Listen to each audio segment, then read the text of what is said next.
Hello everybody! Welcome back to the channel. My name is Eris Specie, and welcome to another night in with Final Fantasy XIV. We're going to be playing for a long time again tonight, probably another 8+ hour stream. I'm planning on it. Just depends on how long I can go. But today we're going to have a lot of fun and excitement. We're going to be doing Crafting Lightning Round.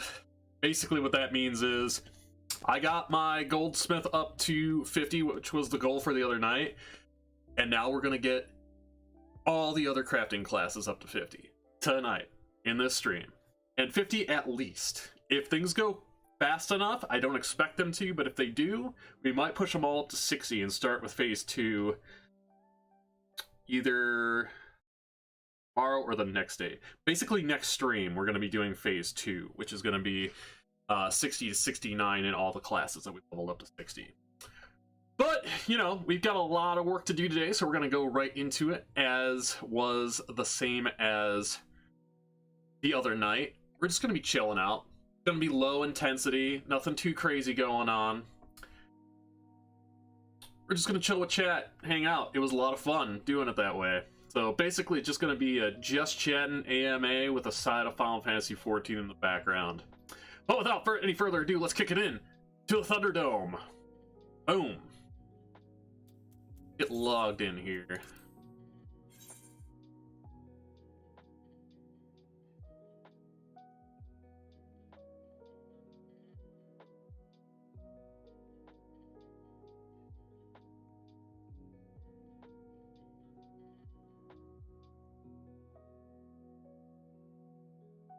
We were gonna do this last night, but I took a little break. We had some movie nights with some friends. Went a little bit later. Wasn't really conducive to doing the full sit-down project, so we are doing that tonight instead. We'll be in it for the long haul.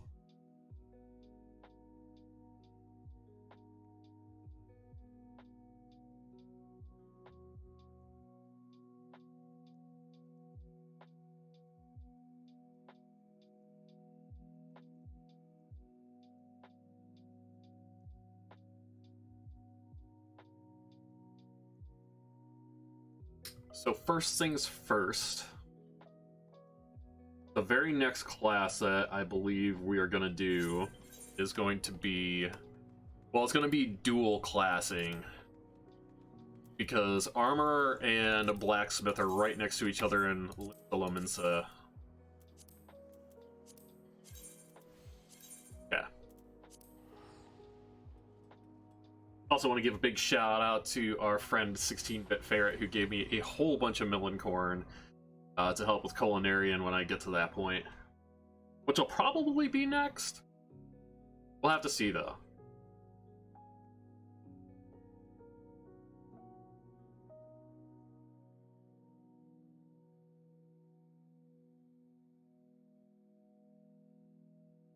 I do think the smart thing to do is to exhaust this XP bar first before we do anything else, because we're going to get a lot more out of it at a higher level like this than we would get out of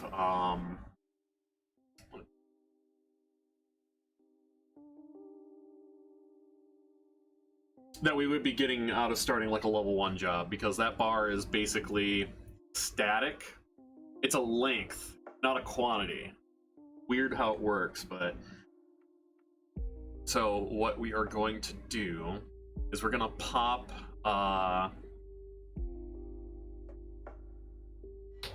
this XP scroll and blaze through as much of goldsmith as we can to kill this bar and get it up to 60.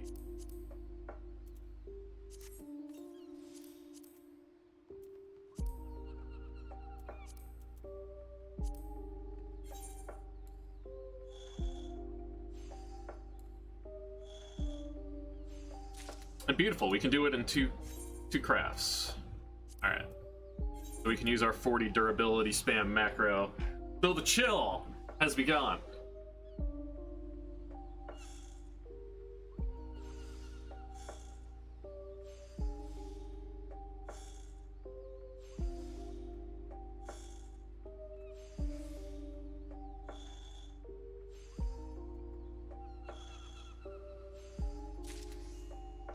668, not bad.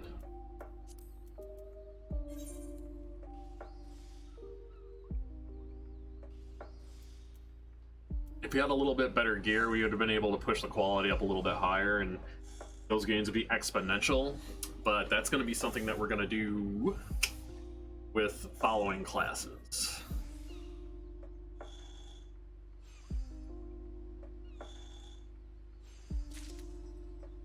We're getting really big gains from that. This is the crafting one, right? Yeah. I'm like, did I pop the right XP buff? That is always a concern.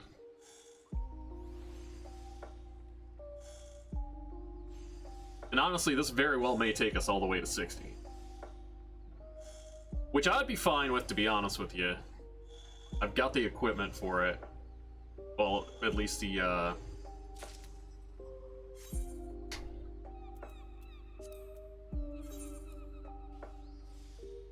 what I'm looking for here. The materials.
So we did do one small thing off stream since the last stream. I just logged in earlier to check on market board prices and adjust some things, just to eke out a few more sales. That's why we have more money than we did last time.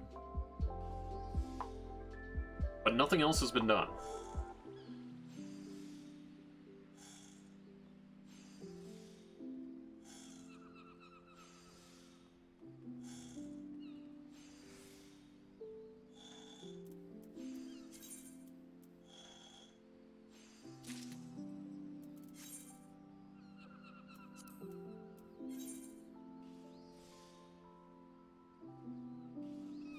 The nice thing about the Road to 70 buff is that any boost that you're getting, it doubles that boost, no matter what it is, whether it's rested XP or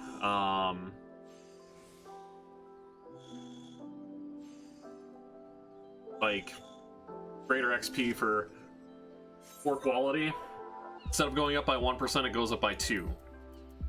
And since we're using these manuals give you a 150% boost for about 18 hours, and you get 6 million bonus XP for using them. And that is wherein the lightning round function of the crafting is going to come in.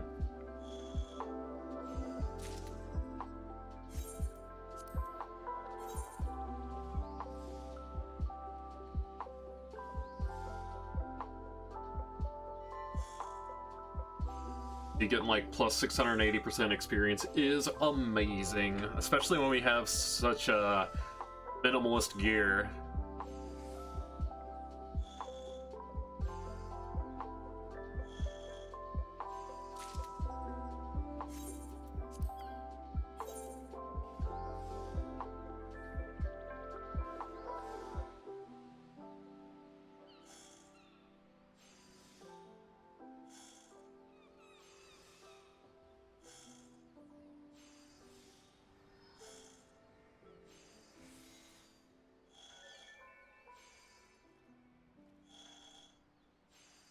That is a really cool book. Can I examine him while I'm too far away? See what that scholar book is.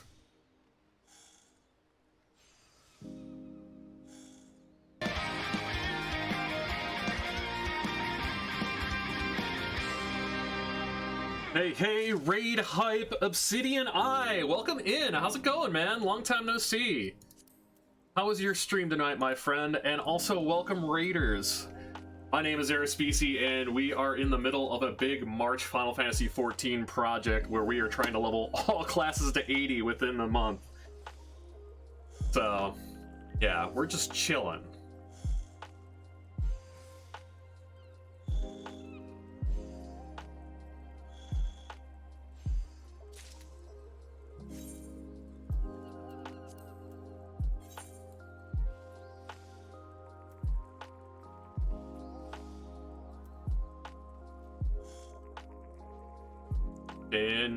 Alright.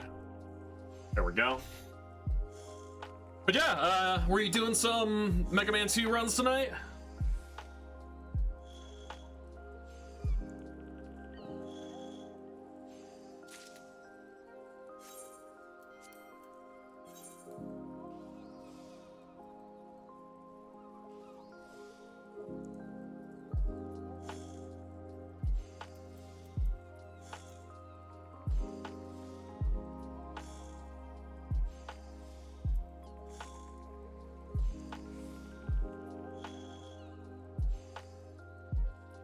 Heck yeah.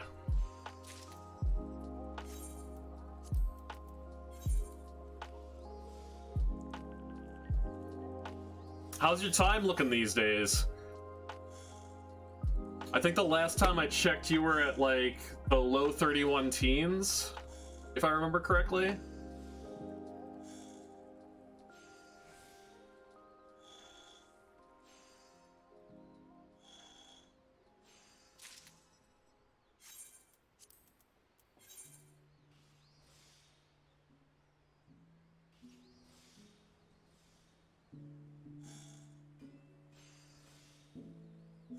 $31.18. Sweet, sweet. And if anybody missed it, if there was an ad on the channel or anything like that, my name is FFXIV. I'm a Mega Man 2 runner most predominantly. I also speedrun other Mega Man games. But right now we're in the middle of a big project in March where we're trying to level all classes to 80 in Final Fantasy XIV. From a fresh start, brand new server, just started a few days ago. It's a massive undertaking, but we are starting with probably the most chill part of it. The more grindy stuff, but something that I can just hang out with, chat, talk, and have a good time. Listen to some chill beats. Really low pressure stuff. It's more of like a just chatting AMA with Final Fantasy XIV in the background.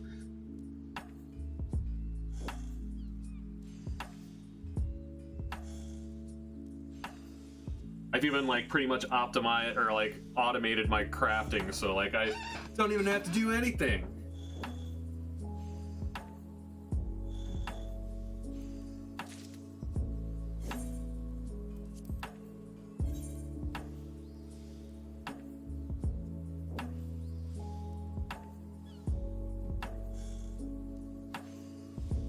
Yeah, I've been also practicing a lot of my Mega Man 2 run off stream as well. I recently got a 3124, which was huge for the channel.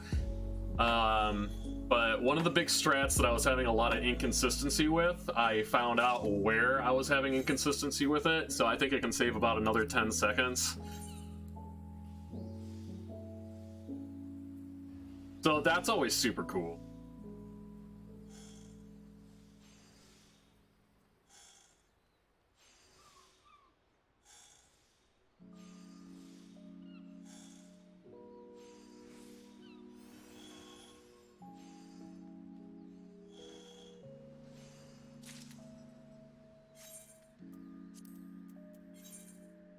Yeah, it was a pretty big shocker. Like, it was basically my last run of the night, and I was gonna give up.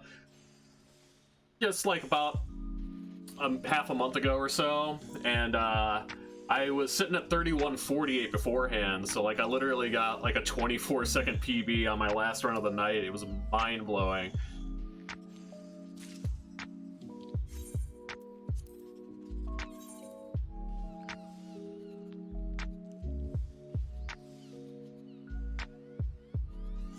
That is always how it goes, man. Well, I mean, it's just like anything that you put work into, too. Like, if you feel like you're struggling and you're not getting the progress you want, like, you always just have to push yourself for that one more. Even when you're, like, doing exercise and stuff. Like, everybody recommends that you do, like, you know, go as hard as you can for as long as you can, and then just go one more after that.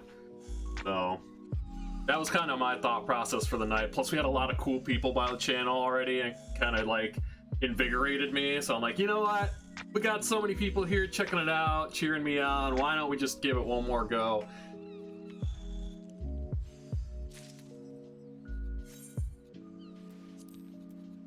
But yeah, besides that, how have things been, man?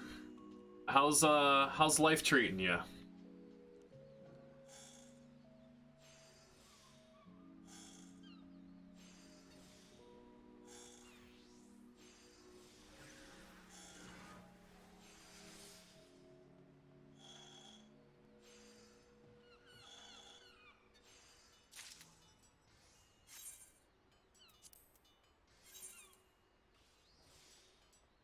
You've been working a ton? I can respect that. I actually officially got let go from my job today, which also gives me more of an opportunity to work on this project. So I'm gonna take a little bit of time to just focus on my stuff here and my personal life. Not too long though, maybe a couple weeks before I do some job hunting.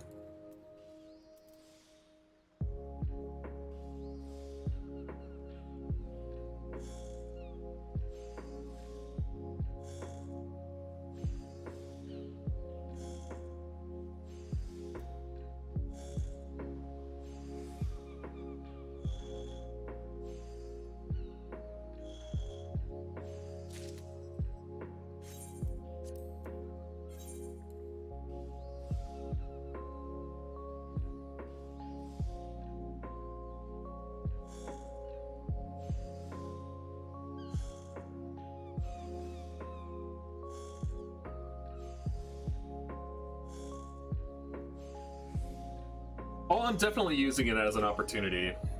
And speaking of opportunities, I got an amazing opportunity just a few weeks back to join 8-Bit Dojo. It's a streamer team, so that's going to be huge for me as a content creator, and just having a community of people that I can do collaborations with and all kinds of stuff. It's just been crazy. So I've been really sinking a lot of my time into doing better on the channel, increasing my screen presence, doing a couple different things here and there while keeping true to myself and things like that. Yeah, it's been incredible. Everybody on the team is super cool, super nice. Even like the long tenured people who are like, you know, have a lot more resources and a lot more of a fan base and things like that than I do. Like, they're some of the coolest, nicest, down-to-earth people I've met so far in the streaming community, outside of, you know, the friends I've made along the way.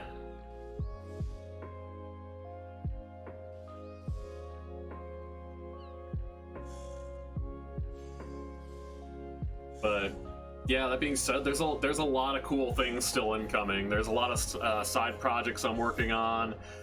About to be releasing a merchandise line soon. Like, I got my new logo and got some concept ideas and things like that. So it's crazy stuff, man.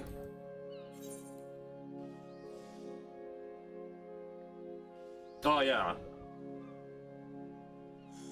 Like, it's like strange to me that the vets are so cool. Like, they are the most enthusiastic people about the entire, you know, organization that we have. Like, they're the ones who started it. They're the ones who are fueling the, like, fire behind it, and they're just so like genuine and nice about bringing new people on. Like, if they want to give you an opportunity, they see something in you.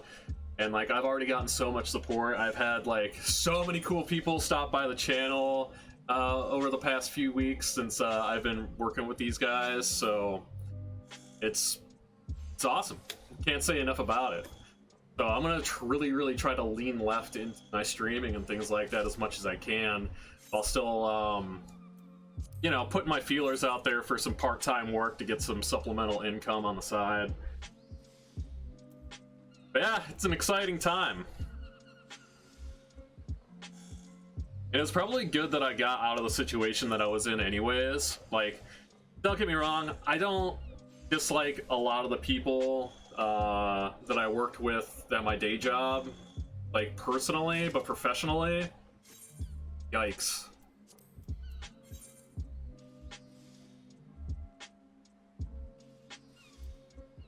Like, I went on a 30-day leave, and yesterday marked the 30th day, and because of everything that happened with my dad passing away and taking care of the things, and you know how I was feeling about it, they kind of gave that to me.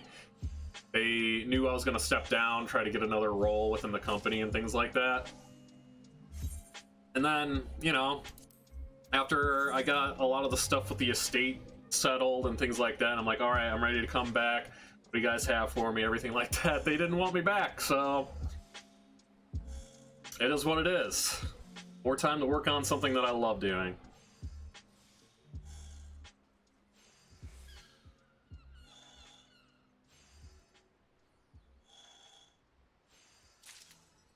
But I had heard that you're doing a lot more music on the channel. That's super exciting, man.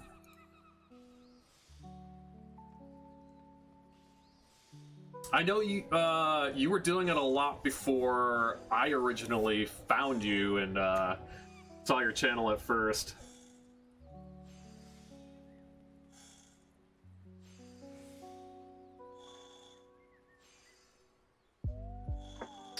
Yeah, the state stuff is a lot. I still have some paperwork that I need to sign off of in front of a notary public. I almost said notary republic.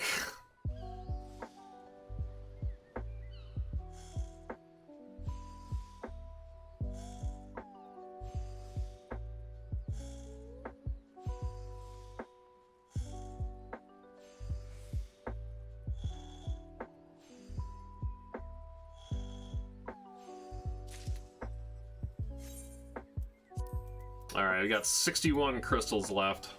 Hopefully we can kill the rest at XP before we get there, or run out.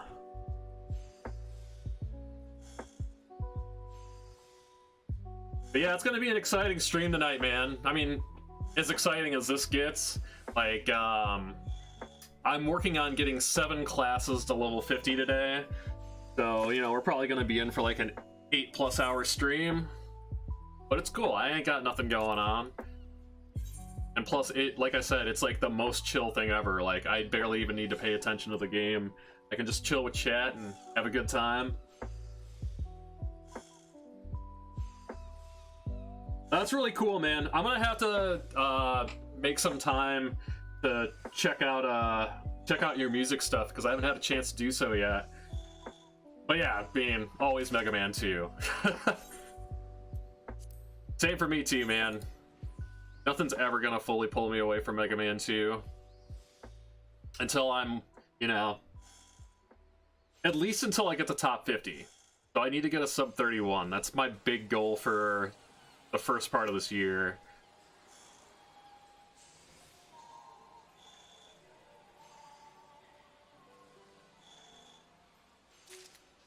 I'd say, yeah, the stream that we did on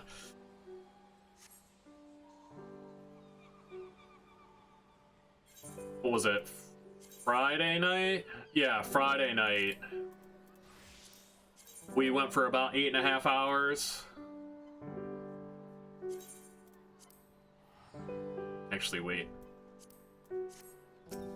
I'm gonna do something to save myself a little money here.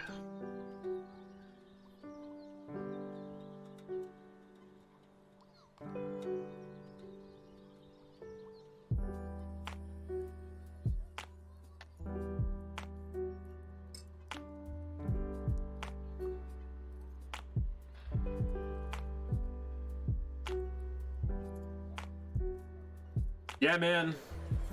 Seems to be the time to shoot for a lot of people in the community.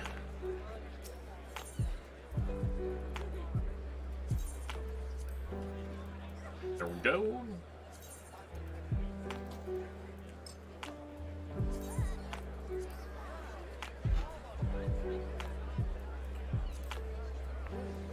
I've also noticed that a lot more people, a lot of older runners and newer runners are coming onto the scene running Mega Man 2 Zipless as well.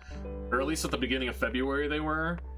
So, you know, it kind of reinvigorated me to keep working and towards my goals too, you know?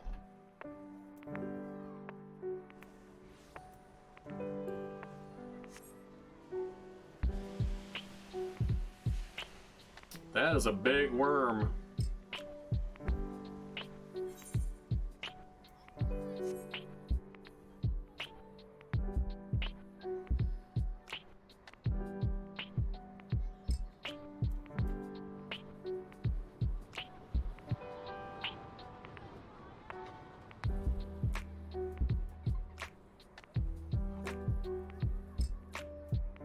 Yeah, incidentally enough, one of the leaders of the 8-Bit Dojo, the team that I'm on, is a seasoned Mega Man 2 Zipless runner. I don't know if you've ever seen or heard of General Andrews, but really cool guy. Oh, if I hit the right button.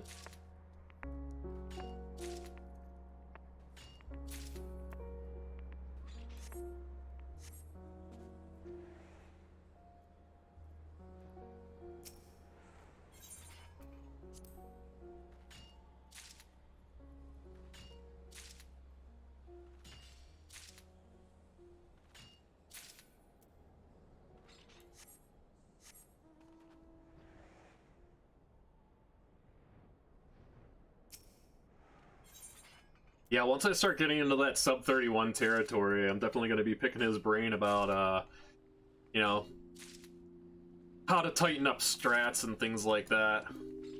That's still going to be the main thing that I do on this channel for probably the foreseeable future. I've also been doing some other Mega Man speedruns too, like, I picked up Mega Man 1 Zipless just to have something to change up the pace a little bit. Kind of dabbling in Mega Man 4 and Mega Man 9 as well, but those are kind of like tertiary to other big projects that I got going on.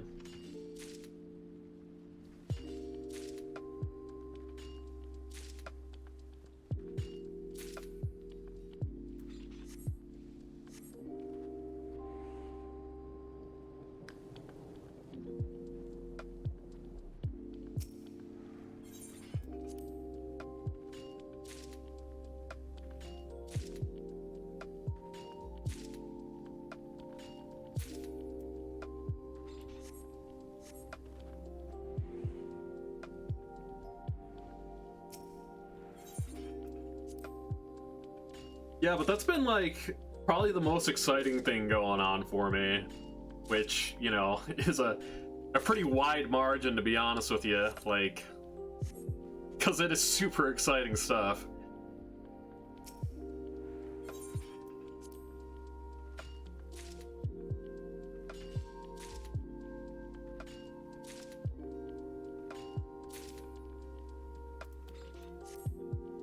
Alright, how many of those do I have now? 35? Eh, it should be good. We'll go back to town.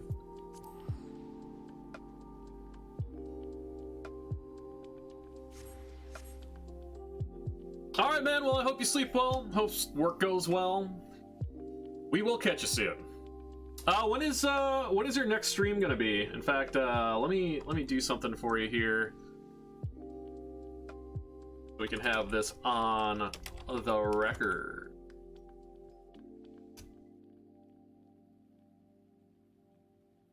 I totally spelled your name wrong. Wow. Obsidian Rye or Obsidiron Eye.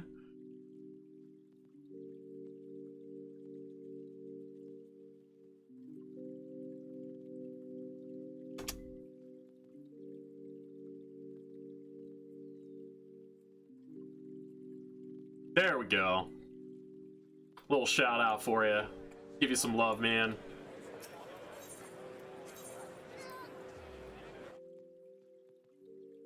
Around 9 p.m. Eastern. Sweet, dude.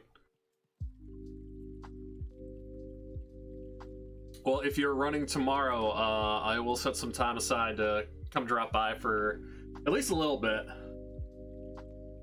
I probably sign myself up for, I would say about 100 hours worth of content with this Final Fantasy XIV project.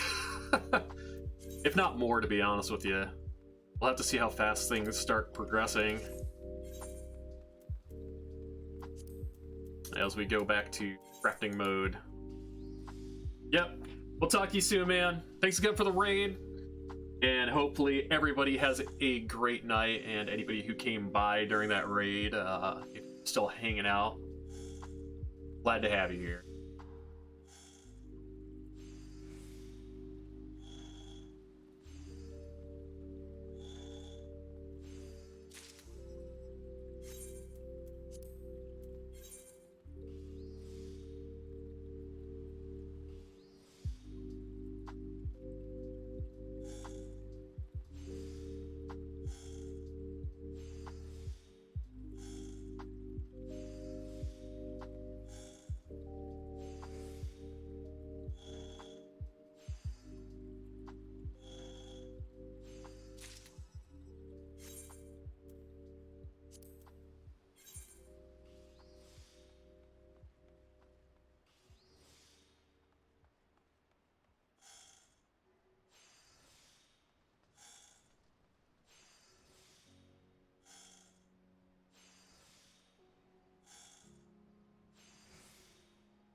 Well, one thing I have to really pay attention to as well that I wasn't even thinking about is that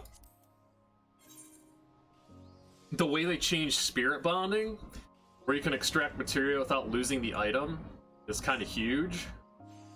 So I need to go through and extract the materia for all the items that are obsolete and stuff that I'm also still currently using. And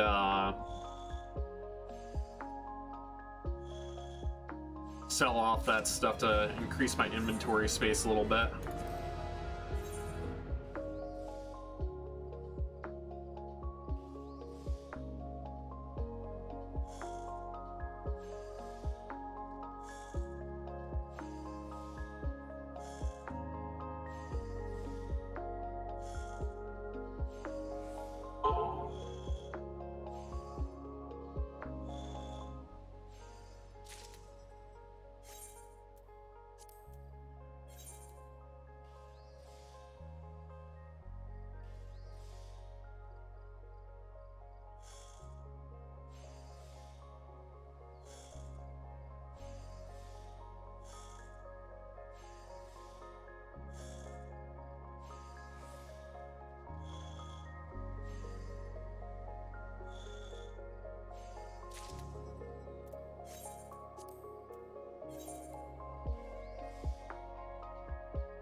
Hey, our copper gorget sold.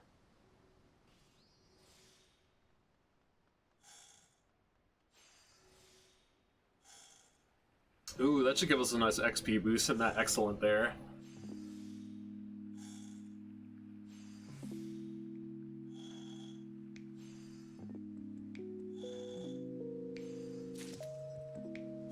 Plus 760%. I'd love to see it.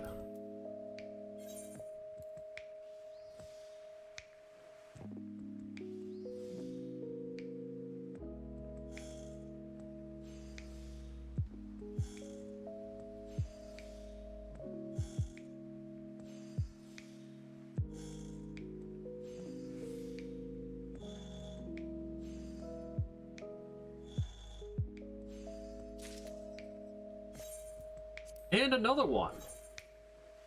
I mean, to be frank, it's only 95 gil, but we'll take anything that we can get since we are doing this as minimalistic as possible.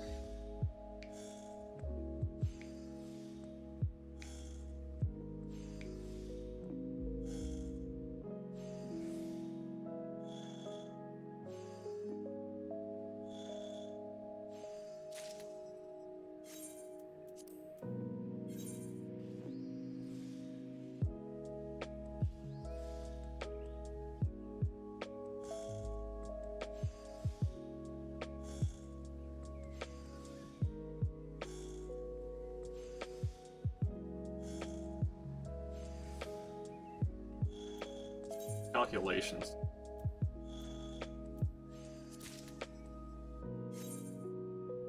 Interesting.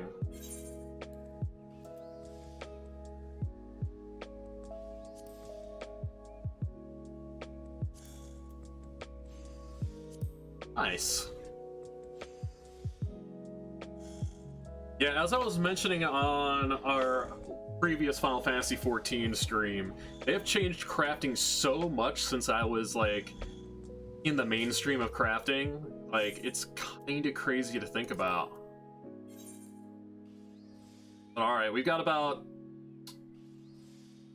we got 4 more of these that we can do. 3 more after this one, I believe, because then we're going to be out of materials.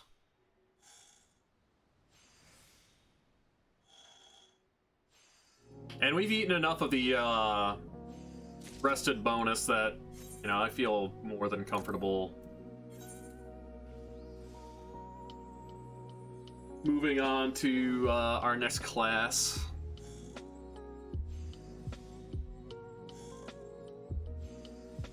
But yeah, with this XP manual, it's crazy. You're gonna see bars on bars on bars.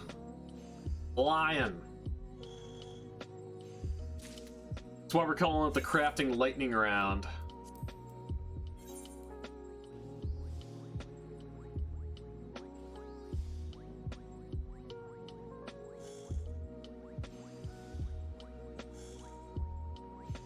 I'm gonna get a refill of water before I start on blacksmith and armor, though.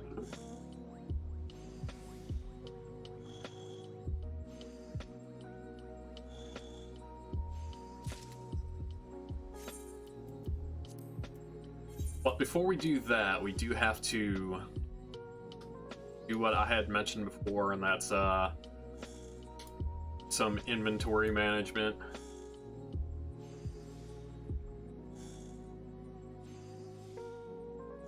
It'll also be good to kind of check out and see where we are in terms of our sales on the market,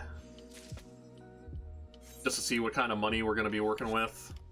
All right, that's good enough for now. Teleporty.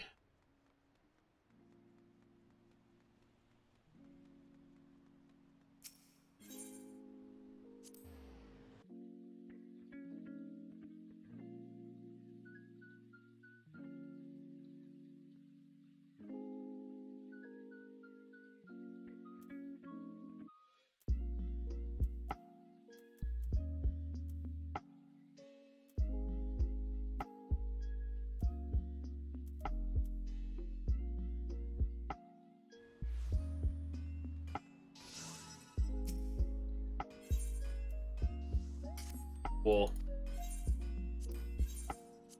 1,000. Not a lot, but in the grander scheme of things, it'll definitely help.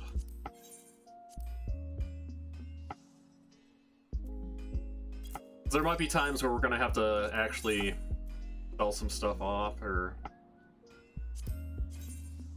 buy some stuff rather. Let's see how much this cloud coral. That's pretty decent. Pretty decent. Just put it up in stacks, see if we can get those stacks to sell.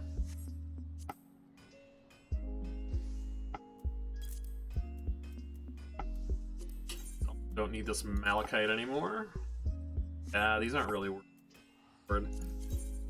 Type of oyster, 1,000. That's not bad. I think that'll sell off. Let's see, devils are 75.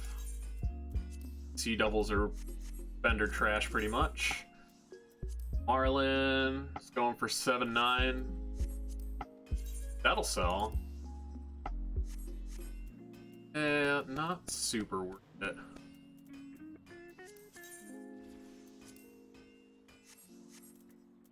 Sell that for 90. Fours. Yeah, let's put this Marlin up. I think we can get a pretty quick turnaround on that.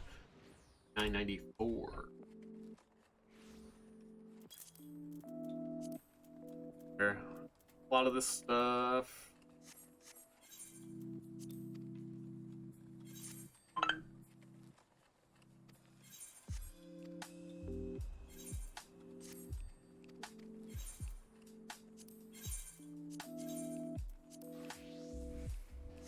Chamomile's worthless, so we can vendor that.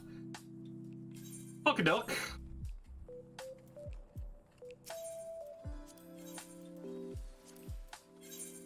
Get rid of chamomile, we'll get rid of these sea devils.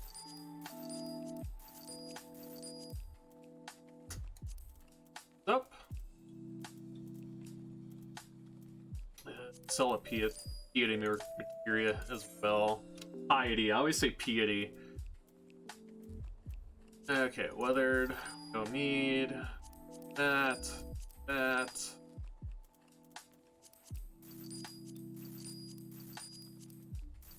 That.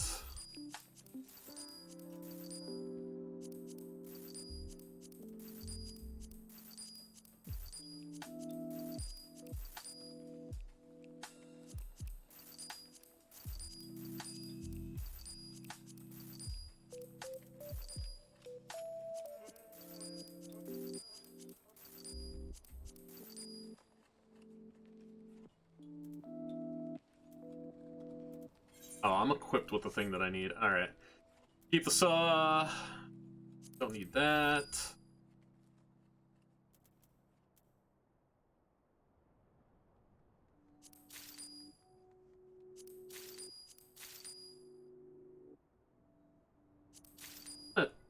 Check something.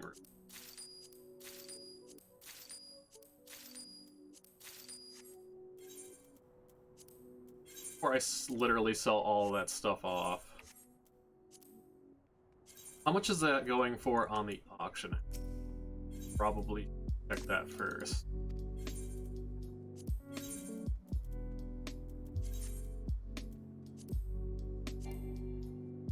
Not put item up first. Oh, these are all market prohibited. Okay.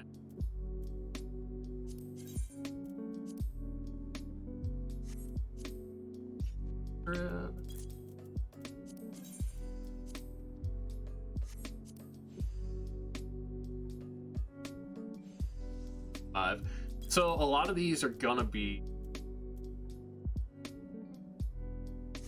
So is it market prohibited because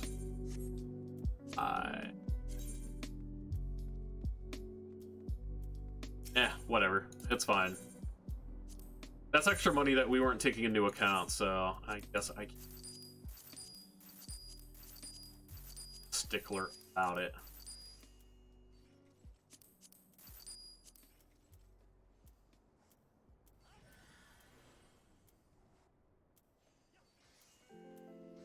They're all market prohibited.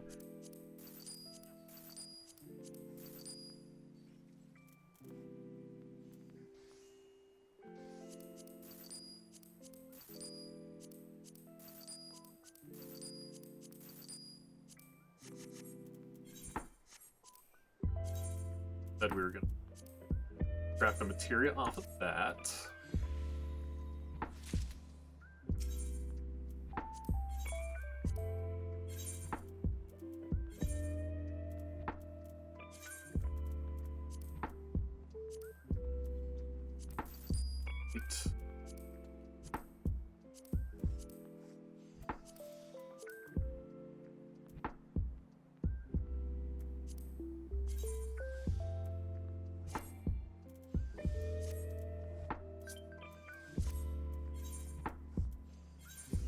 Ooh, free company invite. The Sleepless. Alright. It declined.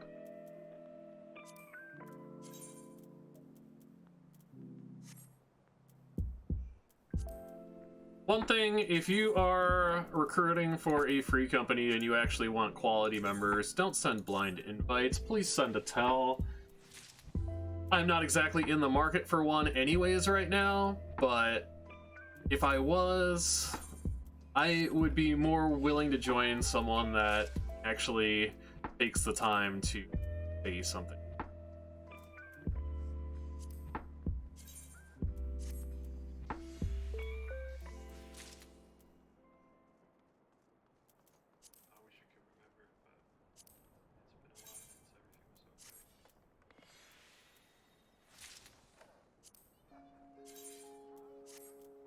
What kind of material I get for that? Savaging.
Don't even have a job crystal yet, that's fun.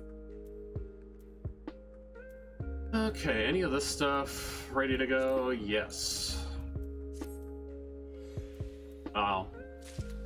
See, that's one thing, like, how you know we're really far behind on our gear, which we're going to be getting as we continue to progress, is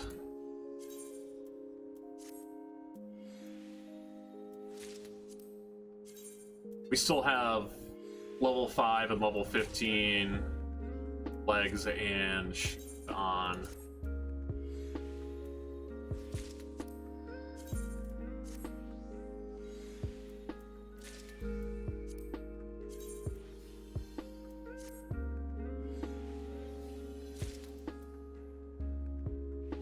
I think what we can do, we can meld.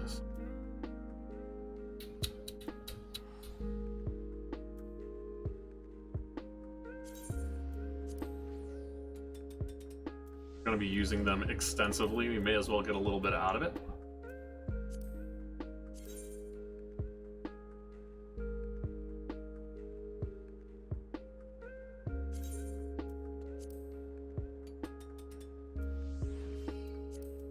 Specifically just the accessories though.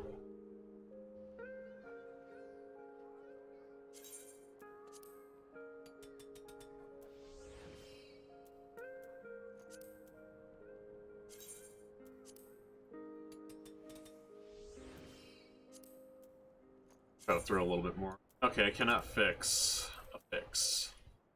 So I haven't gotten the quest where I can do forbidden melds yet. Which I'm sure I can. I just need to do these materia melds, which I should have done in front of the goblin! Ah, I'm so bad at this game.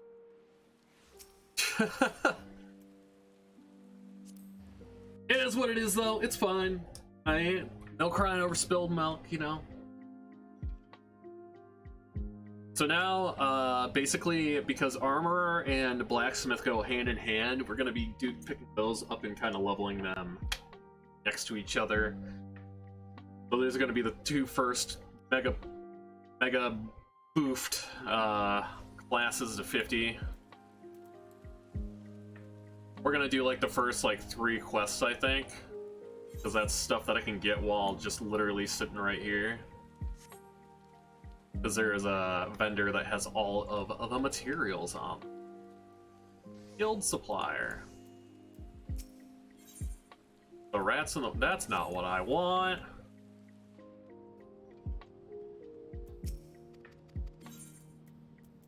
Plus, it's smart to do both of these right away, because I'm going to be getting extra shards.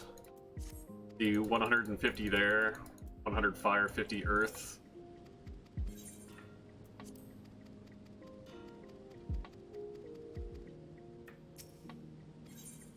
One's 100 ice and 50 earth. Plus, it'll give us our first weapon, and then we can just start going to town.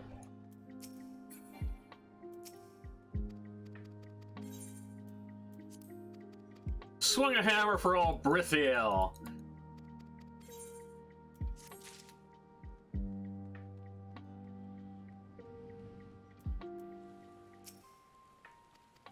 We are going to start with blacksmith, though.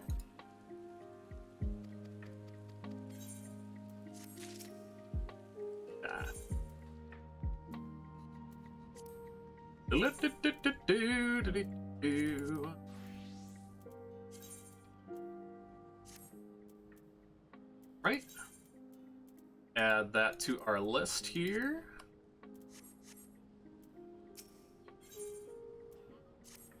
Yeah, we get a ton for this first quest as well, shard-wise. That's going to set us up for success. Plus, it's going to give us shards for cross-crafting as well. Bronze ingot.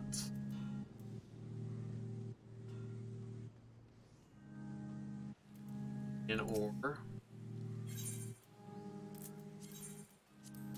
Just gonna make one of them.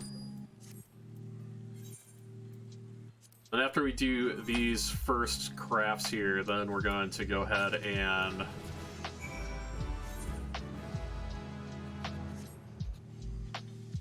wow. Level 4 in one craft, ladies and gentlemen. What'd I tell you? We're gonna be flying.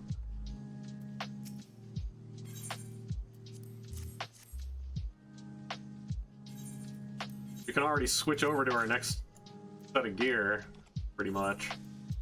Not quite yet. Alright, then we shall this. Same armor sets. Oh, all this stuff is dead. Yeah, wait, these are wet. Oh, okay. Yeah, no, none of this stuff actually matters. My first Dolmen hammer.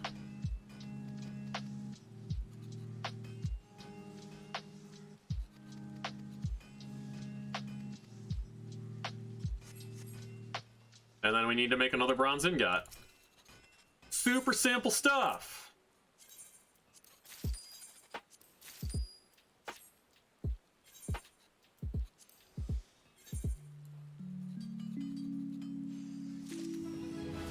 And level 4 again.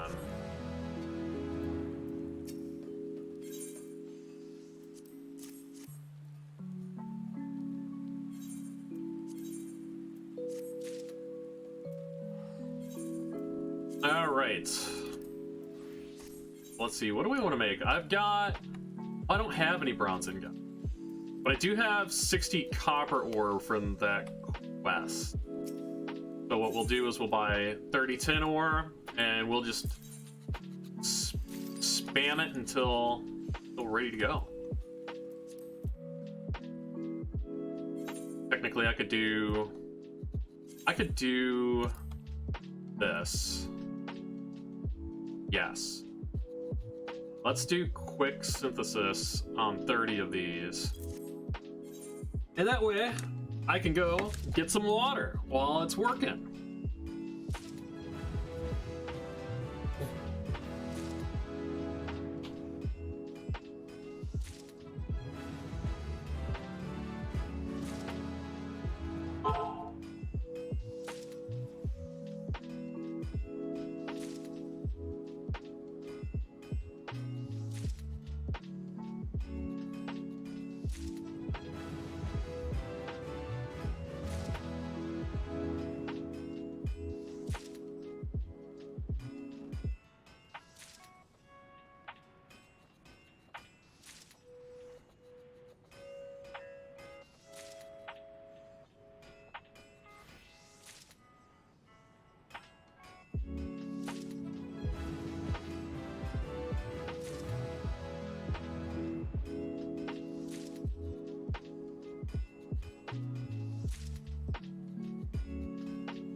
Okie doke.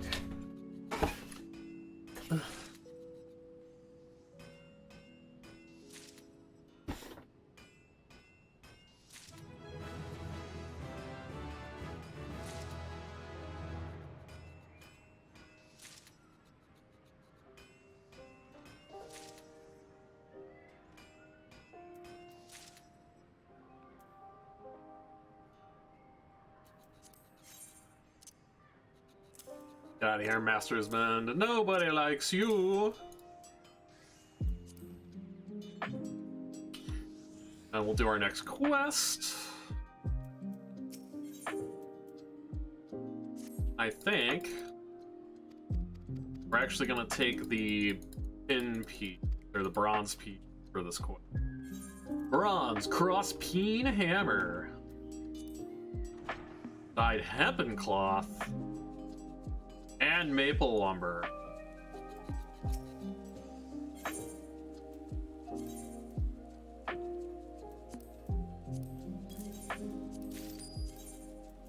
I almost got concerned there. I was like, wait, do I have to like go switch to other classes? No, of course not. Calculations. That is going to 12.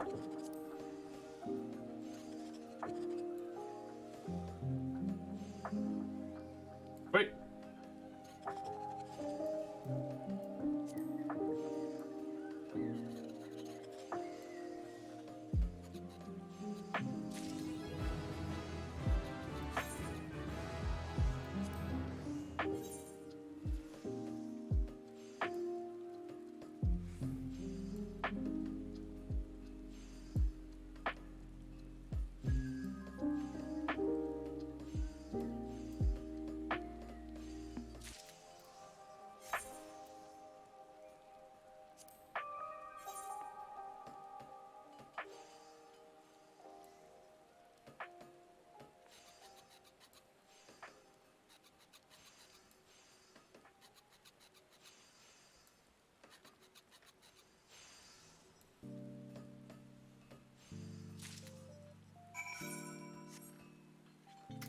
There we go.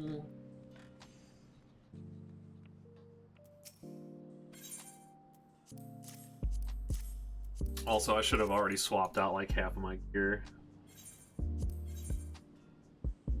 Got the tin. Go. And we hit level 11. Neo Burrito.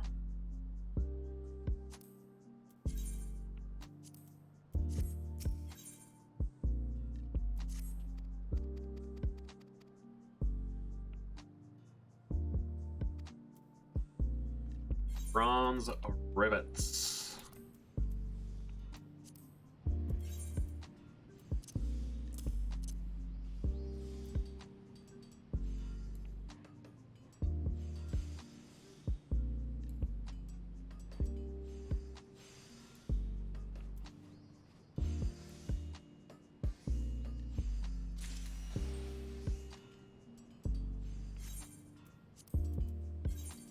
We're pretty much going to be doing the same thing for both blacksmith and armorer. It's going to be like a very similar progression. I think it's going to be bronze plates instead of bronze rivets for that quest.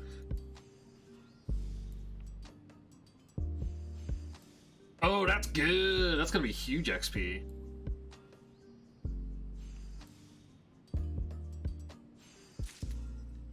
Plus 1,032%. Hilarious.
Whoops, I made too many.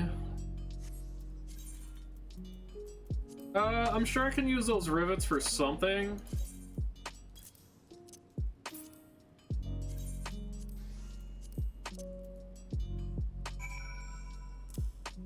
Yeah, that's fine.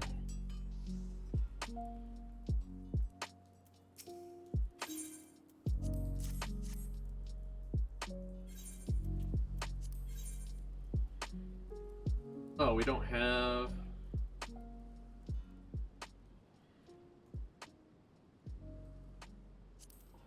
the headgear, because I don't have any head.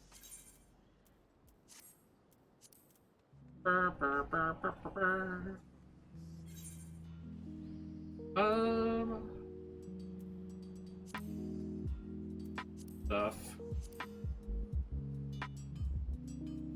Pickaxe.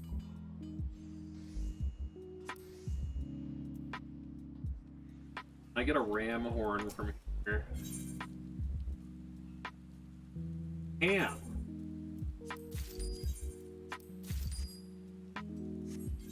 two bronze spatha.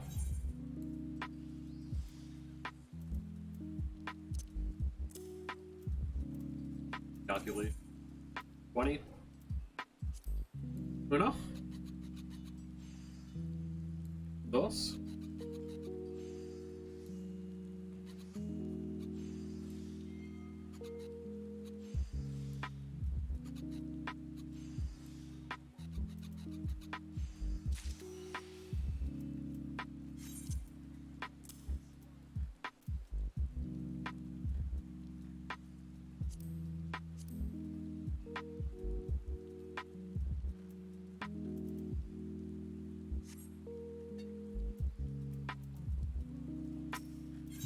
I think those are easy pickups. I think you can sell those for a decent...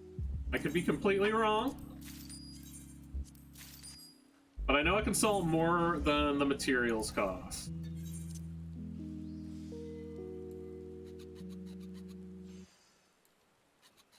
So I'll just make a few of them.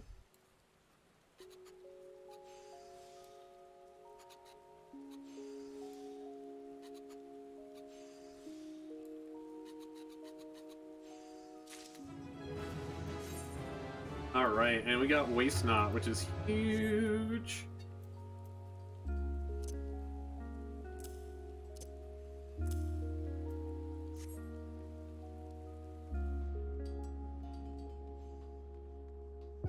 I guess I could have been making what he wants for this.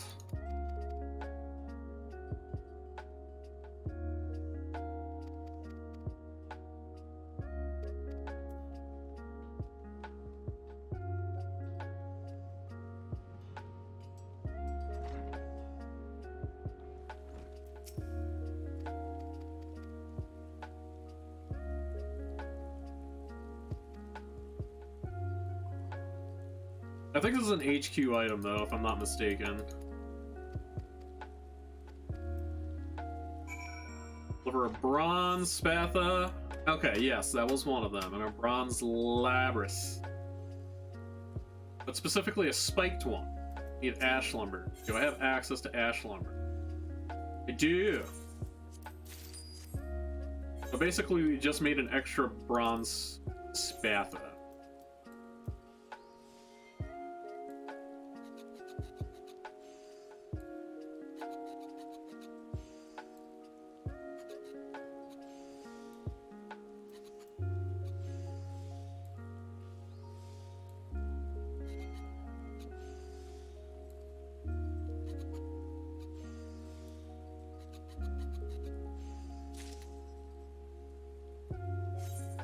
Alright, almost a 16, but we'll get that from the west here.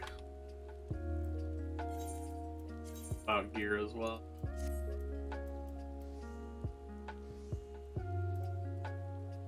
Sweet.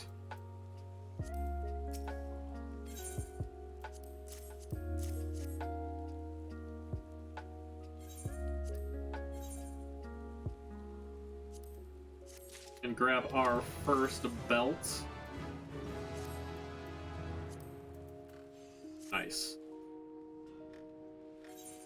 We'll pick up level 20 quest. If it's something that we can do with the materials that we have on hand, then we'll do it. But I was only intending on doing the first 15. Let's make another spiked bronze Labris.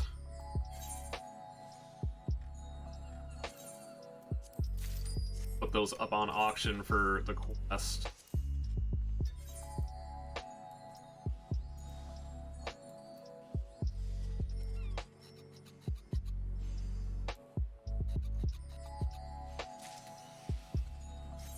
Oh yeah, my gear got better. I'm like, totally just turned my brain off for a second there. I'm like, do. I would have been level 18. Rats.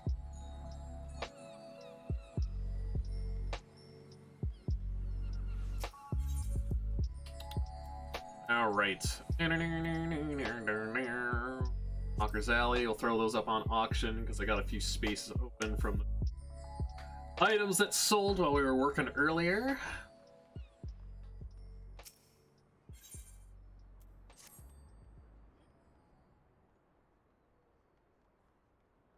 Little bit of lag.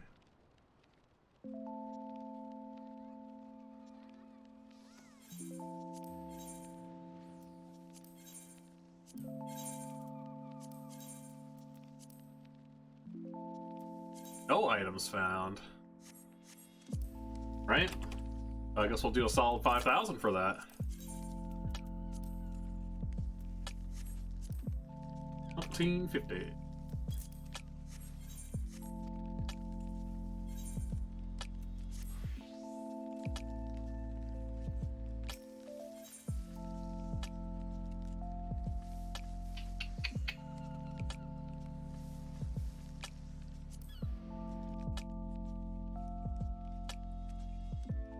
So we'll take Blacksmith to 20, then we'll check the quest.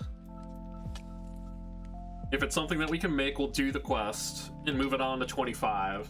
If it's not, then we'll switch over to Armorer and take that to 20. And then we'll go from there. We're gonna be probably doing mostly grinding stuff. So nothing too crazy. It's just basically gonna be exploiting the crap out of our XP bonuses. Bronze. Haven't got a new huh? Bronze plate ash lumber. I will make this for myself.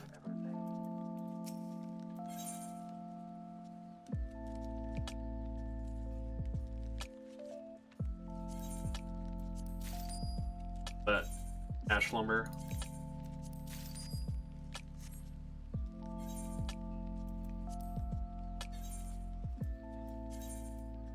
$26. Okay, so it is going to complete in 2.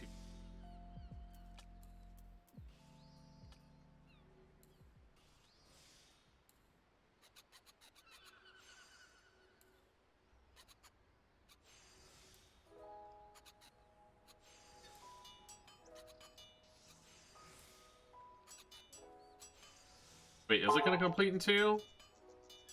No, because another 26 will give us 53. Alright, then we'll do this.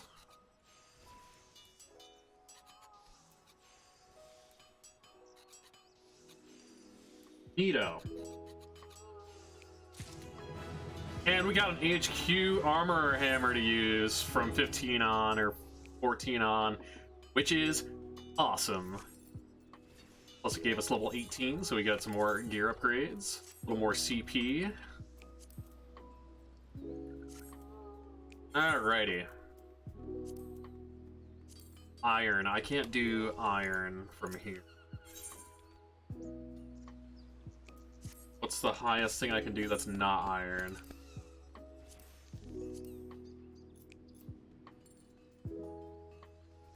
Could do brass.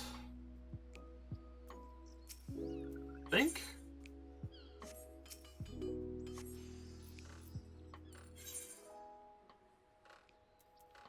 Oh, we can do iron.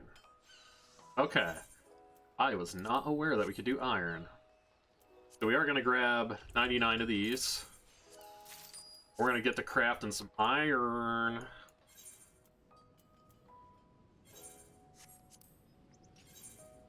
So it is going to be 27. So we can use our macro. Okay. Macros. Boomy.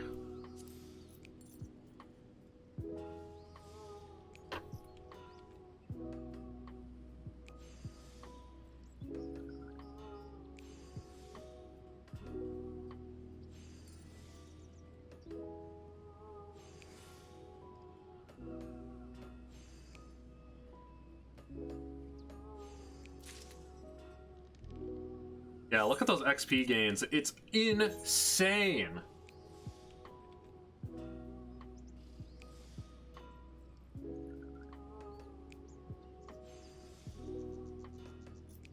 Honestly, we could probably take what we can make to, out of iron within reason all the way up to 50.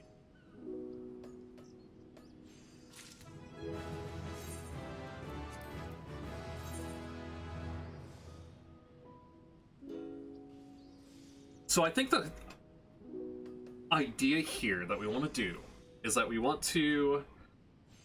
I probably should check... Okay, it's still going to be 2.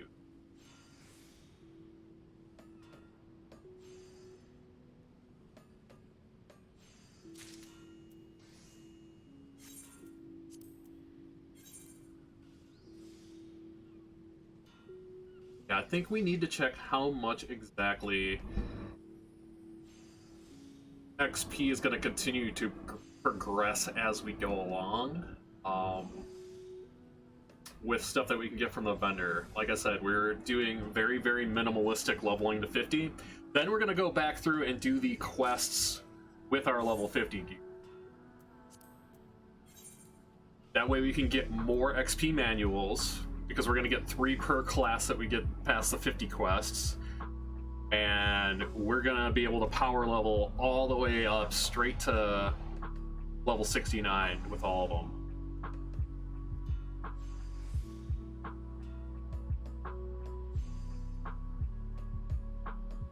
And we can still use the,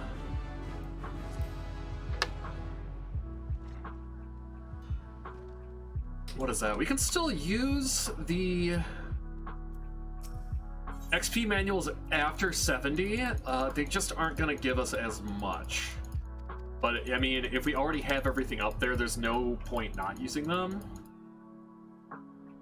Because I think it only gives you half a boost. Materia enhanced iron cross-peen hammer. Oh, we could do that. We got materia. I don't think we got elm lumber or cotton cloth though. We do have cotton cloth. Does this guy have elm lumber? No.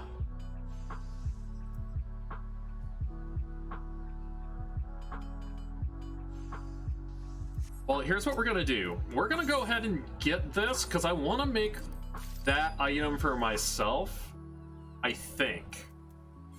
It's not gonna give me one, is it? Okay, it's gonna give me one. We're not gonna work. We might just make an extra one anyways. Because why not? It's gonna be good money. Alright, so I can't make elm lumber because I would need to go and do...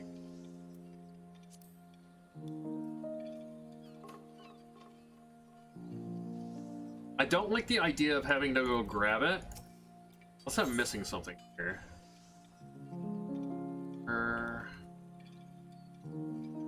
No, it would definitely be in here. It's a little unfortunate. I guess if worst comes to worst, let's go see how much it is on the auction house. That way we can, if it's only like, I don't know, 500 per, or even less than that, and we can get like a stack of 1 or 2, then so be it.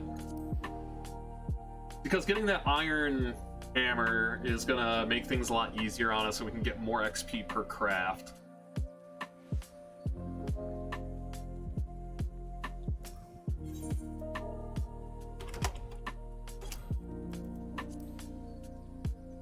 200. Ugh. Yeah, not great. I think our best bet.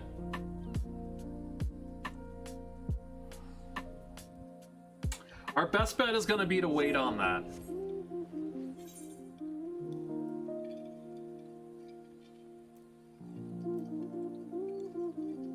Yeah, I think our best bet's going to be to wait on that. So let's swap over to Armorer.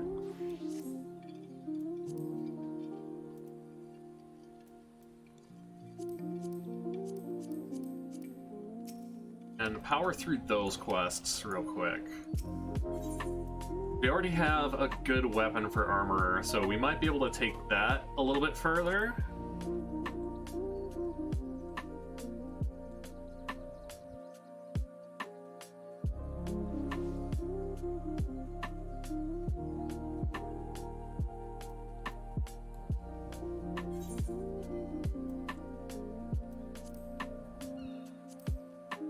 We do. I want to say bronze plates are what we need to turn in for the quest. I should probably just pull that up, to be honest with you. Why are we doing guesswork? This is speed running, not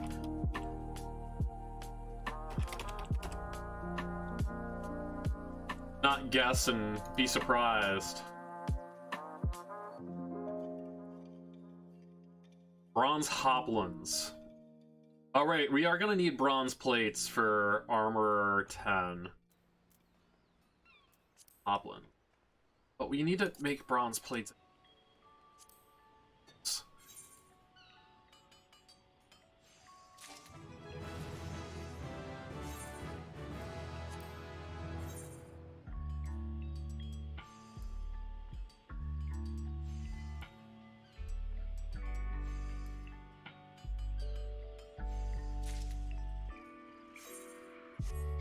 Alright, we'll swap out to...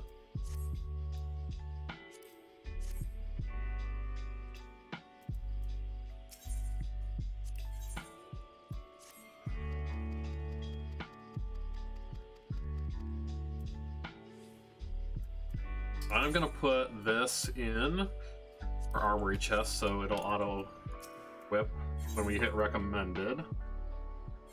Okay, so I need bronze hoplons. We need 2 bronze plates and 1 maple lumber, so pick up the maple lumber. We have that in our inventory already. And we can get brass ingots. Just buy brass ingots straight up. Okay. That's easy. You can also buy copper ingots, but you can't buy bronze. Okay, so we'll do... What do we want to do with this? We're going to try to keep going for iron. Let's do... 2 per this. Let's do 60-30 again.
I think for the sake of saving time, we might quick synthesis these.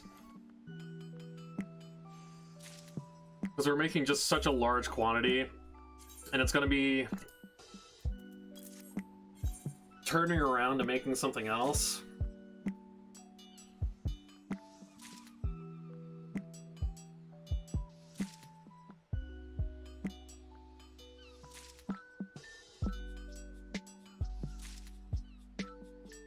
Because to be honest with you, I believe the idea is that you're supposed to be doing quick synthesis to 20 anyways, even without the big XP buffs that I've got.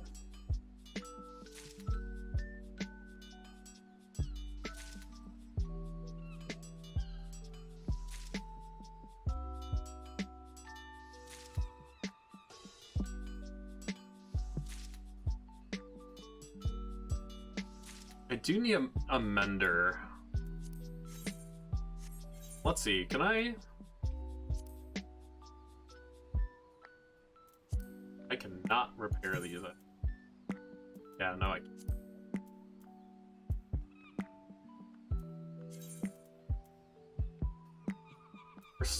Yeah, let's not do that. Bronze plates. We need for hoplins too.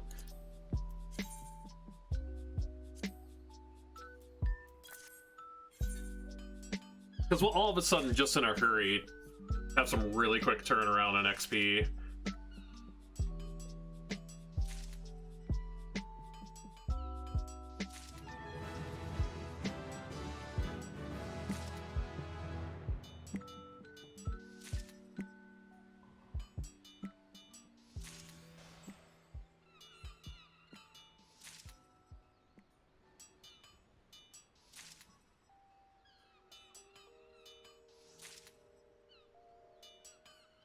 I will take the time to synth the things for this quest, though, these shields.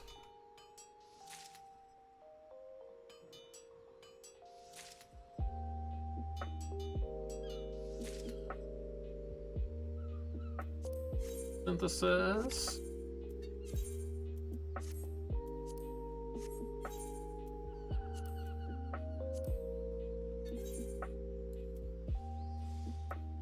So I need 3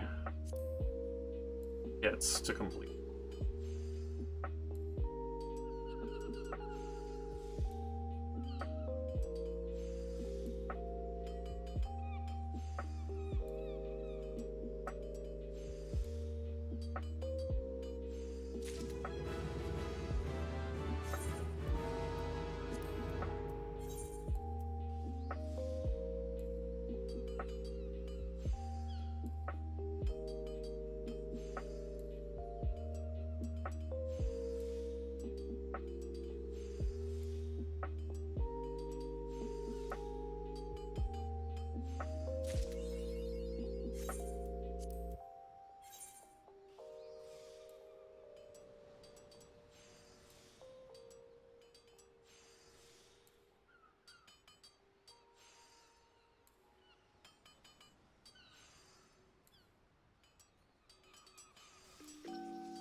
Sweet.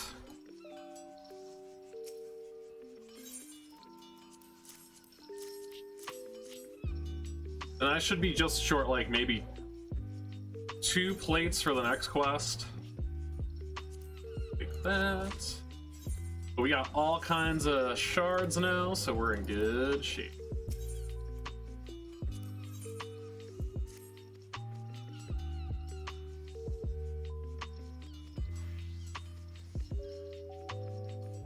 Oh, only 1.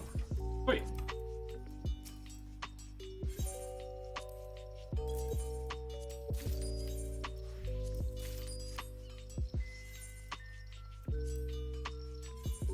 I need more than 1 ingot to make a plate, don't I?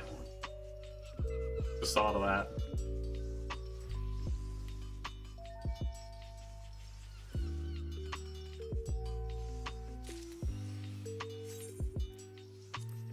Yeah, it's 2.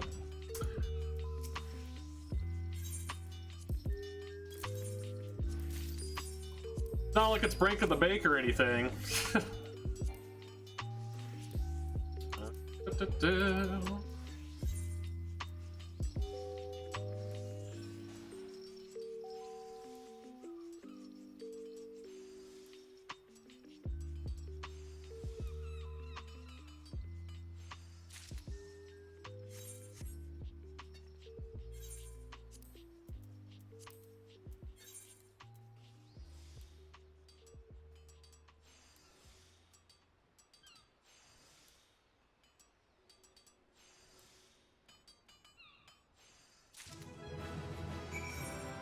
No. Oh. Oh, look at that chin strap.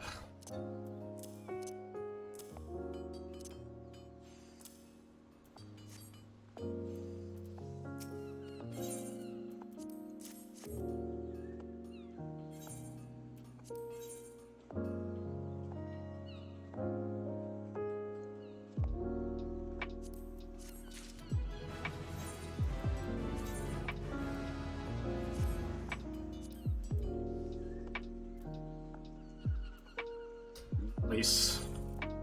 And then we can go back to iron, yeah? Yeah. E.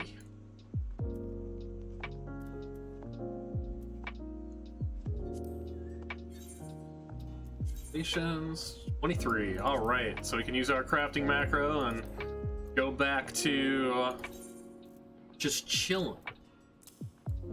Not even having to think. Ooh. That's right, I gotta hit level 15 for that.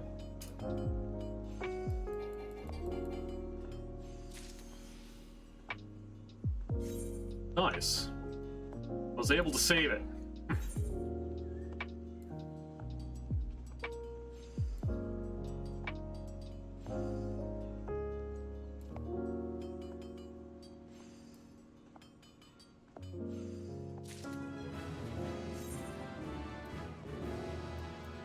Alright, we got Waste Not and Veneration.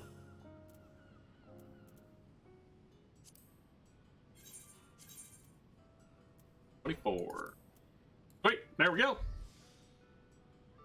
So we can spam craft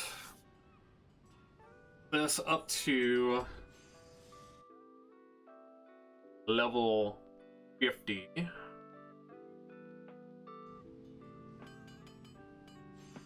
I do need to make an iron hoplon, decorated bronze barbet, and bronze buckler. Let's do that first.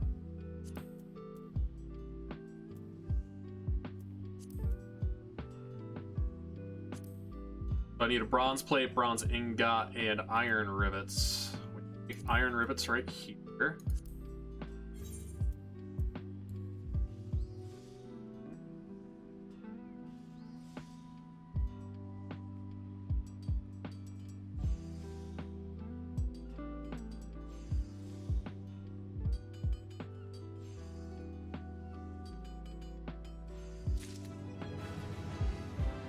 I just realized I don't have standard touch.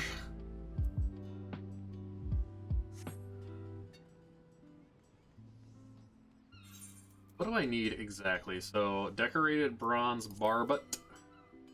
I need to make a bronze barbet.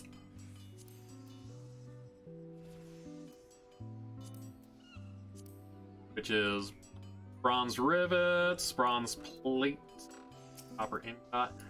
I could just buy the bronze plate.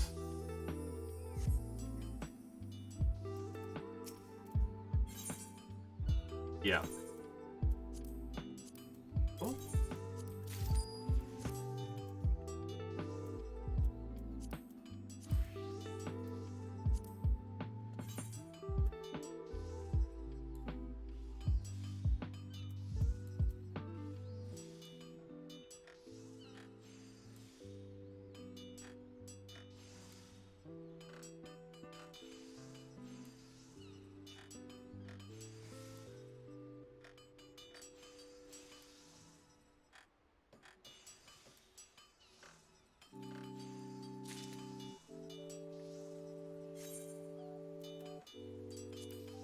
Decorated one, I need a brass ingot.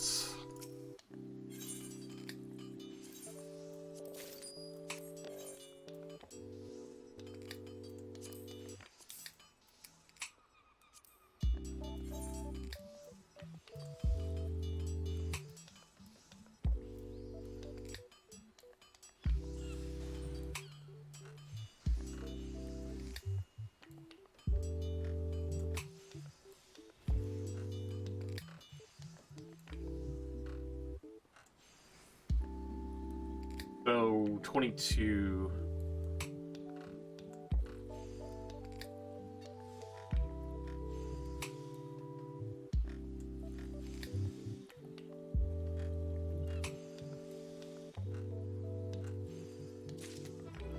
Pretty big gains there.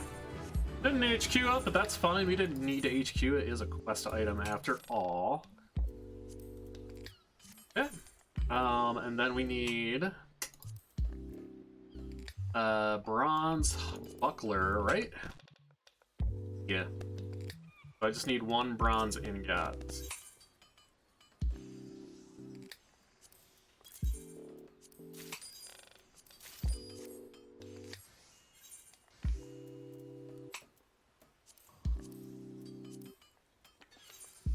We'll just do a quick craft on that.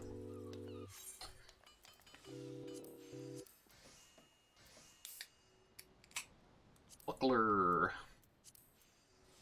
My name is Brown's Buckler.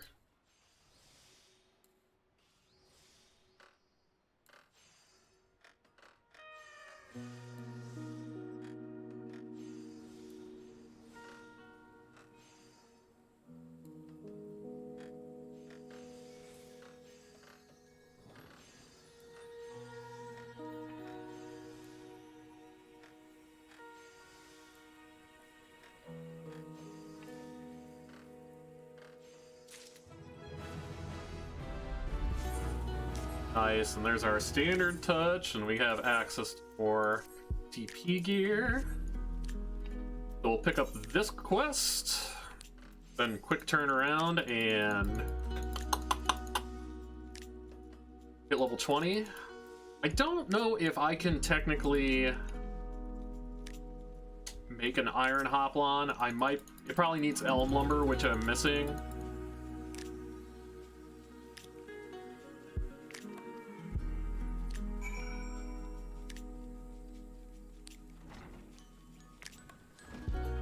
Alright, where's this jabroni at?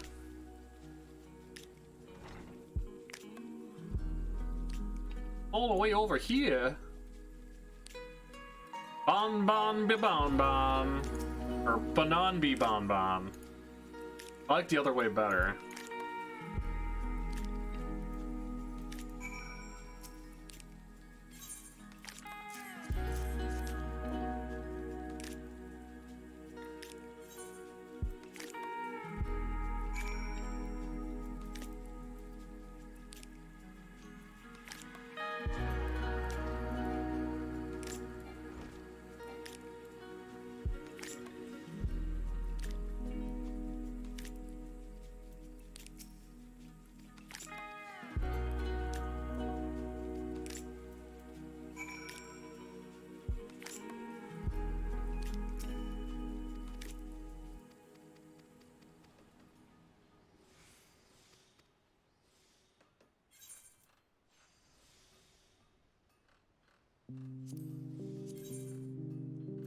Okay, I've already gotten something that's better on. I already have those. We'll take the bronze piece.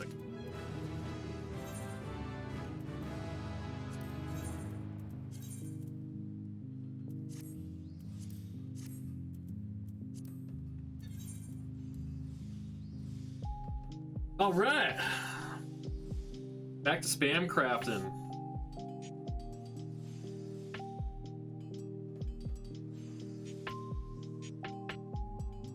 Yeah, like I had mentioned earlier, it's a really, really nice to be able to have like a lot of these crafts automated.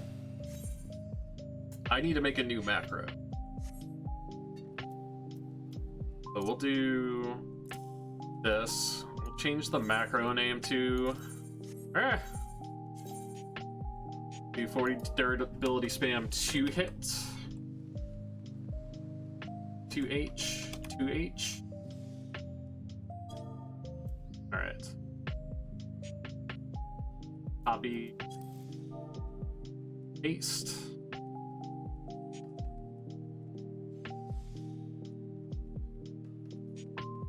Touch. Alright. Pretty durability spam. 1H. Give it a... Leave it this.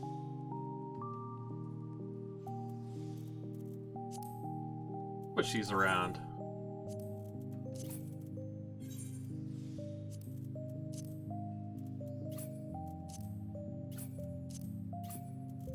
Alright, whatever. That's fine. So purple is for 1 hit.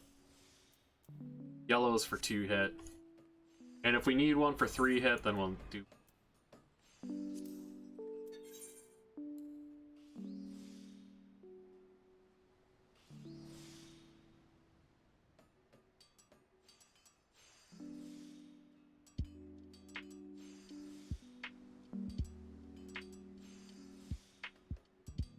Just this way we can get the most quality per craft. And, you know, with more quality, we get more XP. So we're utilizing, or making better utilization of our materials. That's the name of the game!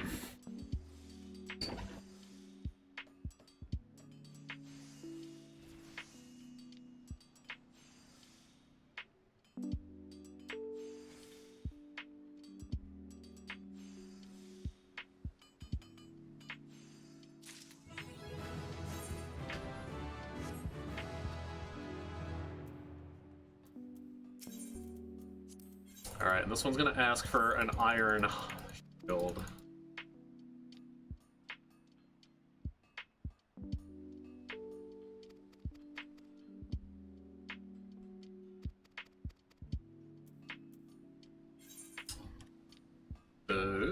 Iron Hoplon.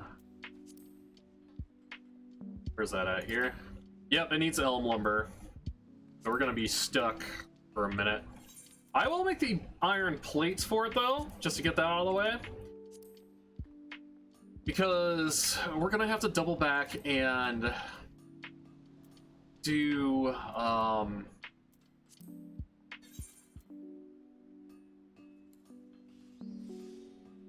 these quests later. I'm just gonna push them up, grinding all the way to 50.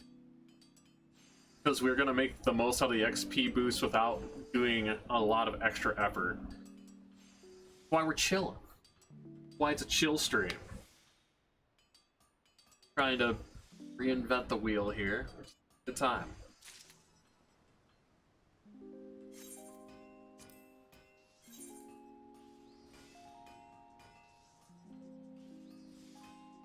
After this, though, we are going to switch back to blacksmith.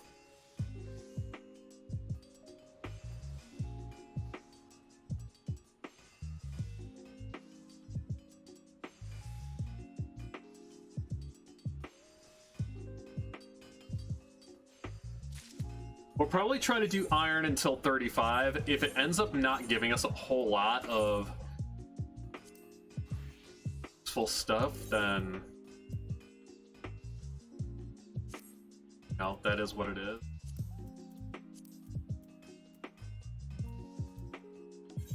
Ooh.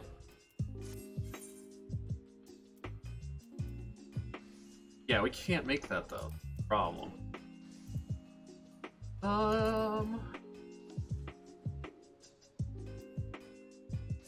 Bird speed. Yeah. Our calculations here by 29, so this is still going to be a 2 hit. Here. The only reason it's a 1 hit for the synthesis stage on armor is because we got that HQ hammer that we just made on blacksmith.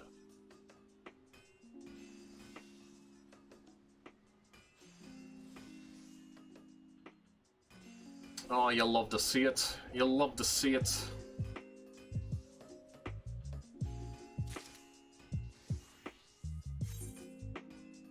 I do want to repair those earrings, though.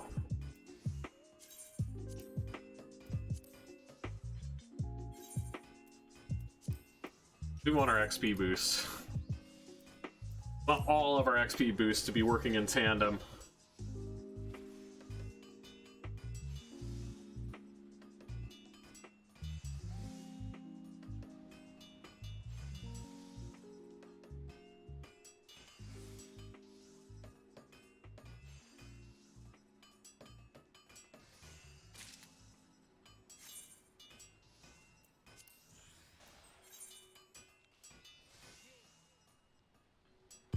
Yeah, that's a huge amount of XP per craft, especially for something that we're basically spending pennies on.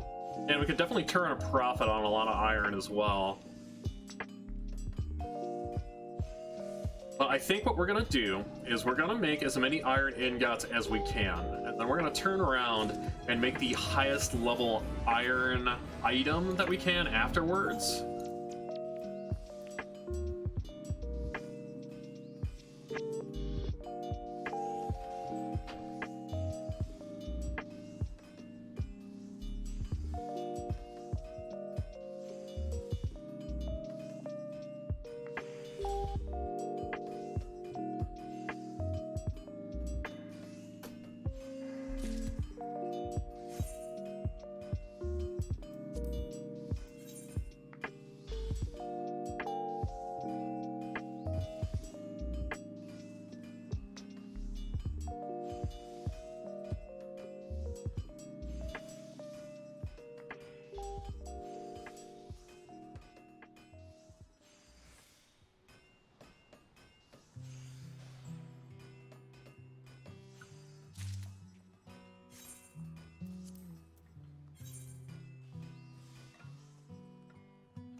Yeah, we're still getting gross amounts of XP for iron ingots. It's crazy.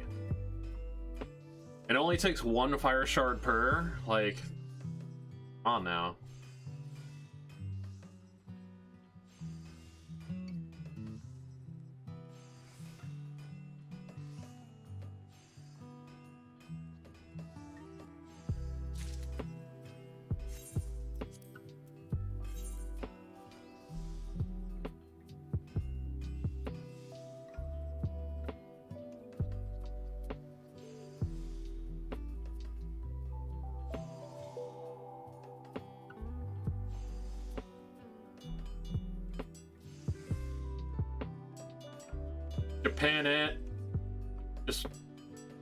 Japanada Panda. Interesting. Let's check our calculations real quick. Alright, so this is just swapped over to a one hit. So we'll even be able to get more XP out of each one.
Well, so you can make 10 more of these with the materials that we have right now.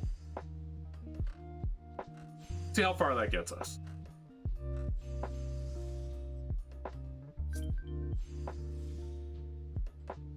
Oh, would you look at that? A free company invite.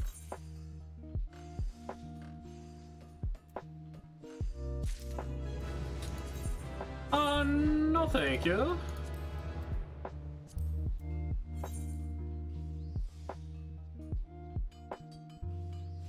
As we previously mentioned, I'm not currently in the market for a free company, but if I was, I am very unlikely to accept a blind invite to an FC.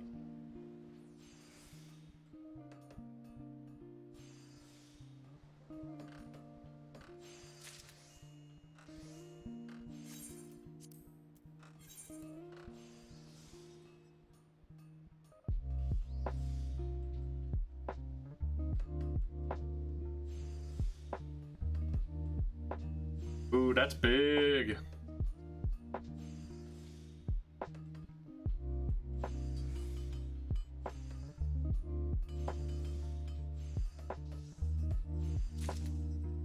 Look at them gains.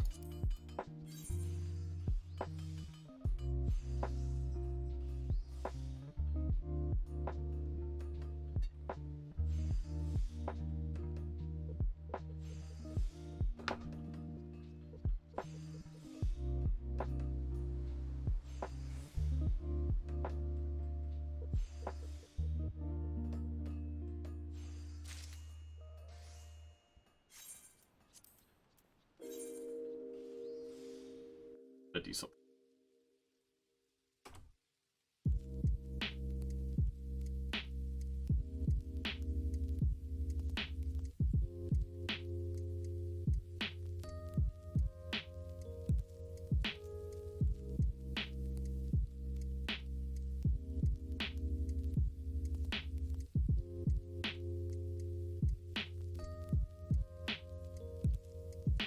Go.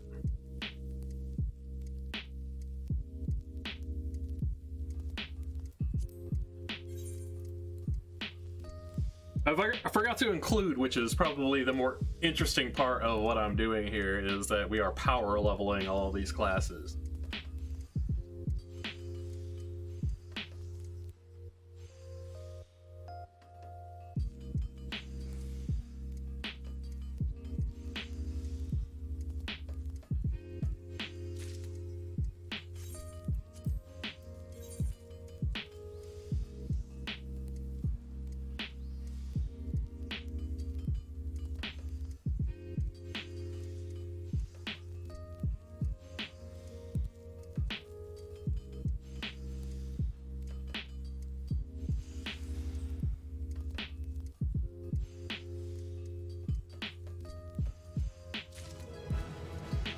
And that's level 24.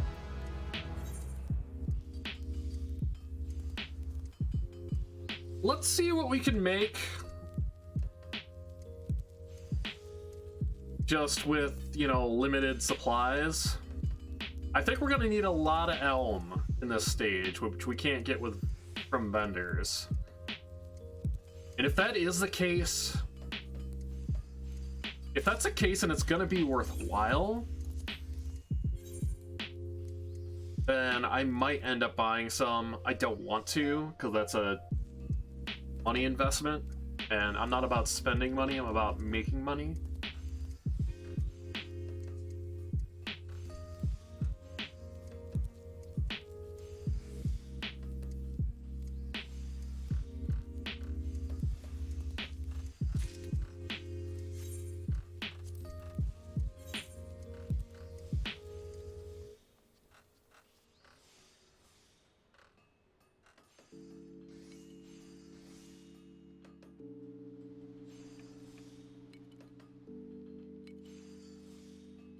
I could probably go out and get like a couple hundred of the next ore set. Enabled craft. You do not have the required materials. Let's see where we're at with things. Steel ingot. We need bomb ash. Bomb ash and iron ore. Oh, that's not bad. Steel ingots could be pretty big.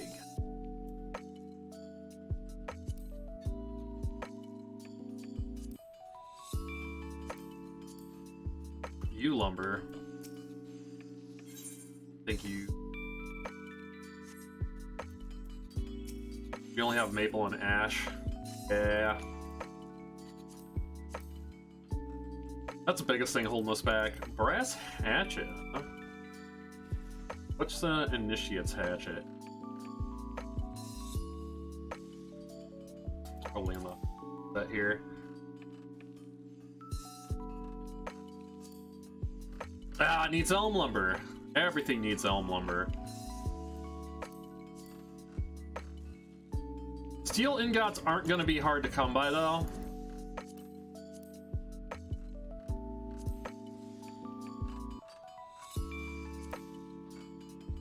Just for actually making items, we need that lumber, and we're gonna have to double back to it in Carpenter.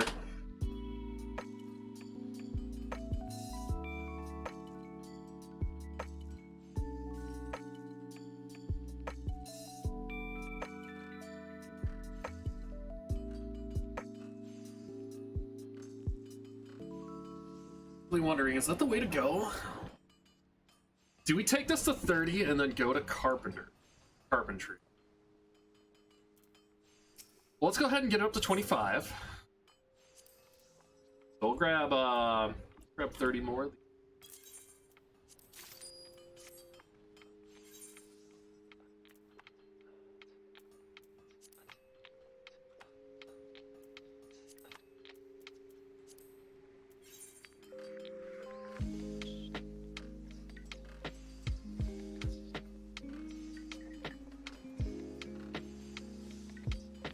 So that's what we'll go ahead and do. I think we'll do this in armor to 25. Well, we'll go out and get a stack of bomb ash from Southern Thanalin.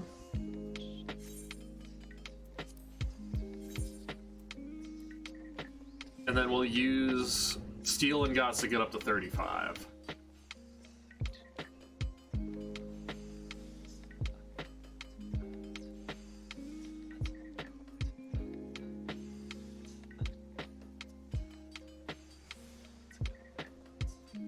Oh, those excellents are so good. Because we are still getting a really good XP from these iron ingots, but I think we can turn it around and get more bang for our buck swapping over to steel after this.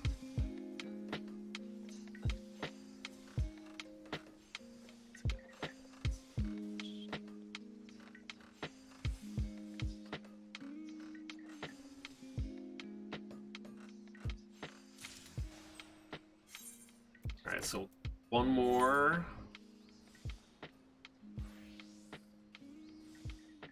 Because we should be able to gather that stuff really fast on miner. That's the reason that we took the gatherers to 60 in the first place.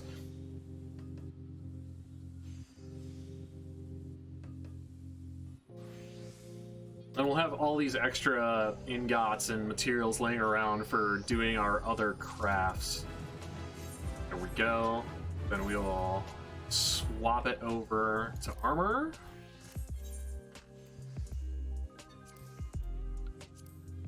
Take this to 25 this way.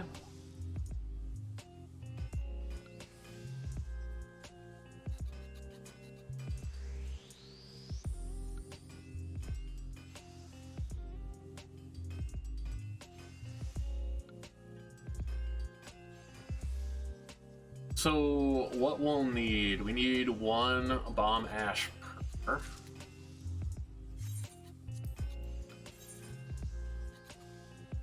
And 2 iron ore per. So we'll buy 198 iron ore and then get 99 bomb ash. That should really be able to give us this next boost into the next stages for armor and the blacksmith.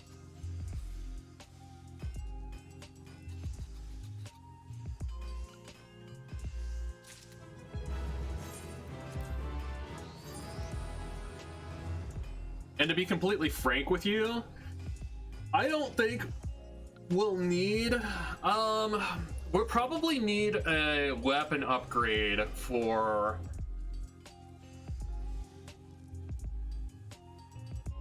We'll probably need a weapon upgrade for both of them at some point. Probably after steel gets obsolete.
I think in terms of what we want for iron still, we'll play it by ear. Like, we'll do, we'll buy ore in batches of 30.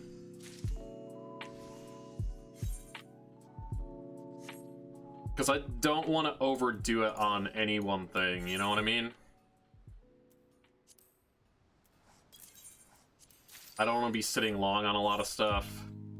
Even though we are going to be using iron for the next step, we have to be very precise. Like, I don't want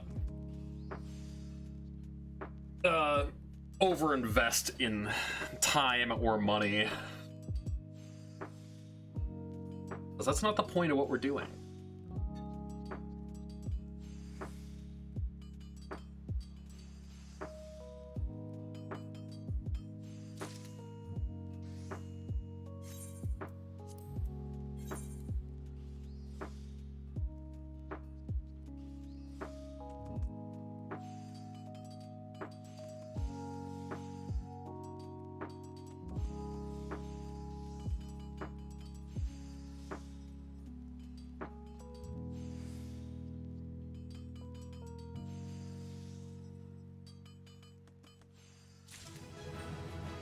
All right, that's 22.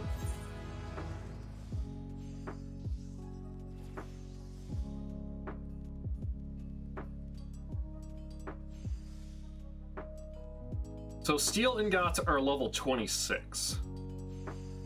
And we were able to, well, steel ingots are level 26, iron ingots are, what was that, level 16? Or level 14? Level 13. Wait a second. Oh, iron ingots are level 13 on... Okay. So it's a lower barrier for entry, and that's why we're getting less XP. I thought XP was coming in a little slower making these on armor.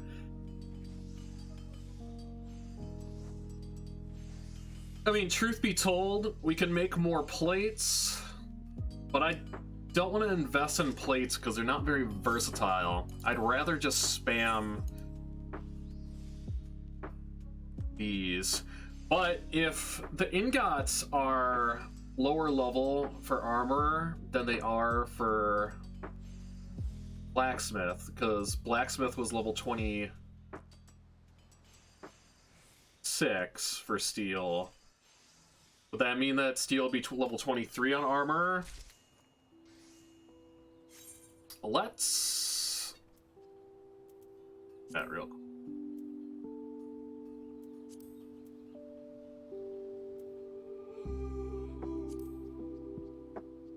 Okay, no.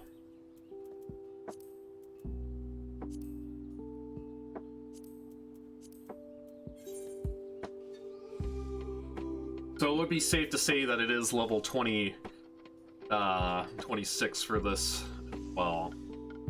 Or at least within the next set. If that's more consistent, that makes things a little bit easier. It's just going to take a little bit longer to grind to 25 using these ingots. But again,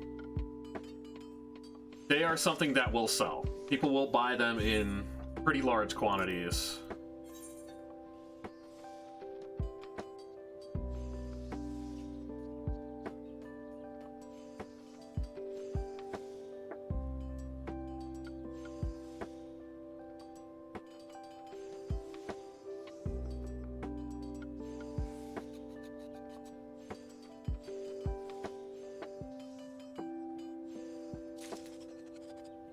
We're still making a decent chunk of XP off of this. Like, don't get me wrong, I'm not being stingy. Like, I love the fact that I'm making so much XP right now,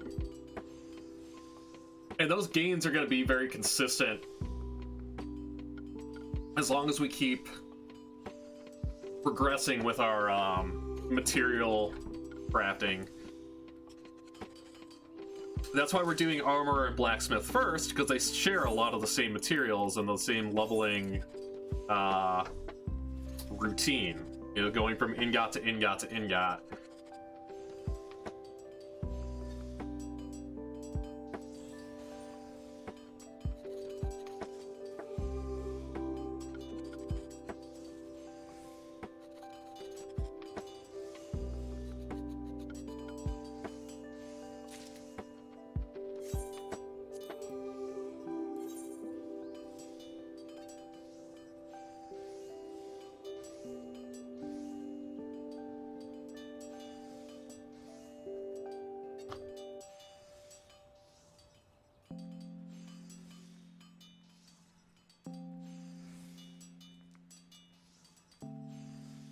So once we hit 23, I believe we'll be able to see the next set. Yes. And steel is 26. Can confirm. So we'll grab...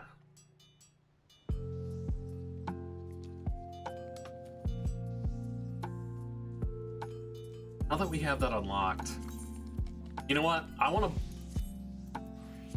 to say never mind to finishing up iron. Let's go ahead and get these bomb ash. Yeah, southern thanolin, like I thought. Not South Shroud.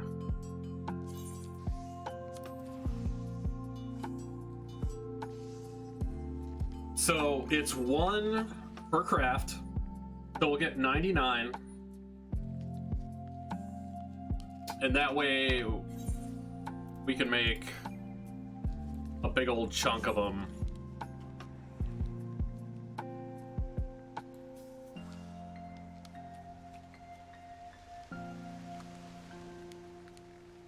Because 50 crafts that's a lot. That is a lot of... I guess it can go for an even 100. Because the way stacks work now. I'll see that. That makes sense to do it that way. Bomb ash.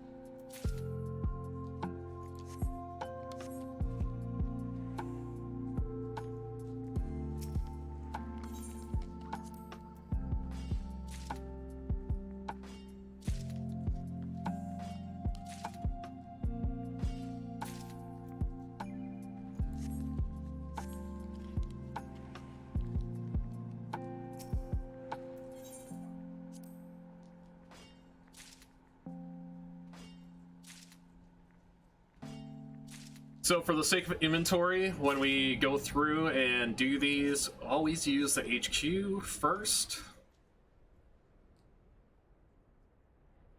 For grinding purposes anyways, just to clear out inventory a little bit faster.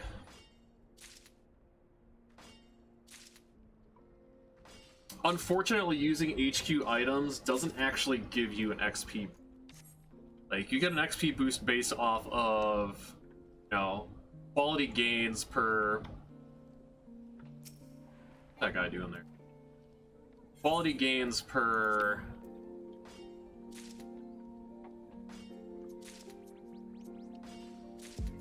crafting. So you can, like, look at it this way. When you're doing your quality section of the synthesis, like, if you put HQ items in there, you might start off with 14, but you'll get the exact same amount of XP bonus, whether or not you use any quality increasing items, what are actions. Yeah, quality increasing action.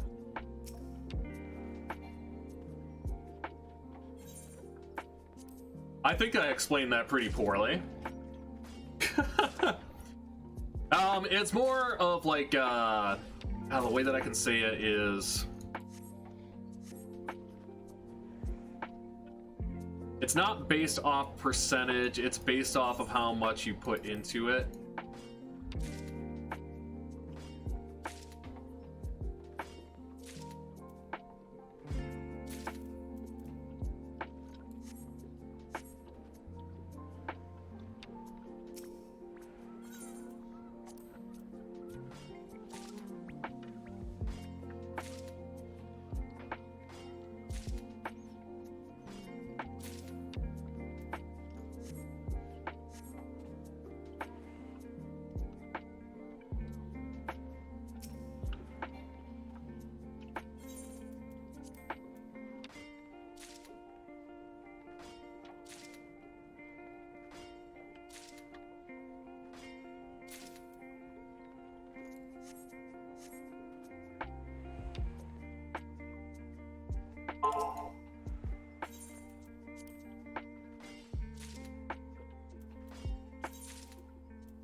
Overshot it.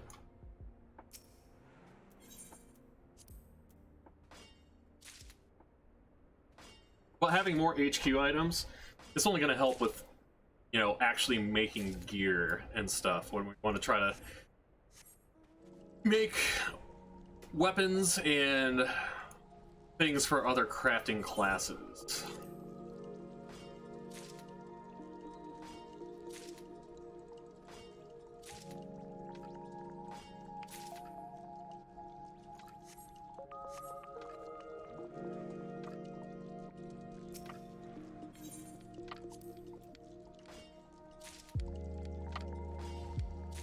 Alright, that's 82.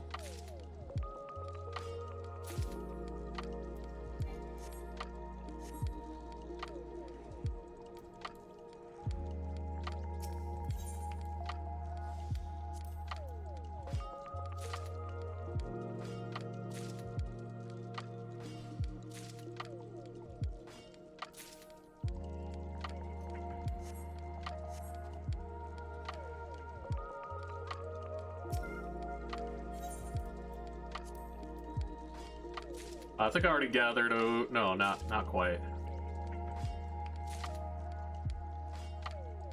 And that is a solid 8 little 100 bomb ash.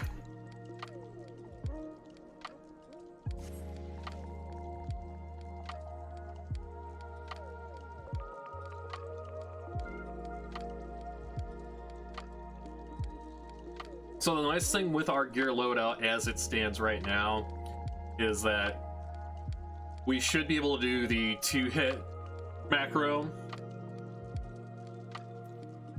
It's probably going to be 2-hit for the entirety of the time, just because we're not going to be doing many more gear upgrades for these classes specifically.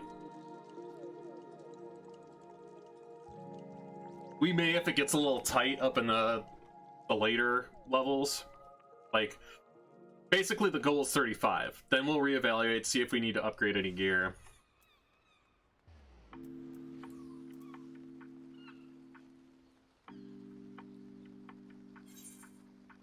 right now, all I'm seeing is steel. I think the next set is mithril, but we want to ride steel as long as we can.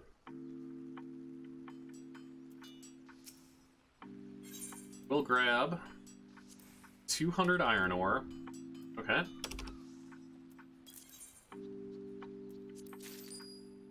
And 2. That should allow us to make 100. Yep.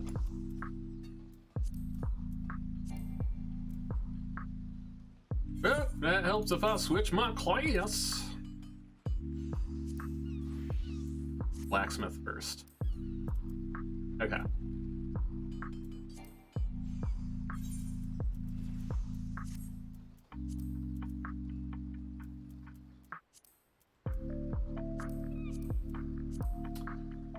Okey-doke.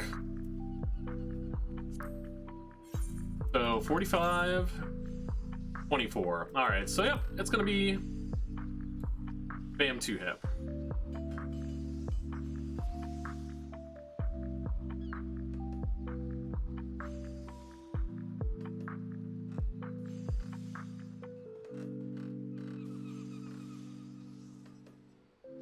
We should get pretty nice gains from these.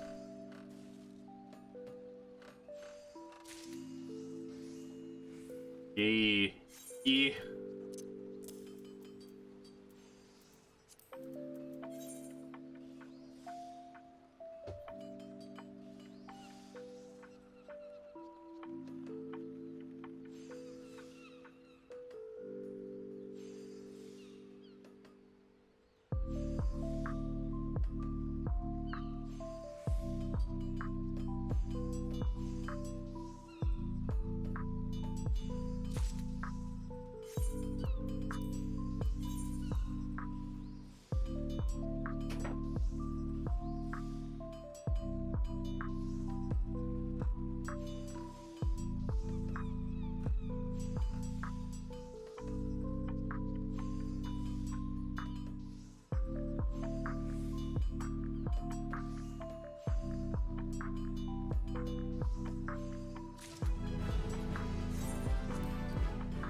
There's our innovation.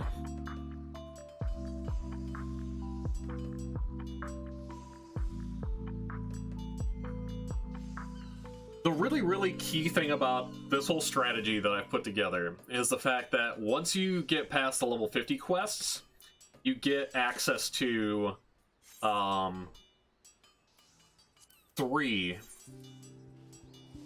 buff items, 3 XP buff items.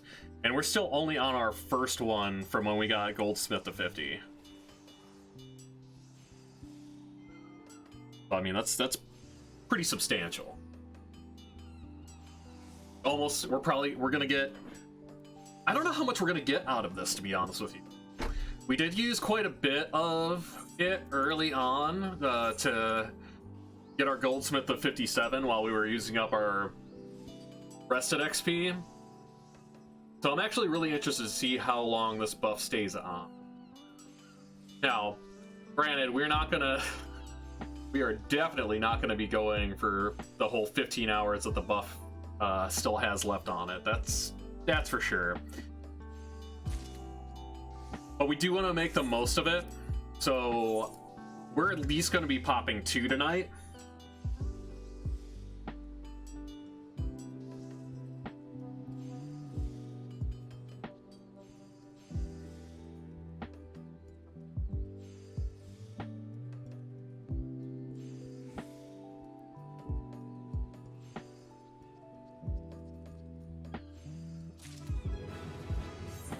And that be level 27.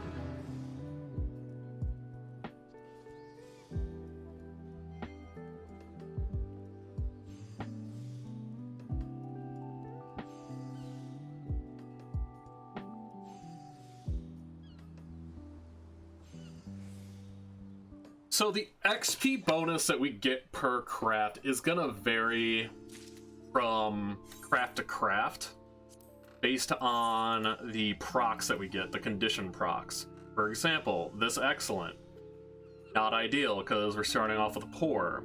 So, we are gonna get a little bit less for this, but the likelihood of that happening is very, very low.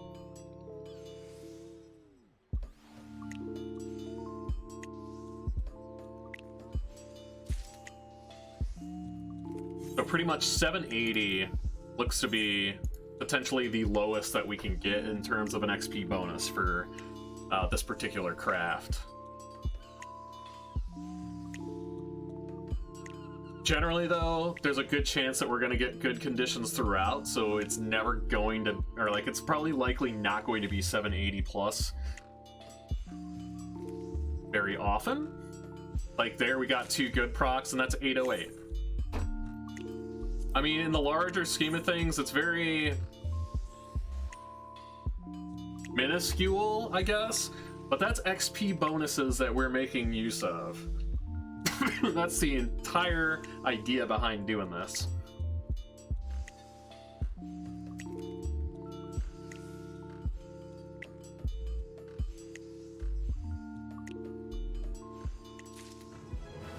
And that's level 28.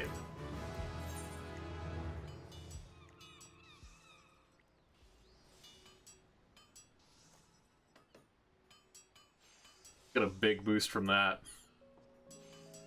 Not so big from that, but we're also using Inner Quiet that allows better quality increases every single time that it stacks up, and you get those stacks added on there every time that you use a quality increasing ability successfully. The nice thing about this macro is that the quality increasing abilities that we are using are 100% chance. I just think, like, if I'm looking at it long term, like endgame, I don't know. There are a lot of new abilities, and the abilities have far different functionality.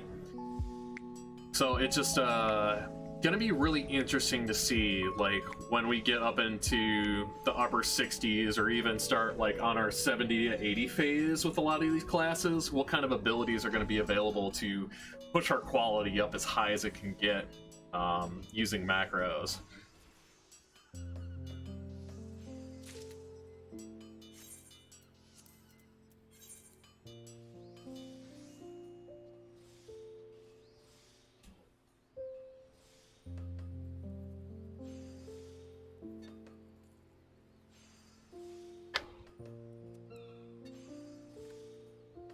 We will have a small gear upgrade at level 30 here. But we are cruising through cruising through these levels. Pardon me. So I think we take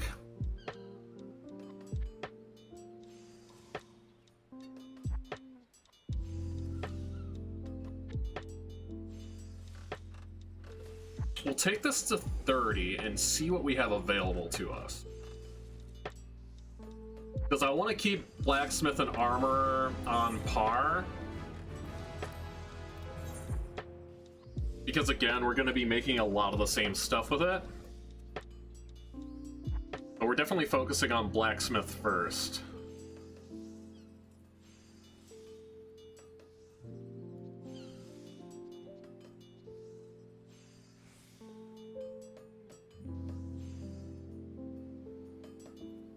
And the main reason that we did Goldsmith first out of anything else is because Goldsmith can make gear that will increase our stats, like specifically our CP, to make these macros work a little bit better.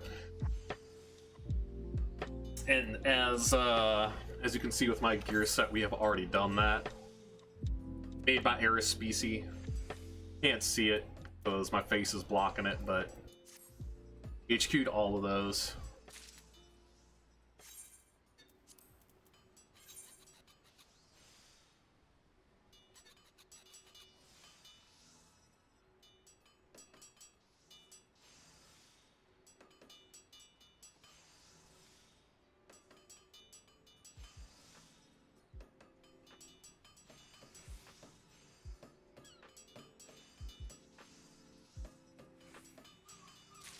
We'll also see how long this buff lasts, because that's actually a really big thing that I'm interested in.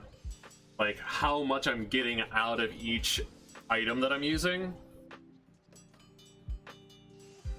Because if we get Blacksmith up to 50 before this runs out, that's huge. I don't think that's going to be the case, because we're working on 2 classes at the same time. But we might just dip right into Carpenter before going into the level 50 quests, if we can get both Blacksmith and Armorer up within the next scroll.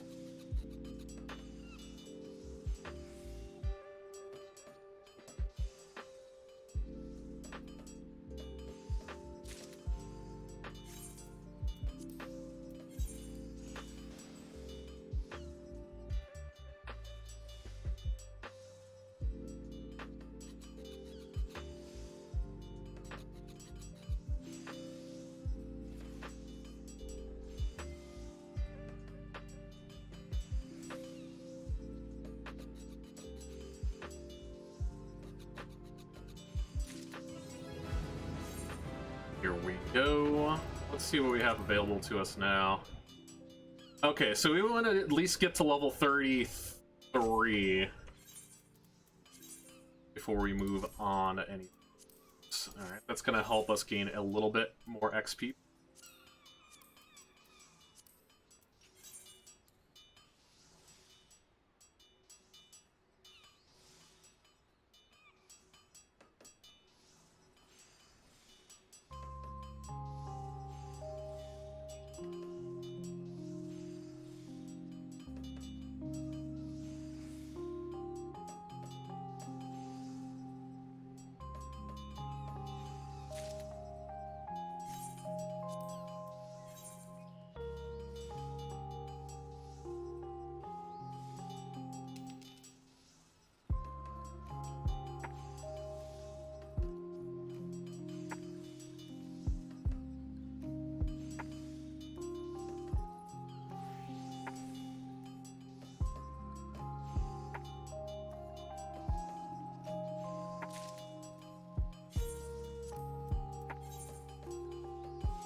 But yeah, between level 25 and level 30 Blacksmith, we only made 22 or 23 steel ingots. Yeah. So if we can get to 33 and push up to the next step before using 50, that means that we can get Armorer to that same step, and then we can move on to gathering materials for the next step. Again, the only thing that's really going to hinder us is if we need to do some gear upgrades, weapon-wise, for both of these classes to be able to make the next thing with a 2-hit setup. But, you know, only time will tell. We'll just have to see. Especially if the next set is going to be Mithril. And if that one's going to be a level 36 item. It would be kind of consistent with how things have been going. But we'll just have to see. We need to get up to 33. That's the big thing first and foremost.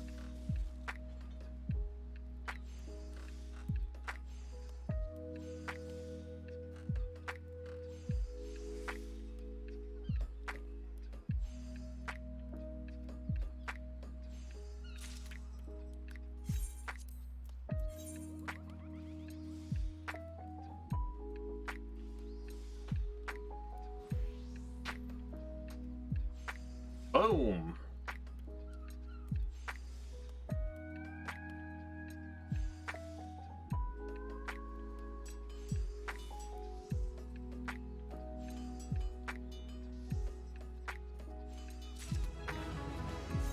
Here we go.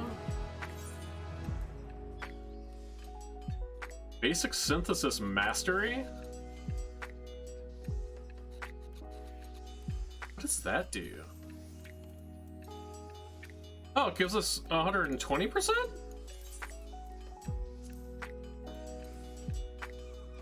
Okay.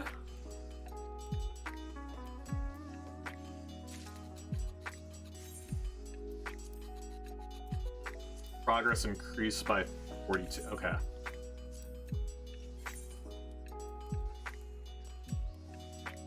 Sorry, I didn't mean to stand up there. Not barbarians here.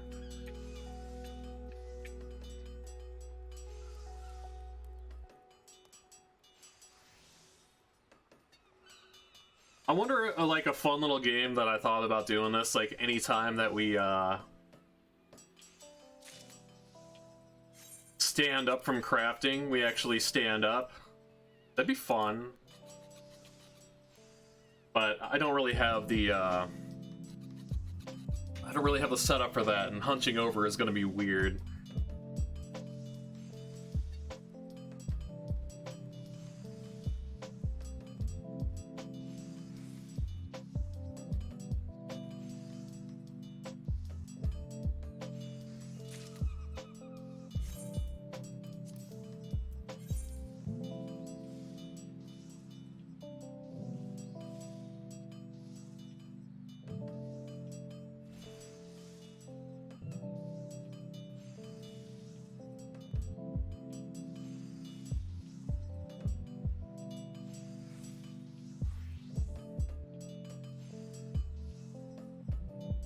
You know, I wonder if it'd be worthwhile to add an extra step in there for innovation. Let me see how much CP I have left.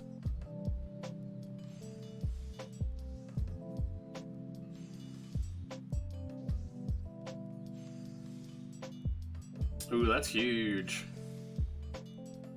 Yeah, so we got 96 CP. We're leaving just like a whole bunch of CP on the table. But innovation is at 26.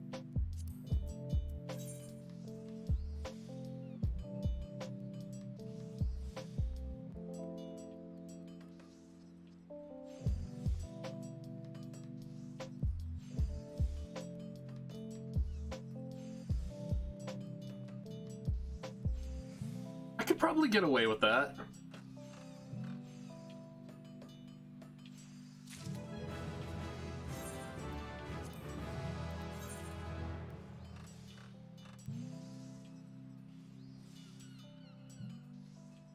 Yeah, but we got up to 32 in 45, or 35 crafts of steel ingots. So that means that we literally have 15 to work with once we hit, or 15 to work with to get the 33, which I think is 100% obtainable.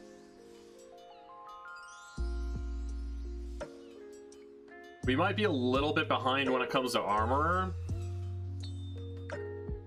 but we can always make something else to buffer that. Really, the big key thing is just seeing where we're at in terms of our next crafting set. Like, I expect there to be some kind of ingot in the next block between 35 and 40 that we can use to boost up to, you know, the next one.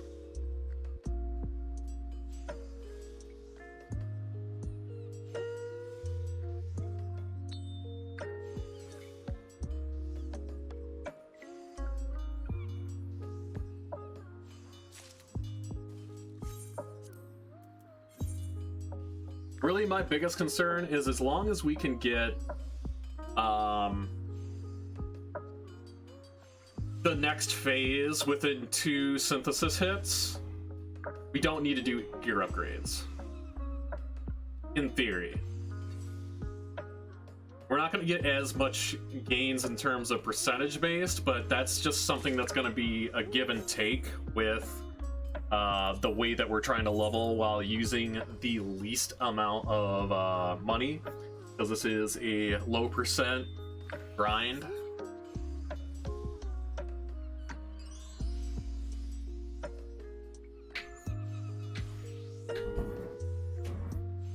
if we had a lot more time and we were giving ourselves more time, we could take time to go out and farm. We could take time to make a lot more items in order to sell on the auction house and wait for those to give us dividends back. But right now we're kind of working with what we have.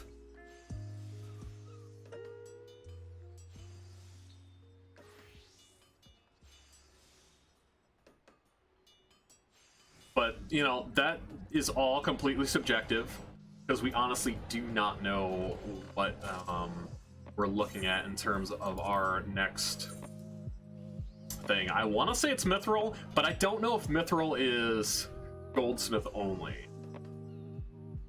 For all intents and purposes, it could be cobalt, which is level 42 craft, which would make more sense. That gross.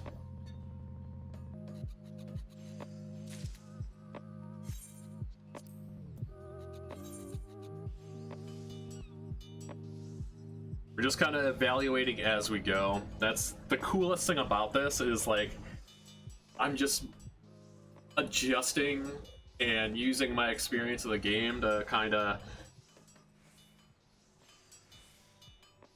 dictate on the fly, like, the idea of what we're doing here. So yeah, we didn't break the 50 barrier to get up to 33. Now that all changes if we don't have something that can be used in the next set.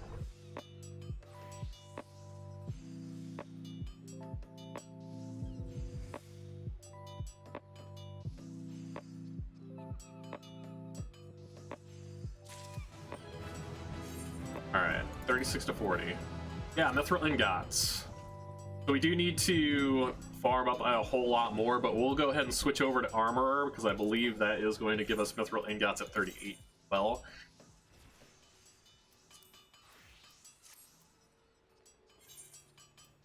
Hey, duck, yeah?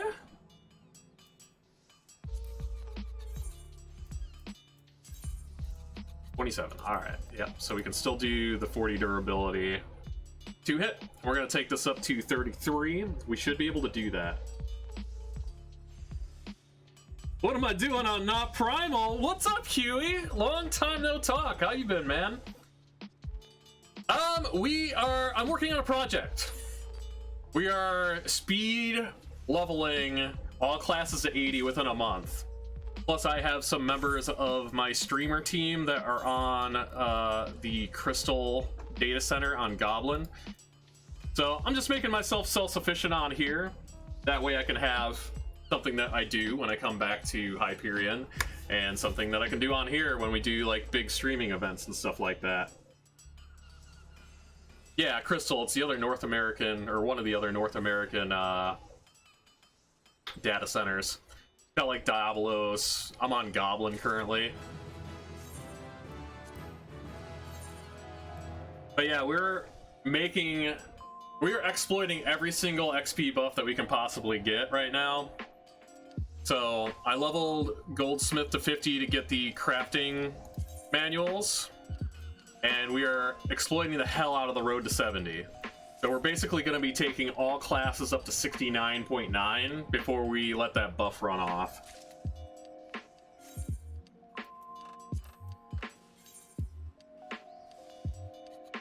Yeah, I think that's why a lot of the people joined it. And plus I'm thinking like, hey, at the end of the day, if I do end up starting like a free company for the stream team, then a lot of people will have somewhere they can go, and I already have the know-how on how to make money and all that stuff, so we can at least have a community over here for that.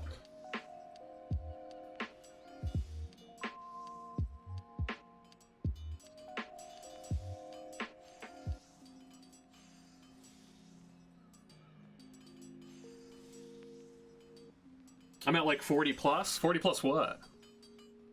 Oh, 40 plus days? Yeah, I know.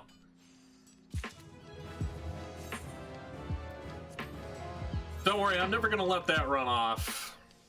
Like, at the end of the day, no matter what I do, Celestia will always be my home. And I still love a lot of people over there. It was just hard. It's hard to get into the game when I didn't really have a lot of time to grind out that end game progression.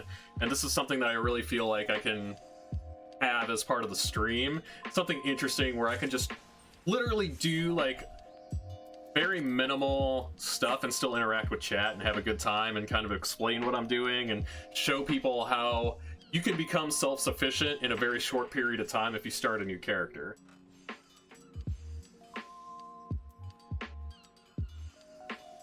Because right now I have got,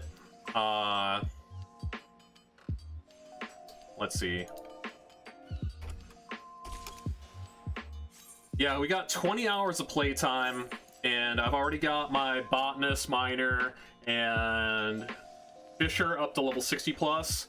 I've got goldsmith to 57 for power leveling armorer, and blacksmith currently. We're going to be doing all the other classes to 50 tonight in this stream as well.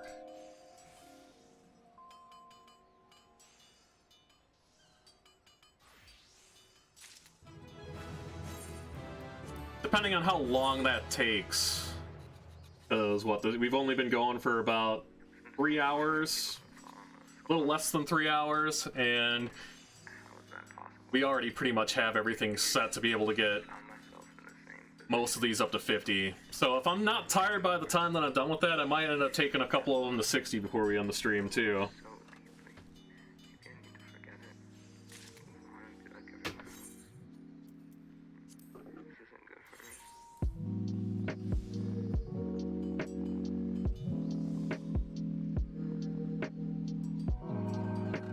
Yeah, glad to have you by, man.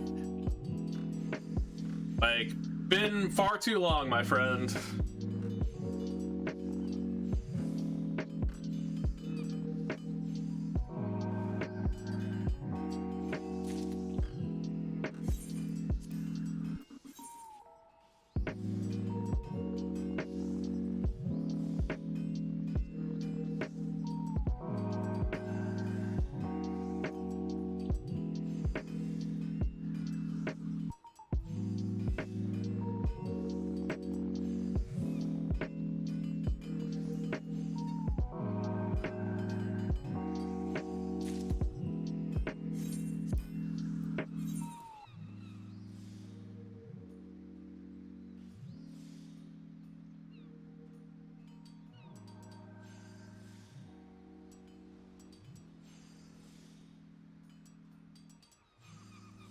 Yeah, just thinking about it, one of the most challenging things, in my opinion, is probably going to be 60 to 70 with these jobs, because I'm going to have to start farming up red scripts. I wonder, is there still a cap on weekly red scripts? Oh. No. Because red scripts don't exist anymore.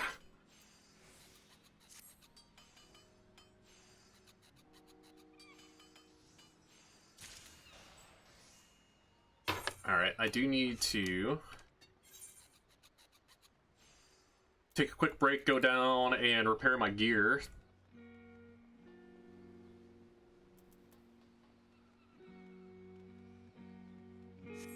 I also hit level 25, so I do have a couple gear upgrades here.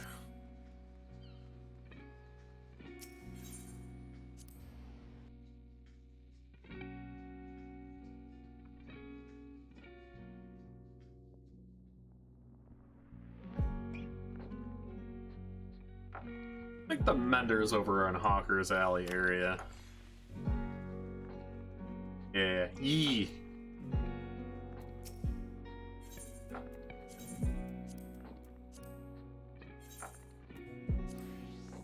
So we'll craft up all the steel we can craft up on armor. And then, well, let's see. Let's see where we're at by the time we're done to 33 with armor, see how many we have left over. So I might double that back into blacksmith, because we want to push blacksmith to 50 first.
Aw. Let's switch up the playlist here. Getting a little late.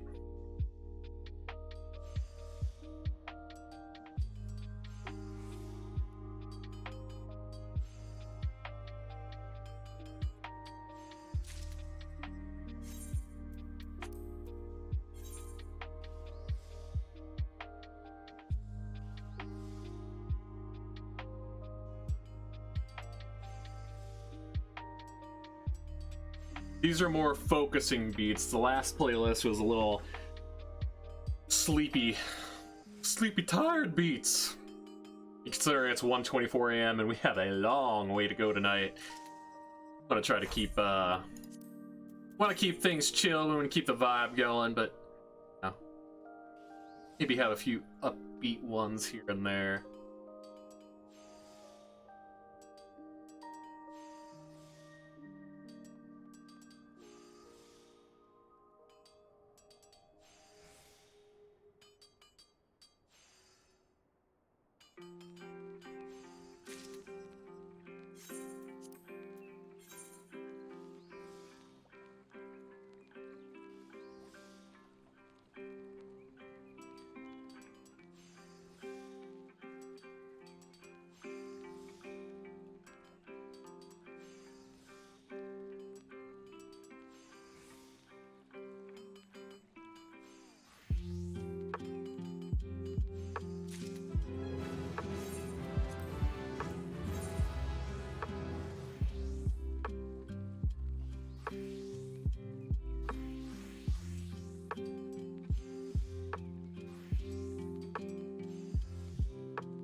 So considering that we started a few levels behind on armor on this set than we did on blacksmith, I think I gave myself a wide enough berth to be able to get the 33,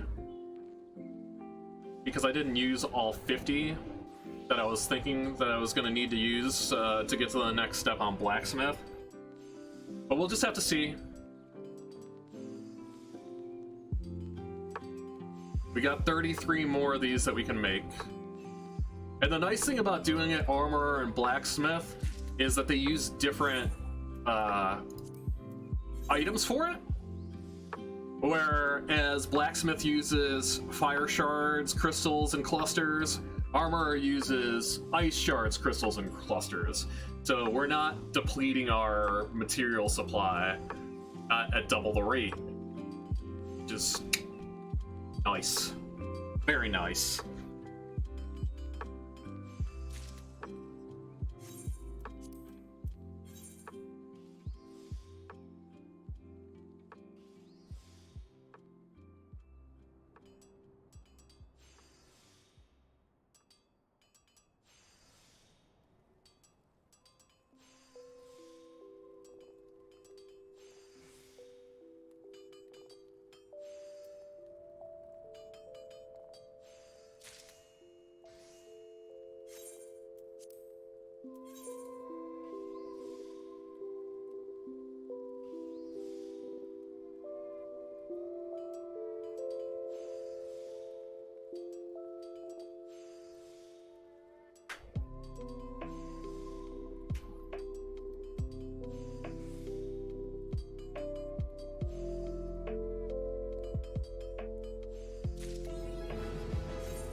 Alright, use some gear upgrades here.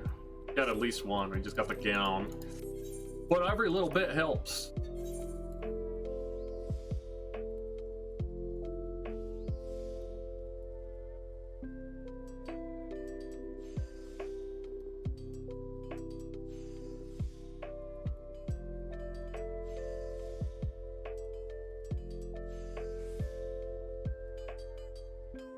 So we'll probably go through the same similar process. It's going to take us a little bit longer to gather what we need for the next step, because we need 300 mithril ore, so we could have 100 apiece. So we can do 50 and 50 with blacksmith and armorer again to push up to 43.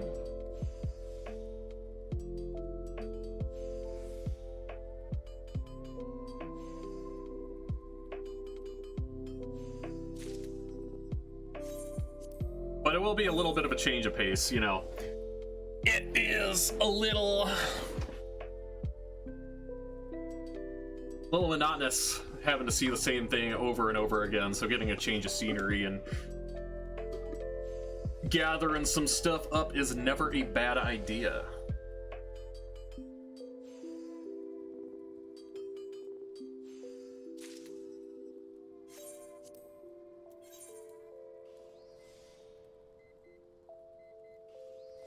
And the nice thing about this, once we get through and make what we want to make to get where we need to go, it is going to be really, really beneficial, in my opinion. Because we want to get blacksmith to 50, so that we can make the saw, I want to say like the level 30 saw, 30-ish, level 30-ish saw for carpenter, and HQ that. So carpenter will be set from 50 to 60. Or not 50 to 60, but all the way to 50.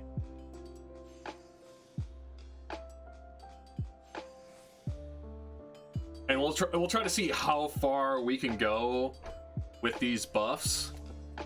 Because if we can make this happen, like get up to 50 with blacksmith without exhausting one of these buffs, maybe we'll get both blacksmith and armorer up to 50 without exhausting this first buff, which would be crazy.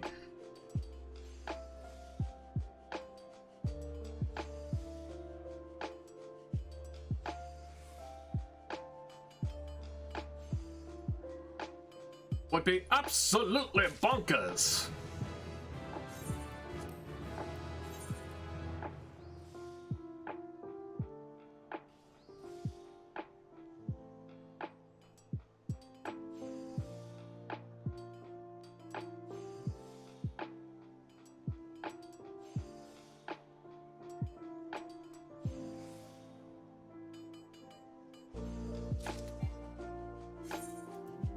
Okay, well, this just become a one-hit. The difference between this and blacksmith is we have a better weapon. We have an HQ level 13 weapon versus the NQ level 8 that we had on blacksmith that we were doing this with. So that's kind of awesome.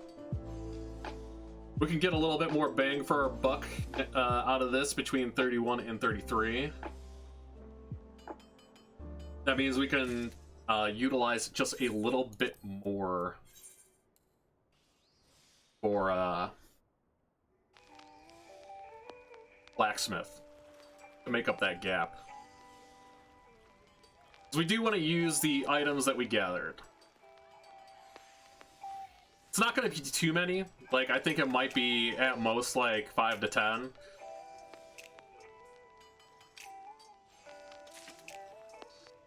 But any boost is a boost.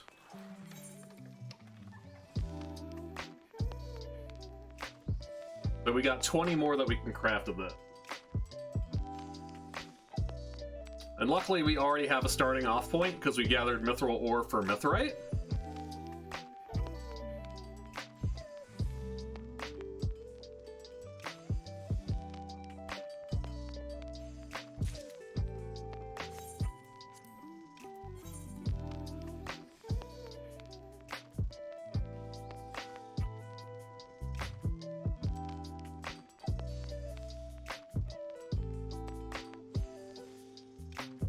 But yeah, I don't know how much the iron ingots and steel ingots are going for on the market board. I have not checked yet. But you know, we can make stuff out of that to help our other crafting classes. Again, why I did this in the first place. This way, doing blacksmith and armor together. But we could also get good quick turnaround because everybody needs these items. anybody else who's leveling this could drop money on them. It could be someone who's been at level 80, they got millions of gil, and they just want to take their blacksmith or armor up real quick, or they want to make something for one of their other classes as well. So, we're thinking on a high level when it comes to the routing for this, and the progression that we want to take. Because as of right now, next play is definitely going to be Carpenter.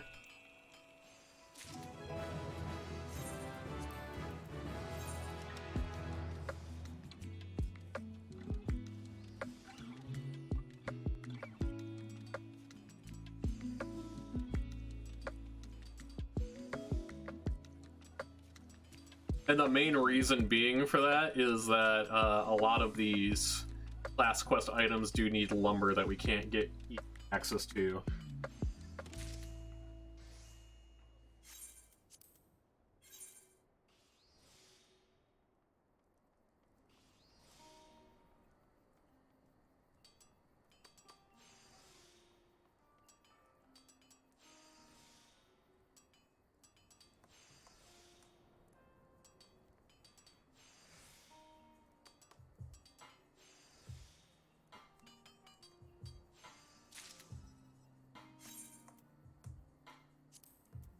Yeah, so we'll probably have roughly 5 ingots remaining to give us a little boost, starting off, boost on blacksmith.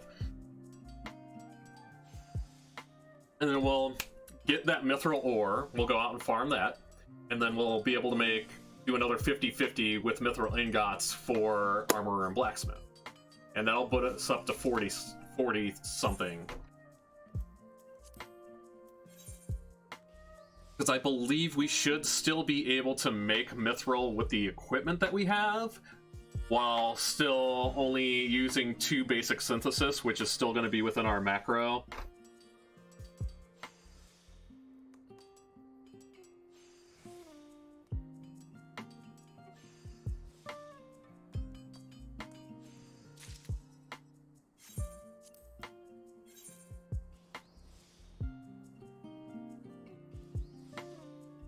We'll test it out, though. We'll test it out on blacksmith.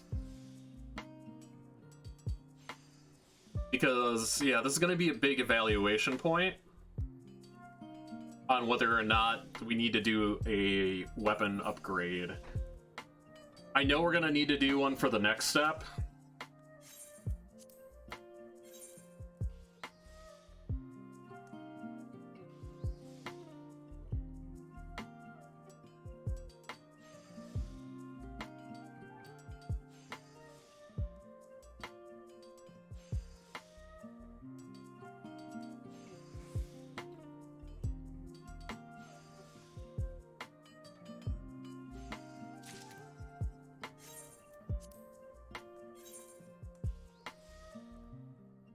That is a little Tifa. Look at that little Tifa.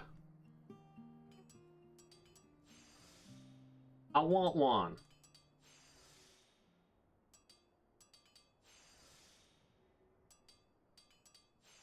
It's probably bought on the Hog Station, to be honest.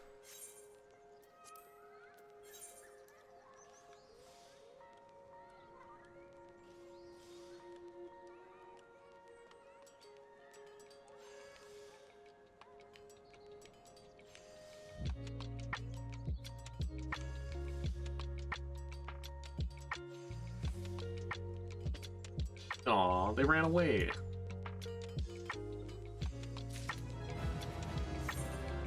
Alright, so we got 8 to work with. Mithril ingot is 36. Smithing, it's 38. Okay, so we have another divergence there. So it is going to take us a little bit longer.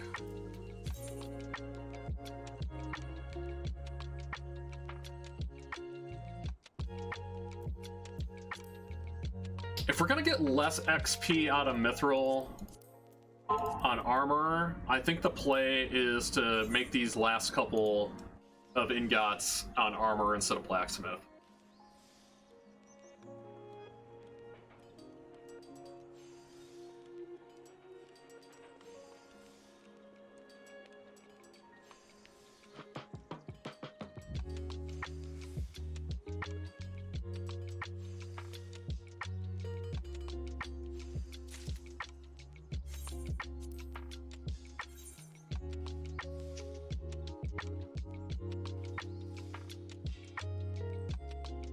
My one big thing is I don't know where cobalt falls.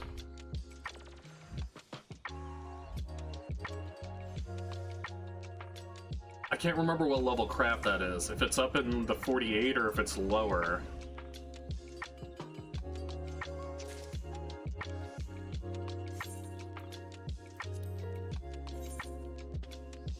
Well, you know what? I got time. Why don't we find out?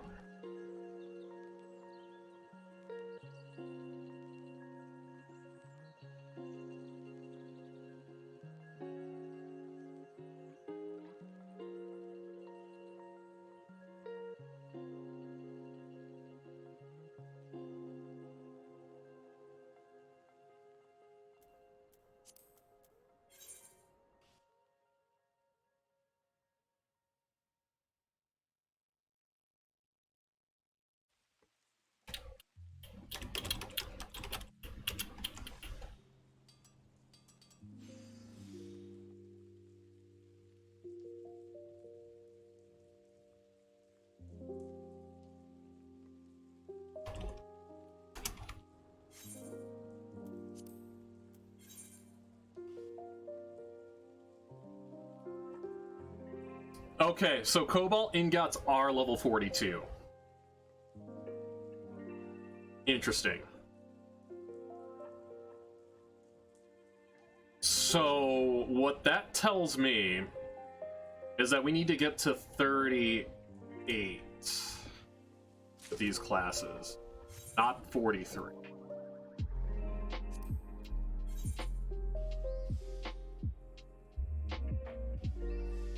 Because I want to go straight to cobalt. I want to go straight to cobalt and just ride cobalt all the way to 50.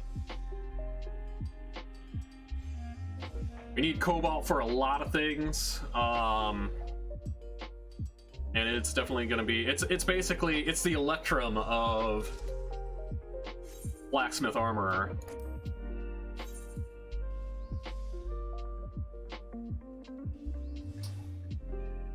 So I'm wondering how... It's not going to take us too long to get to 38, because we're going to get really big XP boosts from these Mithril. So I might only need...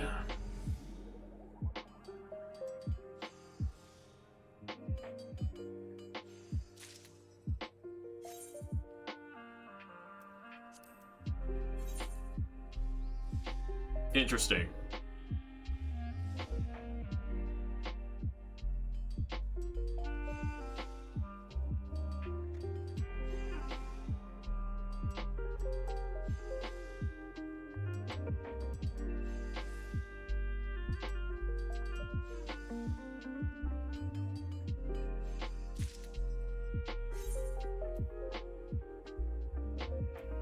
Alright, we are going to test out Mithril. See how 62. Alright, so we can do the 2-hit with Armorer here. We'll test it out on Blacksmith next.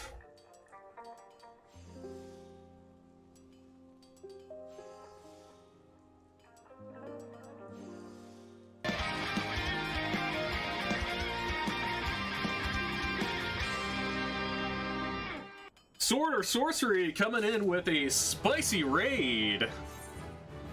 How are you doing today, my friend? I'll wait for ads to roll real quick, just before I give my proper greeting.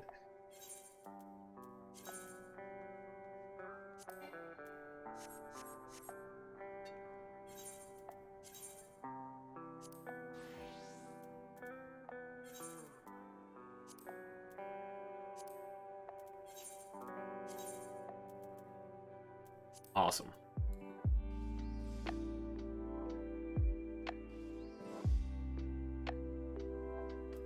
First and foremost, what we'll do while we're waiting for that, we will give our good friend a shout out here.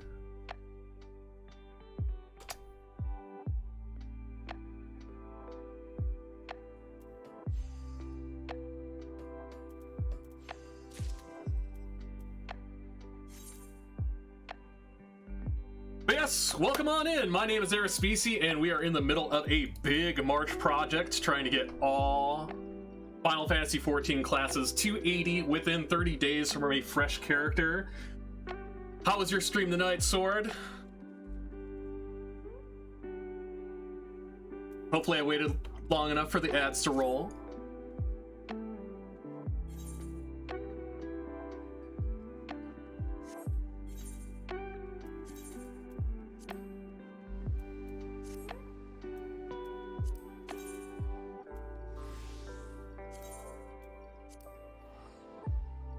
It was spicy? Well, we love spicy things around here, I can tell you that right now. Went pretty well after you decided you weren't in the mood to learn a speedrun. Well, what were you working on tonight?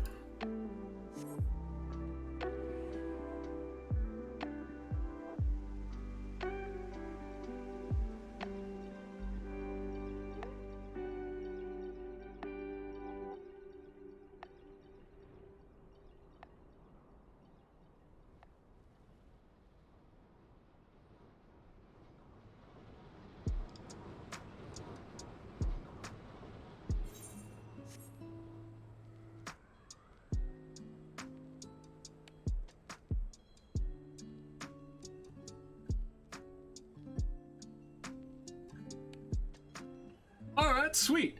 Are you still on the same leaf green Nuzlocke that you started the other day?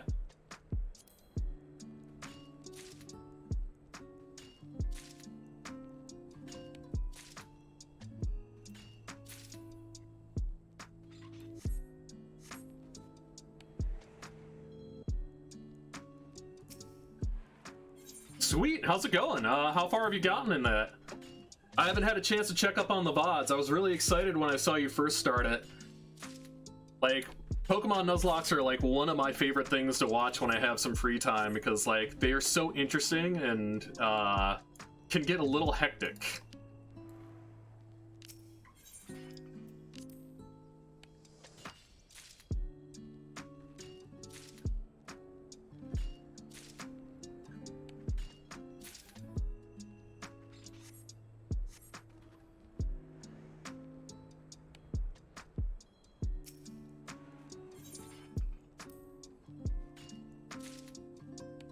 Oh man, that's rough. Makeys are pretty good.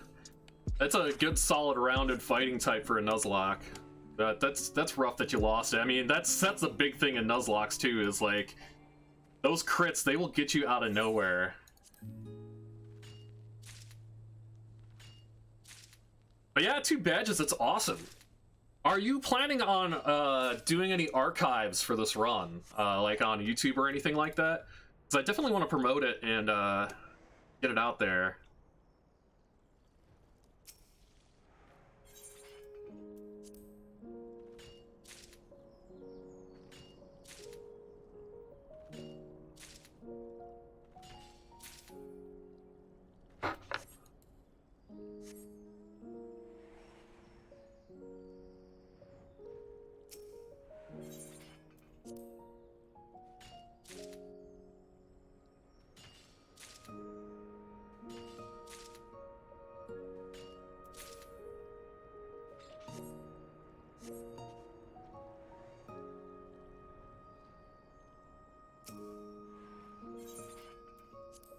And for anybody just joining, right now, we are basically power leveling all of our crafters to level 50. Currently dual working on armor and blacksmith, and moving on from there shortly. We're at level 33 with both of them.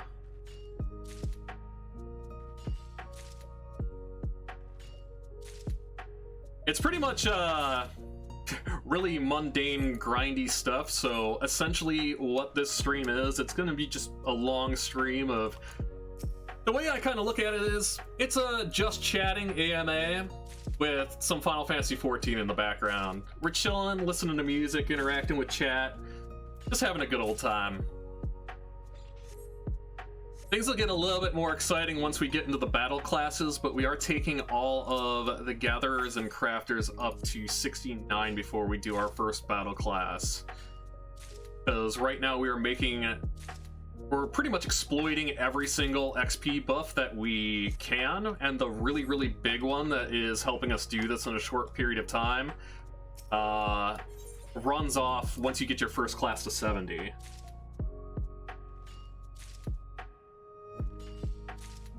You got a randomized crystal Nuzlocke you're doing for YouTube as well? That's awesome, man.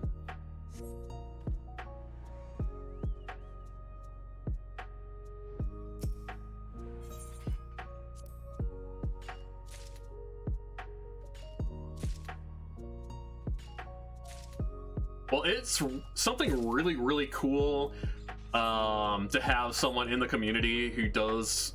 I mean, it's really cool that our community has so many people who do so many diverse things.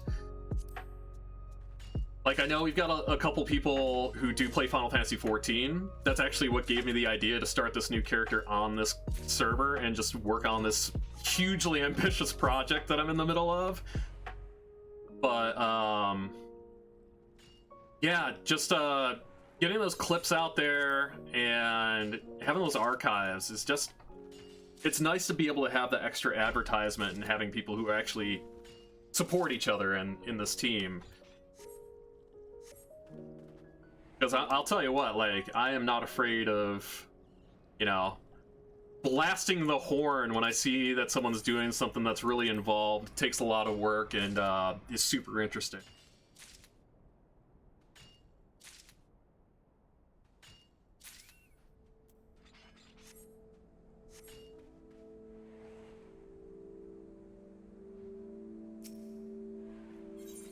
Right.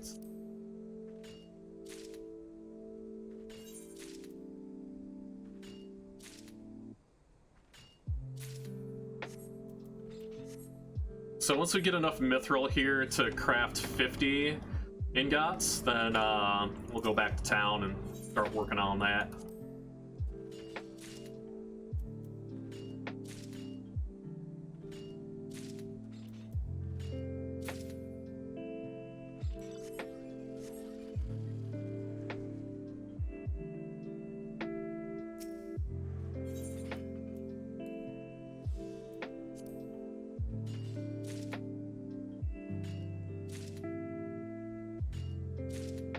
Yeah, I'm having a lot more fun with this project than I thought I was going to. It's like, I kind of feel like a mad scientist, like figuring out like, oh, I want to do this next, or I want to do this next, basically pathing it out. So I think it's really interesting to see how self-sufficient you can be in a short amount of time, starting a brand new character. Like, I've done 2 streams so far. I did a lot of it off stream, like the very first batch that I did, before I realized, hey, you know what, why don't I just do this on stream? Something chill that I can do.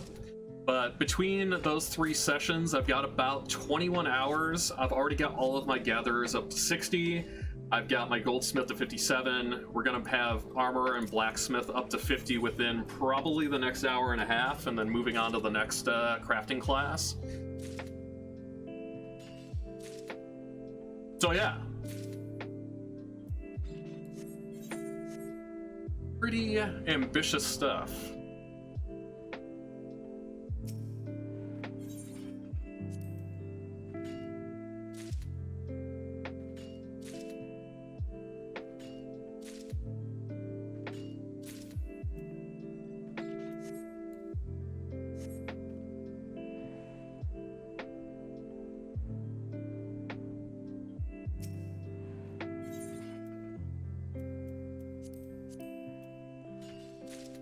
There we go. And back to town we go.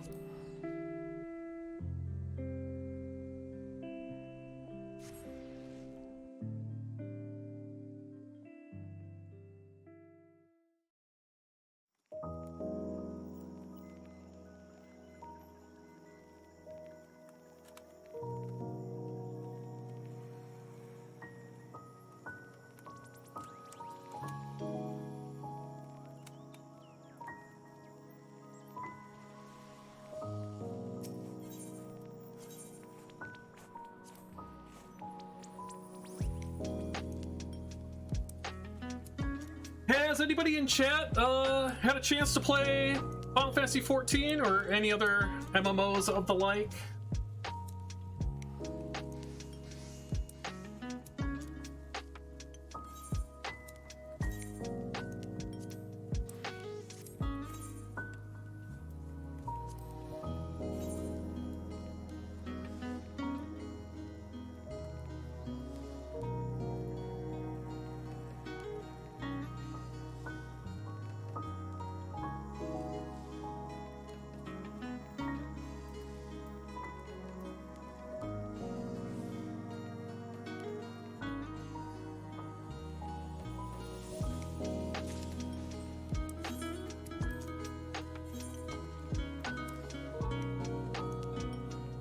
Used to play Terra. Hey, I checked out Terra for a little while. That game was really fun, and the graphics were kind of mind-blowing for the time. I never really got too much into it though, because I didn't have anybody else to play with. I don't know if I even managed to get to max level, but I had a lot of fun playing around with a lot of the different classes when I was playing it.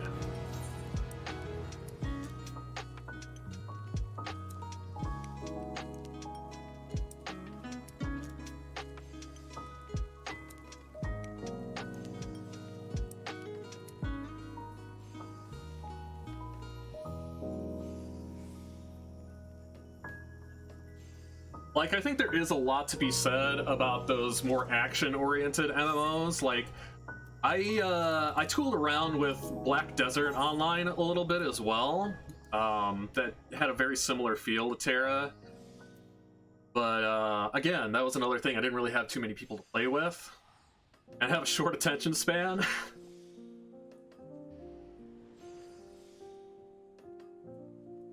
More into WoW style play. Yeah, I get that too. I mean, I grew up on, like, World of Warcraft. Well, technically I grew up on Final Fantasy XI, which... oh boy, I've got stories about that game. I got war stories about that game. But I started out WoW when it first came out as well for a little while. It wasn't really my thing at first, but it kind of grew on me. And then we got 14 here, which is very, very WoW style-esque. I just like it a lot better because of the pacing is a little bit slower, a little bit more methodical. A lot of what you do in terms of like fights when you're doing raids and things like that take a lot more practice, a lot more strategizing, and a lot more harmony with your team, where I feel like until you get up into like the really top echelon of World of Warcraft endgame, like it's basically you just face roll everything.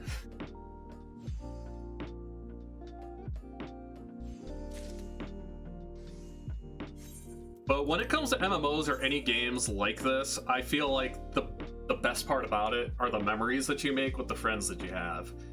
Like, that's what it's all about for me.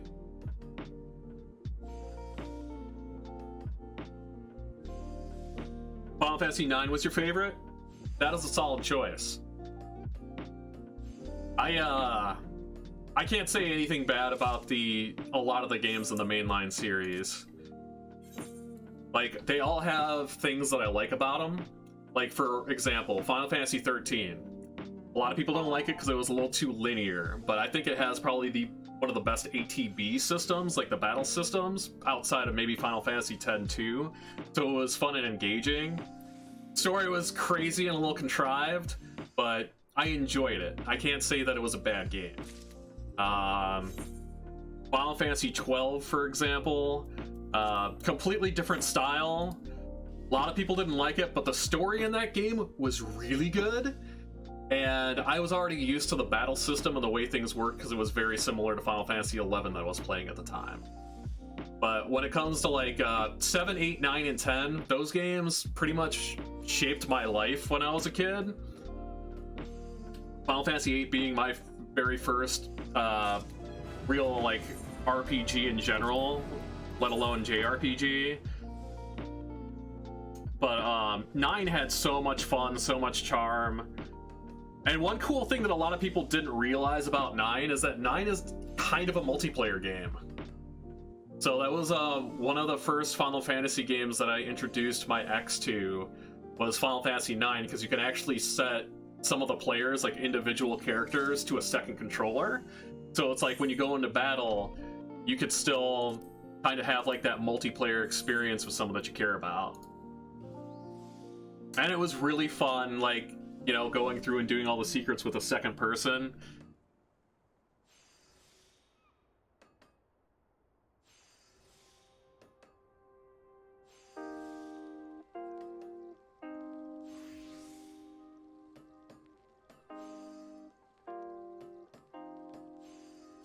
More of a Leroy Jenkins run right in player. Sorry, I missed that.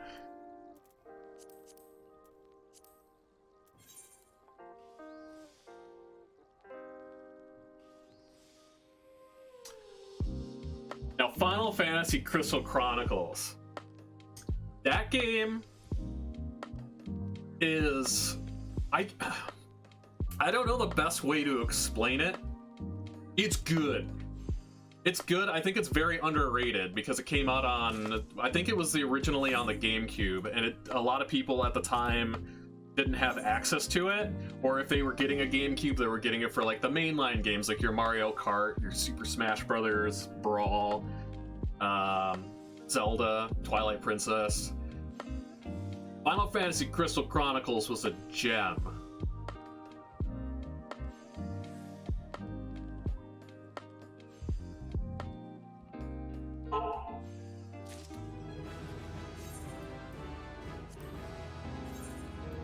Alright, one more level on Blacksmith before next stage.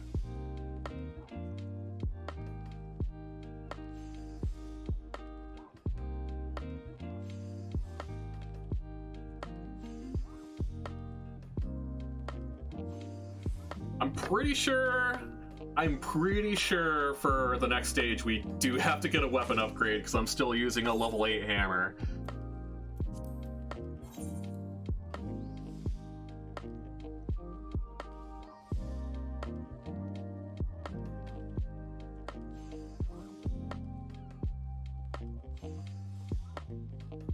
I didn't even realize there was a second Crystal Chronicles game.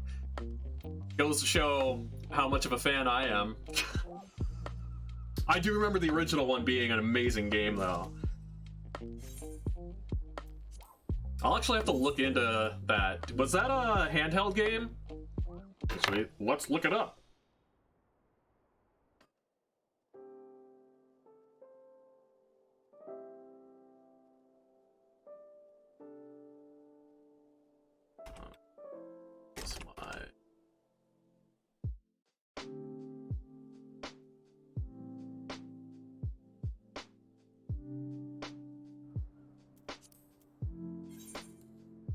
It was for the Wii, okay. Wow, I didn't even realize that, but then again, I never had a Wii.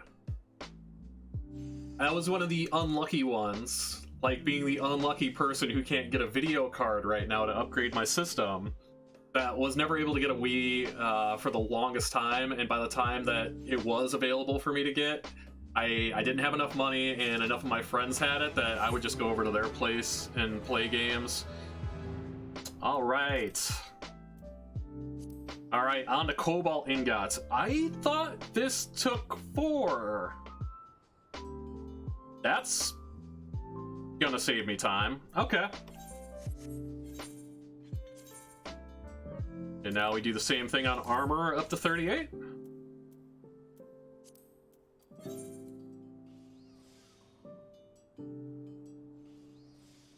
Oh, it was WiiWare. Okay. That's kind of sad.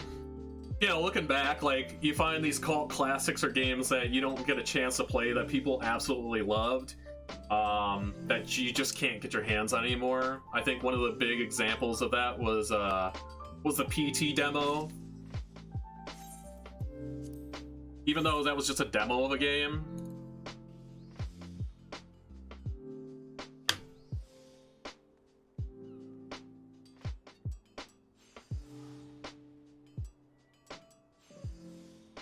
But we can change gears a little bit, though,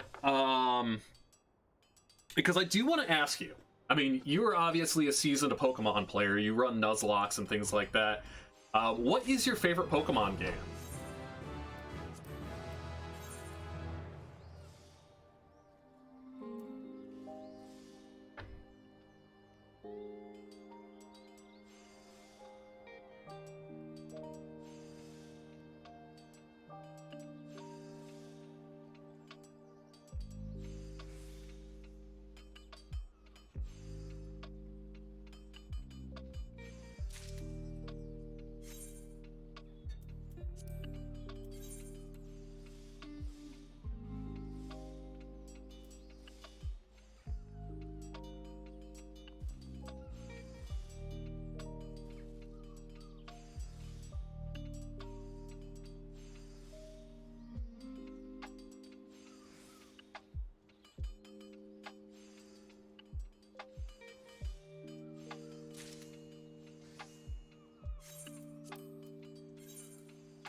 Favorite game is Pokemon Crystal? Heck yeah.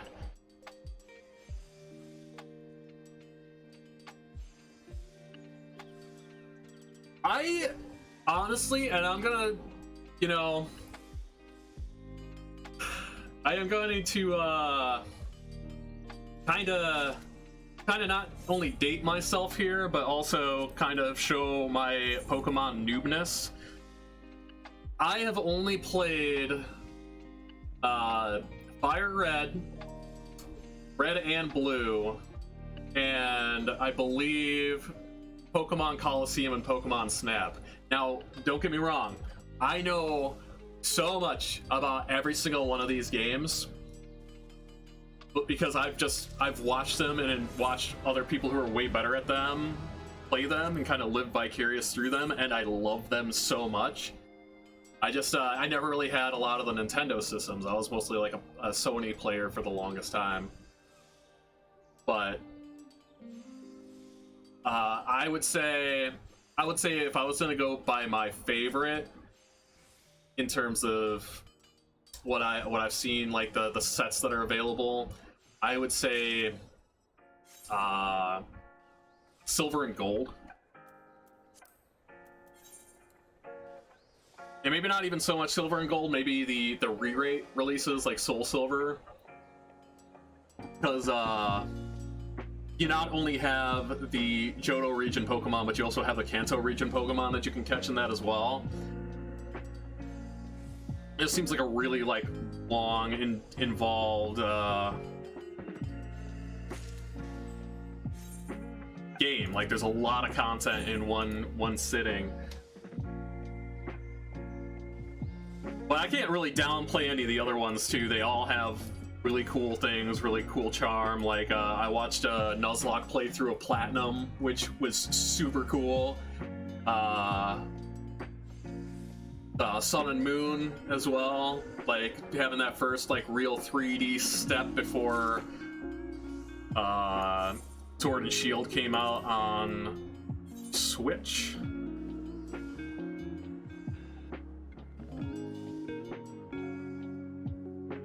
Talking spin-offs, Coliseum and XD are tied for favorite. Now, as of right now, my finances are a little tight because I actually lost my job today, but that's all right.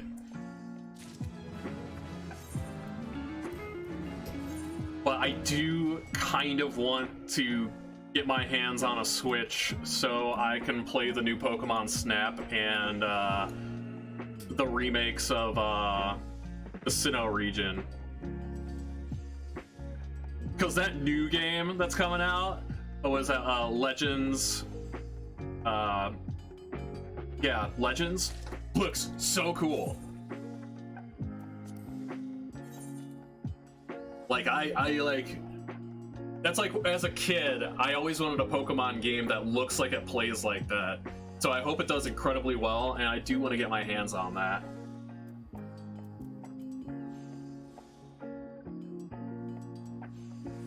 And if I can get like if I can get enough money to get that and get an Elgato and actually get my console streaming setup going, I would definitely play a playthrough of that and pretend that I'm Solid Snake.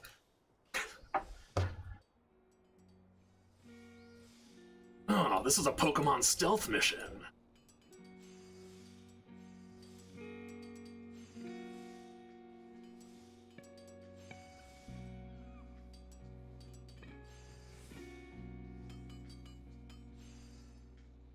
But yes, in case you were wondering, I am that kind of dork.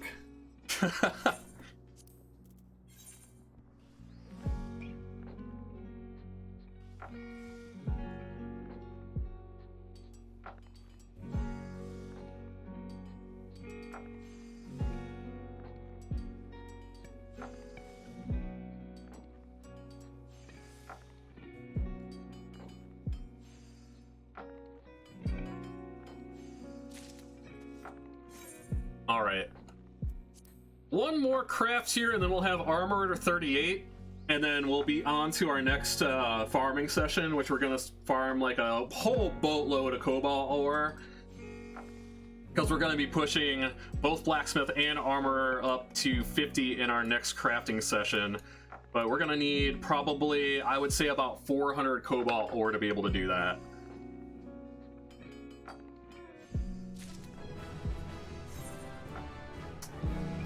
So, before we do that, I am going to take like a 2-minute break. I'm just going to get up, stretch my legs, get a little bit more water.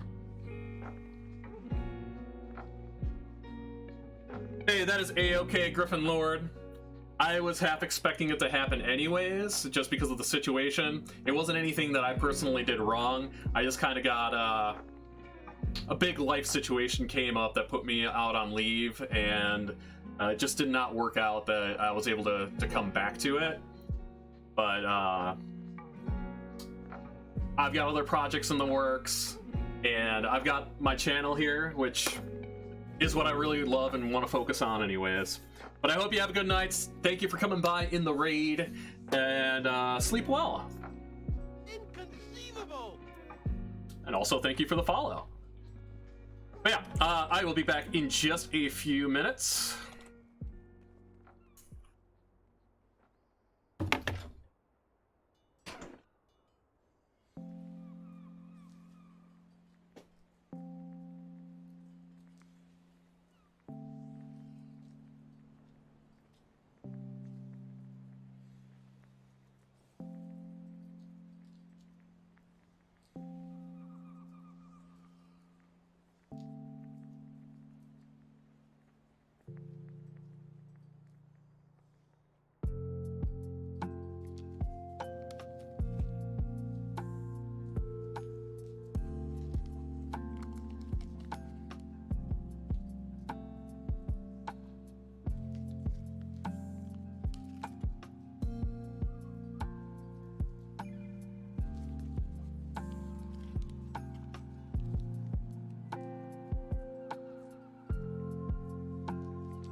Alrighty.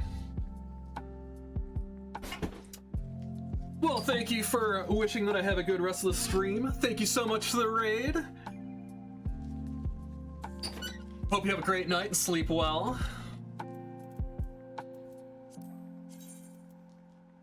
One big thing that I have learned is if you're going to be doing a long stream kind of along the lines that I am, because right now we're about 3 hours and 45 minutes in, and we're probably going to be going for 8+ hours today. Always take the time to get up, stretch. It definitely helps with fatigue on these longer ones. Make sure you have plenty of water available. Right now I've got some B vitamin and electrolyte enhanced water.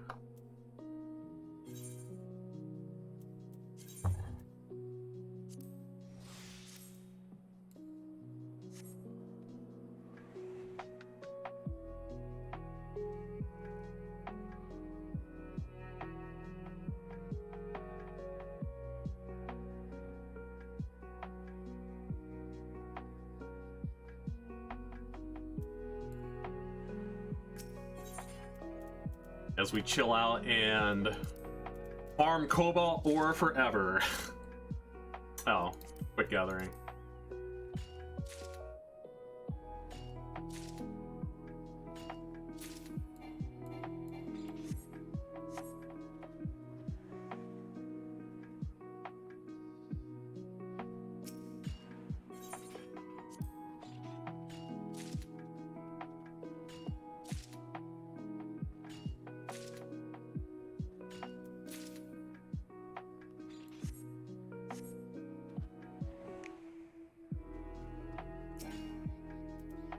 But I do hope everybody in chat is having a wonderful evening tonight. And if anybody has any questions for me about my channel or what I'm currently working on or literally what is happening on the screen, please feel free to ask. That is mainly why we are streaming this in the first place, is so we can just chill out, get to know the community, get to know new people on Twitch. As I had previously mentioned, it's basically a just chatting AMA marathon with some Final Fantasy XIV going on in the background.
So this is probably going to be the longest farming session in terms of what we need to do, just because of the way that the tiers kind of work out on blacksmith and armor. Because we do need to get 400 ore, because I want to be able to make 100 cobalt ingots apiece on both of those classes, because that's going to take us from 46 or 38 all the way to 50. At least that's the theory.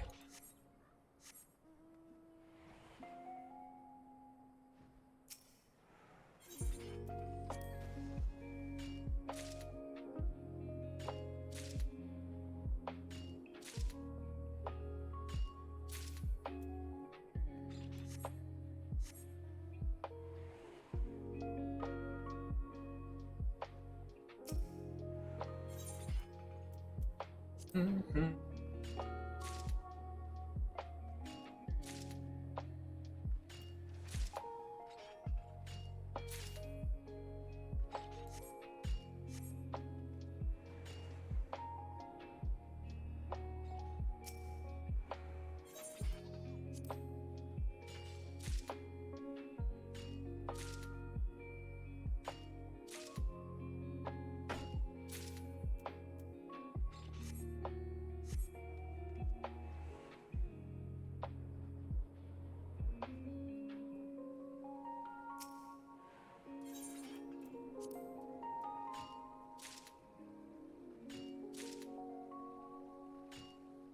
I will say the main reason why I decided to do blacksmith and armor first. Well, first for the, XP buff grind is they not only have access to pretty much most of the other crafting classes' weapons to be able to create, but the ingots that you make have a pretty easy high turnover rate on the market board because everybody needs them for something.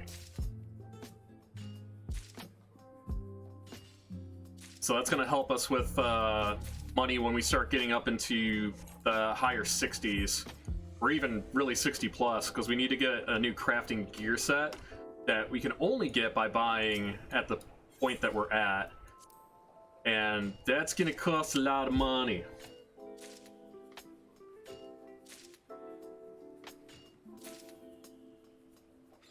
Well, until that point, we're going what I like to call speed leveling low percent in this, at least up to 60 with all these jobs, which is basically utilizing the least amount of money possible to get yourself in a good starting off position.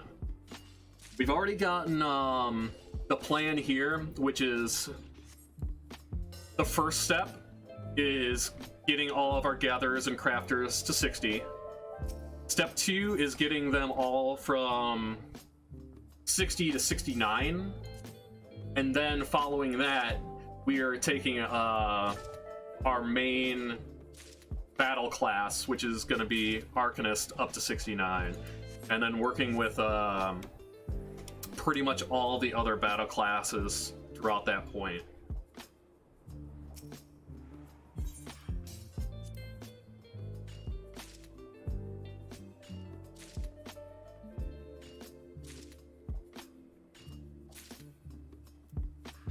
Gonna be a little chunky when it comes to gear sets, so we're gonna be doing it in batches. So like for example, we'll do our mages first, since we're starting off with Arcanist and we're planning on doing healer first. We'll get like the scholar gear around, and that will double for not only white mage but astrologian as well, which are the other two healing classes. And then we'll utilize what we have of that gear for the magic casting class of Black Mage.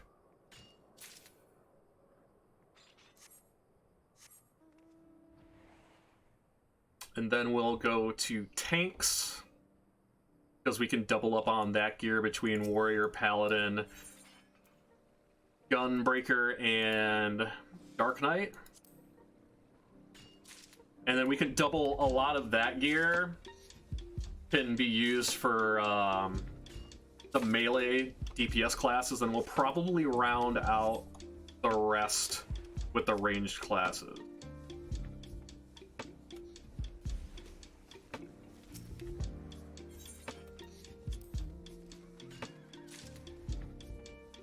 So yeah, we've got a lot of Final Fantasy XIV ahead of us on the channel, because this is going to take many sessions to be able to get to where we need to get, because again, our goal is to get all classes to 80 within 30 days.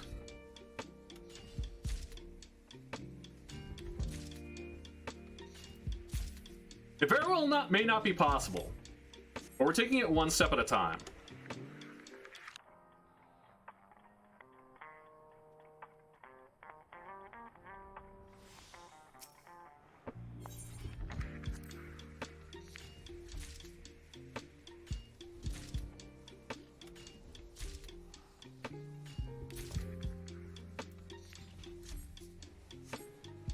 Alright, how much cobalt ore do I have?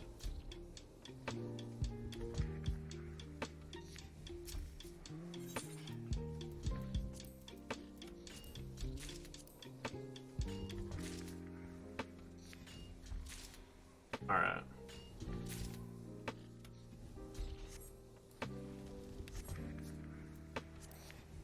So we're just about shy of halfway to our goal for this.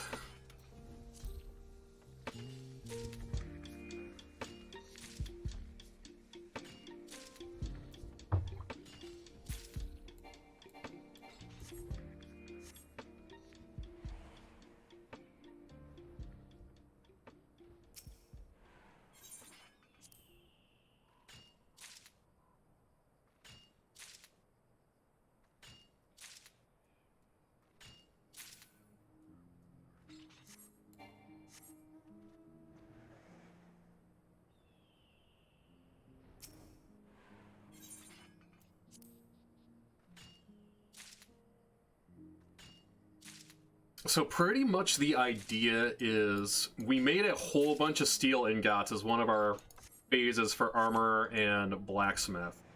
And a lot of those items, like the weaponry for the other crafting classes, utilize steel for like the level 30-ish weapon, which is basically what we're going to be shooting for to make an HQ version of, to get those classes from that point to level 50. We might not even go for the steel there, to be honest. We might be able to get away with iron.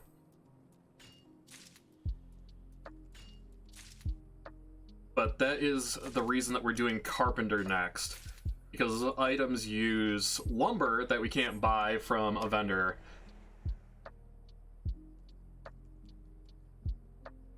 I have the botanist to be able to get the logs. We just need to level up the carpenter to be able to make the lumber out of them.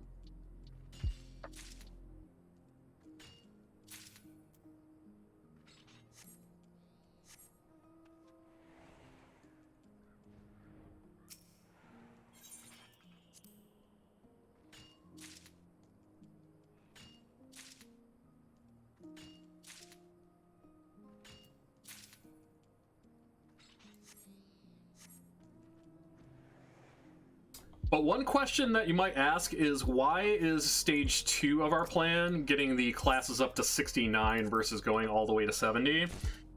That's because to be able to do this, we're exploiting a buff that you get on certain servers when you make a new character called the Road to 70, which until you hit level 70 on a class, that buff stays up.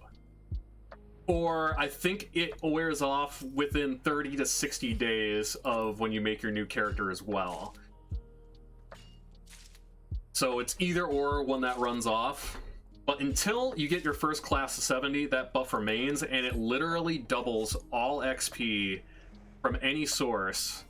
So we're using that in conjunction with XP buffing items, not only gear, but scrolls that are giving us huge XP gains.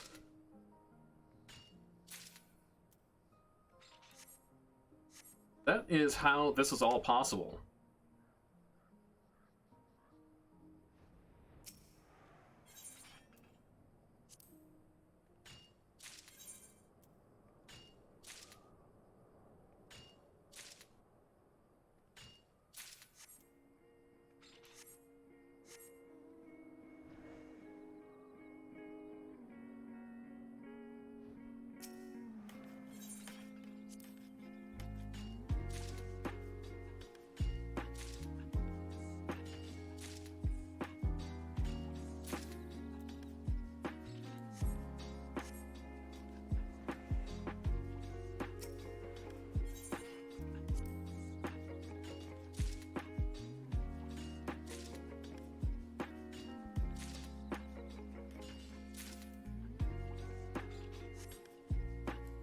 Hey, Leo, how you doing tonight, my friend?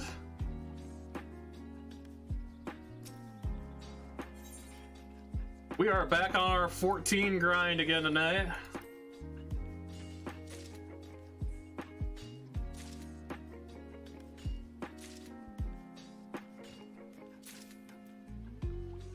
Well, I am glad to hear that you were good.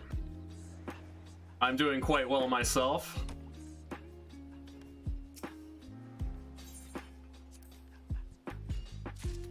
Yeah, let's go, baby.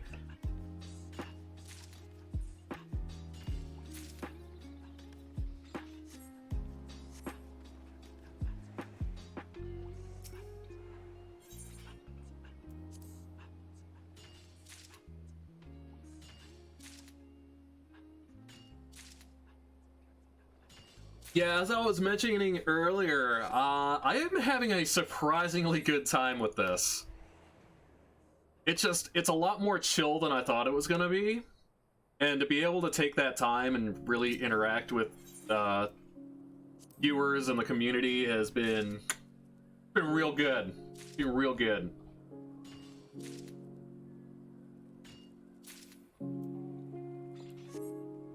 I won't be able to do it as much when I get into the battle classes, but at least when we get there, there's going to be a lot more going on. That's going to be a lot more interesting than the grinding that we're doing right now.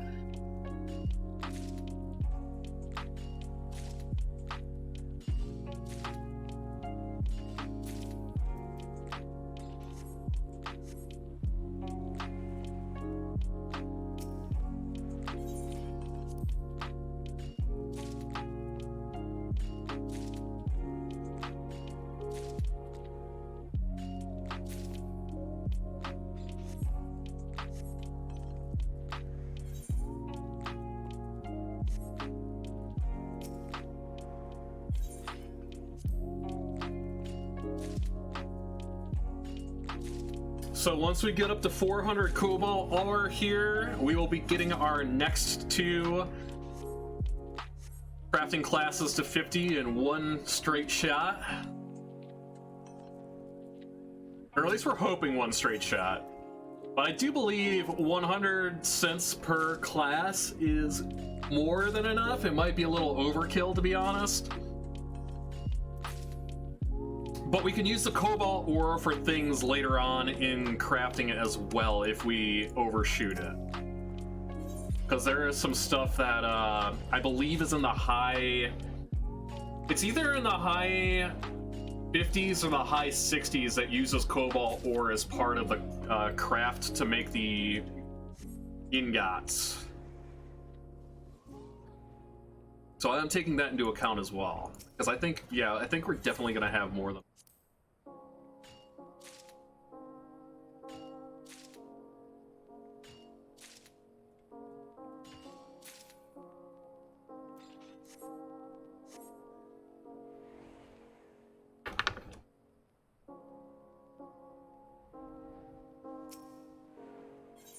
Only class that's probably gonna be a little bit of a hiccup in terms of leveling from 1 to 50 might be Culinarian, but that's another reason why we took Fisher up to 60 first before any other class. Because we could at least go fishing and chill out.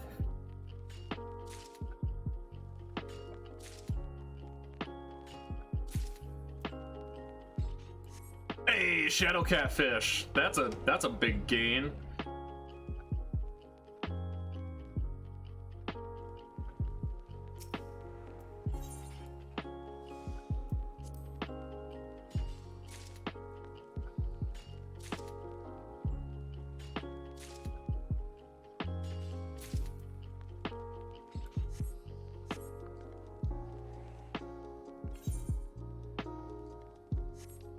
All right, we're almost at 300.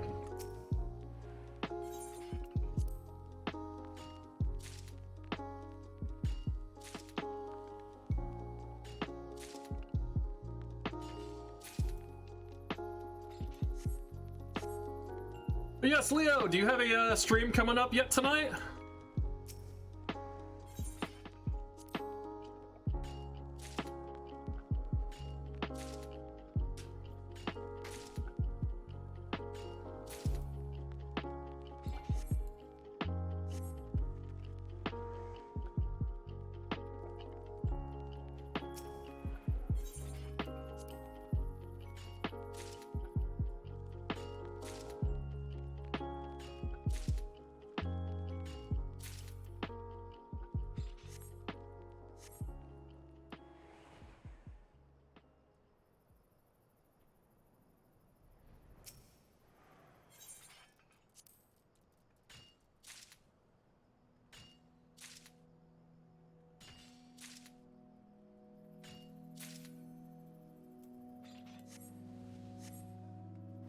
Oh, hey, what's up, buddy? A little spooky.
Archon, how are you doing?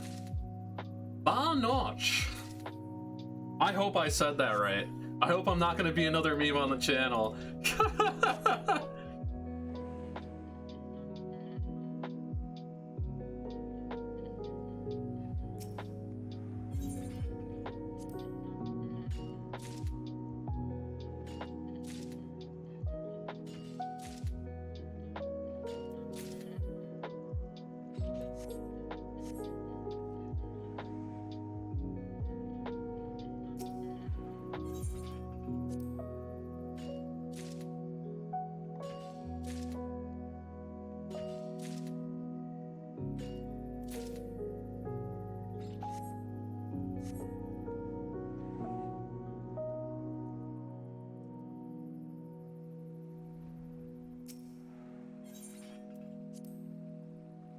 I hope you're doing well this evening, by the way. We're just doing another Final Fantasy XIV and chill evening, where it's basically just chatting and AMA with a little Final Fantasy XIV in the background. Nothing too intense going on.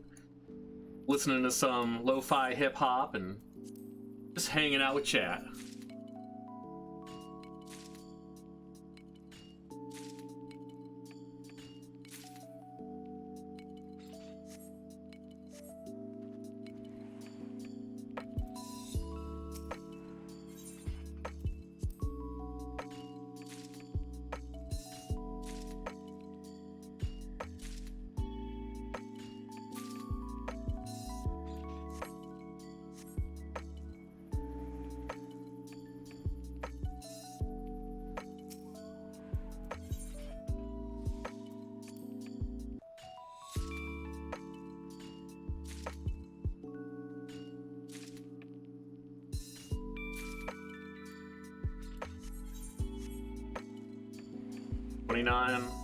So we need 20 more.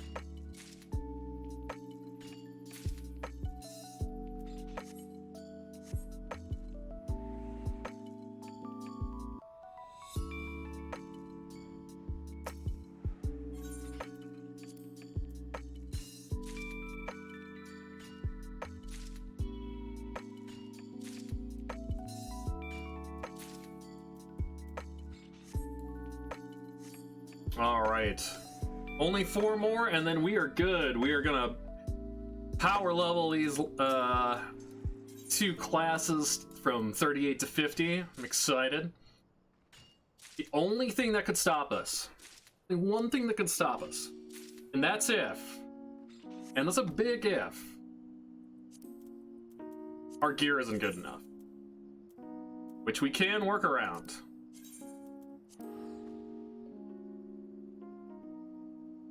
My big concern is blacksmith, but we'll just have to see.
Alrighty. Got $99.99.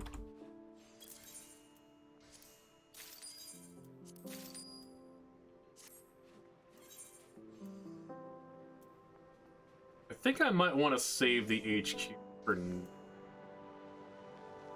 Why is there only 175?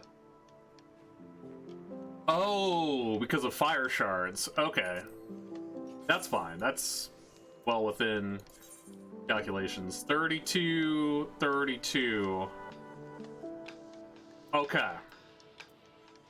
So we can't do this in 2 hits with our current gear. Good to know.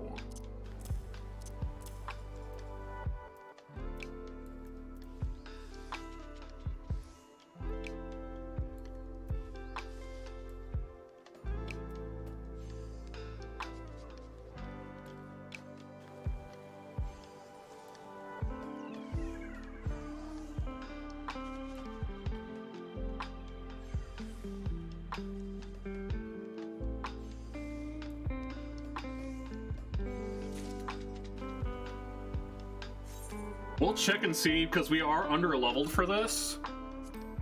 Once we hit 39, we'll see if that number gets made up at all.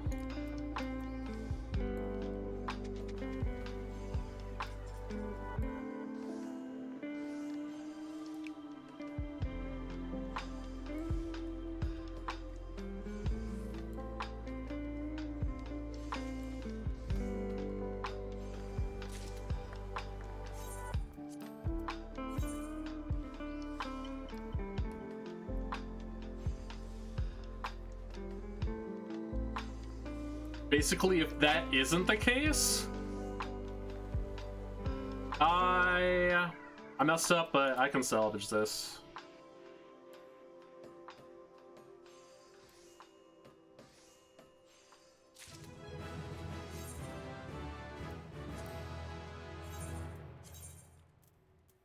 Okay, so that's not going to be the case. But we do need a better weapon. Which I am going to procure after I'm done with this.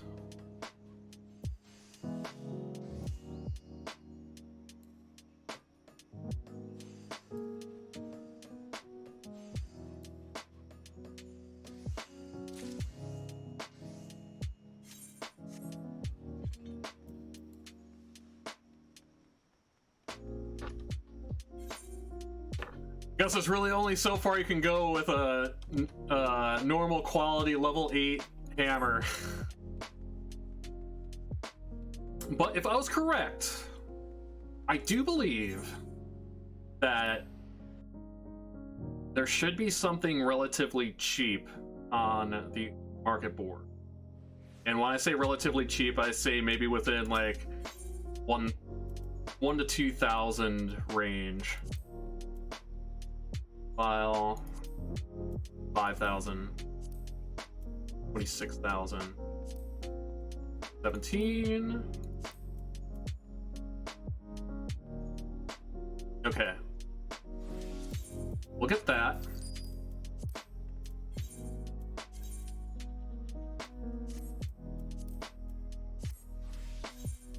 And we'll see if that puts us where we need to be. 38. I think so? Yeah, 38. That's 74. All right. Cool.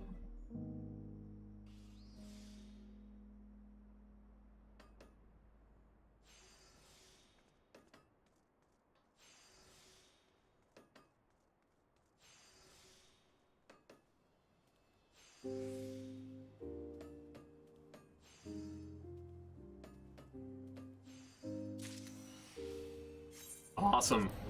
So we're gonna be doing this for a little while, just chilling out, letting the automated crafting process with my macros do the work, only using a few clicks here and there.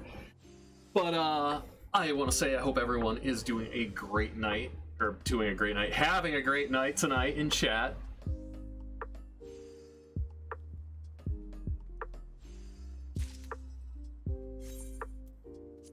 But we are certainly in it for the long haul this evening. The intention is still to get all of our crafting classes to 50 within this stream. Currently have Goldsmith up to 57. Blacksmith and Armor are about to be 50 after this crafting session that we're doing currently. I am going to... Oh, I don't have any gear upgrades for 40. Okay.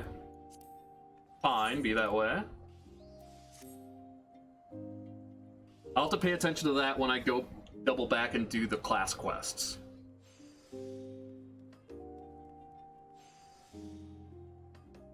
When we took Goldsmith to 50, I think it took about 6.5 hours or so, maybe not even.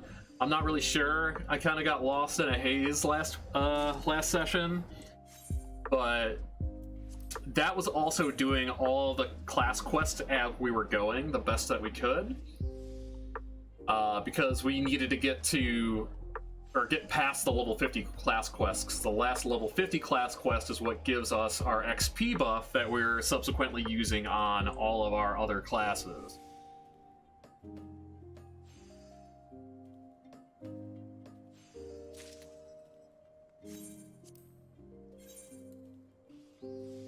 Which, that first scroll that we used at the beginning of the stream is still going strong, which is awesome.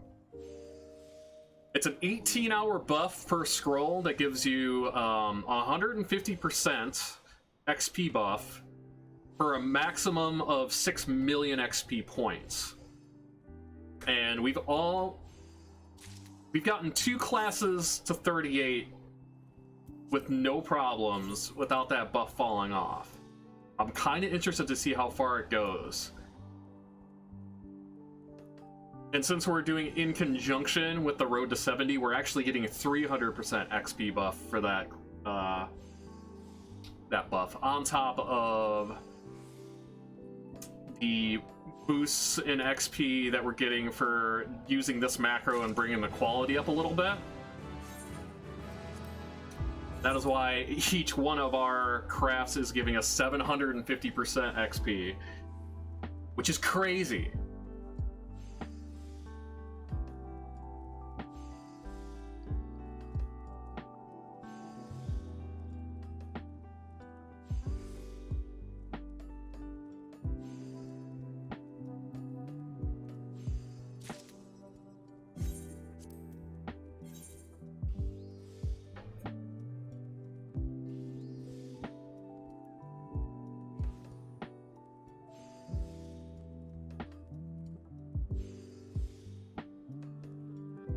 But we're gonna see taking blacksmith from 38 to 50 with these materials.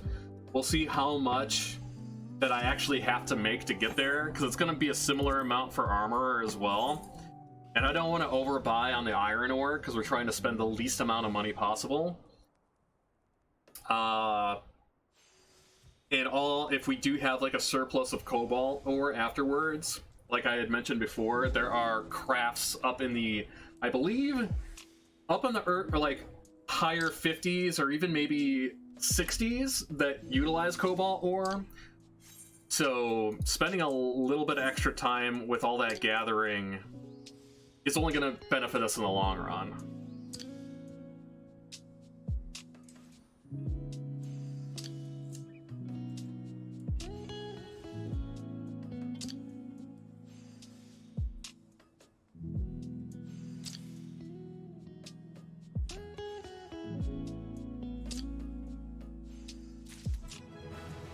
And that's level 42, 8 more to go on blacksmith. For now.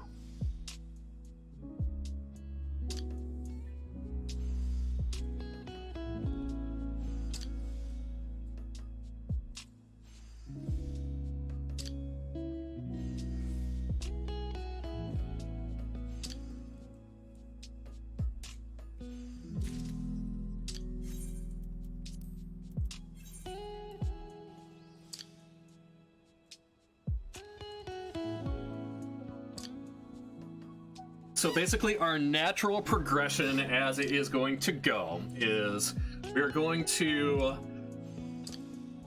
get blacksmith to 50, then we'll get armor to 50, and then we're going to double back and start carpenter. And as we're leveling carpenter, we'll be making the items that we're going to need to make the class quest turn-ins for blacksmith. Then we'll get blacksmith to 50, or blacksmith up past the level 50 quest threshold, get more XP scrolls, and then we can use blacksmith to make better weapons for the subsequent crafting classes that we're going to do. Plus, carpenters are also going to help with the armorer class quests as well.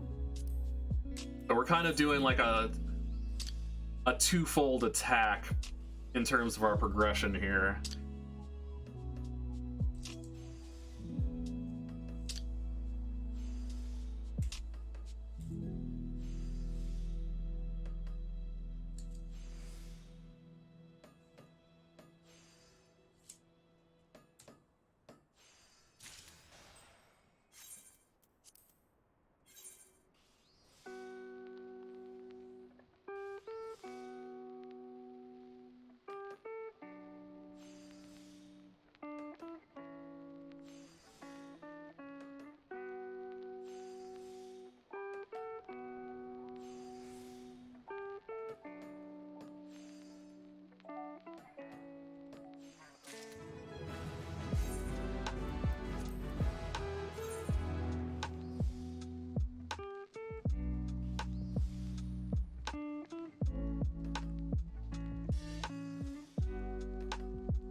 Basically, one of the big like long-term goals of this project as well is the fact that there are other team members on this data center, on this server specifically, that I want to be able to do some potential projects with if they're into it. Just like, you know, whether that be just leveling together, having a good time, maybe doing raiding someday if they're into it. That's all just based off the assumption that they do want to. I'm also doing this for a personal project to pretty much showcase how quickly you can get to not only self-sufficiency in this game from starting a brand new character, but how you can be pretty much crazy well-rounded. And one of the big things is going to be Sakura. One of the big things that we're going to be doing is there's going to be a lot of money to be made in the free company that we join.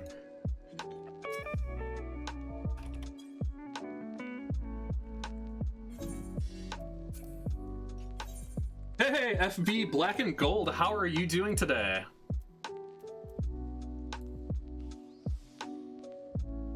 Let me talk to this person real quick because they gave us a free company invite. I do love that they're rocking the Scorpion harness, which is pretty awesome.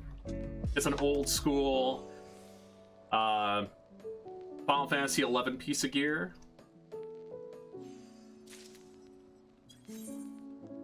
Hang on. Sakura at Goblin.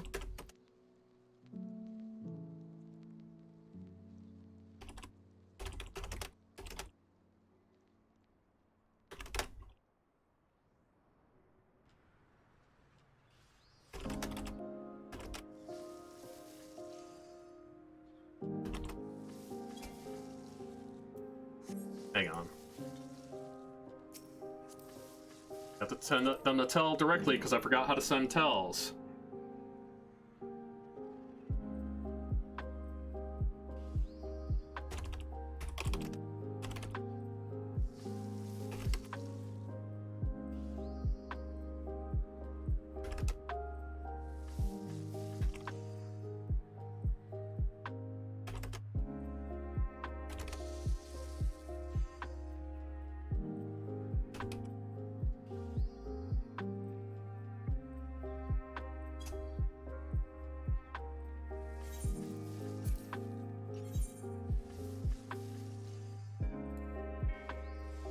Okay, anyways, getting back to what we were doing.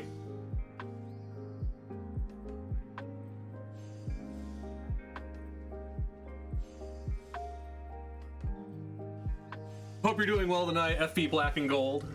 Sorry, I got a little bit distracted there. We're in the process of doing a very large power leveling session, trying to get all of our classes to 80 within a very short time frame.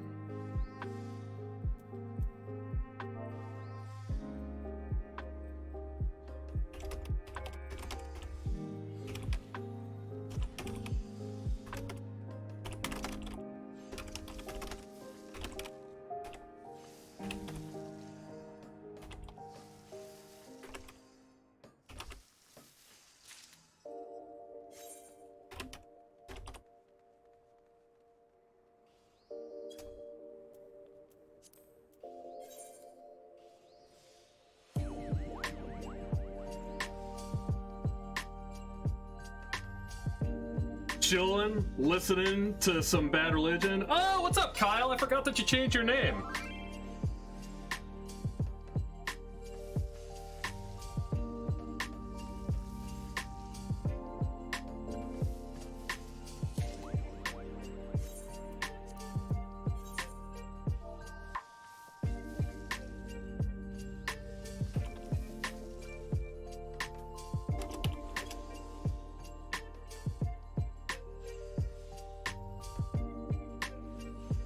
Now, this is one thing, this conversation that I'm having with this person right now who asked me to join their free company, that is another avenue that you could take that could give you extra XP buffs, especially if you're just starting out, being able to join a community and things like that, because they do have buffs that give crafting XP that will actually stack on top of all of our other buffs that we have.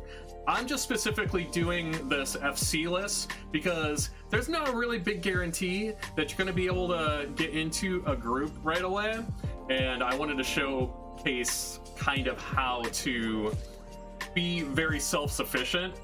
Plus, I don't want to get into a group and get to know a bunch of people and make friends and then be like, oh, hey, well, I'm off to make my own FC now. Thanks for, you know, letting me use all of your utility and resources. Totally used you guys. See you, bye.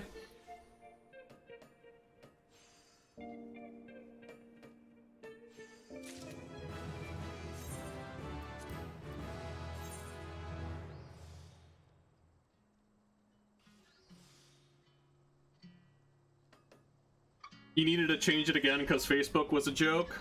Well, I will say that I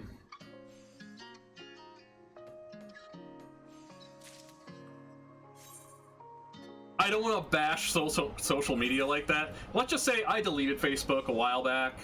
I have no intention of really going back to it. I'm able to do what I want and get things out to the people that I care about in my community through literally all other social media platforms like Twitter, Instagram, and things like that.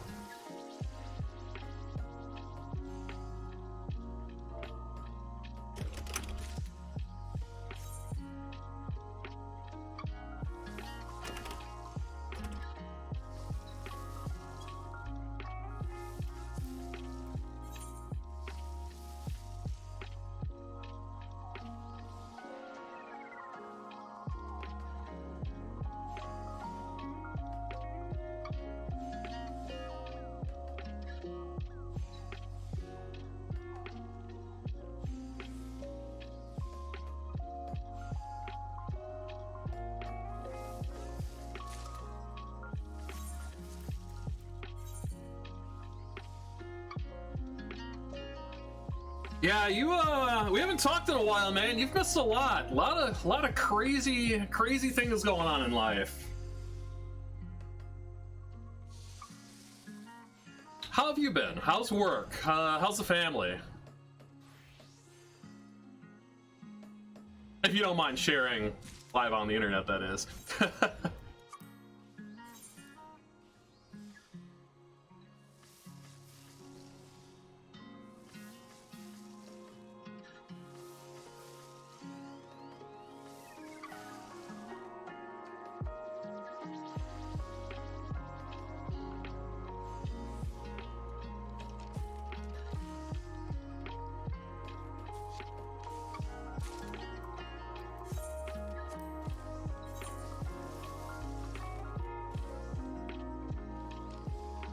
Wow, 4 kids, man.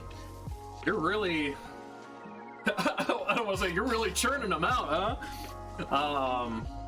No, that's exciting, though. Like, I'm really happy for you. Like, you're a great dude, and, you know, having a nice big family behind you, I think, just, so excellent. So excellent. So, I'm happy for you, brother. And that's level 46. We got 4 more levels to go on Blacksmith. Marry a Catholic, they said it will be fun. They said, yeah, exactly, man. Try German Lutheran, they usually go up to 8 to 12.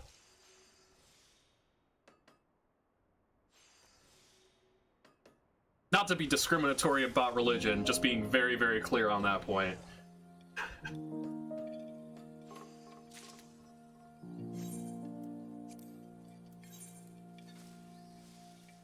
Hey, you know what? That's a good thing to settle on. Legal disclaimer. Yeah, I myself personally grew up in a German Lutheran environment and went to private school and everything like that, so I do know quite a bit about the big family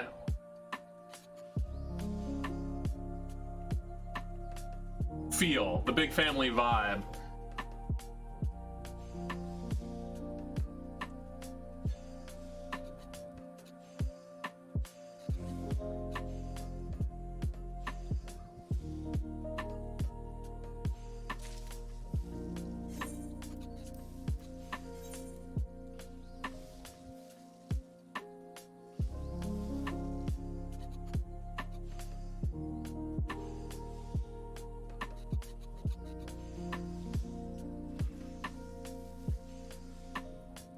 Currently, right now, we are streaming full-time.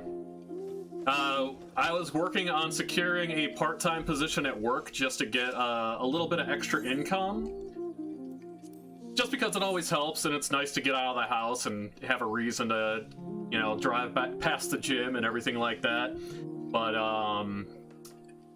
just with everything that happened last month, I'd been on leave for a while, and there wasn't a position available for me that would fit with my schedule with doing this. So I officially got separated from Whole Foods today. Still got nothing bad to say. It's a great company to work for. Used to be greater, but that's usually how things go. But I am happy to be able to focus on this full time. Have a great time hanging out, talking to people. Like, this is what I love to do. This is what I'm passionate about. So of course I want to be able to make this my full-time gig. We're also going to be having a merchandise line come out pretty soon, which is super exciting.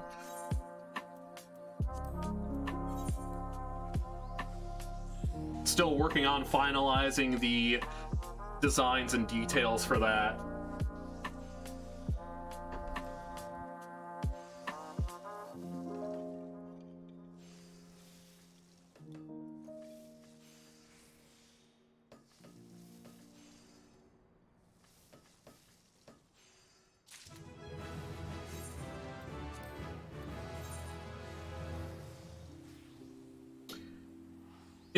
It is certainly something really special.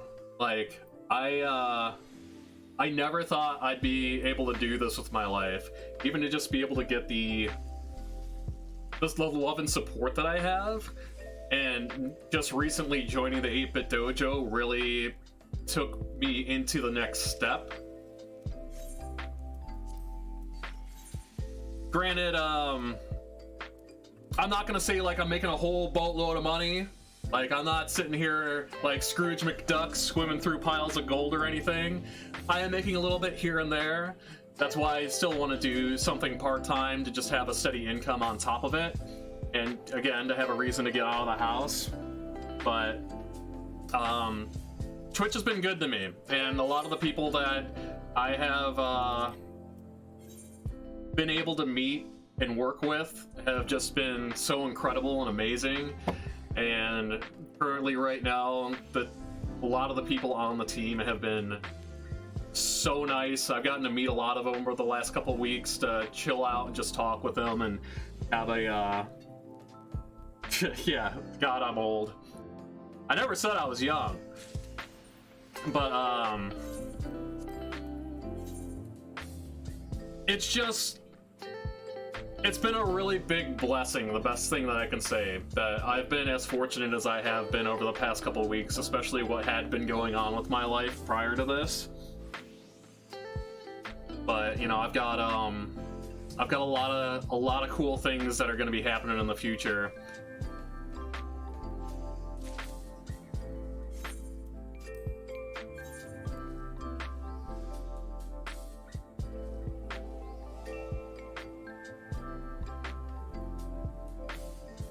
Oh, I do have to get a little bit more used to these long form streams though, because like I never had a problem sitting around and playing a game for like 12 hours or something like that if I was just sitting there and focusing on it. But like that's something that you don't really think about when you're like in the middle of doing it. And I'm not really even thinking about this too much. Just the added aspect of talking through what I'm doing and interacting with chat and stuff. It's just a different vibe. So I'm still getting used to doing like the more long form things. Like I've already been live for just over 4.5 hours now working on this current project that we're doing. I'm probably going to be going, to be honest, looking at it, if I try to hit my goal for tonight, we'll probably be looking at like a 12-hour stream, if I can make it that long. But that's perfectly fine with me. It's very low pressure. I am not doing something that takes a lot of like intensive focus. It's mostly just grinding.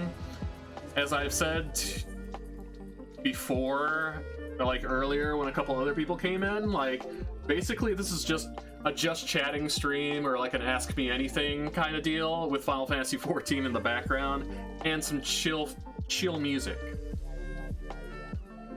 Chill non-DMCA music. that's the other disclaimer there. At least as far as I know, it's non-DMCA.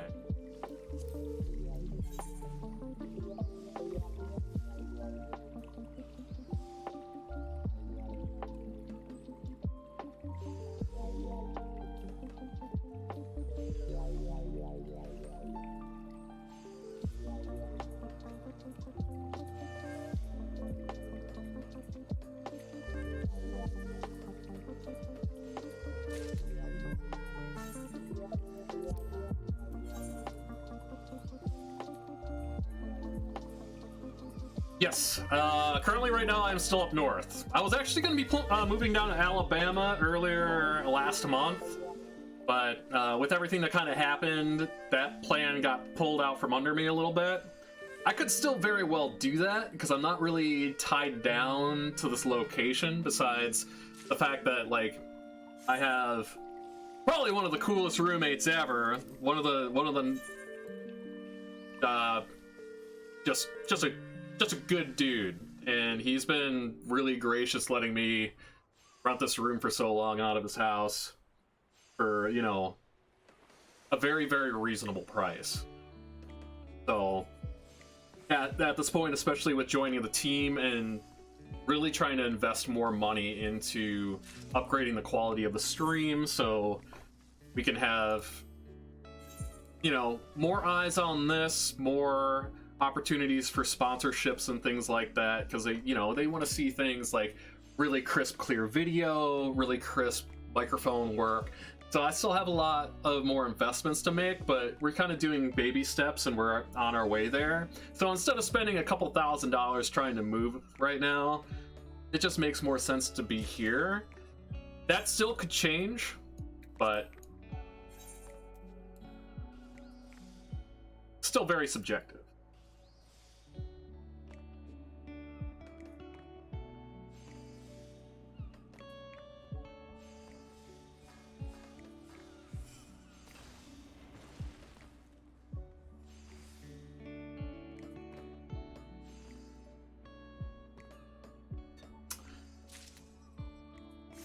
I am currently running a GTX 1070 because it is impossible to get your hands on anything better.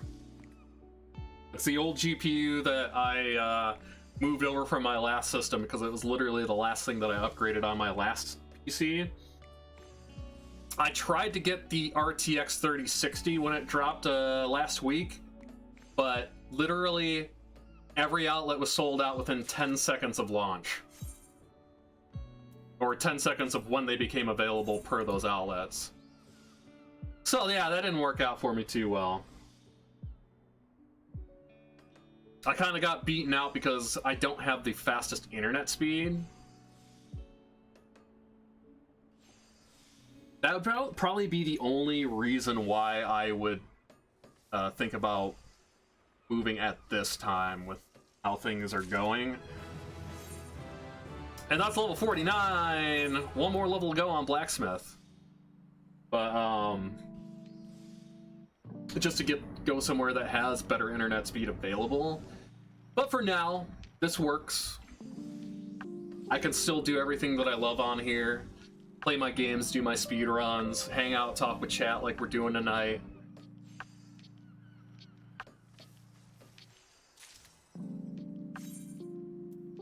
$116. So yeah, we're actually kind of on par where we thought we were gonna need to be. Like making 100 crafts to get from 38 to 50. So math. It makes sense sometimes.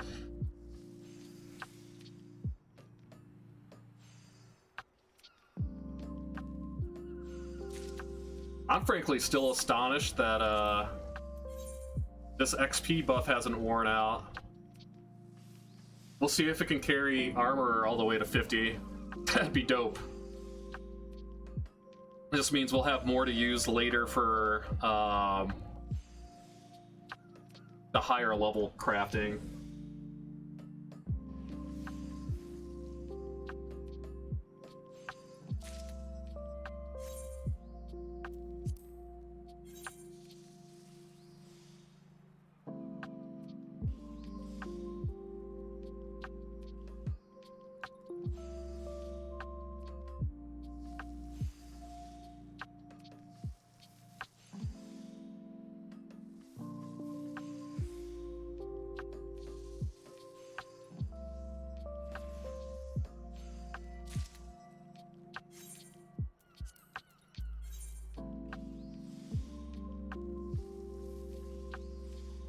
Yeah, I know. Tell me about it. I mean, you got a 2070, which is still a lot better than what I'm running on my system. But I can't get a 2070. They don't exist. Like, literally nothing exists on the market. GPUs are just a very rare commodity right now.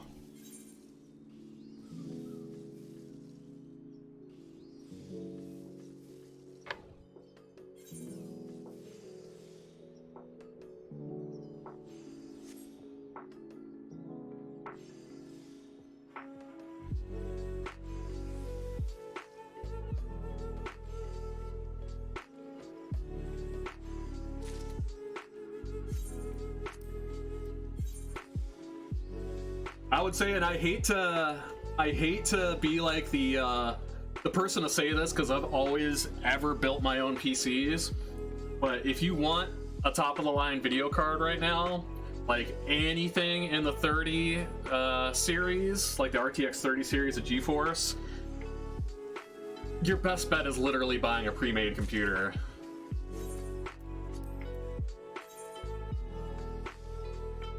Because you might be able to find some like on eBay or resellers, but like they're marked up like 500% or something stupid like that.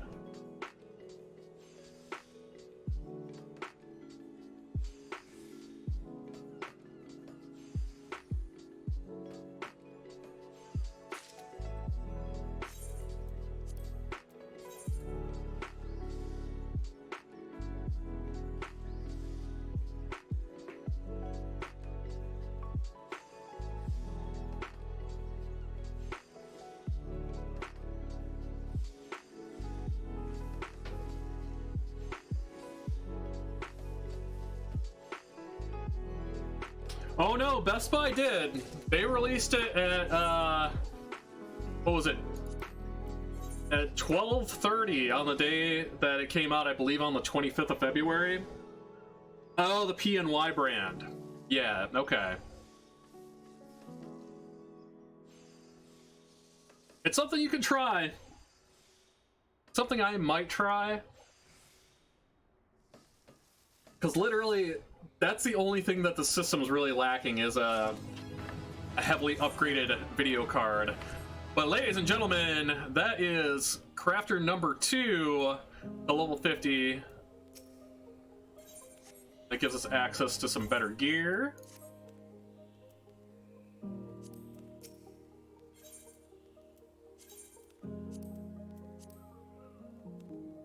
We're actually gonna get out of here for now.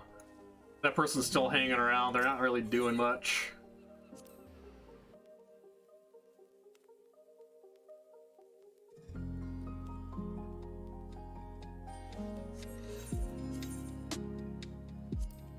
Armor.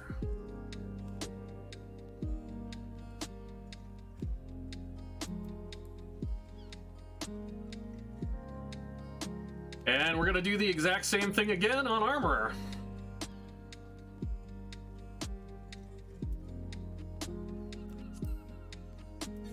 Just have to check and make sure. 36.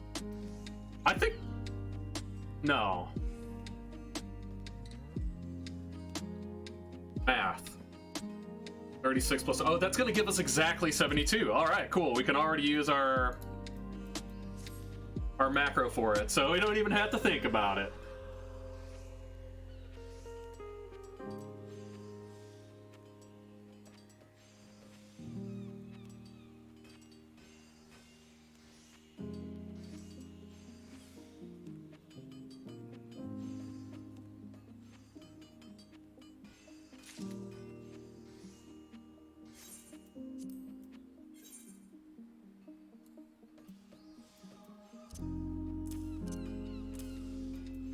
Yeah, and I'm aware that the 20 series is out there, and I could definitely get an upgrade right now.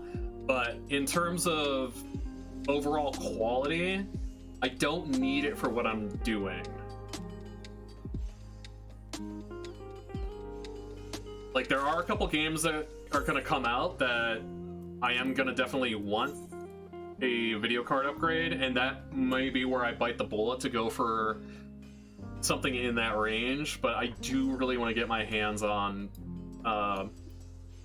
fairly top of the line card when I do my upgrade, just to future-proof myself. That's the biggest thing. That's why I try not to do like middling upgrades.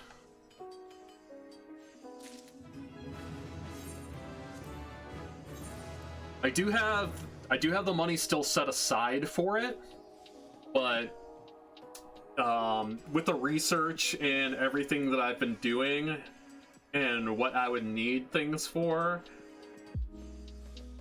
I might just end up reinvesting that money into something else. Like, for example, a better webcam.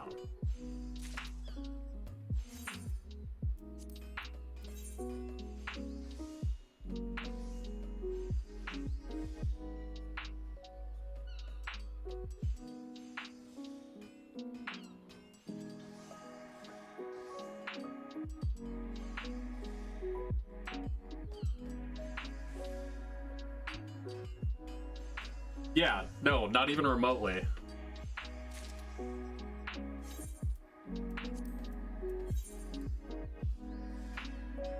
There are some avenues to get them on their releases.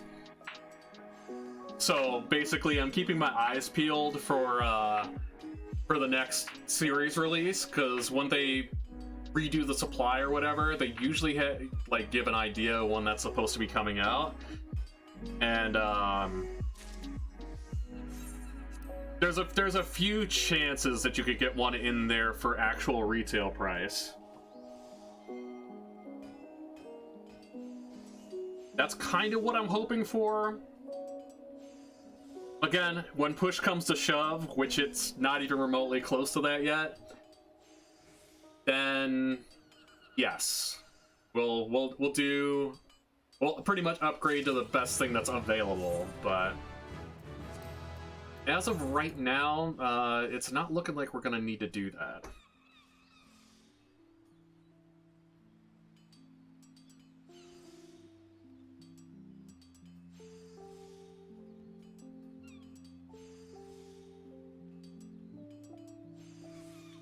I think really the only thing that I would benefit from if I was to get a new video card right now is just a little bit more consistent FPS, like when I'm doing my Resident Evil 2 remake speedruns, because it does dip down to like under 120 every once in a while, especially in high intensity areas, especially like the G2 fight, which has so much going on graphically that literally the speedrun strat for it is to turn your graphics down.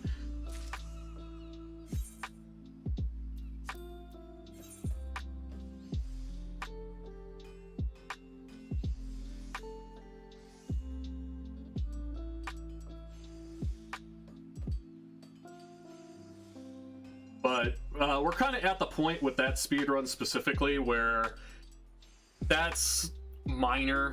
It's going to be very, very minor when it comes to the optimizing for it.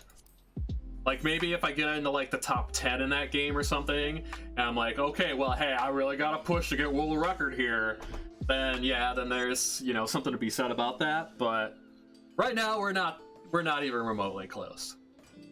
Heck, I just got my first Deathless run last week.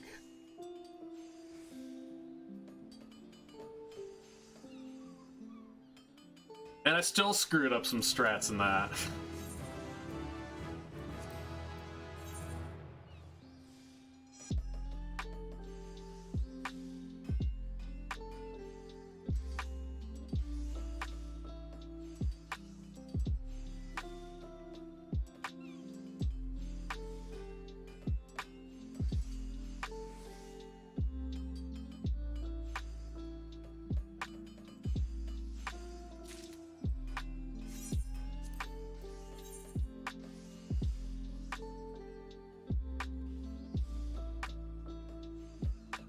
I would say probably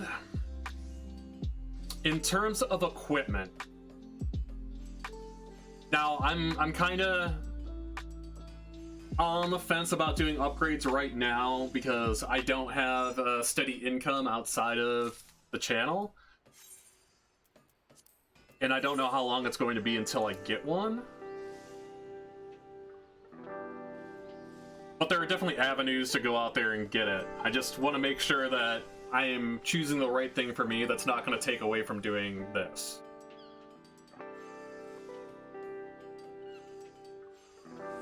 Because there were definitely full-time positions that I could have applied for and slotted myself into in the store, but that's not what I want to do. It's not what I want to do with my life, you know?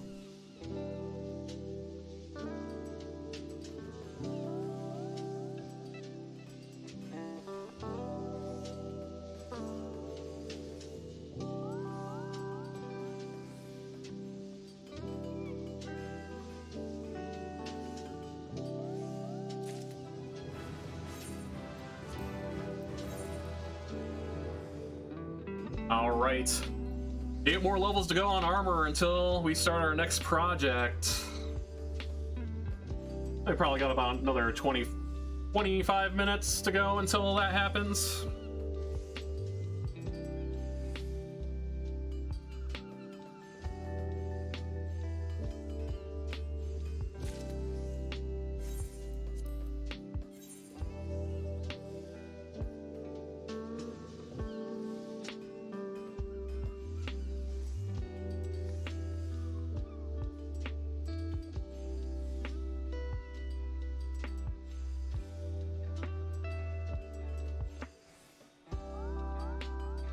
Never understood Final Fantasy. Well, I mean, you know, it's a very story-driven game. Like, when you look at it, it's more like an immersive movie that you get to do some gameplay with and some customization. Like, you know, it's basically the RPG kind of style, but it's a Japanese RPG, so like there's a lot of dialogue. So if you're more into get up and go action games, like I don't know if you're still playing Call of Duty, but I know you played Call of Duty for a really long time. Like, it's pretty much a very, very vast difference. Like, it's pretty much apples and oranges, or maybe not even apples and oranges. I would say like apples and like a car tire.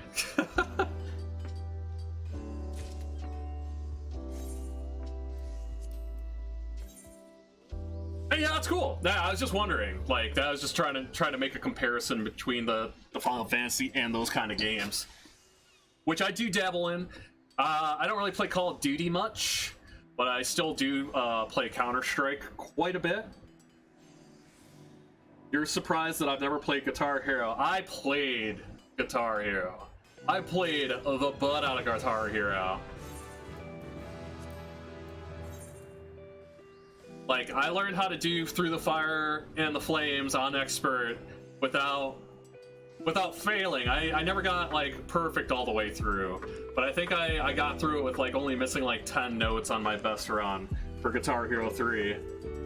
Oh, saying streaming? Yeah? I just don't really have a setup for it.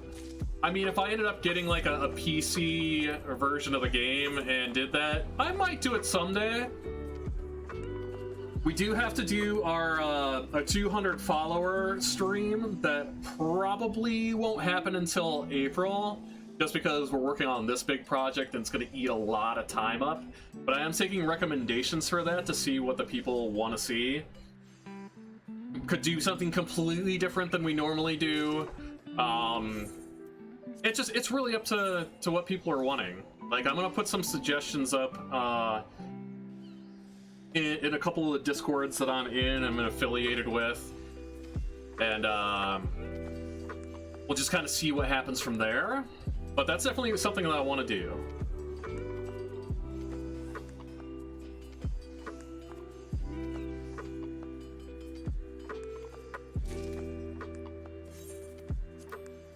And I do know there's actually a pretty big following for rhythm games.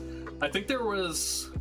I don't know what it's called, but it's been really popular lately. That's a rhythm game that kind of is like a new stylized, like, I don't want to say version of Parappa the Rappa, because Parappa the Rappa can never be replicated, but it's kind of got that same, like, energy to it a little bit. OSU? I'm not sure. I don't know what the name is. It's like Funk something or other. Funk with an N. I don't know how well I enunciated that.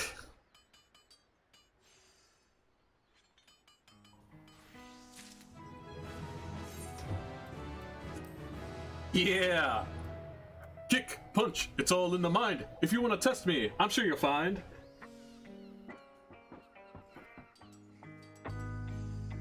I don't remember any of the other lyrics to that, though. Yeah, Parappa the Rappa was legendary.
Yeah, I'm really glad that this whole project is working out this way. Like, I really wasn't sure how... Well, I'm still not really sure how well it's being received, but, you know, a lot of people are coming around and hanging out and having a good time. And this is literally, like, the most mundane stuff you can do in this game that's, like, super grindy, super boring, but being able to kind of just use it as an opportunity before we start really getting into, like, the battle classes and stuff like that to connect with viewers and just be able to chill out and chat and get caught up like we're doing right now has been awesome. I could literally sit here and do this for, well, like I'm doing, hours on end.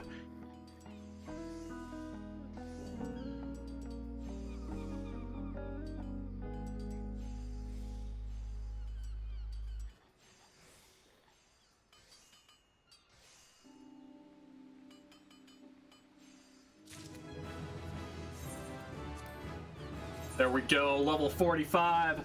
5 more levels to go on armor. At least for now.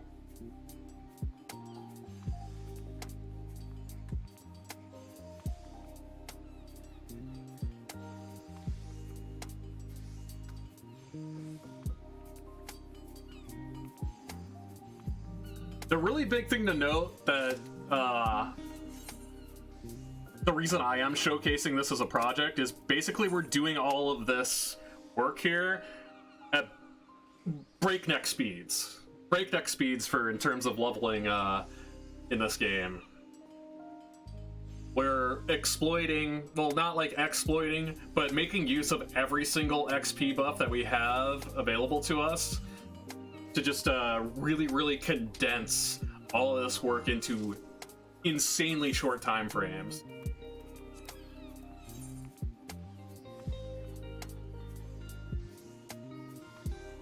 When you'd get game demos in the mail. Yeah, exactly. I remember those days. Oh, what was it? Was it PlayStation Underground magazine? Also had like demo discs that come with it that like just had like a whole bunch of different games on there.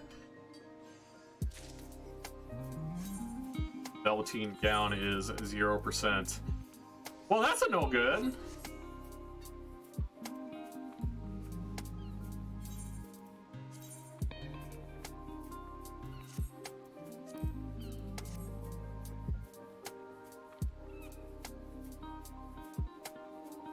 Yeah. PlayStation Underground magazine. Good times, man. Good times.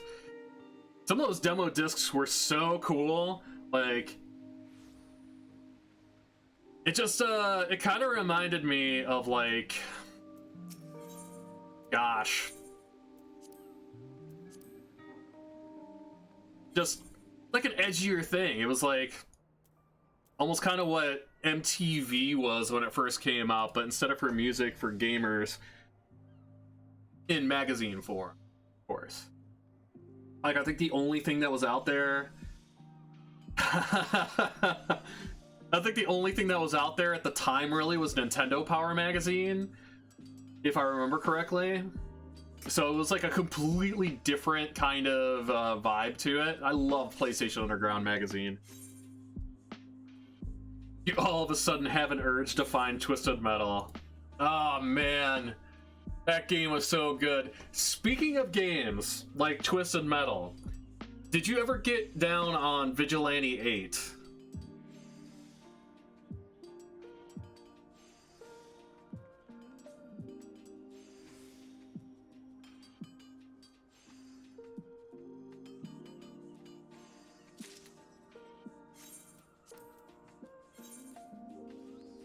So Vigilante 8 was amazing. It had the big character moments. It was basically like a clone of Twisted Metal, but more, I guess, more redneck, if you want to call it that. Not to, you know, say anything offensive, but more of that. I mean, that's kind of what it was basically geared towards. Like, one of the main characters' names was Convoy, like, because he had a giant, big old truck. But the really cool thing about Vigilante 8 had one of the most interesting mechanics to it ever. When you started up a match, you did play it. Okay, cool. When you started that up on the PlayStation and started a match, you could literally take the Vigilante 8 disc out of the system and continue to play, but then you could play, put a music CD in there and literally listen to the tracks of the, on the music CD instead of the game tracks while you're like flying around shooting the crap out of people doing the demolition derby deathmatch crap. It was so cool, man. It was so cool.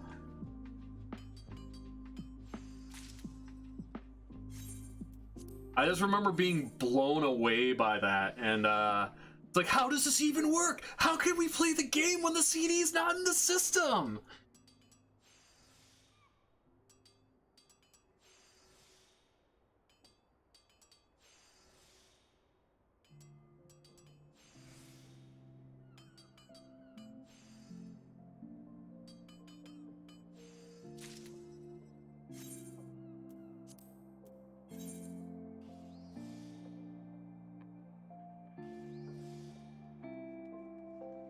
Oh yeah, the graphics were awful.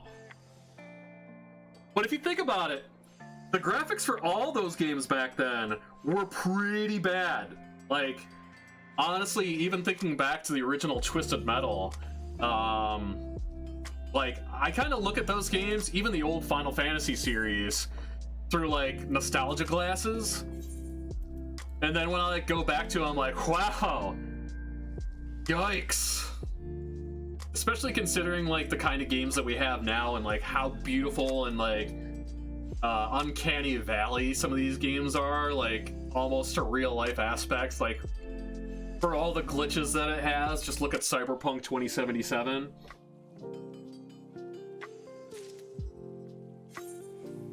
Tony Hawk was pretty rough, but it was one of the better ones back then. Especially the original one. That is something that I would love to play on stream. Like, get the HD remasters of Tony Hawk's 1 and 2, but literally my Twitch would get deleted if I do that. There is so much DMCA music in that game, but I still listen to that soundtrack to this day.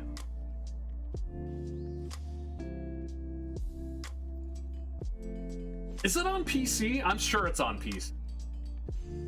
I can't really do much, like, a lot of the stuff that I want to do, I'm not doing a whole lot off stream. I'm trying to actually have it available and be on so people can come by and hang out and know when I'm going to be online instead of taking, like, 6 days off to work on something weird. But,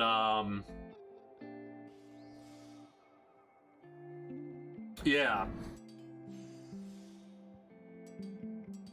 Epic Games. Yeah, I think I remember hearing that.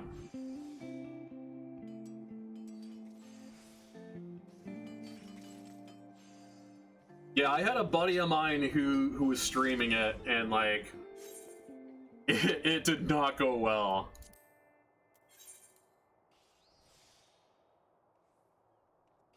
Like, not only did his VODs get muted, like, half of his stuff got deleted. I don't think he ended up getting outright banned, but I do think he got a warning. And that's just sad, because, like, you know, that's a lot of where the charm for that game came. Like, it was an awesome game just to be, like, straight up, like, there was nothing like that before. But really what made that game go from, like, this is a good game to this is an absolute legendary game was that soundtrack. I mean, speaking of games like that, I do know a streamer friend of mine was playing Crazy Taxi on their stream for charity. I don't know how that worked out on the back end, but that is also a game that has a monumentally good soundtrack. At least the original. I don't know if they changed the soundtrack in the ports. I think I heard something about that. But the original Sega Dreamcast Crazy Taxi. Wow, chef kiss.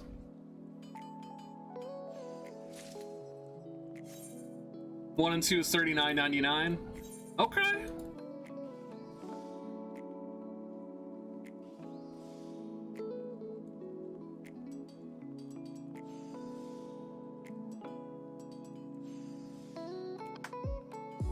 I'm not going to make any promises, just because of my schedule being incredibly loaded with the games that I have now, and Outriders coming out in April. But I'll keep my ear to the ground. Maybe if it goes on sale, both 100% in 3 hours. I mean, you got to. I remember like just getting so much love and enjoyment out of those games as a kid. Like, I think I put... It's hard to really quantify lengths of time because everything seemed like it was a lot longer back then. But I put so many hours into Tony Hawk's Pro Skater 1 specifically. Like, literally that would be it. We get off school, we'd go home. Or I'd go over to my buddy's house. We'd load up Cartoon Network, watch Toonami, we'll check out our Dragon Ball Z, our Code Lyoko, and then as soon as those were done, I think the Cowboy Bebop was on there too. Like, we'd do our Toonami block, and then we'd go to Tony Hawk's Pro Skater.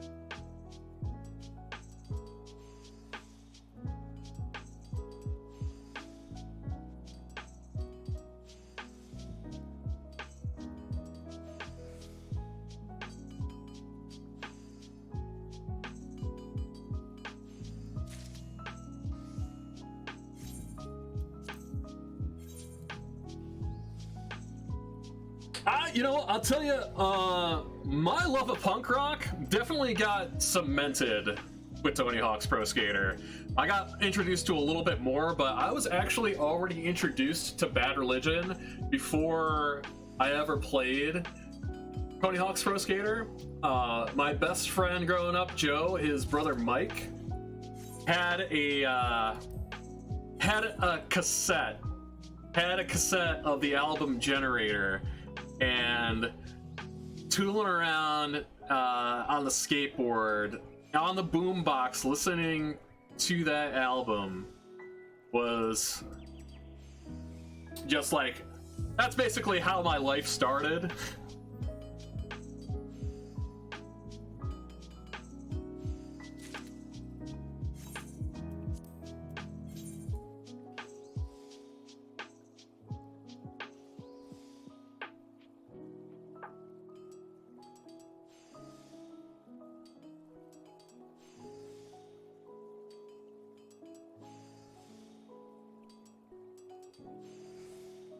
Listen to Pennywise. Oh yeah. Pennywise, Bad Religion, Offspring, NoFX. Like that is the, you know, discography of my childhood.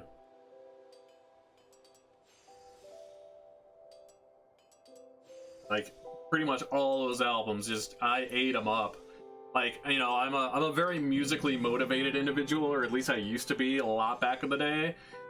So, like, you know, just having those, you know, fast, upbeat, just get after it songs, like, would just get me out of bed, would get me going. Anything that I was doing, I always worked harder. I mean, the very first track on our warm-up mixtape for soccer was Kyoto Now by Bad Religion. Of course, we had to censor it out because I went to a Lutheran school, which is hilarious. But we didn't tell the teachers that the band was called Bad Religion, of course. The Dead Milkmen.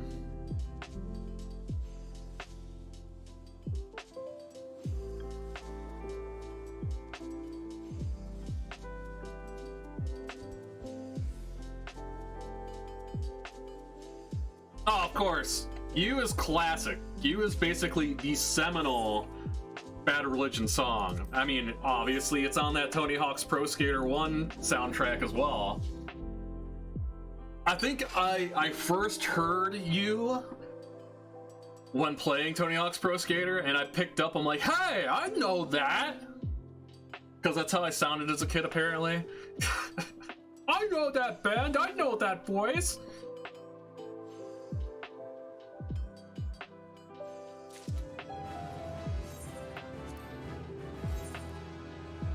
Alright, level 49, one more level. We got to see Bad Religion live and it was intense. Me too, it was amazing.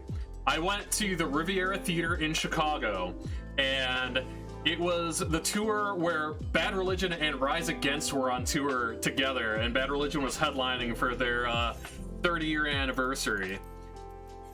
That show lasted like 8 hours. It was nuts. Bad Religion just kept playing and playing and playing, and I won't complain about that because it was absolutely incredible. It was amazing. The acoustics in that theater were mind-blowing, but I literally had to spend like the last 3 hours up in the rafters and the seating because I literally just broke myself mosh pitting throughout all of Rise Against and like the first quarter of Bad Religion's set. It was insane. The House of Blues, at least the ones that I went to, that always have really good acoustics in them too. Like just going to a live show in House of Blues is an absolute blast. I actually saw Avenged Sevenfold in the House of Blues in Chicago. Pretty awesome show. I will say that. You can say what you will about Avenged Sevenfold, but it was fantastic.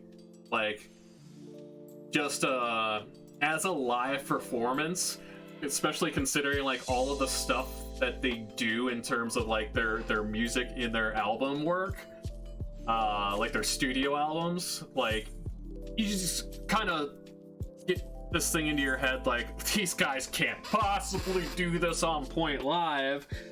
Oh yeah. 3 of your buddies drank a fifth of 151 in the parking lot beforehand. Yeah, that's just standard par for the course.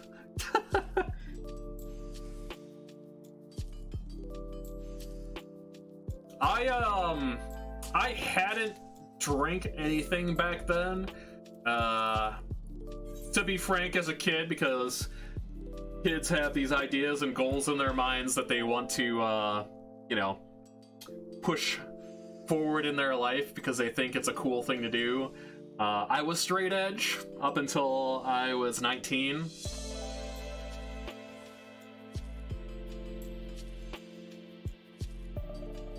Or at least as close to straight edge as you could be.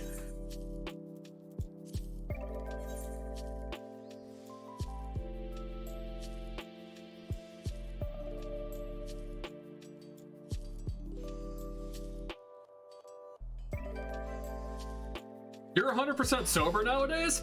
Dude, that is amazing. Like, I'm really proud of you, man. That's super cool. I can't say the same, but after things fell apart with my ex, well, prior to it, I was really bad. I've gotten significantly better since then. I still have my moments, because, you know, especially when I play Counter-Strike, which I usually don't like to do on stream.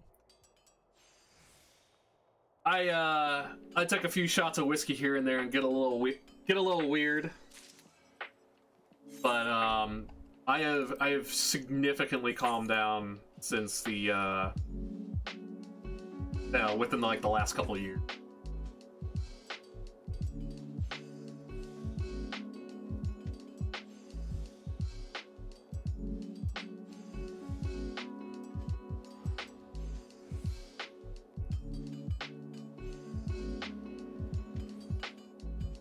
Here we go! Level 50 armor! 3 down! 5 to go. We are getting ourselves a change of scenery.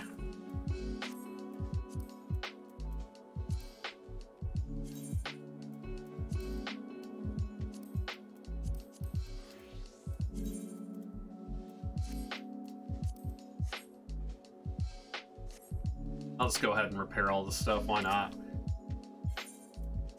Pennies on the dollar, pennies on the dollar. As we head to Gridania.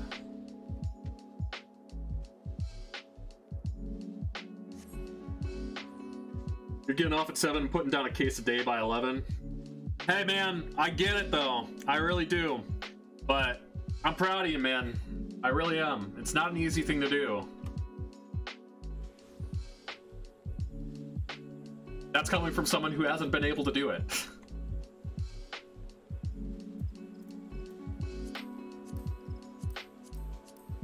Well, we got armor and blacksmith all the way to level 50. Plus got a couple levels on goldsmith without eating or losing our crafting buff, which is kind of awesome.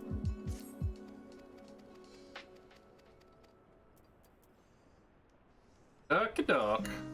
A length of maple lumber. There we go. Maple log.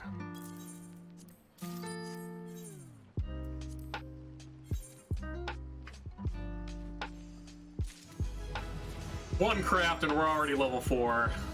You'll love to see it.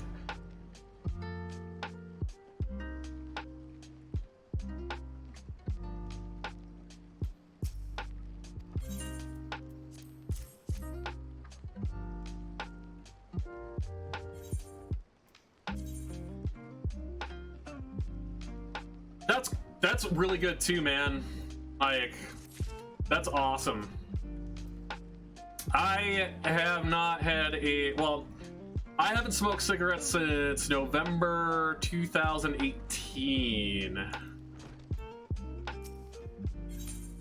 I still do vape, which is something that I will work on getting out of my system eventually. Which we could probably do now because I don't have to deal with the stress that was my job, which was really keeping me hooked on nicotine.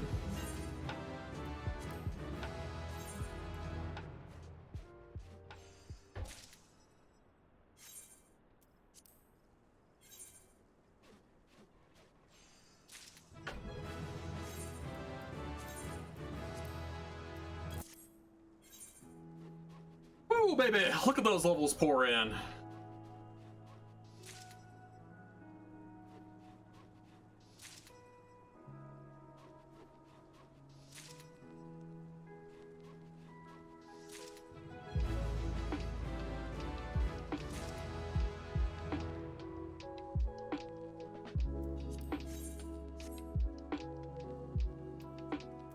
Get out of here, Masters Man. Nobody likes you.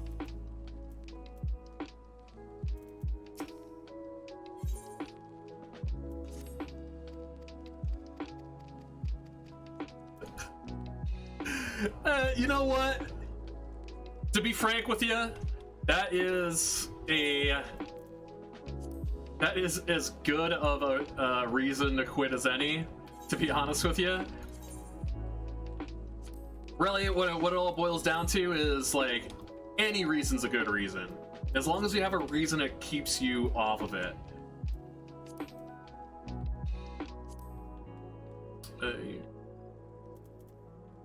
How many bronze rivets do I need for this silly thing?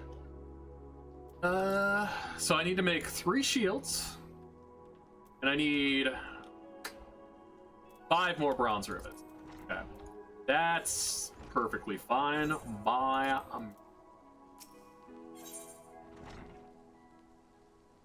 Oh. Okay. Well, I guess I don't have to craft them. I'll save time, sure.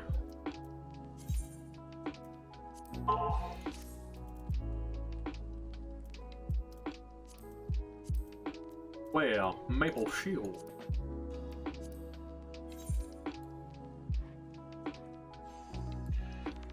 Hey, my bloodstones, or bloodworms sold. Ever play Rust? Yeah. Haven't been doing it very often, but I do own it, and I did have a really good time playing it when I did.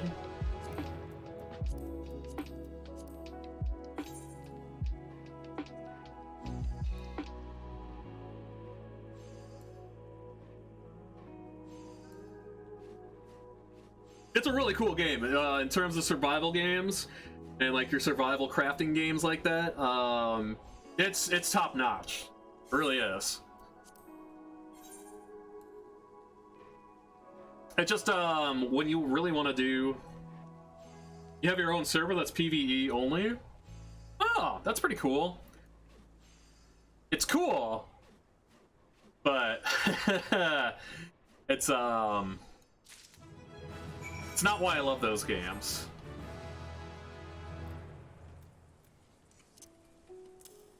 I do love the PvP aspect, especially when you're starting out fresh.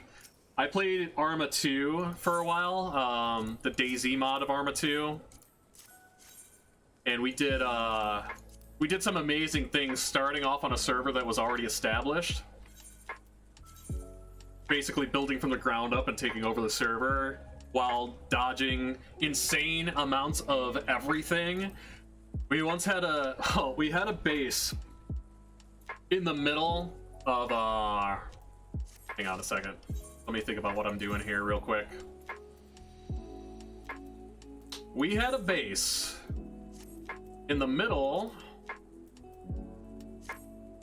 of the map that got so big that one random passerby actually dubbed it the Cocaine Castle, and we had amassed so much wealth that every single group on the server one day decided to take their helicopters, fly in, which helicopters are very hard to come by in that game. There's only a limited amount of them, and you had to pretty much guard and protect them, and you wanted to use them sparingly. We were besieged by every big group on the server for 4 hours, fending off helicopter attacks, people flying over in biplanes and trying to parachute down into our base, trying to find any nook, any literal chink in our armor, and we managed to fend it off after an absurdly long amount of time. That was actually one of the most fun experiences I've had in gaming. It was insane. It was super tense.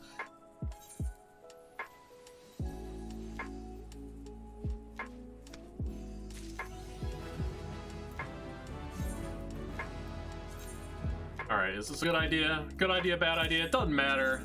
Those ash logs cost me nothing.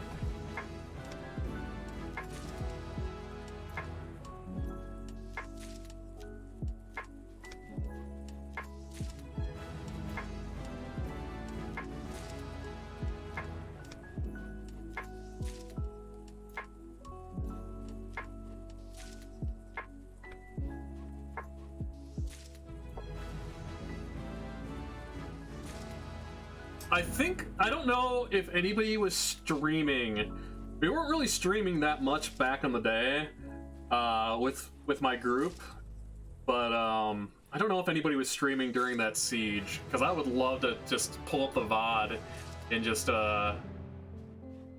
relive that experience.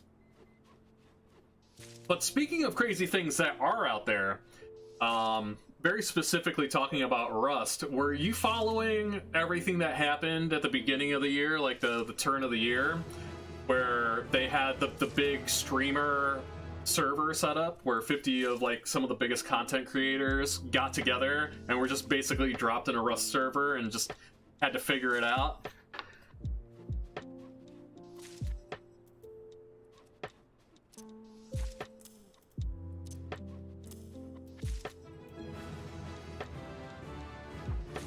Yeah, it's insane. I would check out YouTube. There is so much content out there because, you know, all those people are content creators and streamers. So you were seeing like the beginning of a Rust server happening with 50 people dropping in from 50 different perspectives that are available. I don't know if there's like a lot of VODs out there from YouTube or they still have Twitch archives of it, but there definitely is a few of them. There was a great bit. Let me get ready to do our next project, which is going to be Elm Lumber, before I start the story, because it is absolutely hilarious and absurd.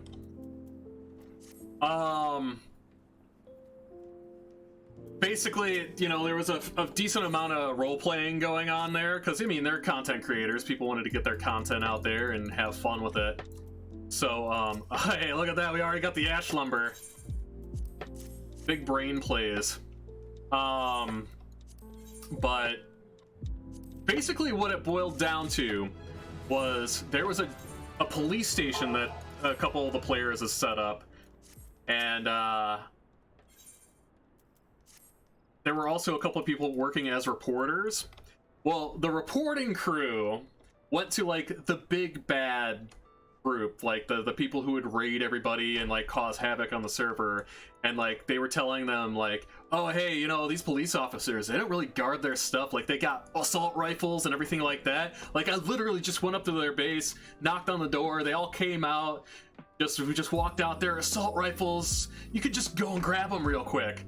It ended up turning into like a 3-hour siege where one of the biggest FPS streamers on the planet, Shroud, was a part of it. Like he basically came in and like saved the police station at the end. But it's definitely worth a watch.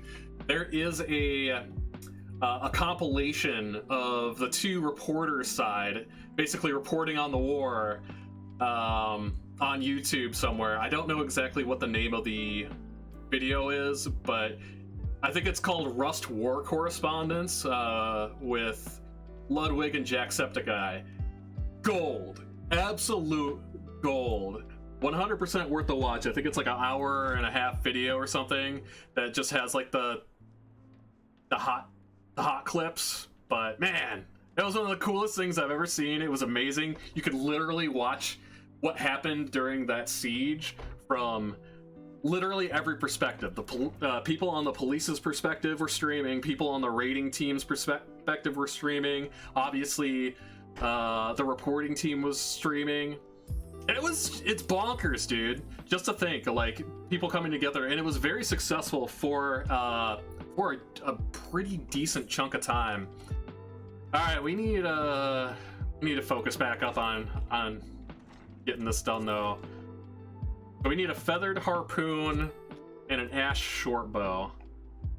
Feathered harpoon. So we need crow feather, soiled femur, animal glue. Can I get that from here? Crow feather, soiled femur, and animal glue. Cool. We'll be able to do this quest real quick.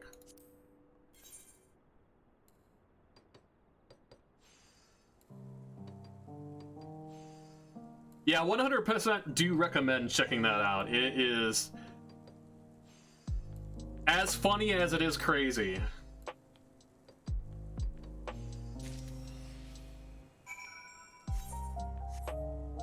Alright, what do we need for an ash short bow?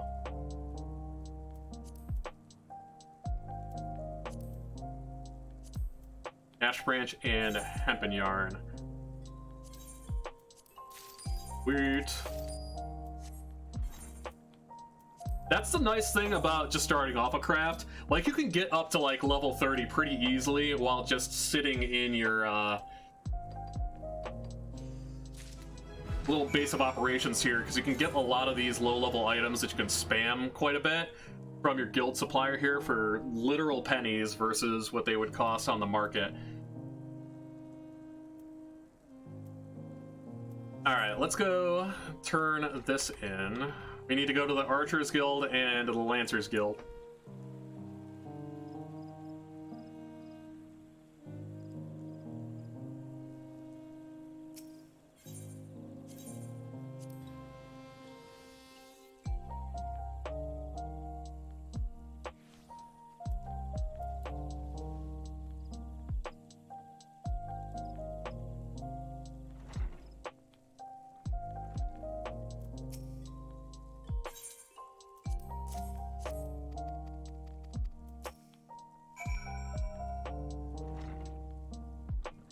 Yeah, I'll come back to this. I don't want to fill up my inventory with stuff I don't need right now.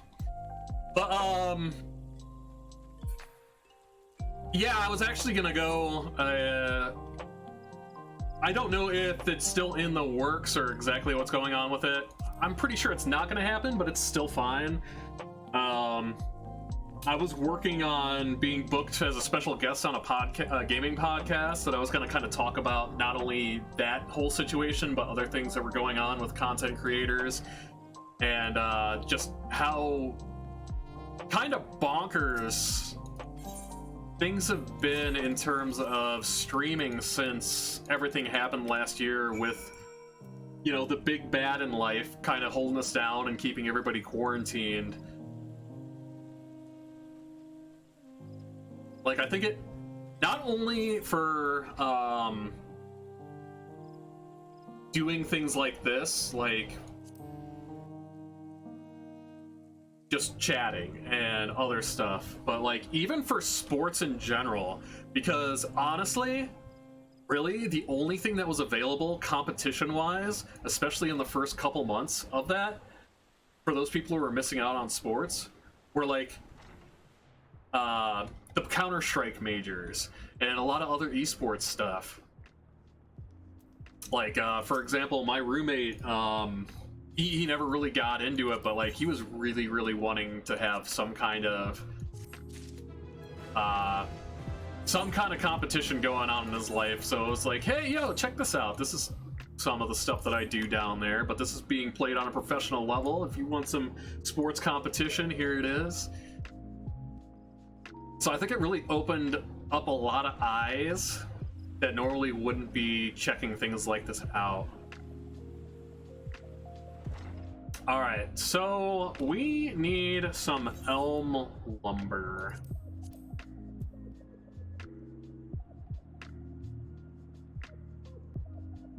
Elm lumber's going for a decent amount on the market board.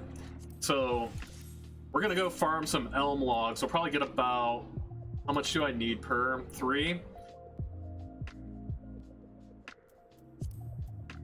New lumber. Okay, walnut lumber is going to be the next big thing that we get. So I think I'll get like 99 elm logs. I don't even know if I need 99. We'll just get 99 elm logs and make them up. There we go. It's in Bent Branch, so right outside the door. I'm not even gonna teleport there. Did I make him watch Fortnite? Hell no!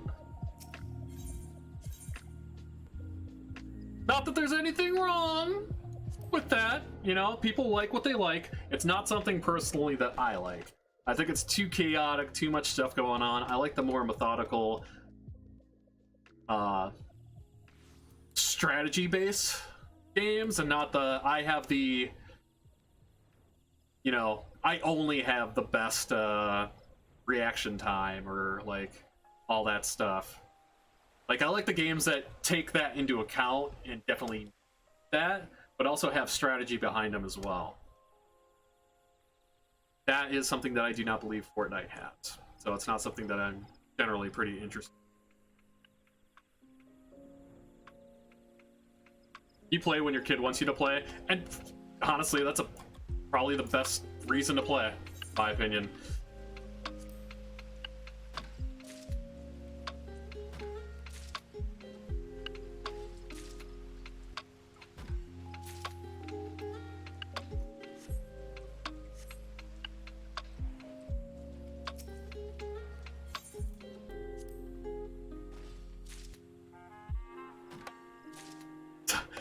Talking trash about Fortnite on the stream. All the spicy hot takes today.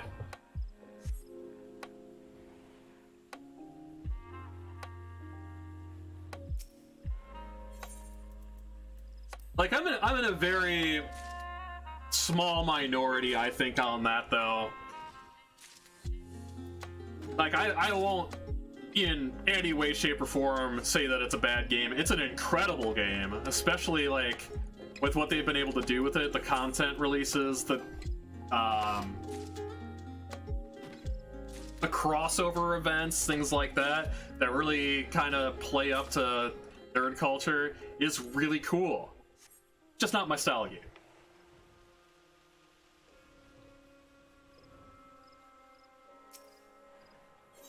Like, I don't even really play Call of Duty that much, to be honest with you. And what I do like search and destroy. Just because I like the round-based aspect of games like Counter-Strike. I also like how Counter-Strike plays. Something I've been playing for 16 years with friends, and I still play with friends from high school.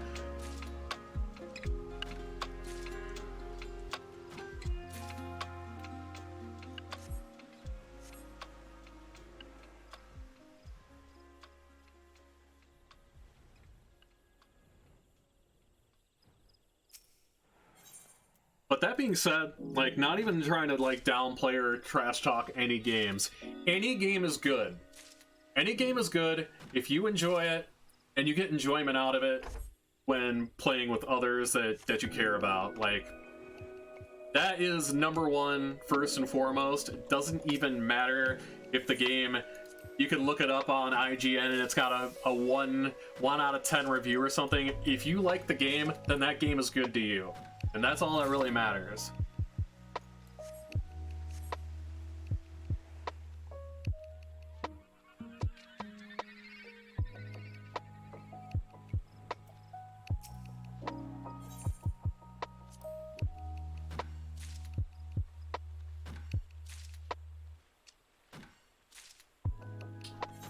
Kind of went on a tangent there. I can make 14. Let's get enough to make 20 of them. I think that's gonna get us to where we need to be. Because I don't need a whole lot of elm lumber.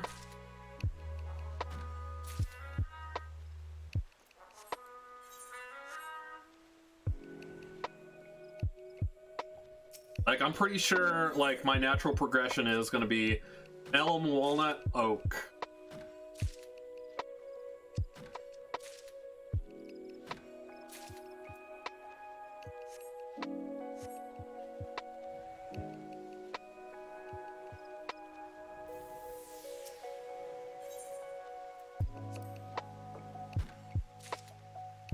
I'm still kind of reeling a little bit that this crafting buff is still up.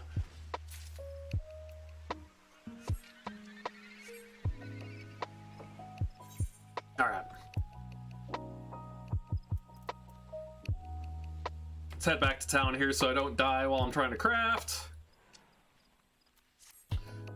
Switch back over to Carpenter. Put together some elm.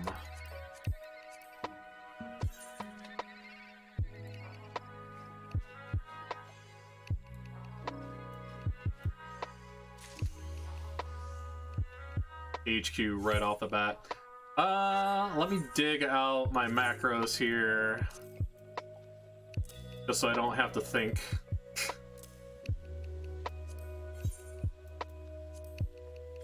Okey-doke.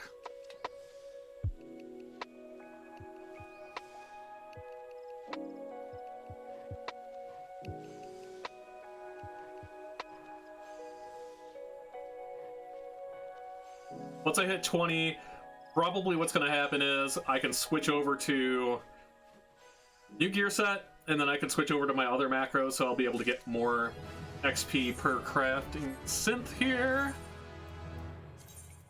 Yeah.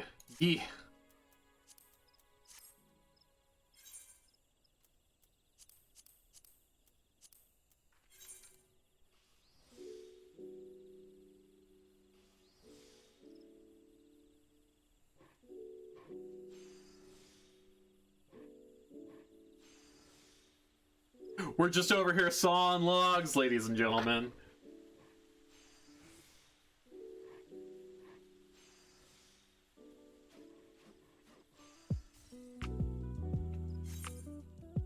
Whoops.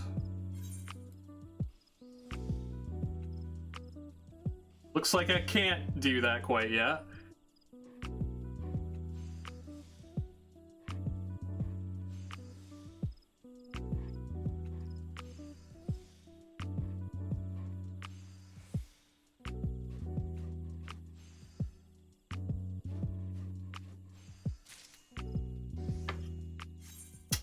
The farming sessions for the subsequent jobs aren't going to be nearly as long as they were for the mining stuff that we did, because I was literally doing farming for two classes at once, but now we're kind of tackling them one at a time. But once I get Carpenter up to a healthy level,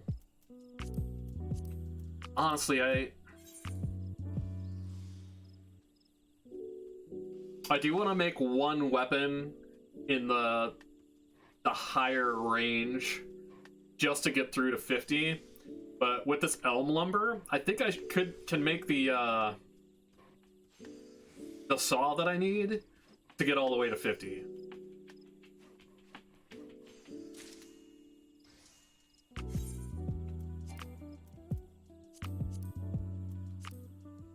More of these.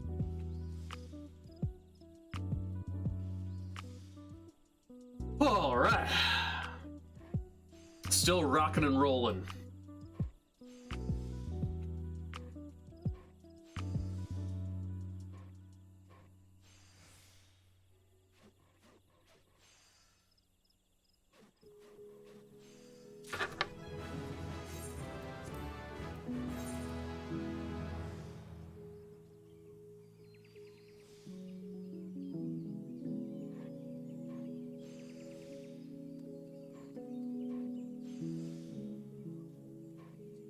I think elm is the way to go for the most part.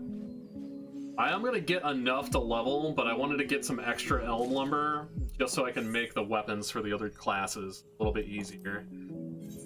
Plus, I'm going to be making a lot of my own weapons for my battle classes as well. That's why we're also going for... what is that? That's why we're also going for the crafting classes before we take on the battle classes. The search is awful? Aw, oh, come on, man.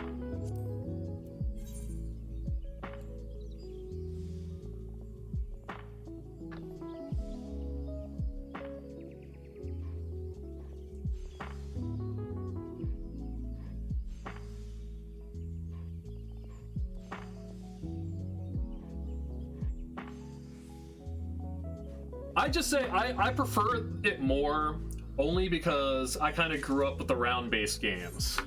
Like, I didn't grow up playing Unreal Tournament and Quake or anything like that. I grew up playing, well, I did play Team Fortress, which is hilarious, but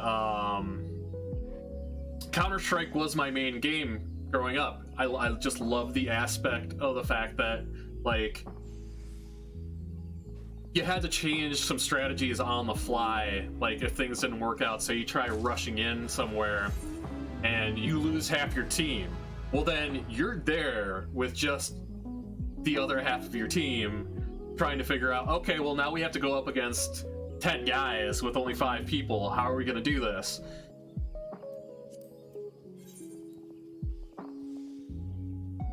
So that's kind of why I prefer doing like search and destroy versus just team deathmatch style. Plus, I played Gears of War back in the day.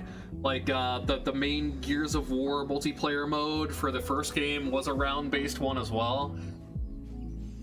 And that was super fun. As I segue into this, if you liked Gears of War in that playstyle, look up Outriders. It's pretty good.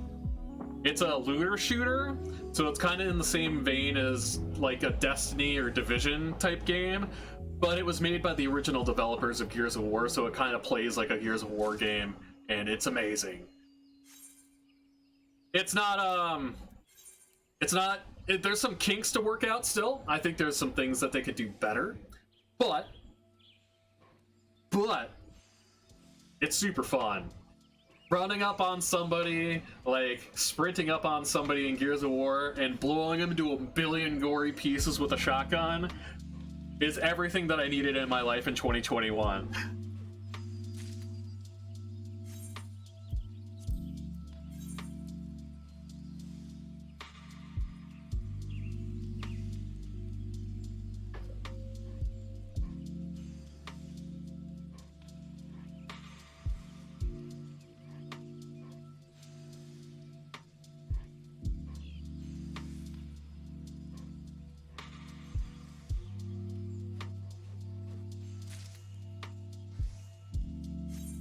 All right, 5 more of these, then we can move on to walnut.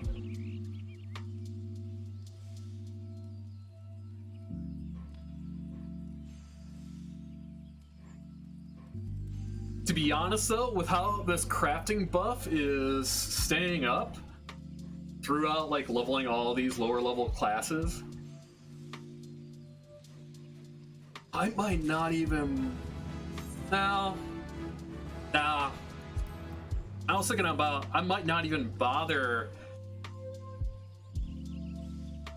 doing the class quests yet.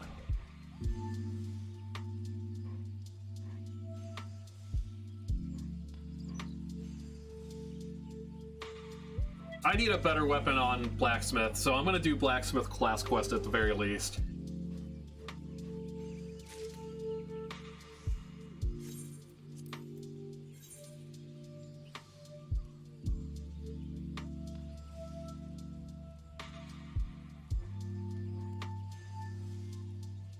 I guess you shouldn't call it a weapon since it's a crafting thing. We call it tool. It's just hard for me to call something a tool because usually I'm the only tool in the room. Ah, puns. Is that a pun? I don't know. It's late.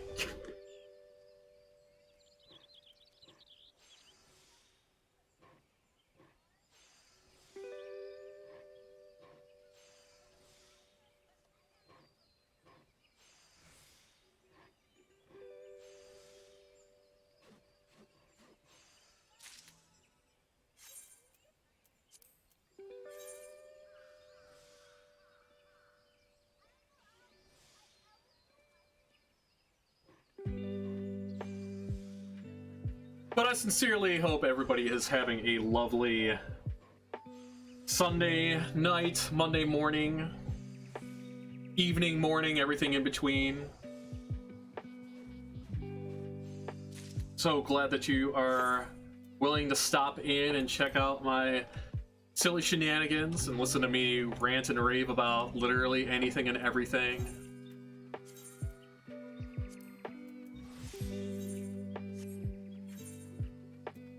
Alright, so we need walnut logs, South Shroud.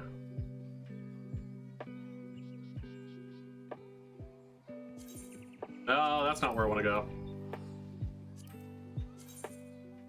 Literally, of the shrouds, the only place I do not want to go.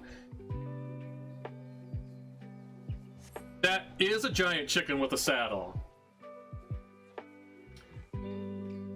That's pretty much the seminal mount in this game, like this world's version of a horse. It's called a chocobo.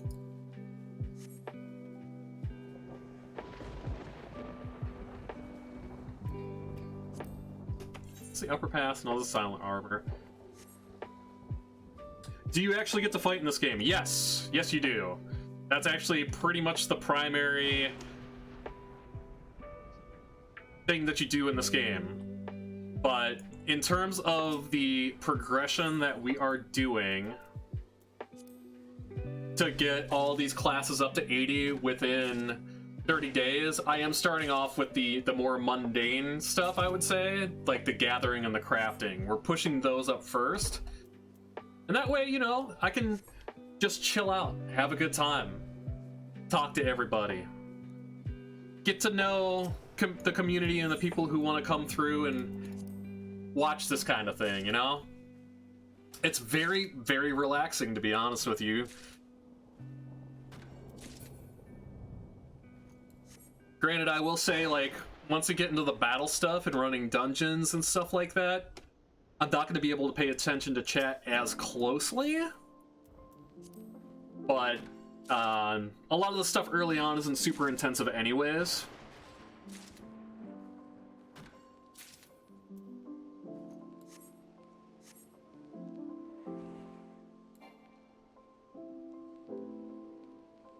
But yeah, there's a lot of fighting in this game.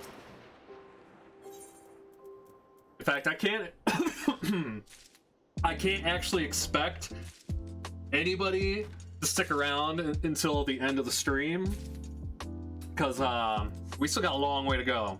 We're still going to be going for maybe like 4 to 6 hours here just to get what we have in store for this stream to get our goal done, which is all these crafting classes to 50. But if there's anybody still around and wants to see it, we can do some high-end content on my main character.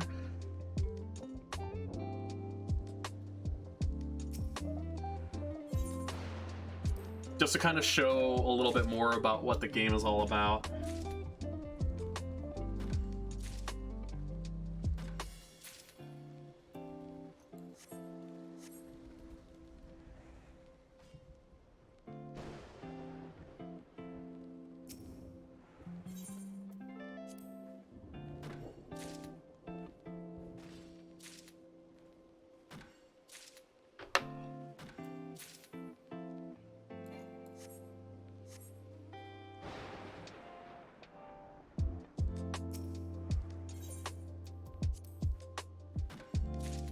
Alright, I gotta figure out which trees I'm actually supposed to be going for to get the maximum amount of stuff that I need for this.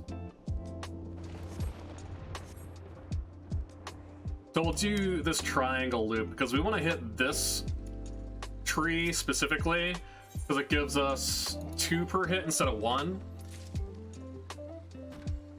In terms of gathering, this is something that I had explained when we were doing the main gathering leveling during our last stream, and that's every gathering point to get certain items has a cluster of 4 different points. Every time that you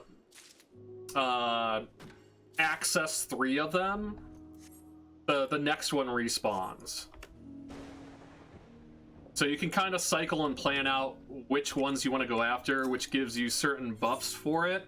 Whether you want to try to get a better chance at getting high quality items when you're gathering, or in this instance, as many as we can so we can get the gathering yield.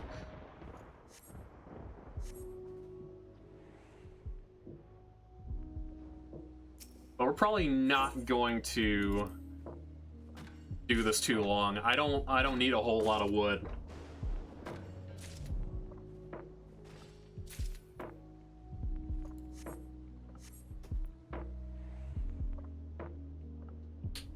Now, that's only for the base game. Once we get into, like, level 50 plus, they kind of change how the gathering system works a little bit, where there is 3 clusters of an item, and there's 2 points per cluster,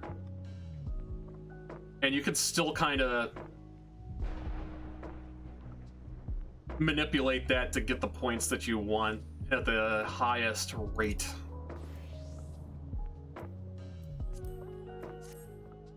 We're only doing big brain strats here, ladies and gentlemen. Big brain strats.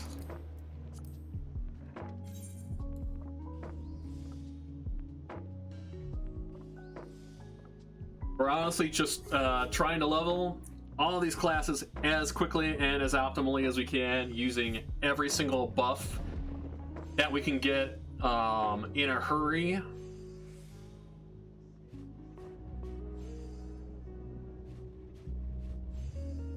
So we're not really making too much use of rested XP, which you gather when you're logged off in a town.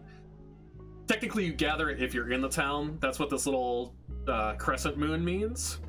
But we're not really accumulating any, and if we are, we're immediately using it every single time that we do a craft or something like that.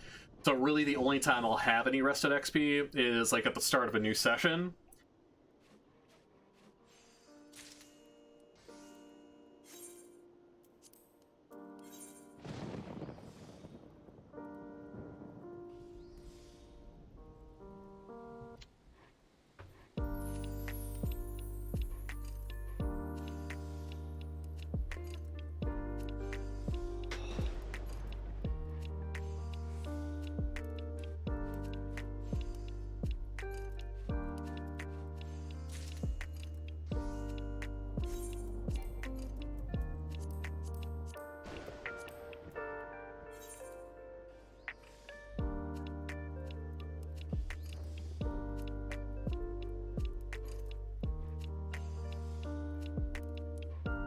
We'll have a couple gear upgrades once we hit level 25 here. Which should happen in either this craft or the next craft. I'm pretty sure it's going to be this one, though. Could be wrong. Yeah. Alright. Just gloves. That's really the only pitfall of not doing, like, all the class quests in succession, because you get gear from those quests that you can use on all of your subsequent crafters, which would definitely help. But... eh...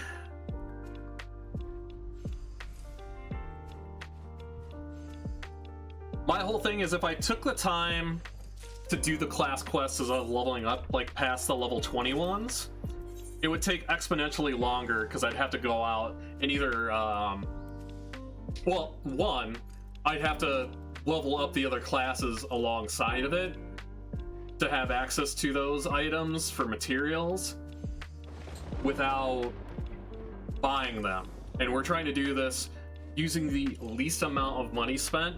Currently, right now, I think my average is like spending about 10k to get a class from level 1 to 50, which is not bad. And it might actually be lower than that.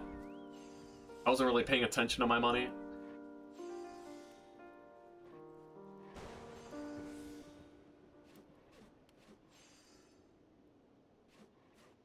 But the thing about this too, and making these items that are like actual like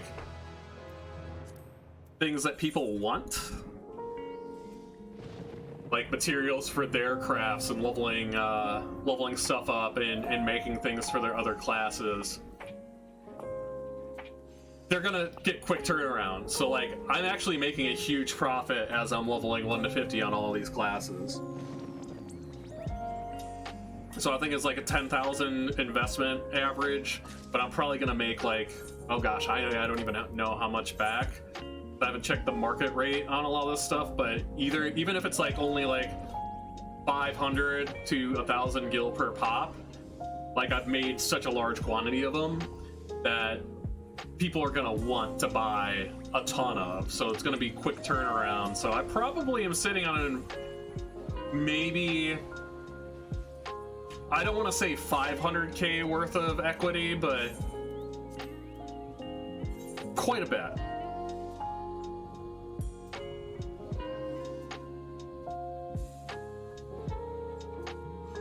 It might be like 200.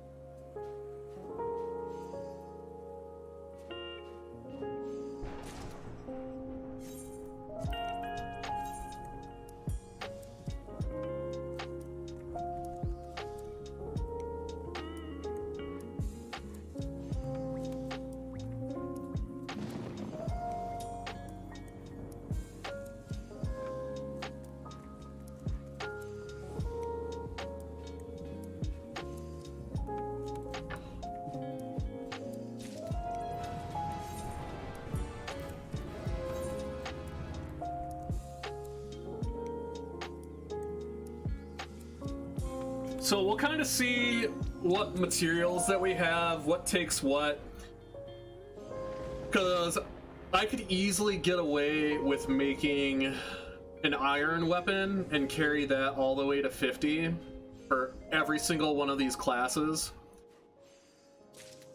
But if it's just as easy to make something in the 30s, it's just going to make things go just a little bit faster.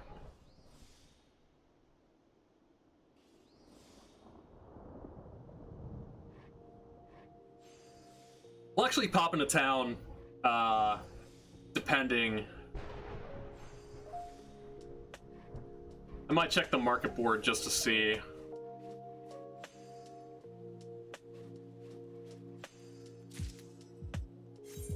Because the two tiers of tools that I'm looking at are iron and steel.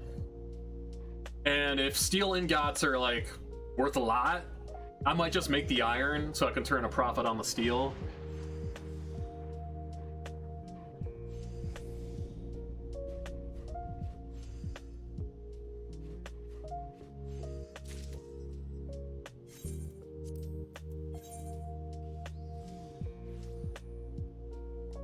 Whoa, hey, buddy.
Probably going to be shortly talking to the team, see what kind of graphic artists are available to us, to get myself a new logo. I mean, I know my lovely face is lovely, but you know, I wanna have something personalized, something that I can merchandise, and something that's cool and unique to me, besides, you know, my face. But that's personal preference. There is absolutely nothing wrong with using your photo as a avatar on Twitch or any other social media, especially if you're a streamer.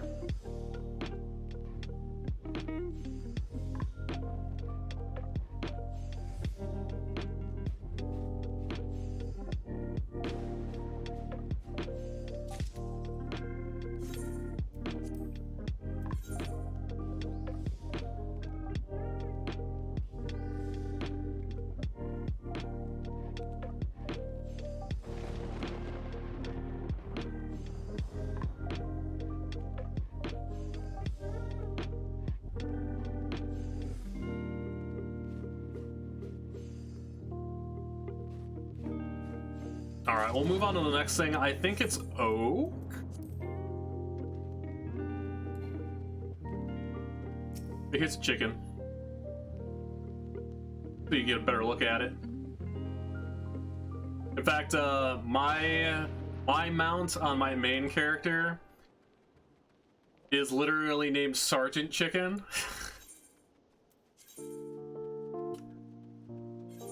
Alright,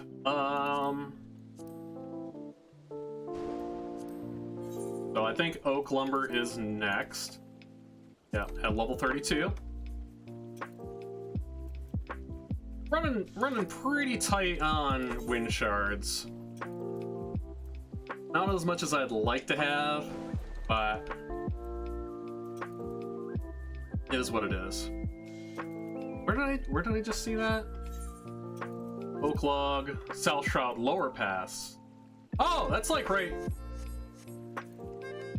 It's still in the same area. May as well just do that.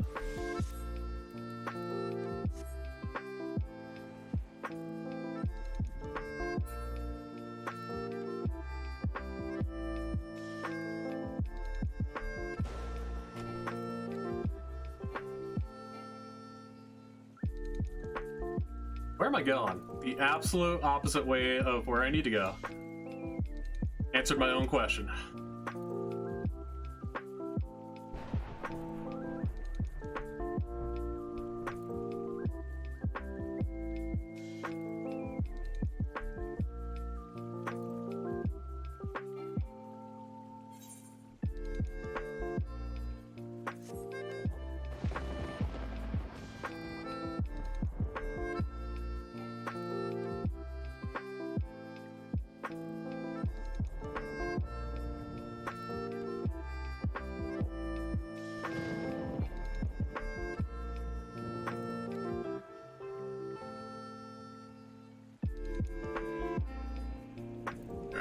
Pretty sure this is where I need to be. Clog.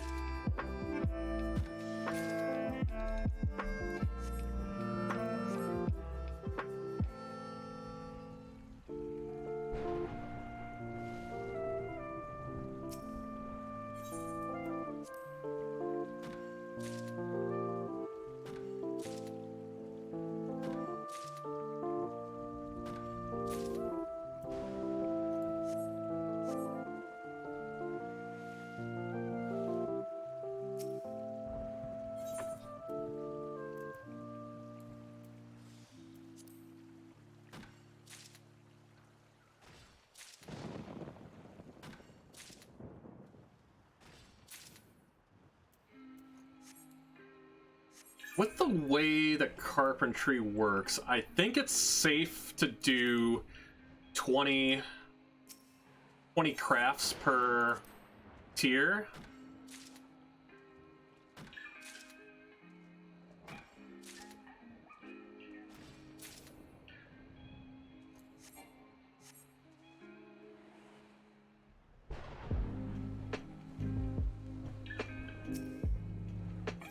Because there is a lot of logs, a lot of lumber.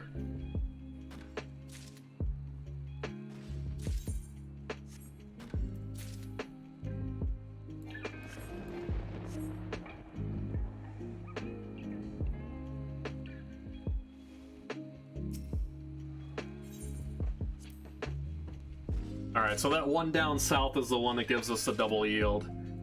I gotta remember that.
One big thing that I do have to be mindful of is selling things off too early, because a lot of this stuff does cross over into other classes.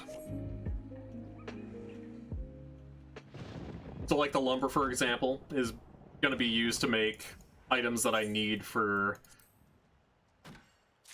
weapons and tools on blacksmith. There's going to be some cloth that is going to be used for armor on armor.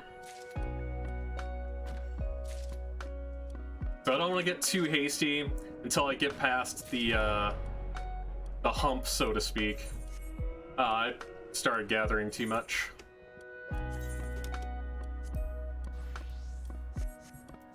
Yep, out of the way.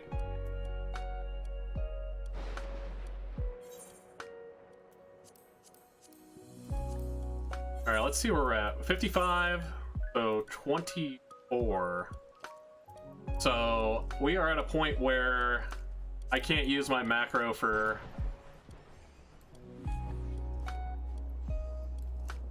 this. So this is the time where we're gonna double back to yeah, this is the time where we're gonna double back to blacksmith. Make our iron stuff. So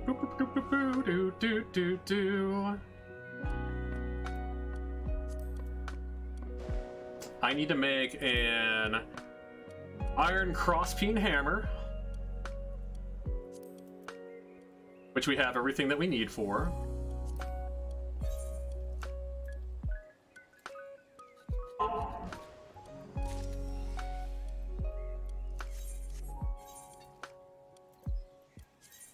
and we will meld an arbitrary materia to it.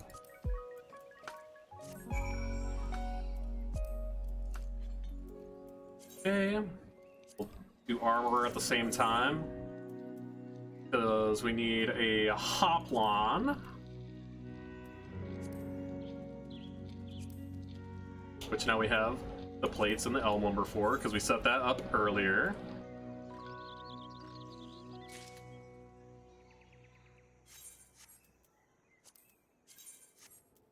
Return to Limsa.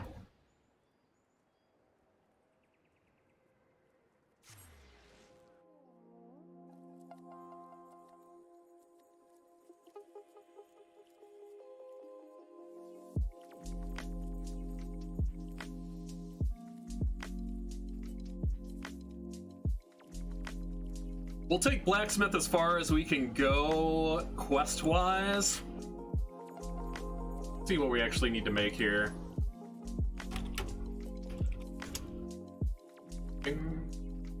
Oops.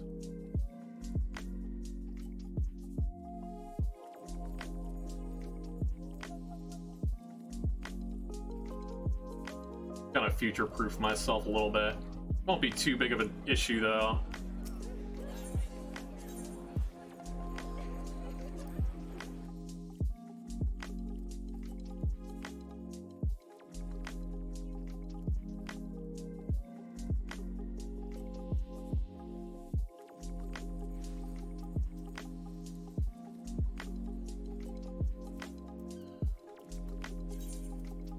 Make sure to meld something to the poplin.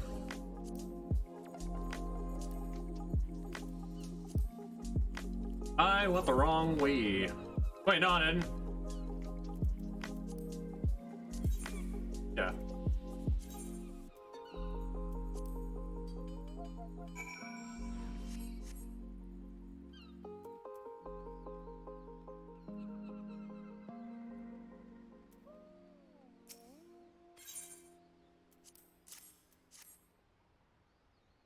If I can make the stuff relatively easy, we're gonna just keep going with these quests. Bronze Peak.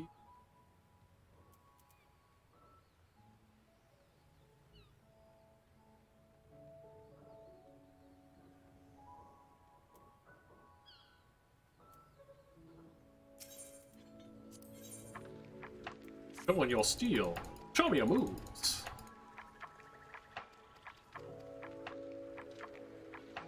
Alright, and I've already got an HQ Steel ingot for... Whoops. I don't want to slay wharf rats. Get out of here.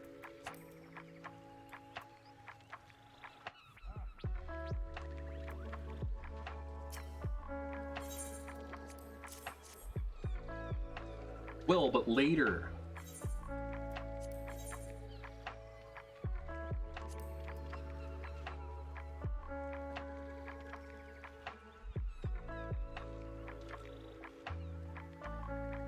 We'll keep with the silver pieces. I don't seem to be having any problems gear-wise while leveling, so I'm not even gonna pick up extra gear. I'm just gonna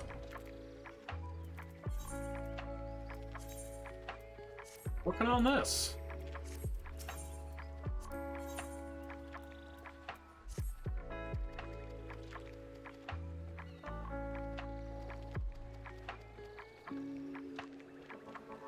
Dork. Ooh. Oh, he's all the way over there? Yeah, screw it.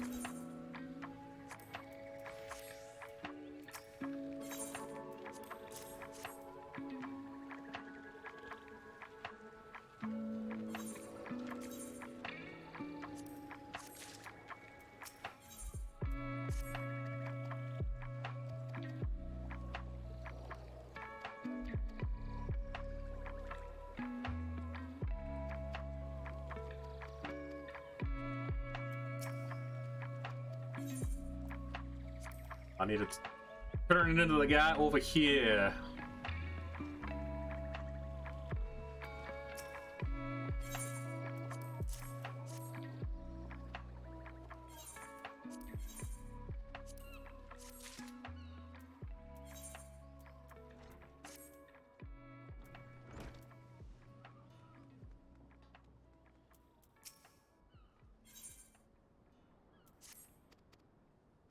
So we'll go as far as we can go with these quests without doubling back to Carpenter, but I'm gonna need some, I believe, rosewood lumber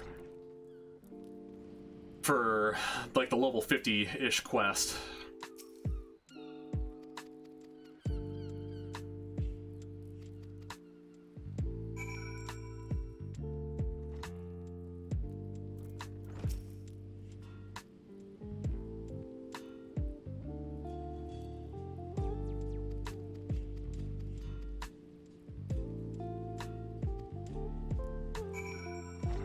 Plumed iron hatchet.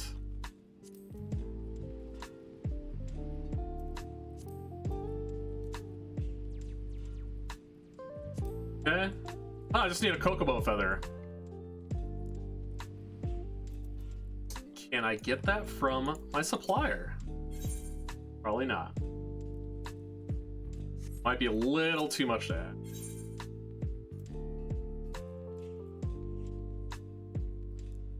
No feathers. Alright, where do we get one of these from? Chocobo.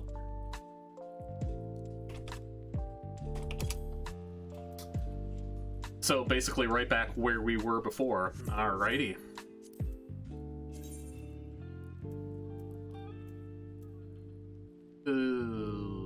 I am going to check the market for that. If it's reasonably priced, I'm just gonna buy it. I know it's not something that we want to do, but then we can dip right out to the Fisherman's Guild and progress this armor quest as well. Where you at?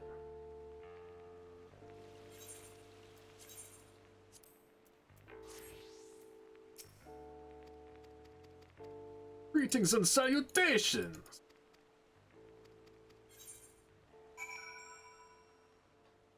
And that person is back upstairs. We'll double back to it.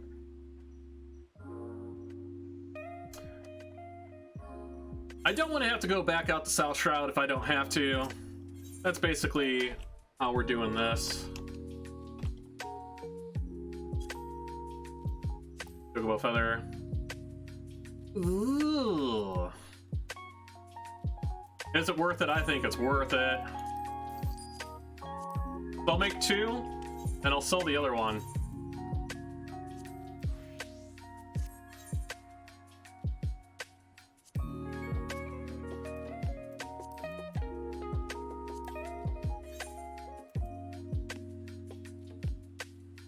In a quiet.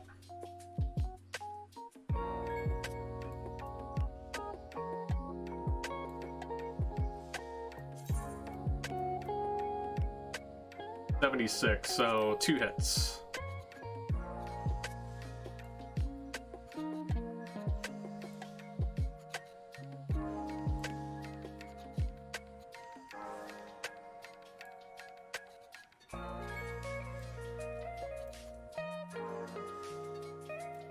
Where are my great strides at? We could just use regular. Boom.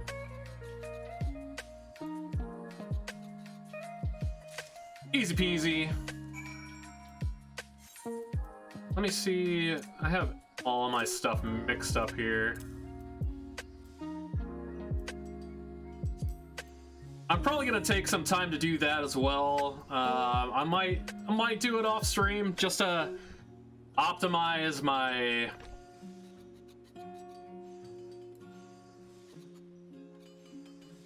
hotbars. Because all of these classes have the exact same abilities, so just kind of putting them all in the same spots across classes so they don't just go everywhere.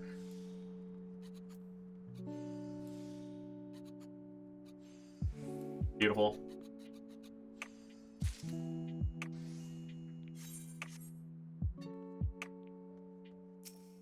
Let's see how much profit I made. Take that.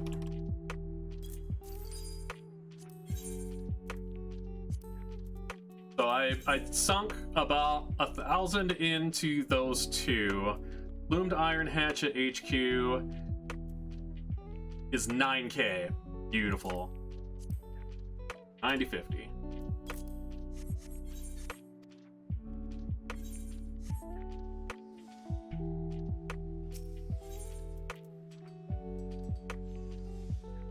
Yeah, we want to do it using the least amount of money, but if it makes sense from cost versus time perspective, like I could have teleported out to South Shroud to get those. I'd only get one, but that teleport cost would be like 400 gil. And I spent just a little over 1,000 on two, so a little over 500 per one, but then I was able to make an extra item for turn-in that I could sell off for like an absurd amount of profit. Can't do math in my head right now. I'm tired, it's late, leave me alone.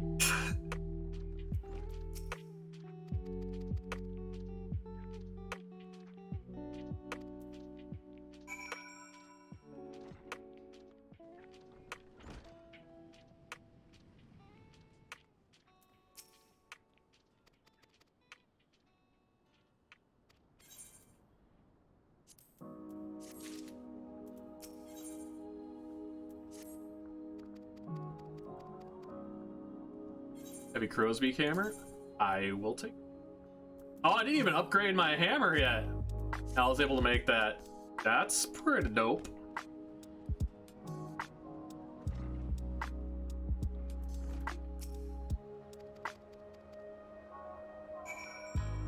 Steel bush.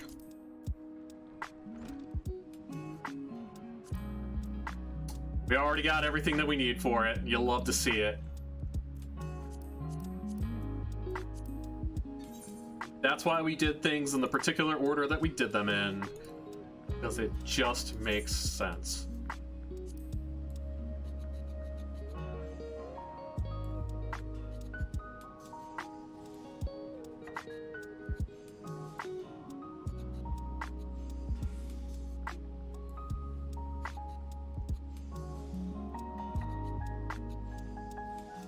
All right, then we'll be able to pump this out with the Biogots. Boom!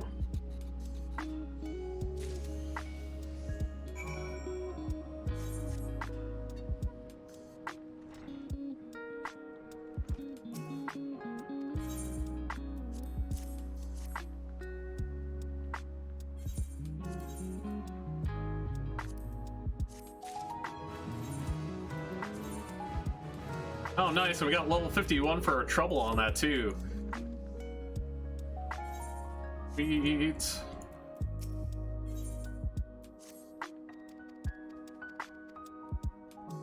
Forging ahead, wrapped crow's beak hammer.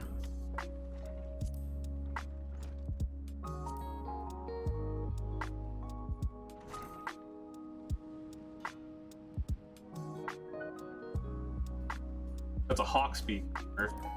A wrapped crow's beak hammer. Steel crow's beak hammer, wrapped steel culinarian knife, wrapped steel claw hammer. There we go. Okay, so I need boar leather. Boar leather, not what you want to see. Tends to be pretty pricey, and I don't have leather worker leveled yet, but that is something that I'm gonna have to spring for.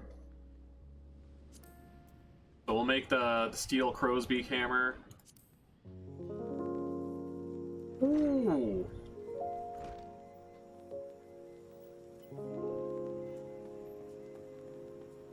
Well, that's already awful. Wow, this quest sucks. Yeah, we're not going to be able to get Velveteen out of that. I can't do that until I do alchemy and Weaver. Holy crap, that blows. So I can't do this quest until I do Alchemy, Weaver, and Leatherworker.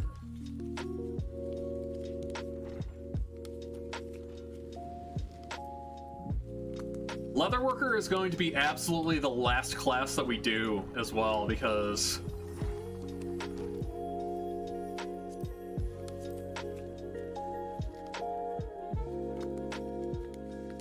yeah.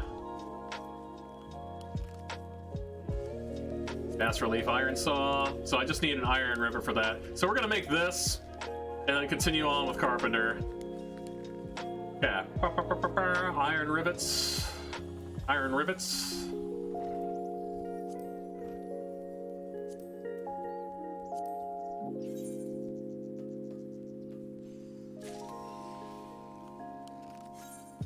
Okay.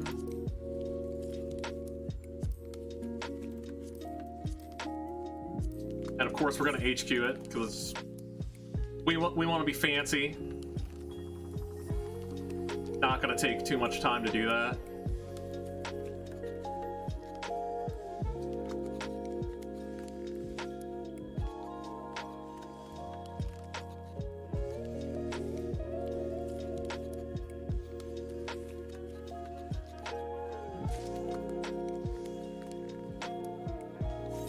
All right.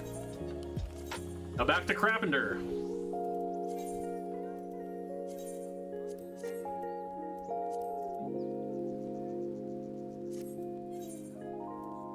So that will give us what we need to do a 2-hit here, definitely. Pardon me. Talking for a long time tonight.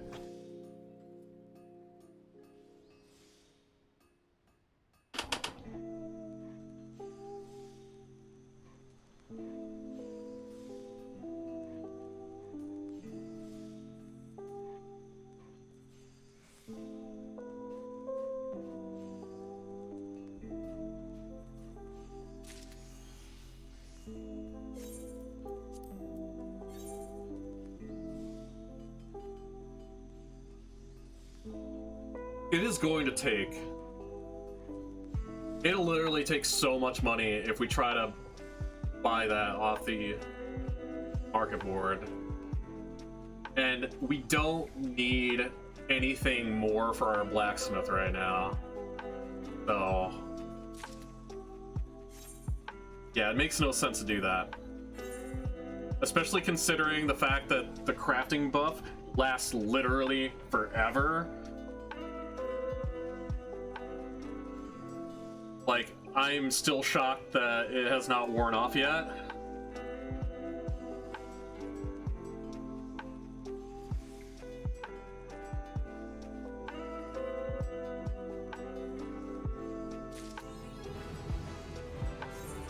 No. Level 30, 20 more to go.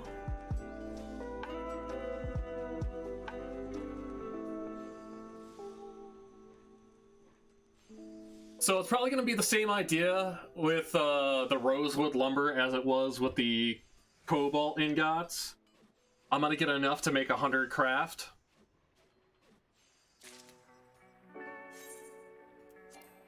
And just take it as soon as I can start making it. I'll push our carpenter up to level 50.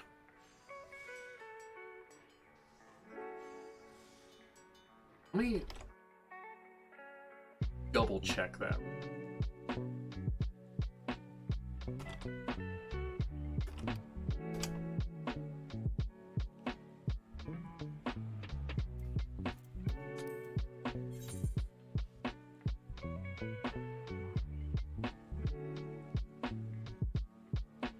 Rosewood lumber is at level 45. Huh. Okay.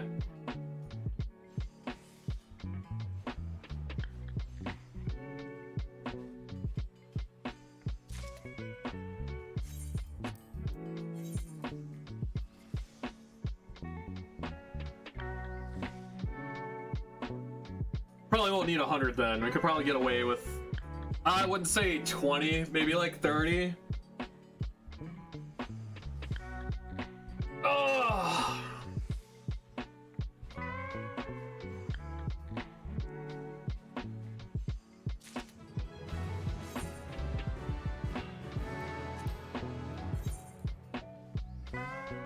I will be right back.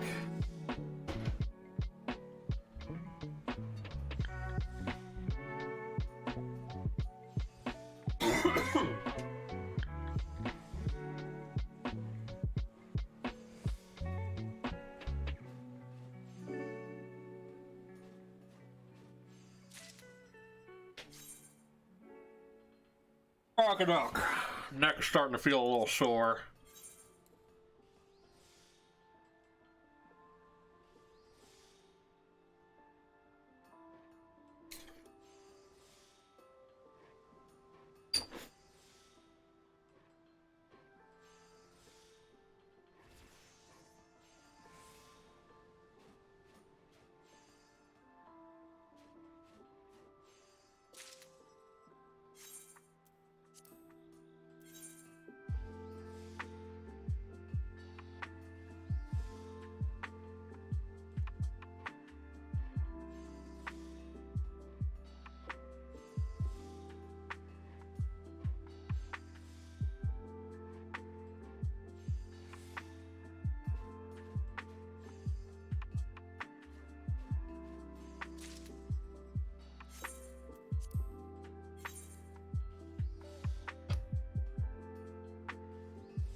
Let's go ahead and what do I want to do here? We'll finish these out. We'll make these last 9. They're gonna be worth something. I didn't even need that walnut lumber. They might be useful for something else, but right now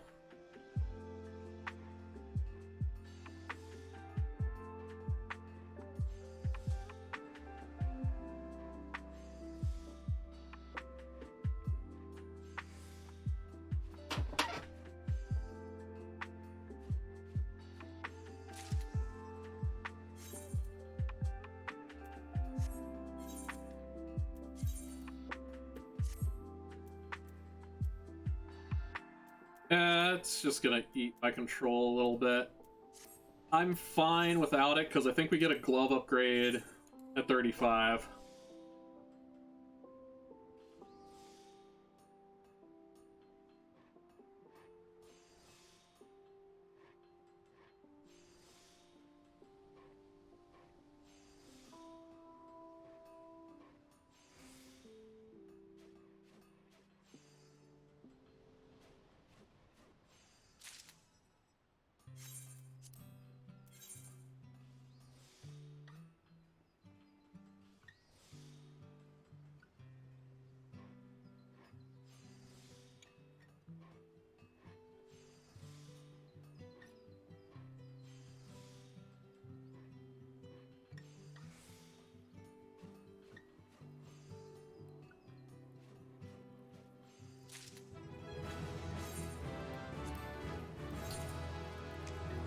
Five more of these bad boys.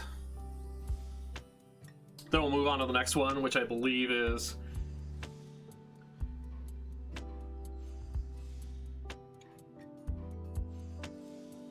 Well, I guess I can check. Mahogany. Yeah, it's mahogany next. Goes mahogany and then rosewood. Whoops-a-doops.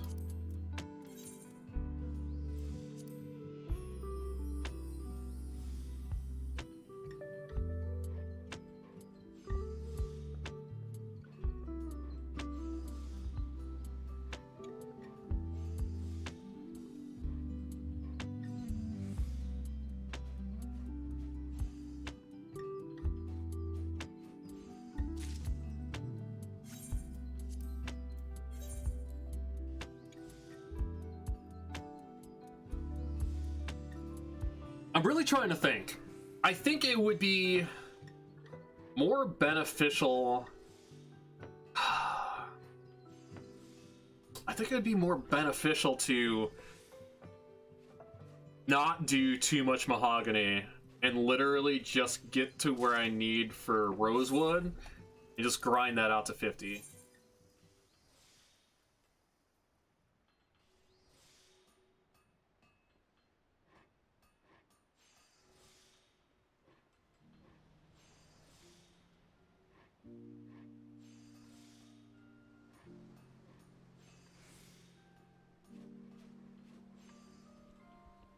Because we're going to do Weaver next. Weaver's going to help out with the armor class quests.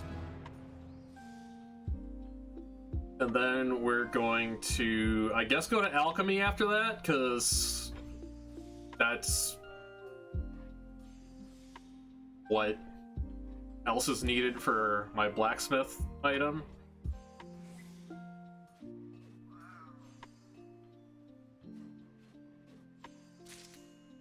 But our inventory is going to fill up pretty quick here.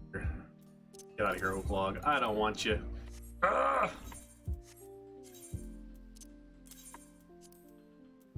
Okay.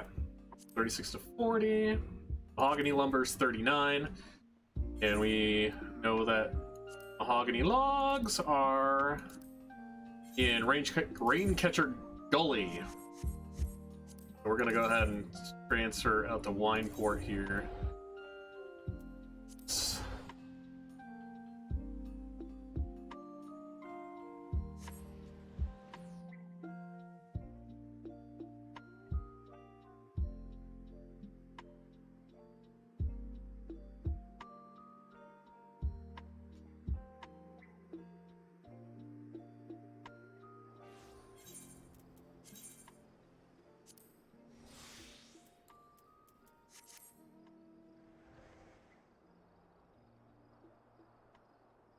I think I'm only gonna get enough for 10 logs. Because I don't want to overdo it, because we also have to fight against shard consumption for materials as well. And shards, the shards are a lot. You need like 5%, and like they could be like 100 a pop.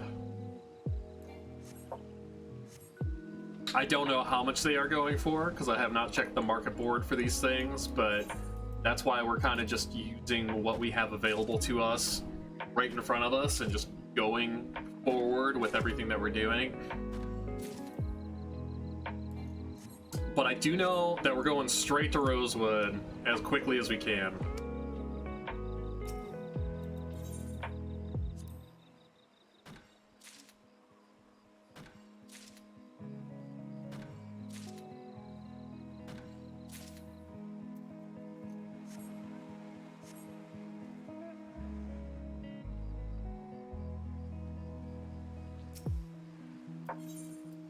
And I might only get enough to do 50 rosewood, but I'll just craft it like literally on the spot.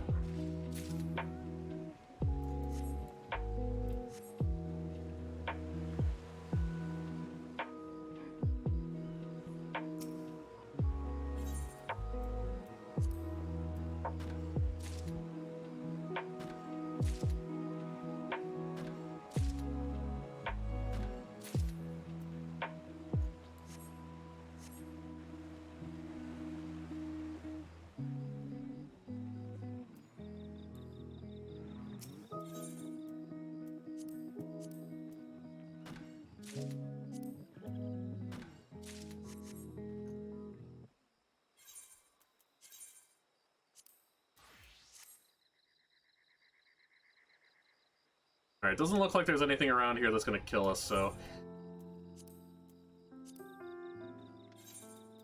Got my calculations. Yep, we are good. Yeah, we're gonna be good all the way to 50. We don't even really have to worry about it too much.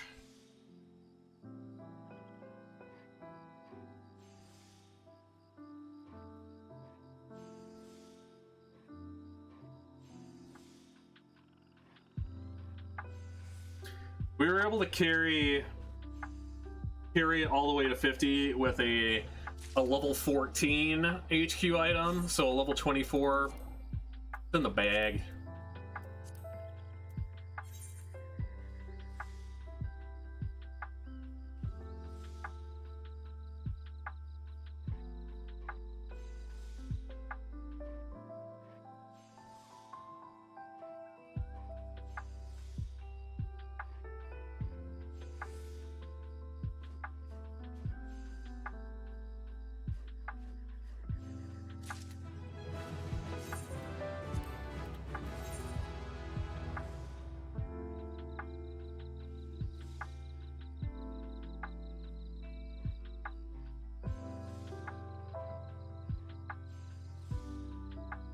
I need to get out of this and switch my gloves.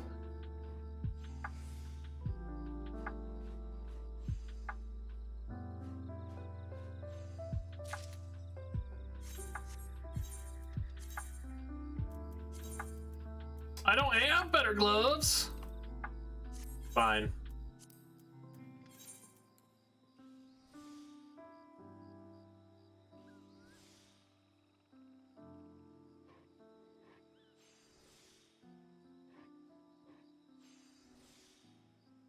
That's big.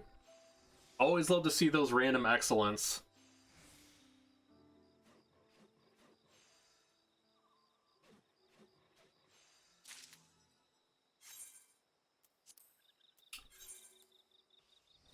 That is the wrong button. It's alright, I can cancel this stuff. I got enough time between casts to do that.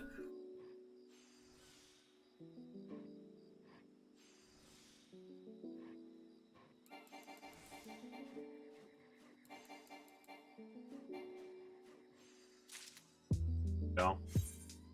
I saved it.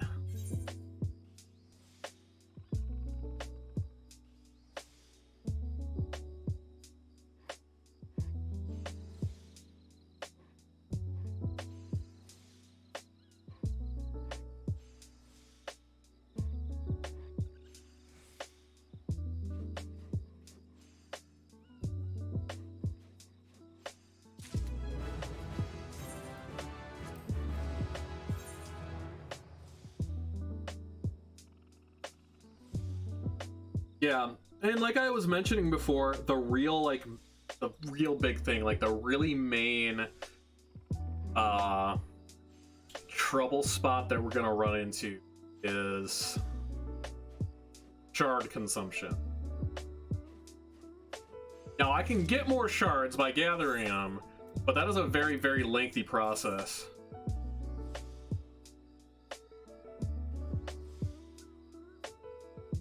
That's also why we're kind of splitting 50 to 60 on the crafting classes as well. Because I want to get all of the class quests done for the level 50 stuff. Not only get more manuals, but they also give you a ton of shards that are relevant to your class. Not shards, but crystals, which are going to be starting to be used from 50 to 60 as opposed to shards.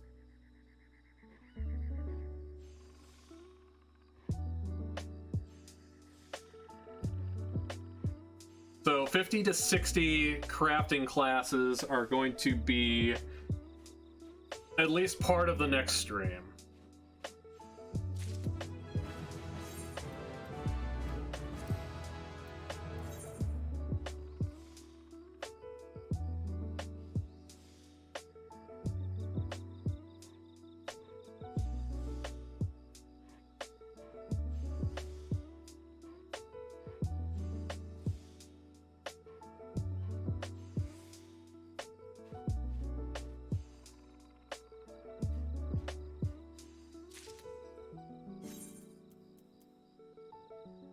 Okay, so not quite to where we can go 41 to 45. So I need to get maybe two more levels.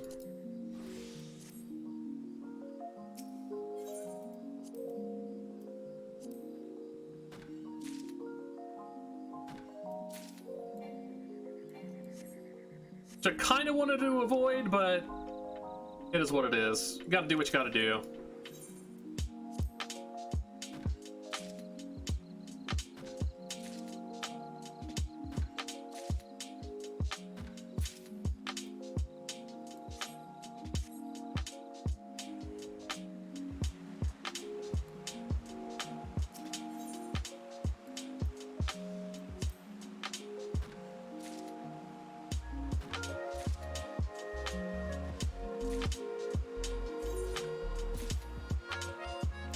All right, do we go with that?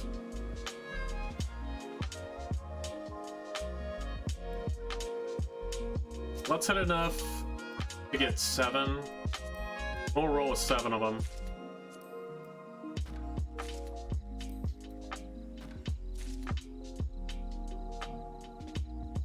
Yeah. Like I said, I am very cautious about overdoing it.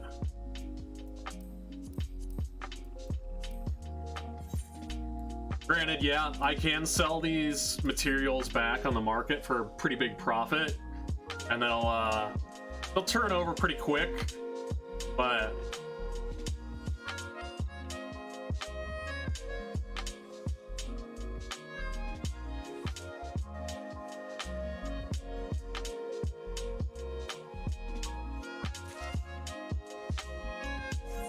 mahogany.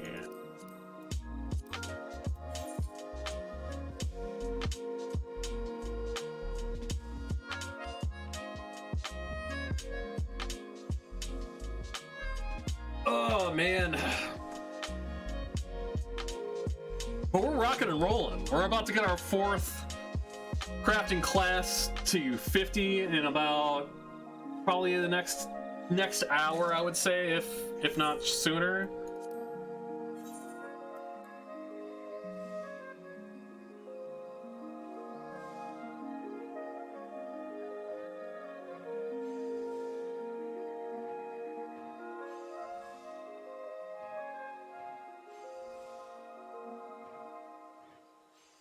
Boom. Gotta love it.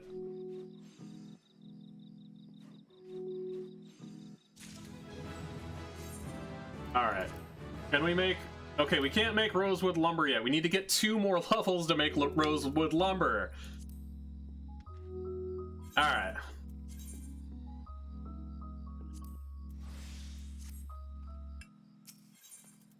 I remember why I wasn't a big fan of Carpenter.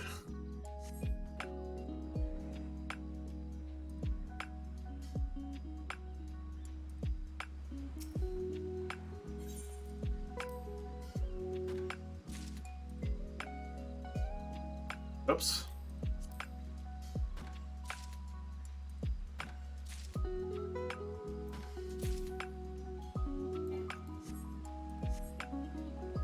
I'm really glad they hyper simplified gathering for materials.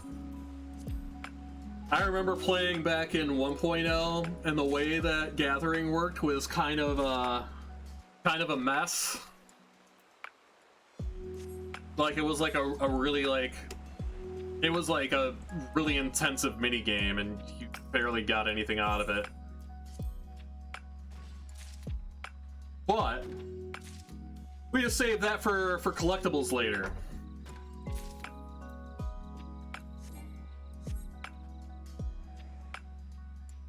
Which again, why I leveled Fisher first. You don't have to use a whole bunch of nonsense and pop a bunch of items that you have to get your hands on just to farm things in a relatively slow fashion.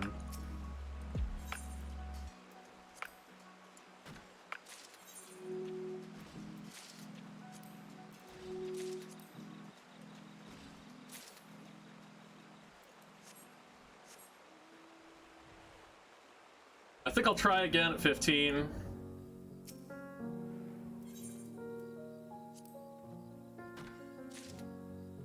And this tree will give me that.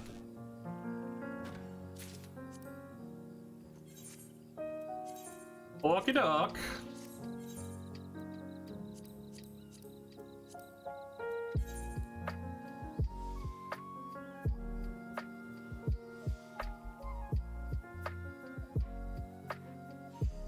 But if you're just joining us here this evening, morning, afternoon, wherever you may be from, we are in the middle of a single stream where we're pushing the remainder of our crafting classes up to 50 in the overall project for March, which is getting every single class in Final Fantasy XIV to level 80, the maximum current level, within 30 days. So we're using everything at our disposal in terms of experience points buffs, doing long grinding sessions, but most of it's not super intensive, so it gives me an opportunity to just do a little FF14 and chill and hang out and talk with chat.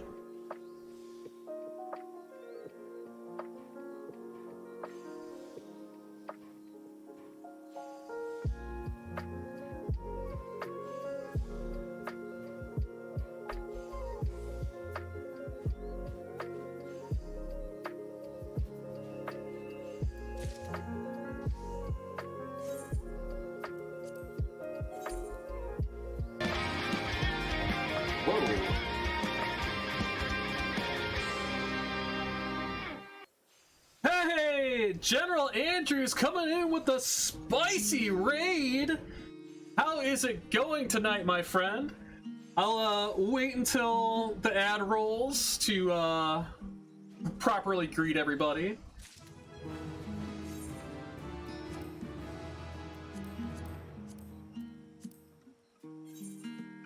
Big hype in chat for the General Andrews raid. Dream raid in the house. But if this is your first time here, my name is FFXIV. Welcome to the channel. We are doing a big project where we are trying to level all of our classes from start to finish to 80 within 30 days from fresh character. Right now we are focusing on our crafting classes, which allows us an opportunity to just sit back and chill, hang out with chat. But I hope everybody's having a great evening. Welcome.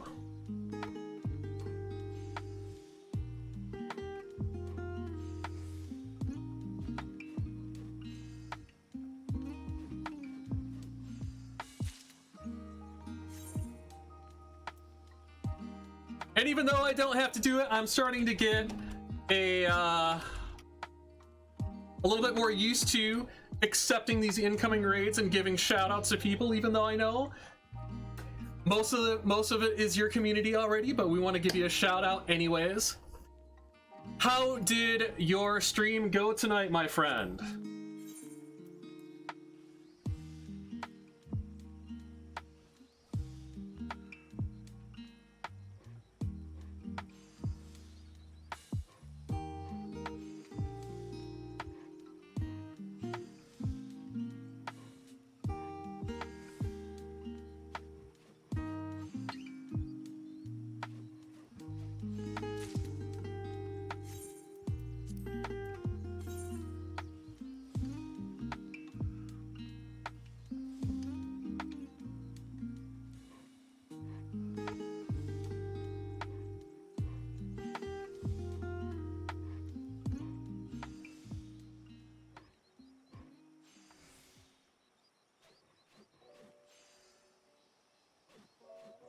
Yeah, not a problem, dude.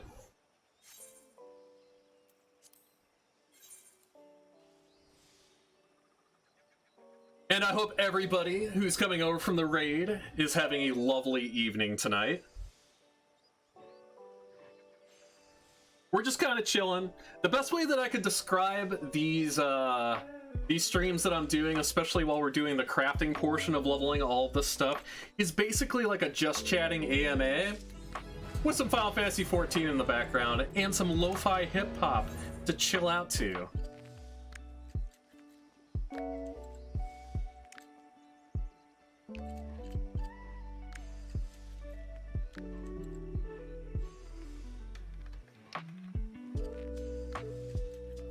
But right now we are going to be finishing up this mahogany lumber. We can go on to our next tier of crafting. We just have to gather some rosewood logs.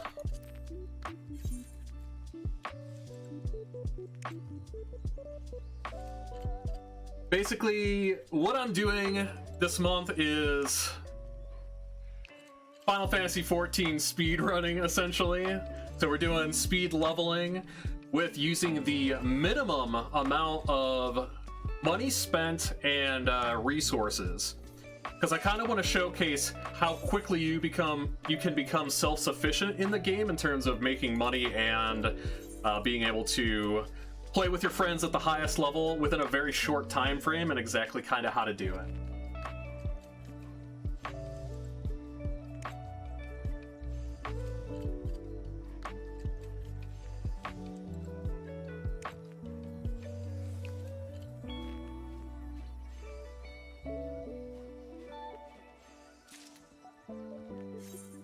Currently for tonight, we have leveled our goldsmith up to 57. We've gotten our armorer and blacksmith up to level 50 already. We're working on our carpenter right now, and we've only been going for about 7 hours. So utilizing the XP buffs that you can get at your disposal for starting a new character, we're kind of doing these levelings at breakneck speeds.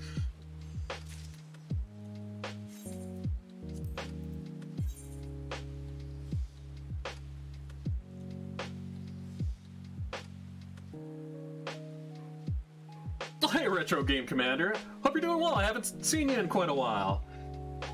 You never played this game, but you like the job system they took from earlier games. Yes. They do an incredible job with it.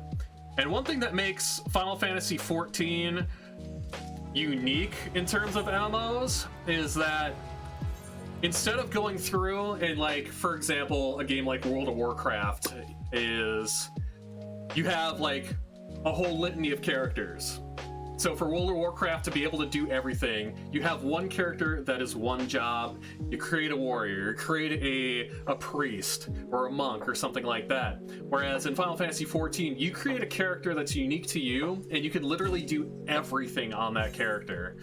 So the more work that you put in, the more rounded you become, the, you know, better off you are in the long run for your character, and, you know, being able to help out with your community and your guild, as it's referred to as a free company in this game. But that's kind of the project that we're working on here. So we're at level 41 for this. 9 more levels to go, but we need to change locations. We need to get some rosewood logs, which is going to be over all the way in East Shroud. So we're going to stop by town real quick. We're going to repair our gear, so we can just kind of do crafting on location like we were just doing. Yeah, exactly like an FF3, 5, and Tactics. You got that right.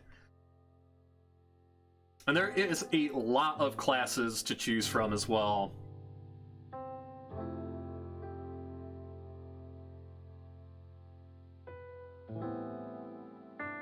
Which I can show off in just a second here as soon as I load in. Here we go. Yeah, so you got 3 gathering classes, Miner, Botanist, and Fisher, and you've got 8 crafting classes. So this is basically going to be, what I'm working on tonight is getting these all from Nilpla all the way up to level 50. And here are all of your actual, like, combat classes. So your melee DPS, your physical range DPS, magical, healers, tanks. So a lot of stuff you can do. A lot of work is going to go into this project that I have myself set up for.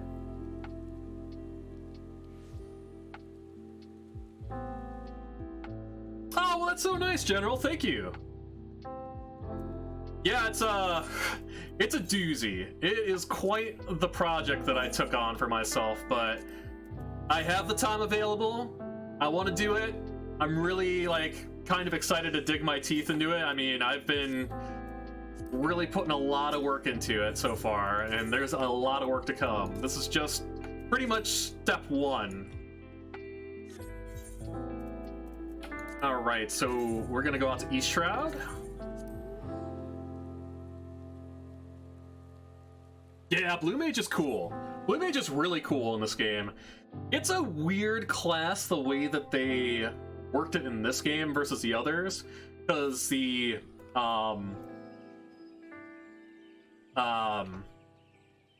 the classes can get up to 80 except for Blue Mage. So it's a limited job. Blue Mage has a very specific special leveling system, and you can pretty much power level it really fast. I think the current cap for it is level 60, maybe level 50. I haven't played around with it for a little while, but that is also going to be part of what we're going to be doing.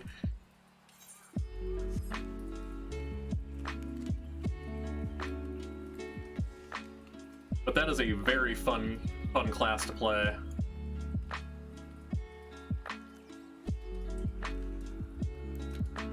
All right, let's get all this rosewood.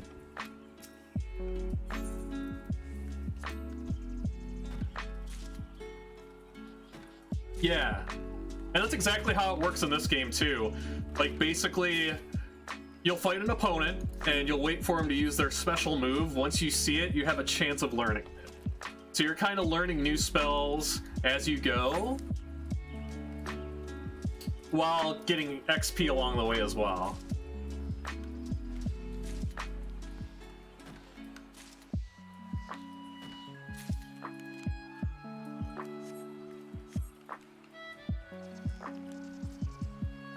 But we're going to be taking a little bit of time to get some rosewood here, because this is going to be our last material that is going to take us from level 41 to level 50 carpenter.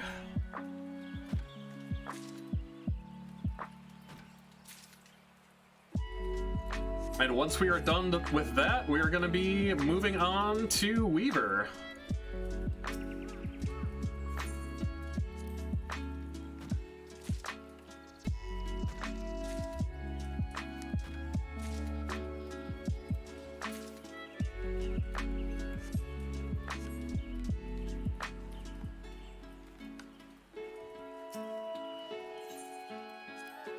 But, let's see. Hunting the maps for monster, I thought could make me learn stuff as needed. Feels like a treasure hunt. Yeah, exactly.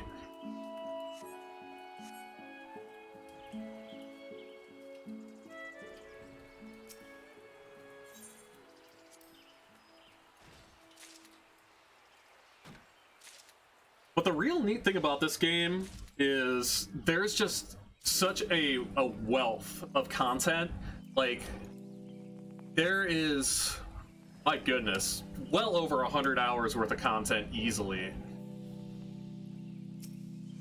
And that's just story stuff alone.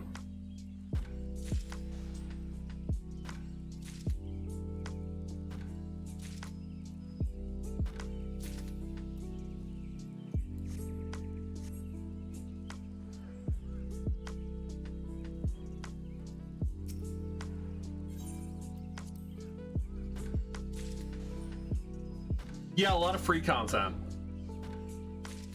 So you can get the starter edition of this game, and it takes you up through the first expansion, I believe. I'm not 100% sure on it, just because I've always just been current on the game ever since the game came out. But it is not a bad deal.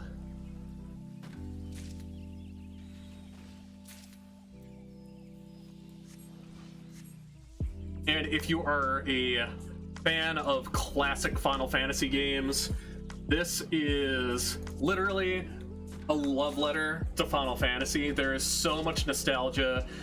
Enemies that you could probably remember from old games. For example, we were talking about Final Fantasy III earlier when you were talking about Blue Mage and the class system.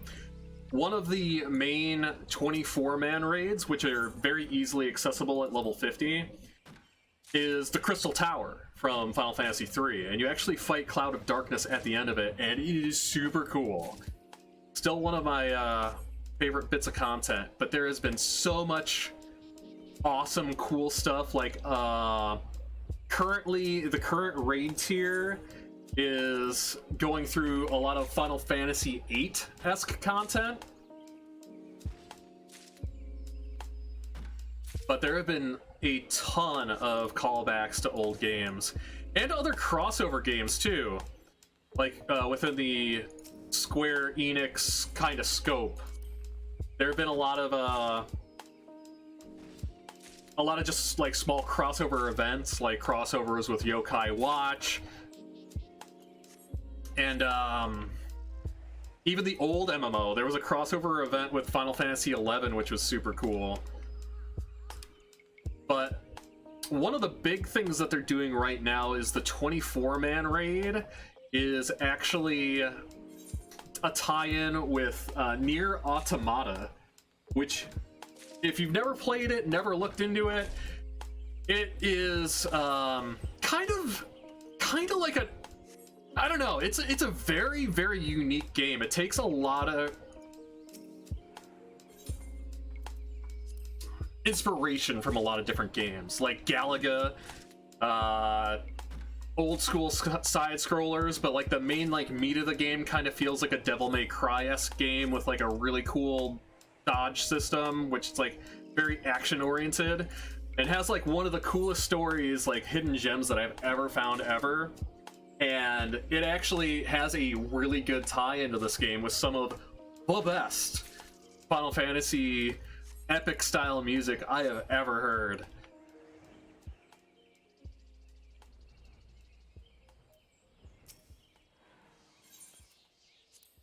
Let's see. Yeah, past bosses are included in the DLC, the expansions that come out for it. X-Death is one of them.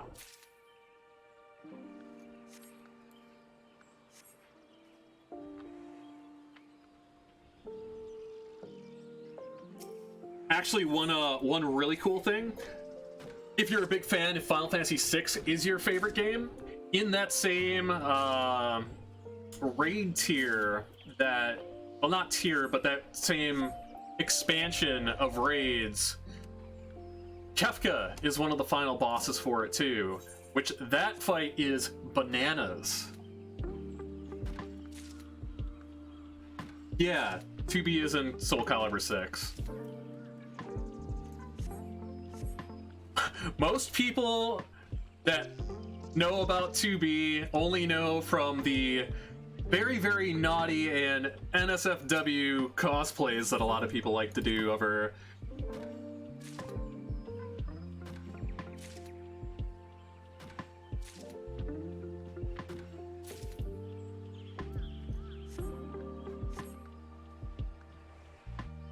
Alright, how many? Okay, we can make 36 rosewood lumber, so we can probably just get started in on that. I kind of just went into autopilot mode and grabbed a whole bunch of it. Let's see, is there anything around here that's gonna kill me? That's probably something I should probably pay attention to, right? I'm sure I'll be fine. Yeah. That way, if we do it on location like this, then if we need more, we can just switch back to botanist and grab it. But I pretty much have like the entire crafting progression automated in a macro that I put together. That's why we could just kind of chill out and talk. Really low pressure, nothing too intense. Like, I barely even need to be looking at the screen half the time. That's why I'm looking at chat.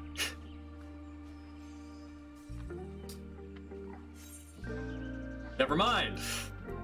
I spoke too soon. I think let's get to level 42 and then that should work. I did my math wrong. It's a little early for math, or a little late.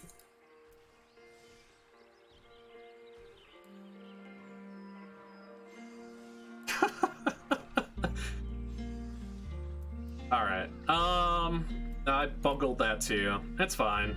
Once we level up, we should be able to do it in 2 synthesis steps instead of 3. That way I can go into autopilot. So that should be one more craft. We'll just make one real quick here.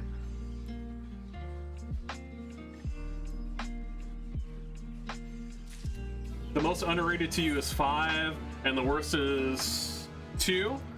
And I haven't heard great things about 2, to be honest with you. I've never actually played 2 myself. Do I still... Hang on. Hang on a second. I feel like I'm missing a piece of gear. That could be why.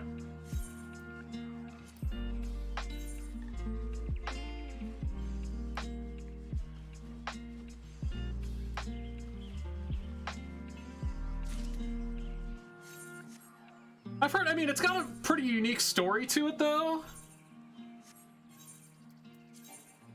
I don't have any better gear. Oh, come on. All right, well, let's push it up to 43. I think because we started so low, like we literally started rosewood lumber as soon as we could craft it. I literally need it to give me 40 progress per swing instead of 39. It's a great idea, but executed terribly badly. Well, you know, a lot of great ideas on paper usually don't make it to the final product in the exact way that people had envisioned them. Which is a sad truth, but a truth nonetheless. Still 39. Really? Okay, well, I mean, that's fine. I need rosewood.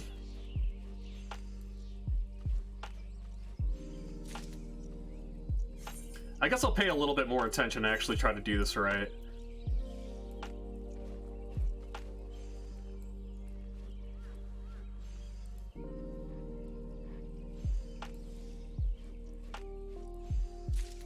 It's just a lot easier when I don't have to think about it.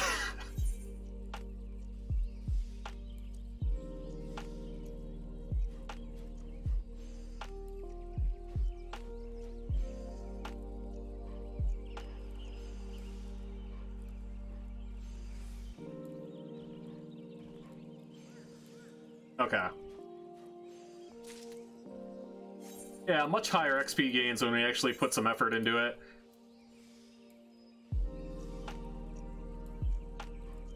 Hold on a second.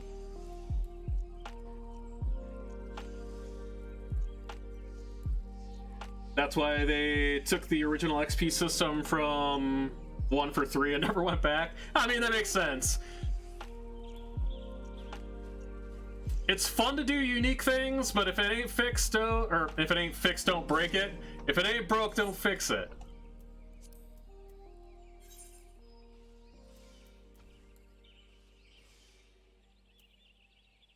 Okie doke.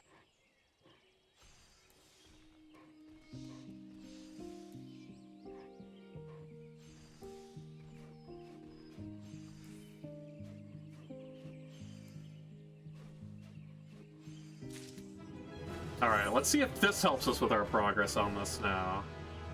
I don't think I have any new gear for this. It worked for my last one because my last two, still 39! Ah, killing me.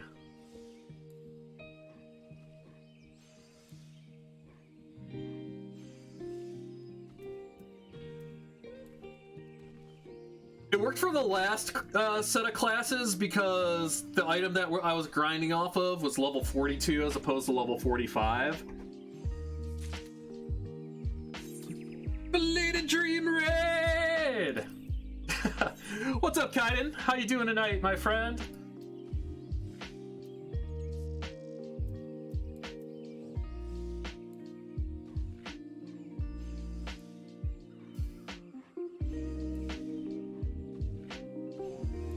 Hope you are doing well.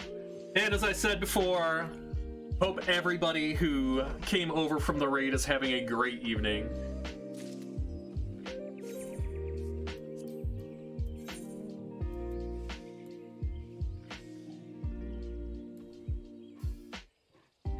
Well, that's good to hear. Oh, we're doing great. We're having a good time. We're just chilling out, doing some grinding for the project here, and hanging out with all you lovely people.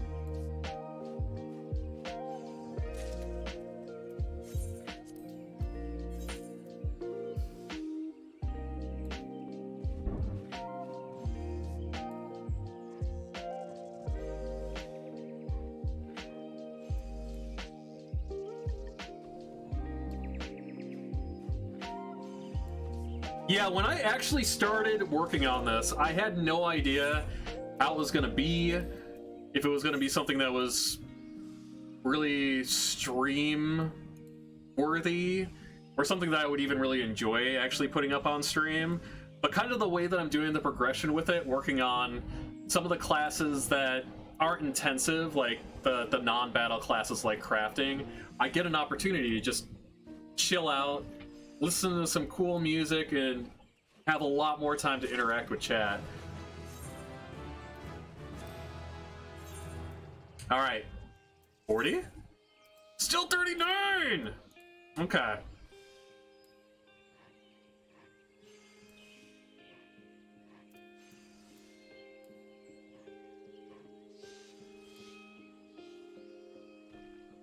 Oh, I should have better gear now, though. That might put me over the top.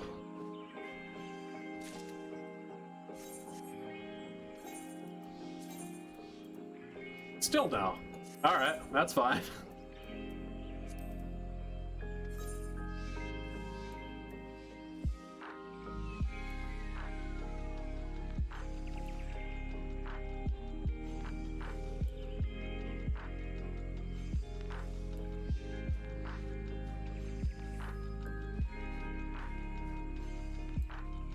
I think I might have a solution to this problem. What is this?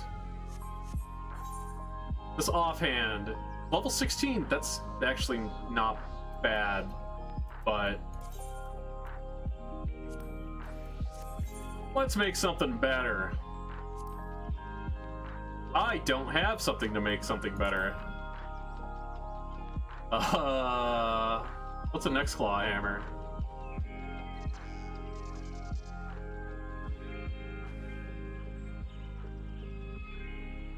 Is this really gonna be this way? Is she its claw hammer? Boy. Alright, that's fine. I don't have a problem doing it the old-fashioned way.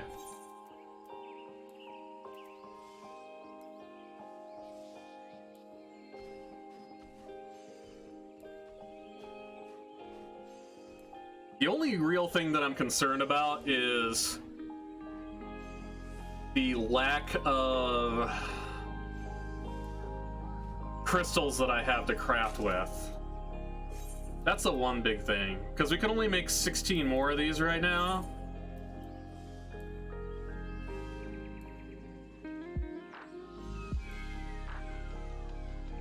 That might be due to only having so many actual pieces of wood, but I don't know. We'll figure it out as we go.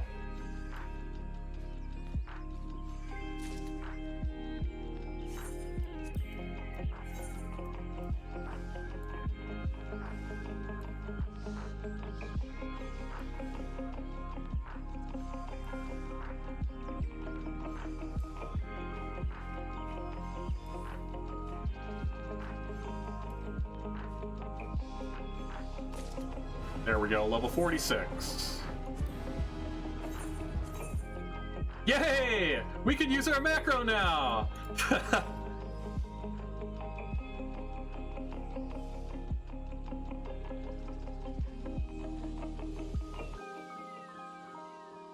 But yeah, this is gonna cap off our 4th out of 8 crafting classes to level 50 that we're planning for tonight. I'm gonna try to get them all done. I'm gonna be a little smart about it, because I will go as long as I can. The one big thing that I'm looking at is this buff here, this thing that says 10H for 10 hours underneath it. Once that disappears, that can probably dictate how much longer we're going. Because it's actually lasted like a lot longer than I thought it was going to. I thought it was literally going to be already used up by the time we were done with our 2nd class.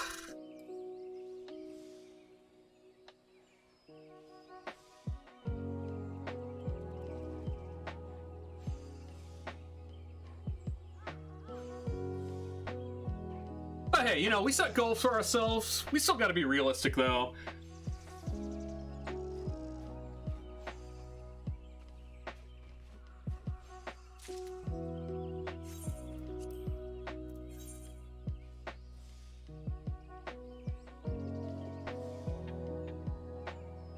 The one really nice thing, though, is we are pretty much at the end of the stretch here. We don't really need to go anywhere else.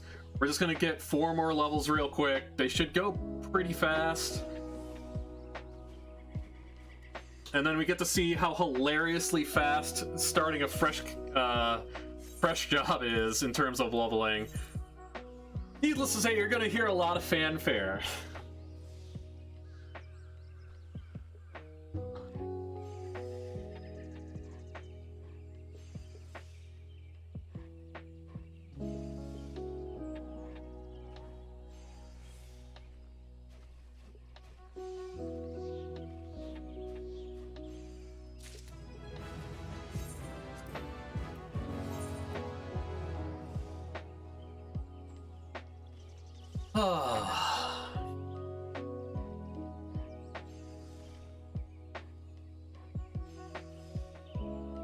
I will say the nice thing about doing this long form kind of play on stream, it's just getting used to doing it while you're live. Like, I mean, playing games like this, or even other games when I have like a lot of time, like sometimes I will literally be off stream practicing Mega Man 2 for 8 hours, and like time just kind of goes by like that, and I don't even really think about it. But kind of incorporating interaction and being able to talk and all of that through a long period of time, this has been really good practice for that, because I want to do more stuff like this, especially when I work on my next charity stream, which is still TBD and TBA, but it's probably going to be in June-ish.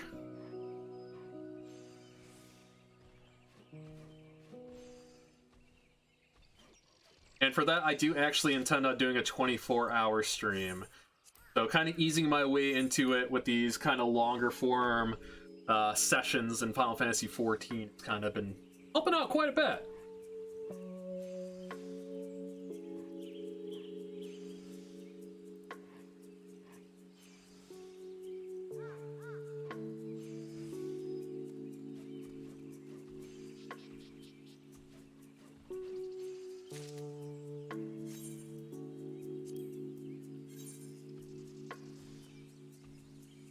So I gotta think about what I need exactly for all of the rest of leveling. Oh, pardon me. Sorry about that. This kind of came out of nowhere. Because I've got an idea for the next class, which is going to be Weaver. That one's going to be pretty straightforward like Carpenter was here. The other ones get a little messy.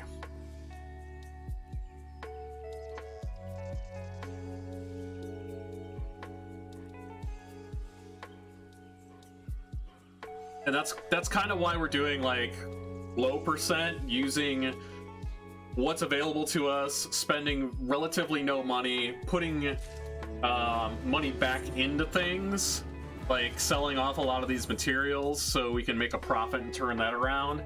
Because I'm pretty sure what we're going to be doing last is leatherworking. Leatherworking is going to literally just eat all of my funds.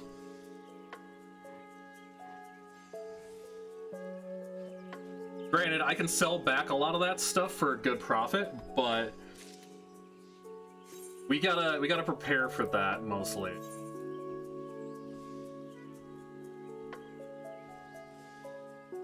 And that's kind of the downfall and downside of doing the crafting and gathering first. It's because you can't use those classes to get the items that you need for leatherworking materials, because you literally have to kill stuff. And I kind of considered like switching it up a little bit and maybe doing my battle class before doing leatherworking, like getting that up to like 65-ish, so I can do some farming for it. But still a tough call. We're just gonna kind of adjust when we get there.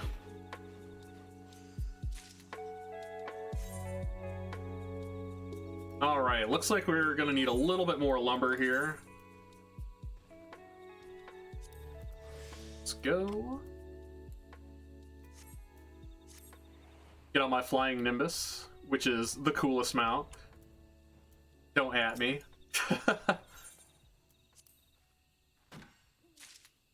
It's on brand. I'm wearing a Dragon Ball hat. I mean, come on.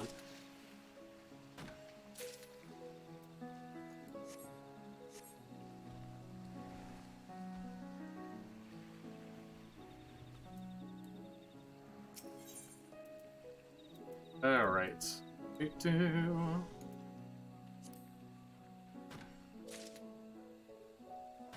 All of them.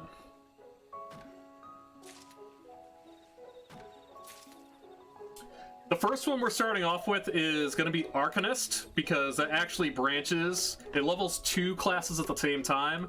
It levels both Summoner and Scholar. And we're starting off with Scholar because we're going to be able to get more dungeon groups a lot faster as a healing class. But the end game is to get every single class to level 80 within 30 days. So ideally by the end of March. It is a lofty goal.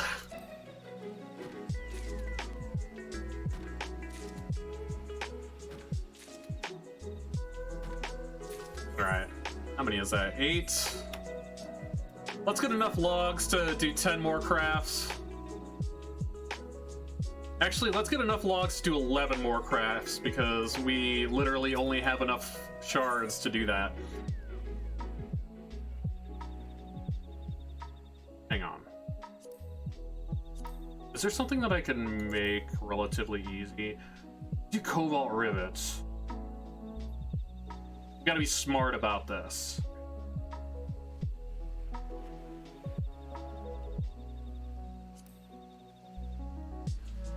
Yeah, let's do that. Let's grab enough for 10, and then if we need another craft after that, we can make that rosewood spinning wheel. That's going to give us a ton of XP, because we're going to get a first-time completion bonus for it, as well as an item that we can definitely use later on. Yeah.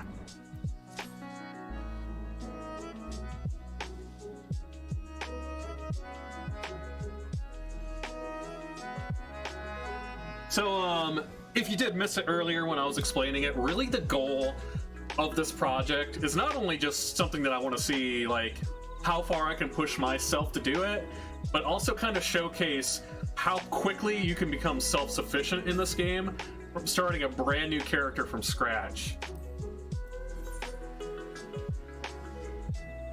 I'm kind of going, like, up above and way beyond, but if I'm doing a complete completionist, I could be like, well, you can get all classes at 80 within 30 days if you have the time to put into it, and kind of show, like, how much that reflects in the actual playtime. Did I say 80 days? I don't even know. I don't even know what words I'm saying anymore.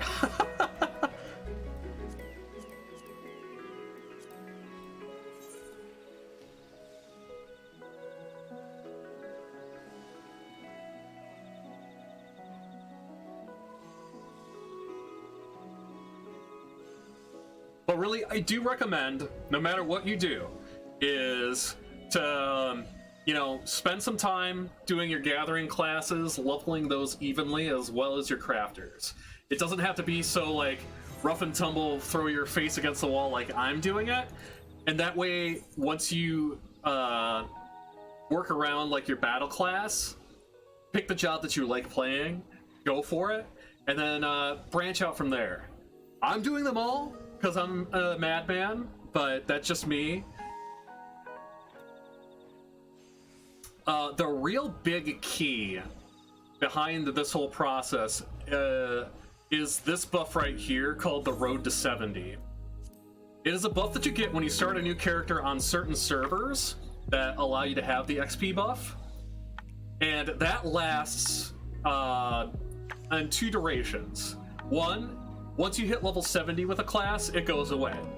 And I think it lasts up to 60 days. I'm not 100% sure. It might be 30.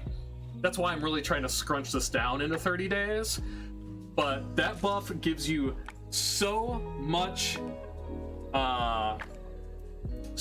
XP boost. Literally every buff that you get XP wise is doubled from it, no matter what it is. If it's class turn-ins, or quest turn-ins, it is XP buffs, which I'm actually using one to help level these very fastly.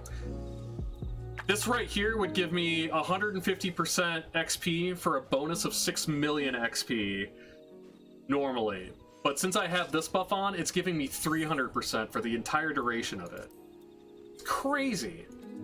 Why I'm able to level this stuff at breakneck speeds.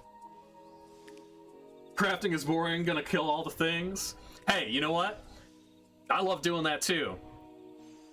We're gonna be doing a lot of that after we get these classes up to 69.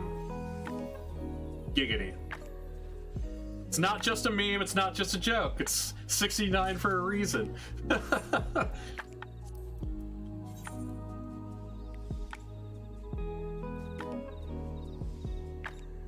Works on wrong on 2 counts. It's 90 days. Okay, okay. Now, what's the other thing that I'm wrong on? I didn't really do a lot of research before I did this. I'm just like, I slapped my head in. 90 days from character creation or whenever your server loses preferred world status, whichever is longer. Oh, I did not know that. So technically, this could disappear tomorrow. Even more of a reason to really push to get this done within these next 2 weeks.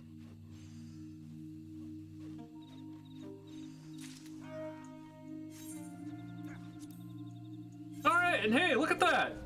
Getting 10, enough for 10, gave us exactly what we need to get to level 50.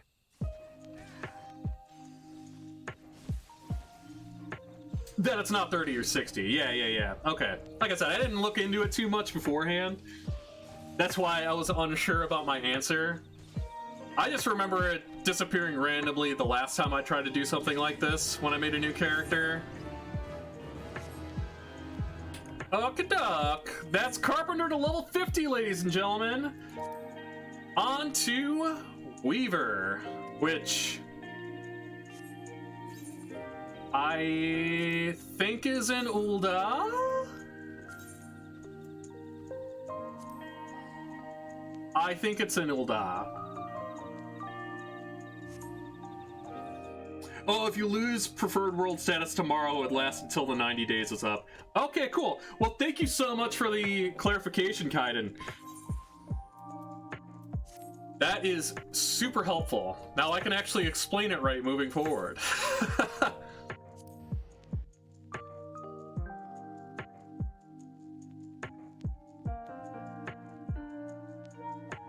All right, on to the leveling blitz, which is a new crafting class.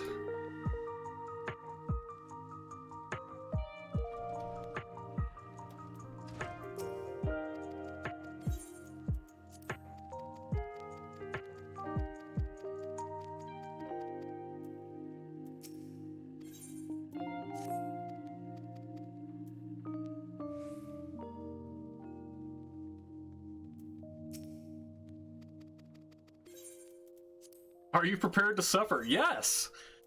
That's why I took on this project in the first place. I love that prompt. That's hilarious. Okay. Let's rock and or roll. No, we don't want to do that. But create a new gear set. Alright.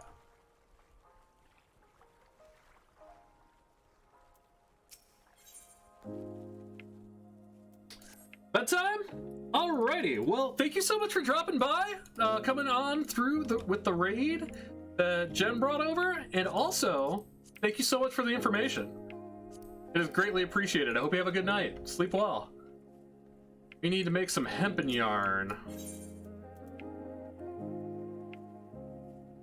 Which we make with Moko grass, right? Yeah. 2 Moko grass.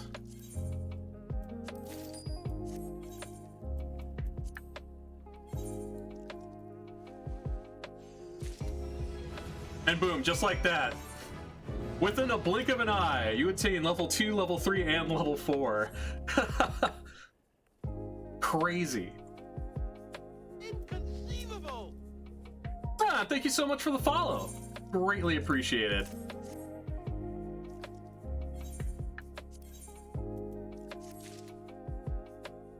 Alrighty.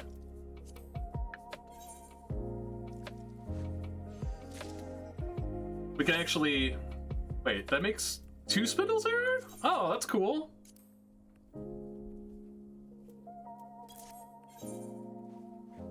Thank you so much.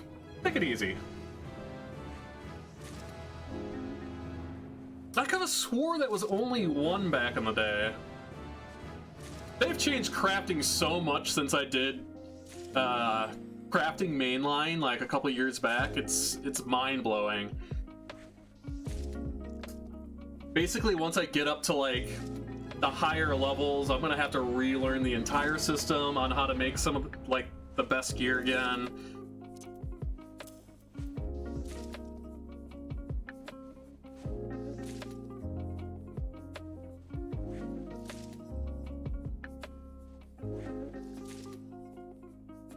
But it's fun. It's an adventure.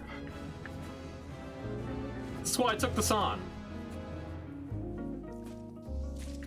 Plus, my intention is to make a brand spanking new free company on the server here. I am not sure if I'm gonna do that necessarily or not.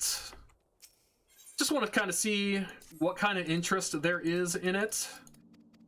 But no matter what FC that I land in, we're going to be working on other projects as well to really just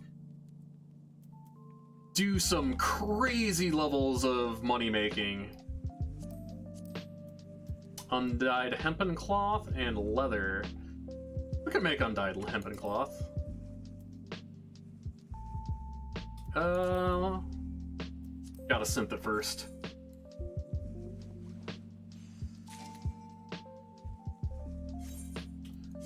Let's go ahead and make... How much should I need? I need 3, and I need 2 per. And I've already got 1, so let's just make 5.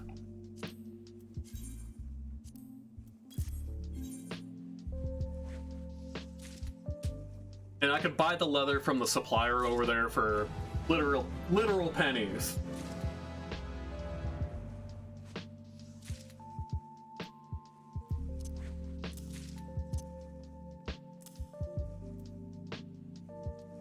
All right.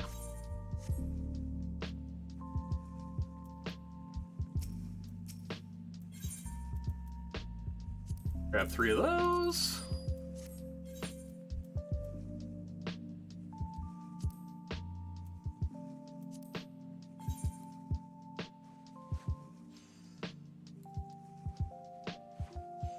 And we'll just we'll put a little bit of work into this just to get the most XP boof that we can get out of it.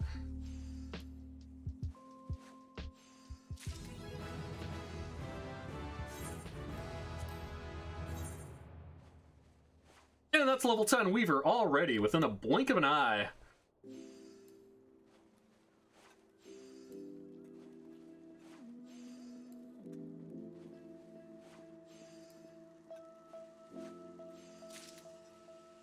We can... Oh wait, I need to make 1 more.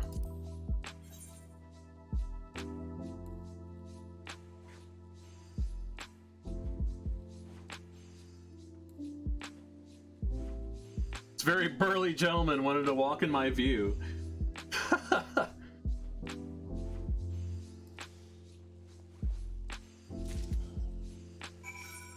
Okay. So turning this in might get me level 11? We'll see.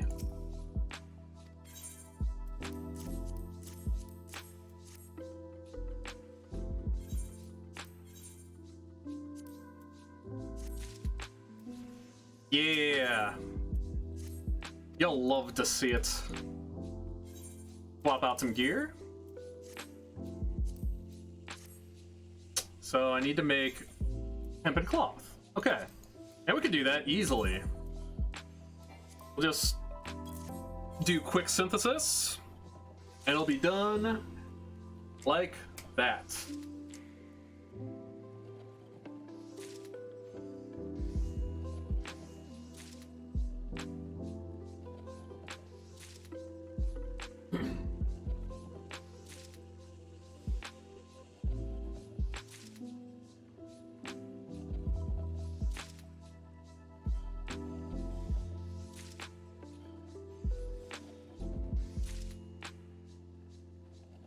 So I'm pretty sure the needles, the tools that you use for Weaver are made with Goldsmith.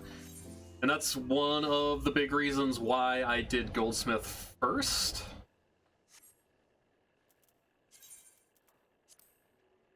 Lower the quality, because you can't turn, for some reason you can't turn things if you got 3 HQ and 9 NQ. But you don't really get too much of a benefit if you turn in HQ anyways, unlike some other quests.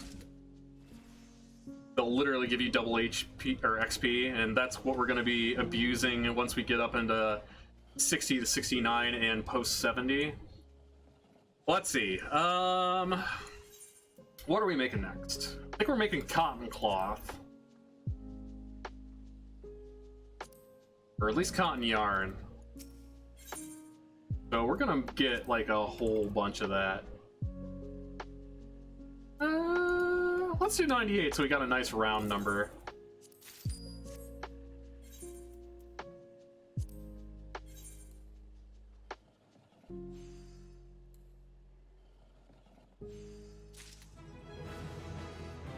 Excellent.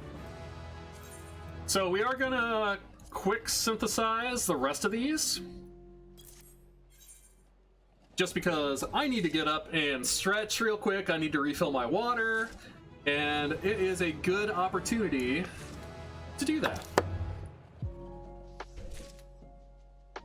I'll be right back, folks.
Oh. No. Hey, we're back just in time. And level 20. Hilarious. That's one thing that I cannot stress enough, especially when you're doing long form stuff like this, is taking an opportunity to get up, stretch out, take little breaks for yourself. Because one thing about the human body, we were not meant to sit around for long periods of time. Originally a nomadic species. Always got to be up and on the go. But if you get up and you stretch out and it'll get the blood flowing a little bit, it also helps with fatigue.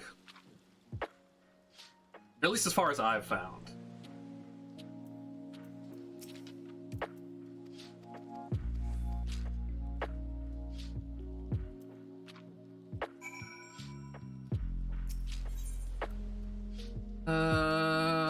Deliver a cotton scarf and cotton shepherd's slops.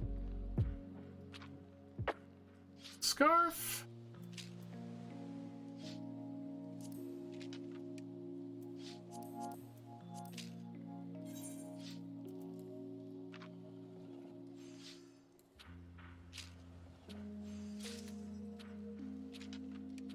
We do have waist knot. So we can actually already start doing our macro, which is sweet.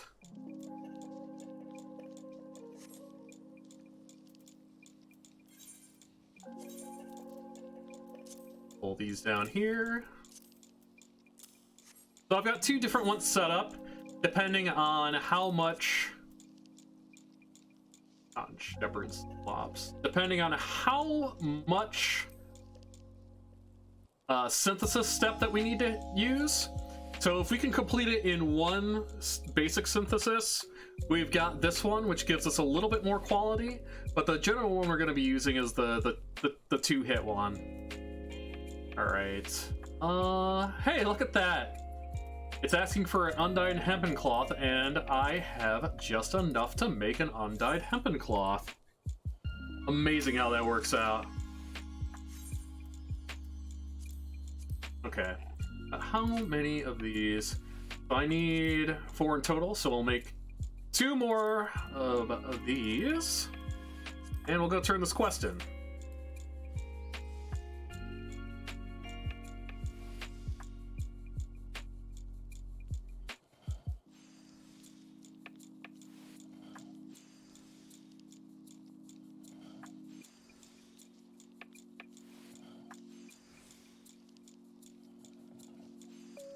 I will say, the whole crafting process and leveling from 1 to 50 is taking a little bit longer than I thought it would, in terms of being able to do, like, literally 7 classes in one sitting.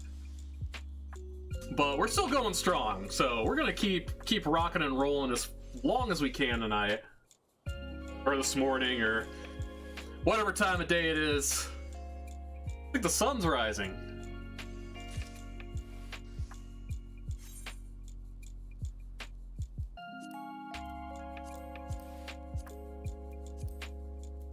All right. Let's just go ahead and make a good showing of this real quick. 23.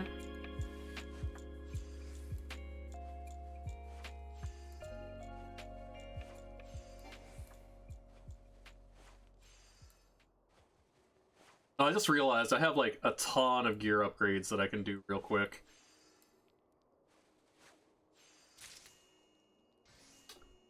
It's a cotton scarf. Yeah, like literally all of my gear. That might make things go a little bit faster.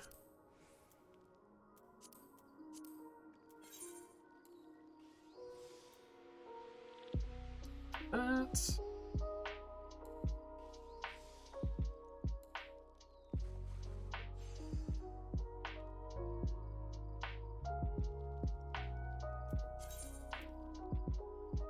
$27 times 2. Oh yeah, that's... enough, I believe.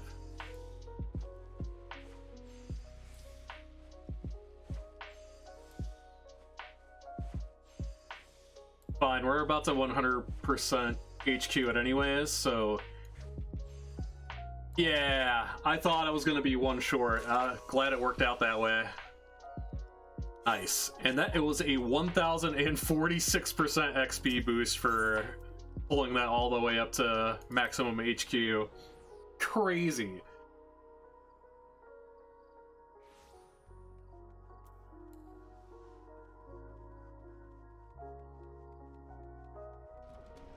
But I believe we're on to the next tier. I could be wrong, though.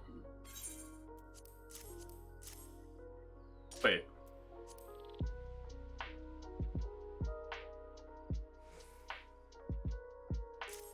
I guess I'll just sell the other one. I didn't even realize I had one on me already.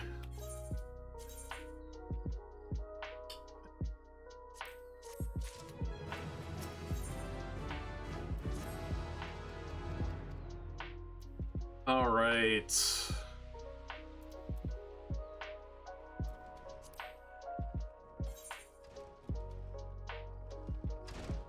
So first things first, I kind of want to make a weapon or a tool for this. We did a level 24 one and we were running into some problems. So let's do the level 32. That should save us from a lot of the issues that we were having at the end of the carpentry leveling.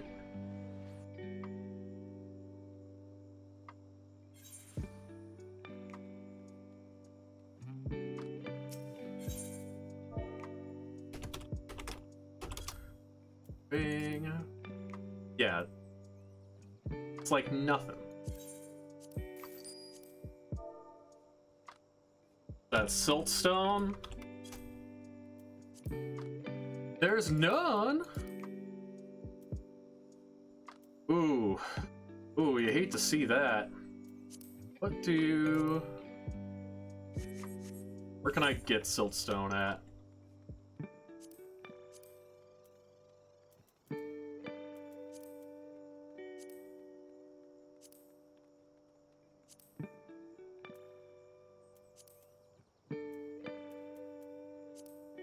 Upper Lenosha? We're not gonna worry about that quite yet. We'll make that when we absolutely need it.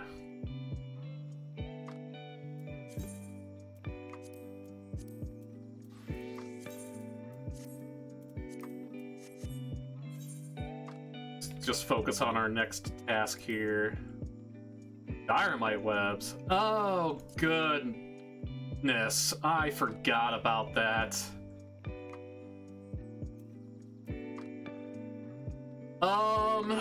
I think...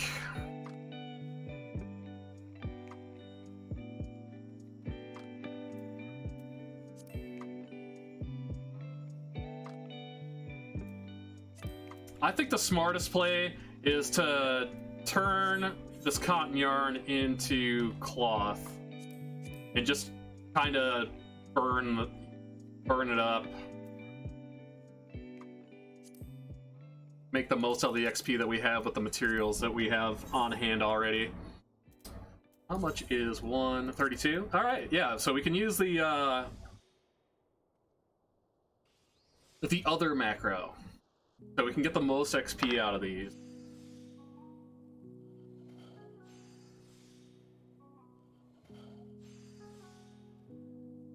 I think the goal that we're gonna be shooting for is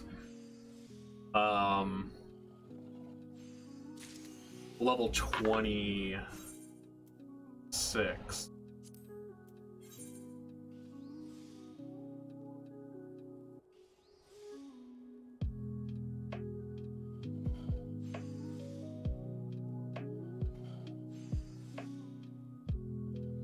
I would say probably, you know, the biggest part about doing this the particular way that I'm doing it is just being really smart about materials used and kind of the way that I'm progressing through things, because I'm leveling these classes in a very specific order. Like, I started out with Fisher, because Fisher at level 60 is a much easier way to get collectibles than the other two. So I kind of leveled that to 60 and kitted that out, and then worked on the other two. And kind of the same way that I'm going about crafting, starting with Goldsmith, because when I was doing my mining, I got a lot of items that was going to help Goldsmith level from 50 to 60. Plus, Goldsmith makes tools for some of the classes that we're using. And that's also the reason why we did Blacksmith and Armorer following that, because not only do they share the same items for leveling up, but they also help make tools for the other classes as well. And getting those set up and ready to go is also going to help us make not only armor, but weapons for our battle classes when we get to that point as well.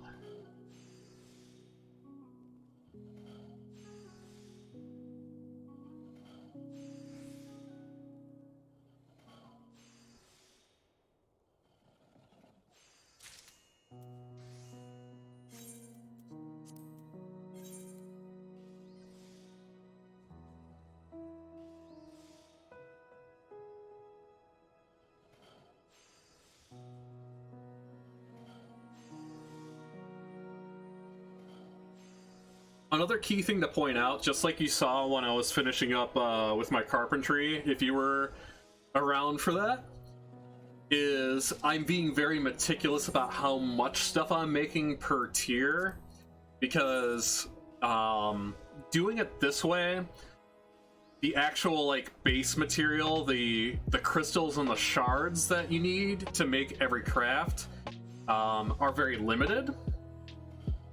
And that's like literally one thing I don't want to spend money on, because it is a huge money sink.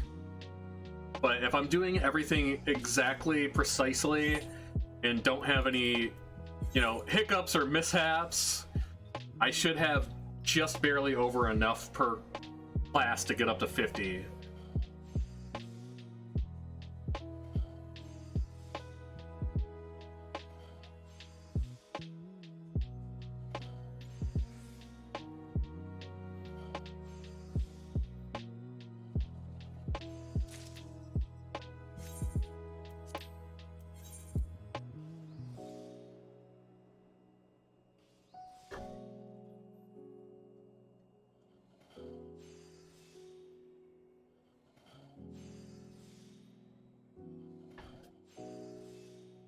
But I got a question for the chat, since we're kind of doing a little bit of grinding here and I don't have to pay too much attention to it.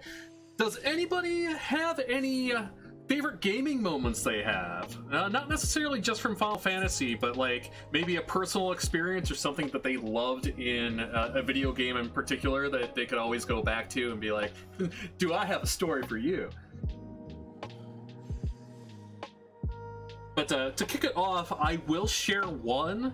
It is a little bit of a story about the other MMO Final Fantasy that I played for a very, very long time, Final Fantasy XI, which is forthcoming, going to be another project down the road, but I'll give you guys a freebie for a story.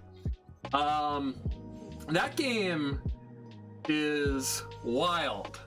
Like, especially in the start, like the early days of that game, there was a lot of drama. There was a lot of animosity between the end game groups.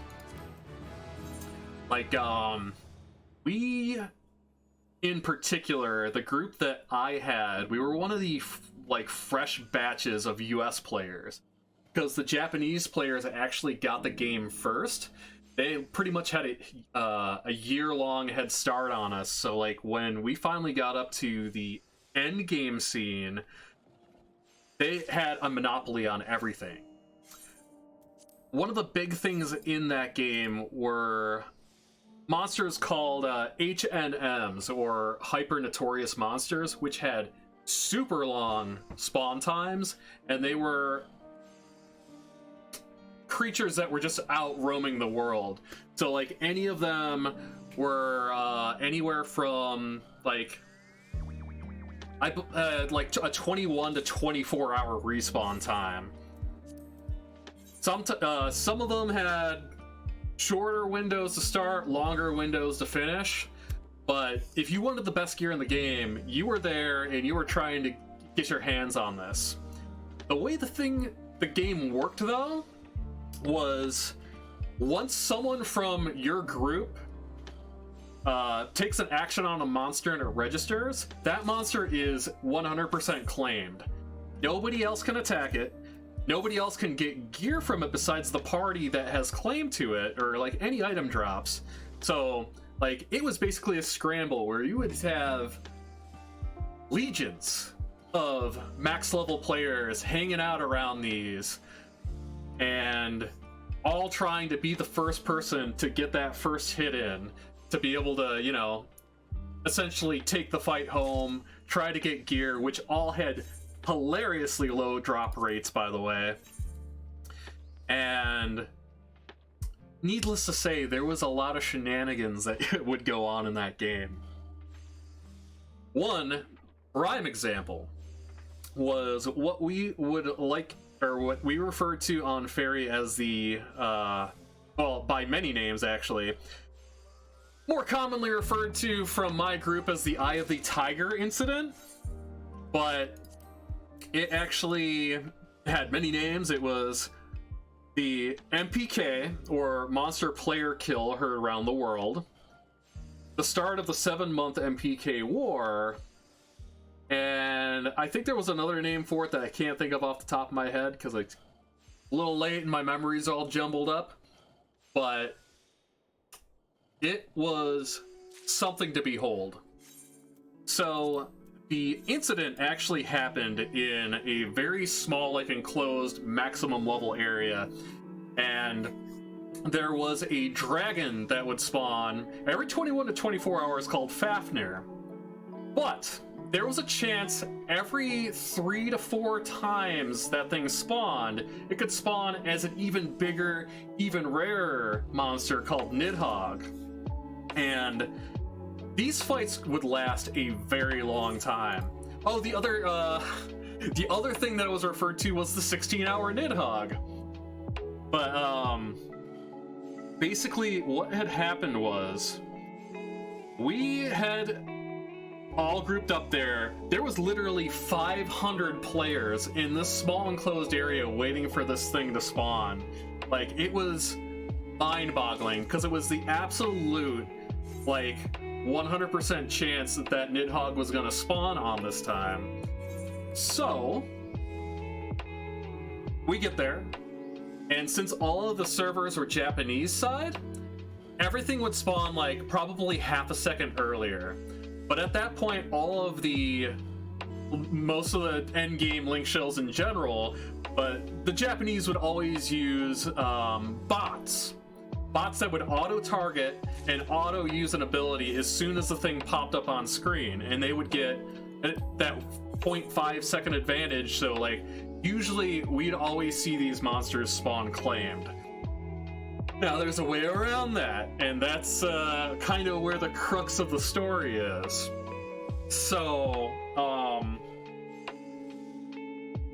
you could not do PvP in that game. There was a couple different ways to wipe a party by shenanigans, but you couldn't actually physically attack somebody.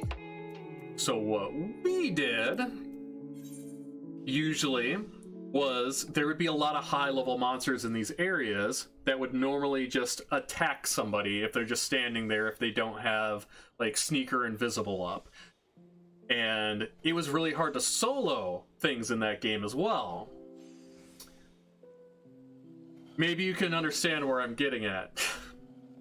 But essentially, there was a lot of shenanigans. I won't go into full detail. We'll save the real deep details for the actual project that we're going to be working on later in the year. But the Japanese group wiped to one of its special abilities, which just hits everybody for more than max health. There was only like the top geared paladins on the server that could take the hit from full health. Even I think even with with added buffs on top of it as well. But literally there was no discrimination. When this thing used its ability, it would literally hit everybody in this giant area. So, a couple ways you could do this. This monster would use the ability if it turned around, so you wanted to keep the monster facing one direction. It would only use it if it spawned. So, a lot of people would go up, and they would just spam cures on the tank that was taking it. Because you could still heal people outside of your group. So if the tank hit a big hit, literally you would have like 30 to 40 people casting the biggest cure on them to try to pull aggro off the tank and make it spin to force it to use its ability. Well, that's what happened here. And basically we all kind of knew it was happening. So we'd all stay like really far back and just avoid it at all costs. But it happened. Tanks went down. So every group of people that were still alive were running in to get the claim on it before essentially it re-healed its health. So once it went unclaimed, everybody was in a mad dash to grab it and get the claim on it. What had happened was there was this very, very, very, very poorly geared white mage that pulled the claim on it. You ever seen this person before? We're like, you know, we knew a lot of people in the community, but there was a ton of people here. But like, who the heck is this guy? Well, why are they wearing like no gear? Well, turns out it was a new endgame group that had just sprung up that was literally made of all of the players that couldn't get into other endgame groups because it was a very, very elitist kind of atmosphere we were working with. Like, I just was watching this whole thing go down. Everybody was yelling at each other on Ventrilo in our group. Everybody was shouting at each other in chat as well. While literally 200 players from this brand new endgame group just kept throwing themselves at this thing and dying trying to kill it. Like, literally, the best way I could describe it, it was like the Russians in World War II. It's like, all right, once you go down, pick up the weapon of the guy in front of you and run in and keep whacking at it. Everybody was over it. The Japanese were pissed off. Every single person North America side was pissed off. Like, there was so much flame going on during this. And basically our paladin's just like, you know what?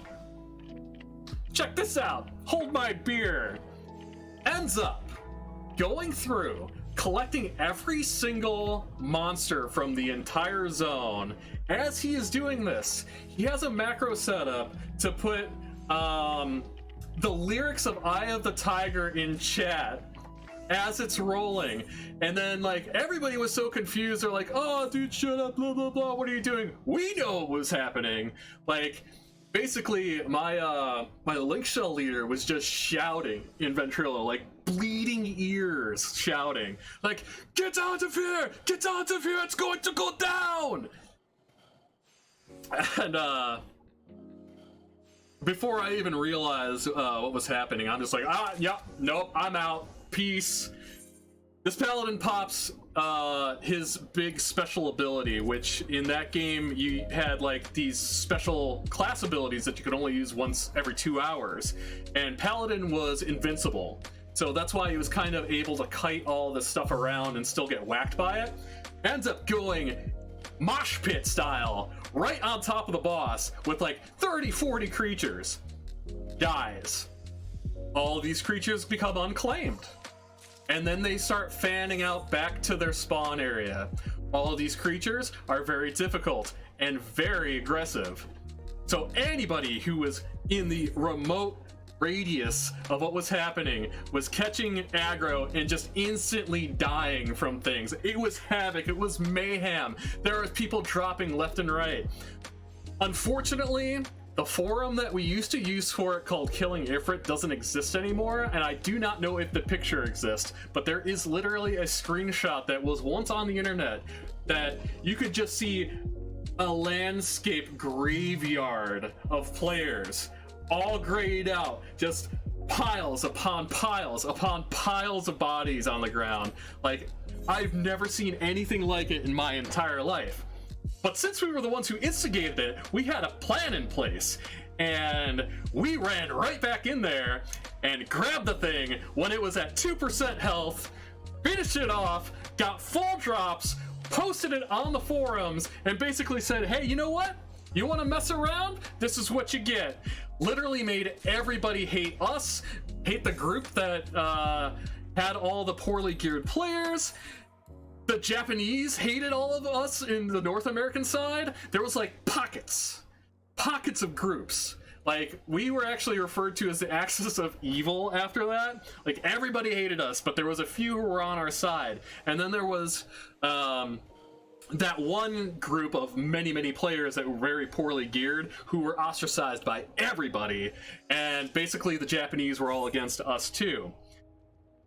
For 7 months after that, not only would the trash talk not stop between the endgame groups, but anytime you tried to do anything outside of town, you had someone trying to MPK you. Like, you want to level, like a level 16 class in the dunes, get a party going. Party took maybe like an hour and a half to get together. Finally, like, yeah, we're gonna XP.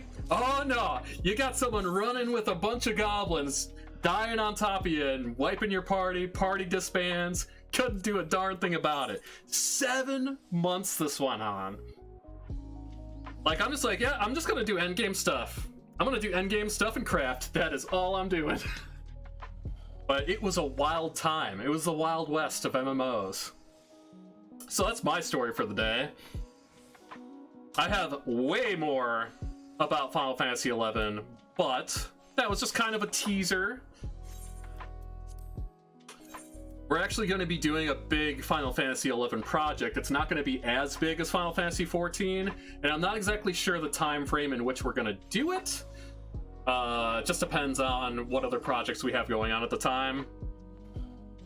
But I am going to be doing a Final Fantasy XI retrospective, where I'm going to be telling more stories like this, while kind of playing the game and like walking you through the areas that we saw in. So if you've never experienced Final Fantasy XI before, I can kind of explain what's going on. I think it's kind of a really neat thing. I want to do it just for my own personal like remembrance, and just to have something that I can look back to and be like, hey, you know, this was something really cool that I did.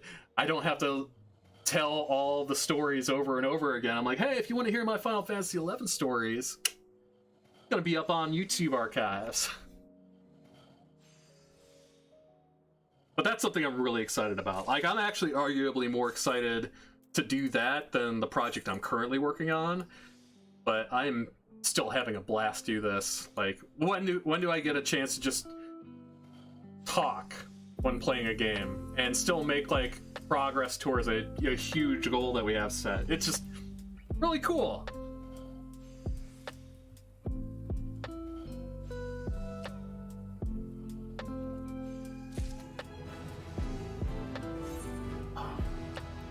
All right, we're level 26. What can we do now? We're still stuck in Velveteen.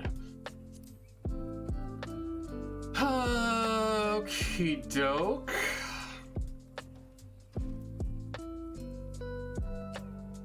So we need to get to level 28. That's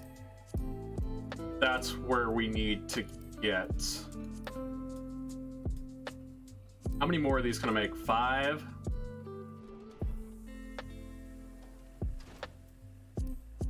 Let's see if there's any gear that we can make with very little.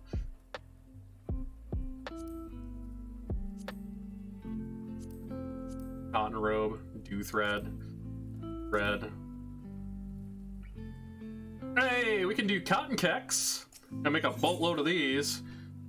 What was that? I need just regular leather. Yeah, let's make like 5 of those. I totally forgot about Dew Thread and how much of an impediment that was going to be to leveling Weaver. But c'est la vie. We can do workarounds.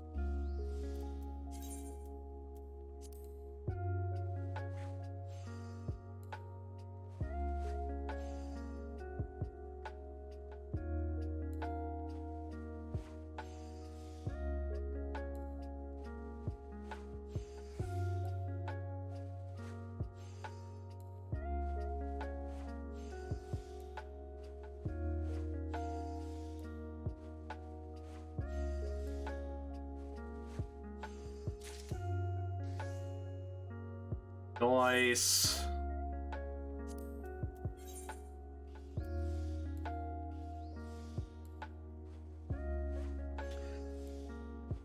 Because I'm trying to think of what the next tier is going to be. I know it's going to be something that's going to be a lot easier to obtain through botany, which is pretty much the idea. Dew Thread killing me over here.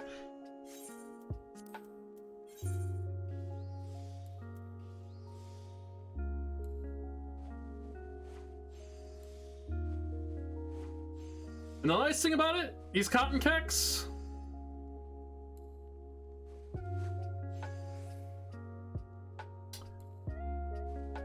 I'm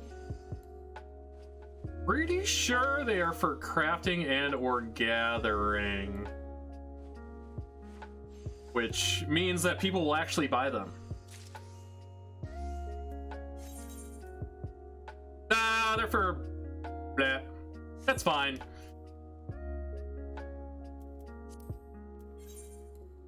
Gotta use what you have available to you. Again, and I harp on it. Just gotta do what makes the most sense. If I need to make like 3 more of these, I will. Throw them up on the market board, see if we can make a profit off of them.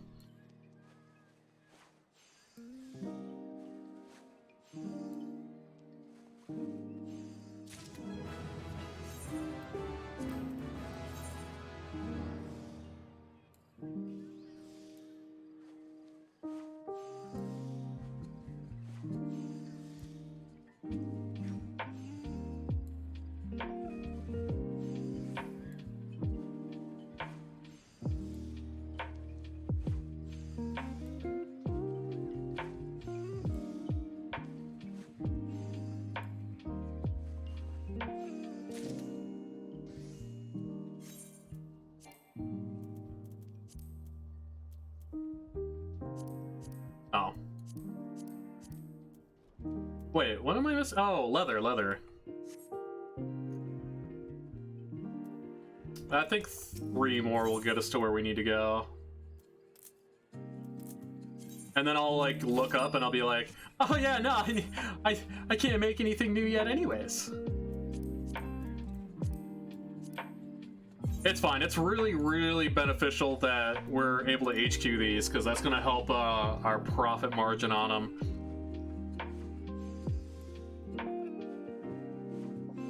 Eats up a lot of inventory space, but you know, what can you do?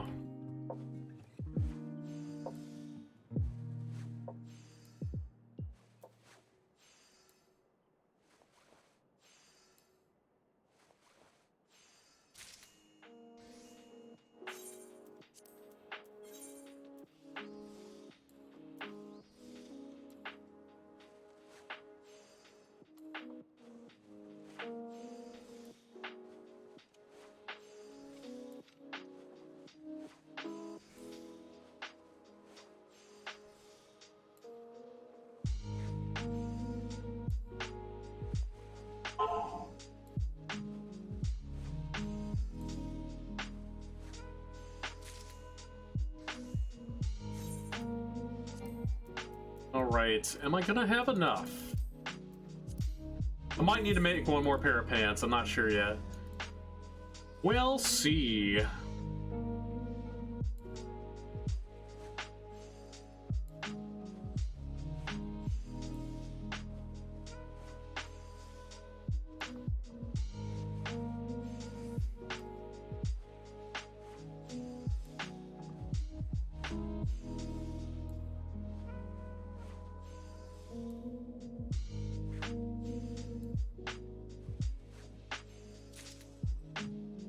Yeah, one more.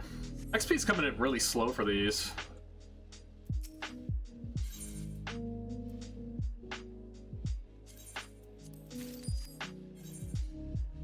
Alright, I made the stuff to make them, so we may as well make them.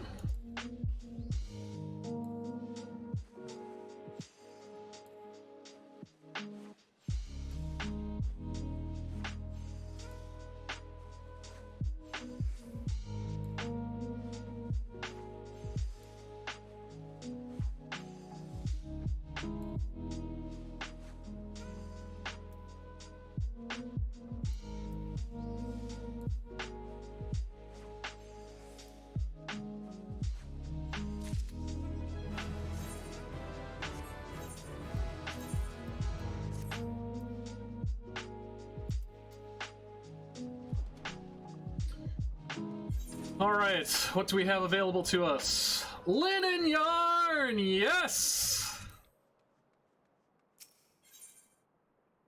Did exactly what we needed to do. So we'll go out and gather up some flax.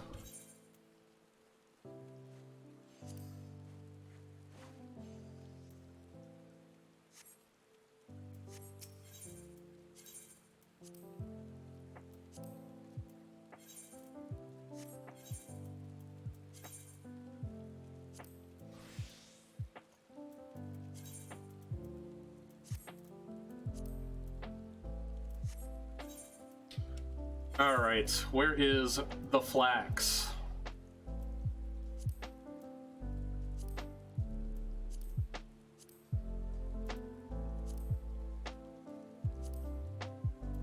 Lower paths. So back up to Gridania, which I needed something from there anyways, which was Wormfang Needle. We needed Siltstone on Miner. See, we're pathing. We're doing good, smart pathing here.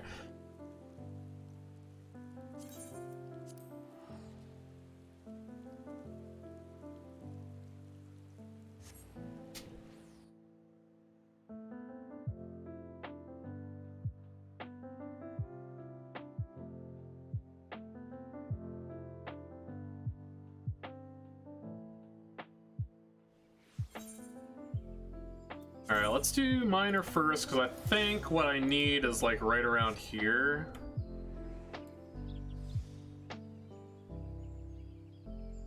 Just need to get 2 Siltstones.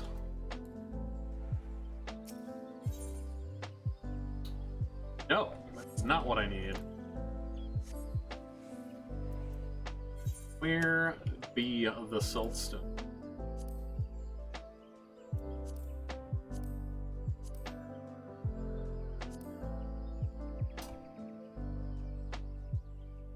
Completely opposite of what I thought. I was reading the wrong thing. Well, we don't need it yet. And there is going to be something that we need out towards... We're just going to teleport over there. Flying around like a fool.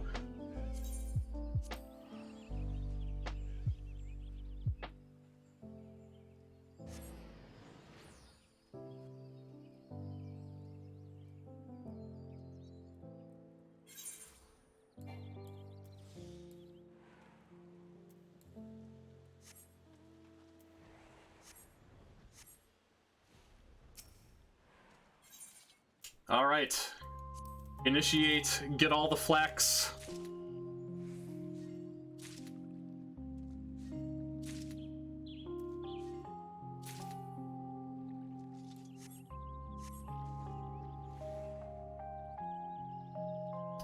we'll identify which one gives us the gathering yield buff, and we'll kind of triangulate around that.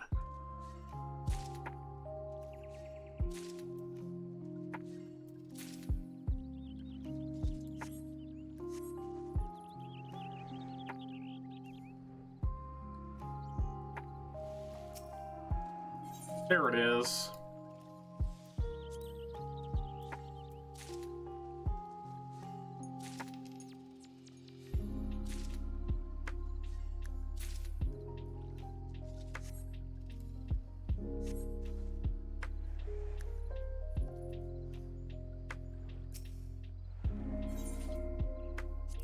This is gonna be like probably one of the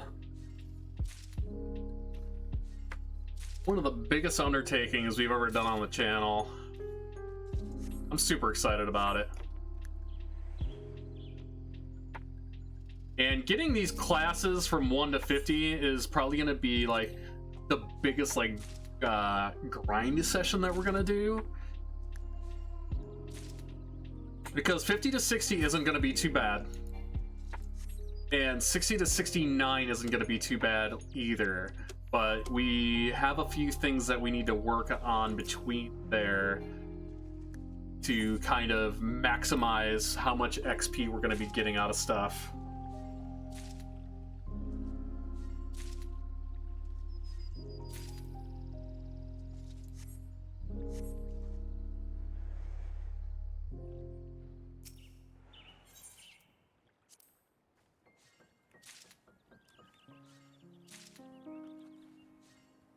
Oh, hello. Do you pronounce that Li Huan? How are you doing this fine evening, morning, and or afternoon?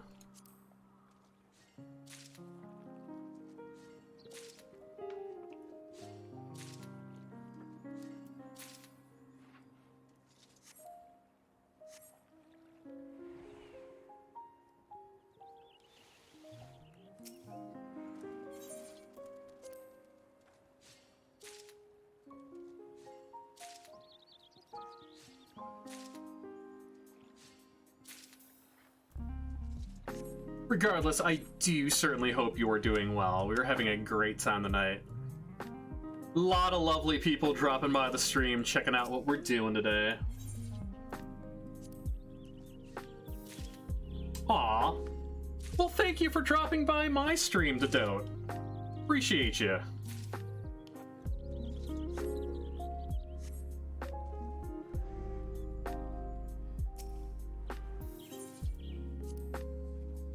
Certainly means a lot.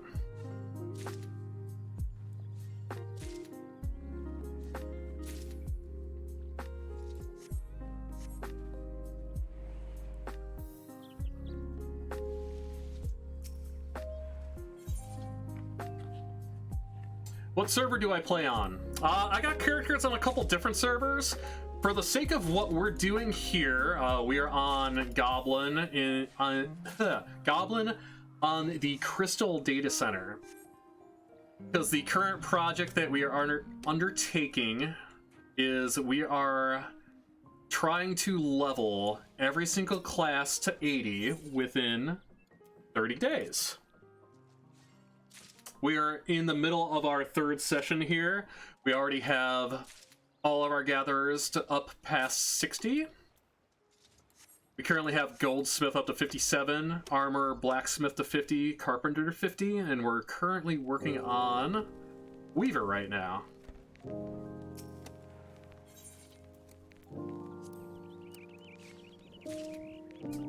So to answer your question, no, I certainly do not mind you asking. The more the merrier, I say. We've got big plans for this character.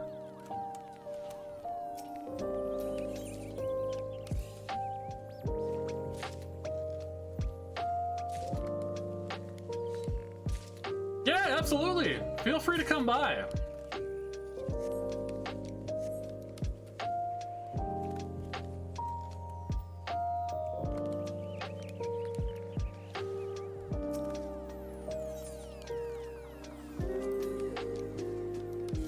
speaking of, let's see. Linen yarn. Oh, we can make 46. We've gathered way too much flax. But we might run into a problem like we did with dew thread. So getting more is better in this case. All right.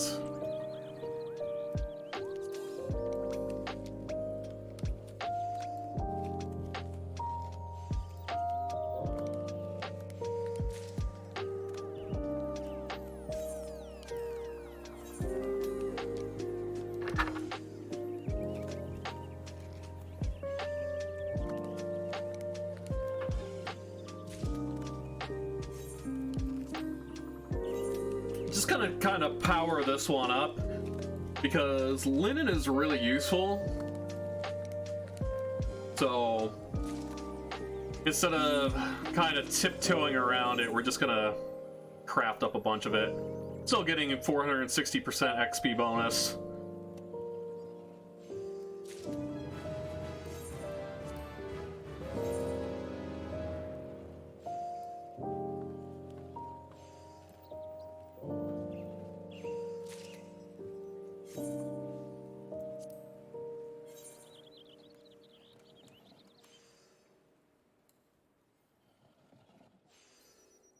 Oh! Well, howdy! There you are.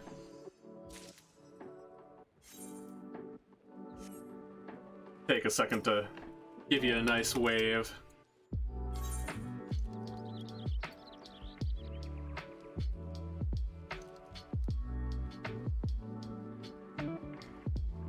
Oh, wow! Thank you so much! That's huge. I greatly appreciate that.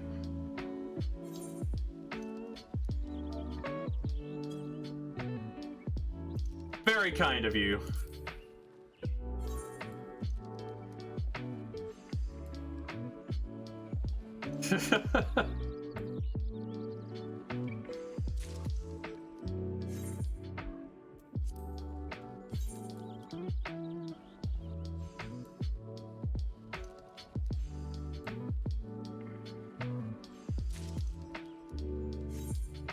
Yeah, the kind of nice thing about the way that we're progressing through this and focusing on our gathering and crafting classes first is that I kind of just get to chill out. I can kind of, besides like the gathering runs that we're doing, I can kind of turn my brain off a little bit and interact with chat a lot better. You always have mats but don't craft much anymore? Well, again, it is super appreciated.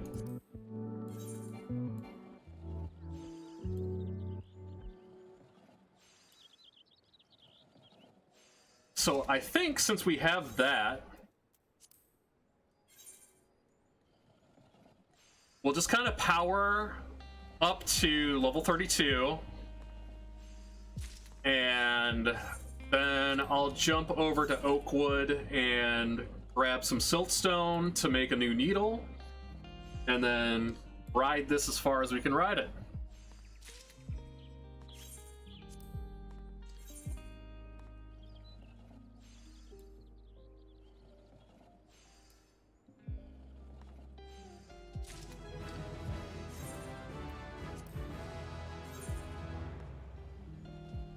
Yeah, what we're really trying to do with this project is kind of show how accessible this game can be and how quickly you can get yourself off to a self-sufficient role within a short period of time if you use the benefit of the Road to 70 buff that you get on servers that are preferred servers.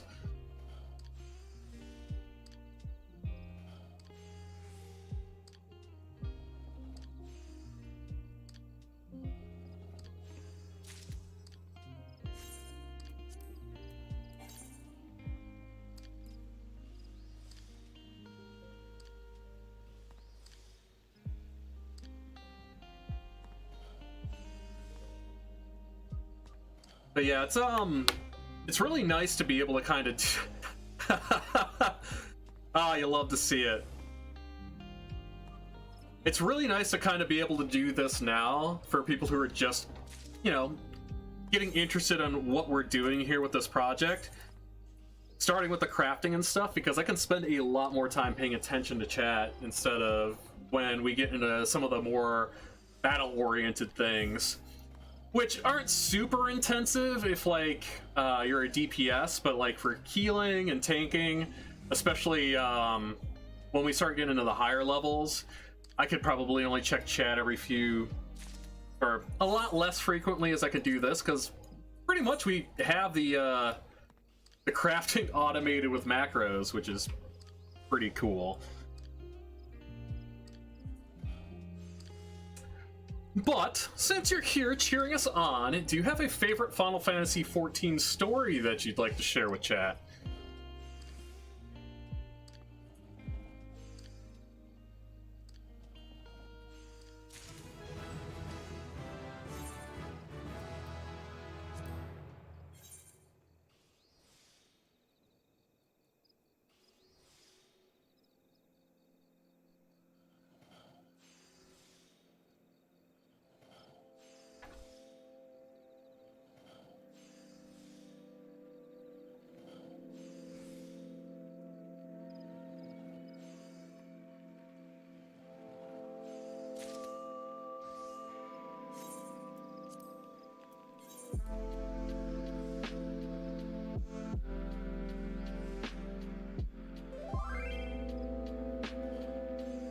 Well, thank you.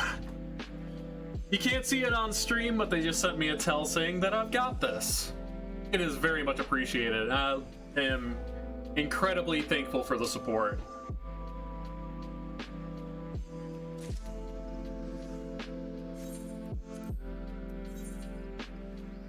Yeah, we've been going through quite a bit today.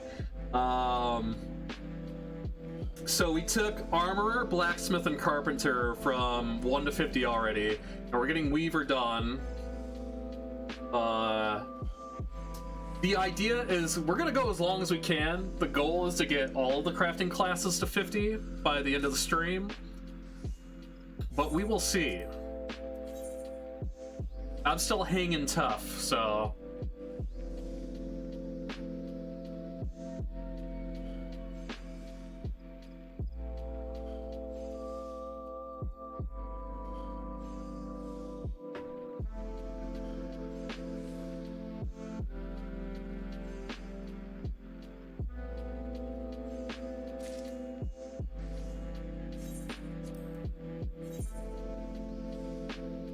Well, I can't say it's like...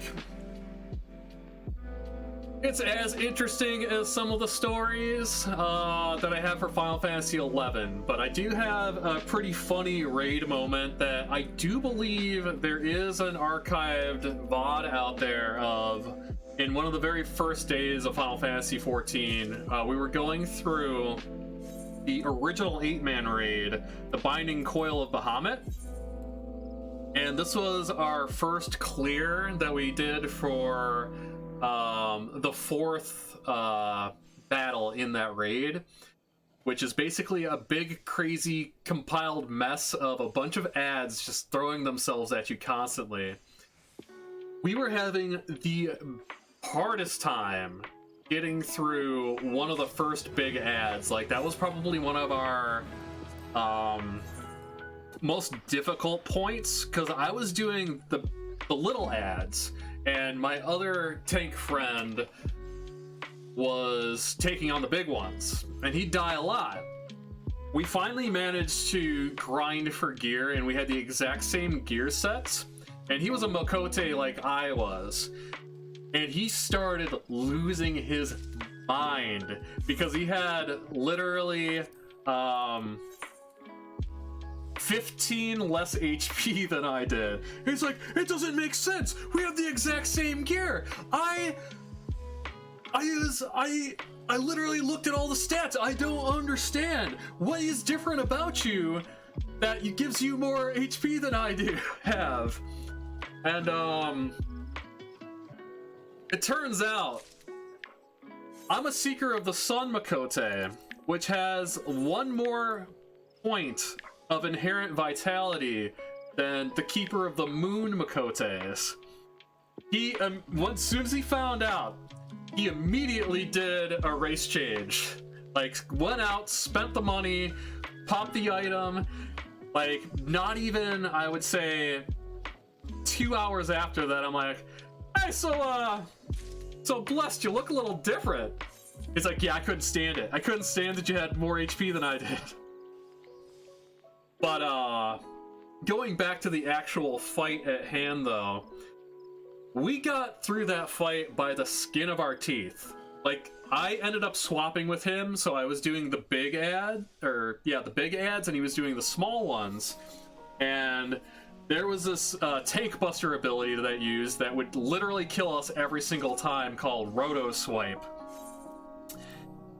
And I don't know if it was by luck, by hook, or by crook, but I got Roto Swiped by that thing, and I had 10 HP left. Managed to survive it.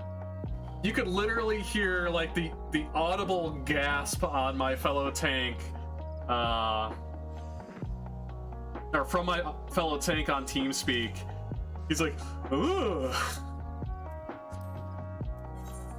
But we ended up clearing it on that run specifically, but by like a 10 HP margin, which is hilarious because his original race, and he was taking that hit, had 15 HP less than I did.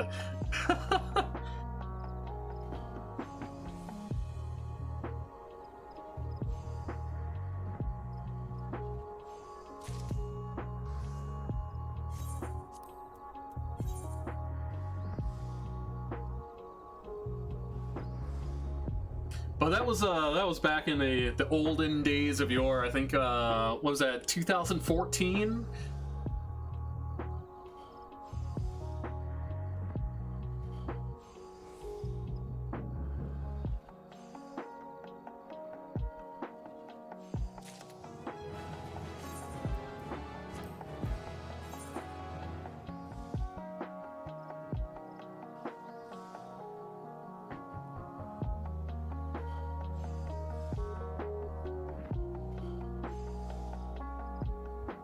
Let's see here. Just hit 34 on Weaver. 16 more levels to go until we move on. The next class that we're going to be leveling is going to be Alchemist.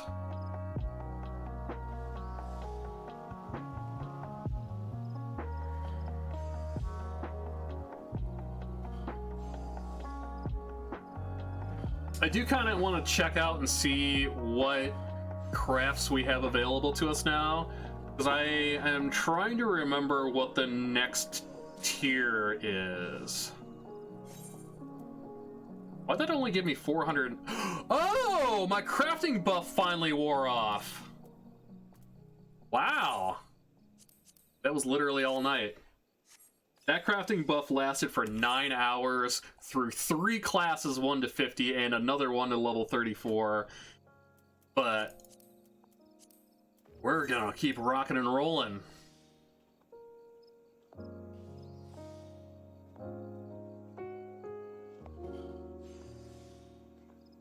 So we need to get Alchemist done at least tonight then. We might save Culinarian and Leatherworking for the next session.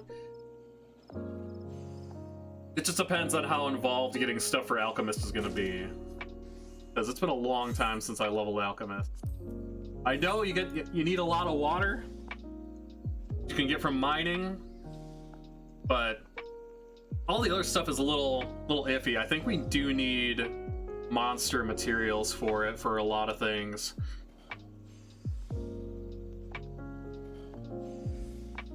So we'll see. It's gonna be our final trial of the day.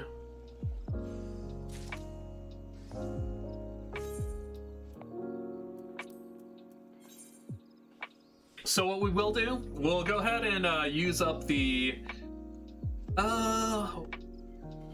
should we use up all this flax right away, though? That's a good question. 'Cause I almost think flax is used in alchemy as well. Let's see. We got 471 shards left. And we can start making undyed linen, but that's not going to give us much more XP.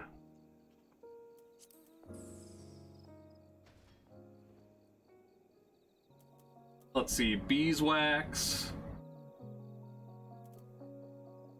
woolen yarn. Ah, fleece.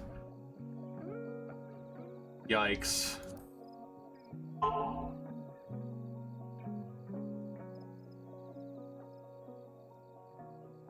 Well, looks like we're making a whole lot of flax. We'll try to push up past wool.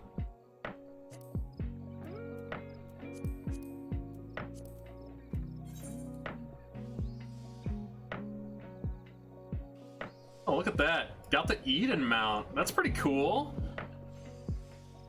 From the Final Fantasy VIII style raid that is currently ongoing in the current expansion.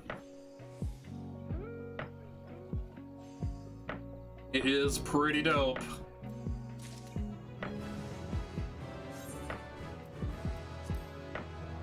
It does a thing? That's awesome. That is a pretty sweet looking mount. If I do say so myself.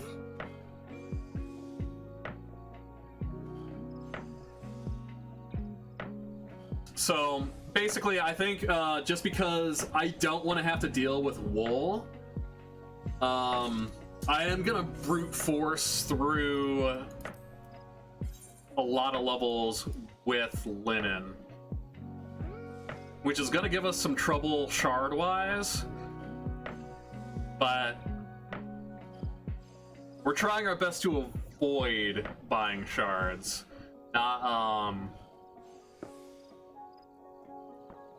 It's not gonna be 100%.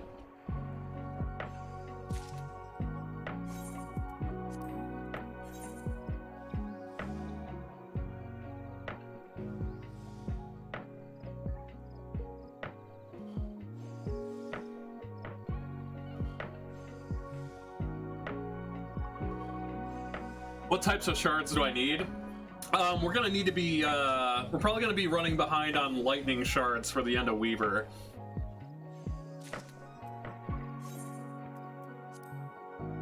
Currently, right now, we're in good shape, but I kind of have a feeling we're probably gonna be a little close when it comes to, like 50, or 45 to 50.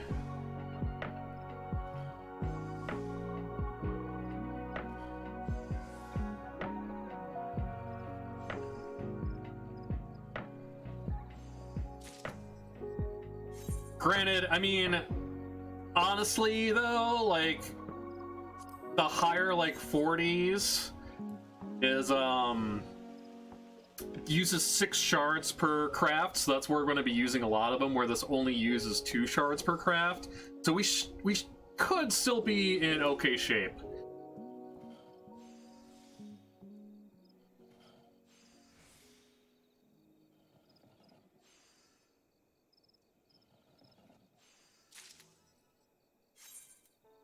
If not, we'll cross that bridge when we come to it.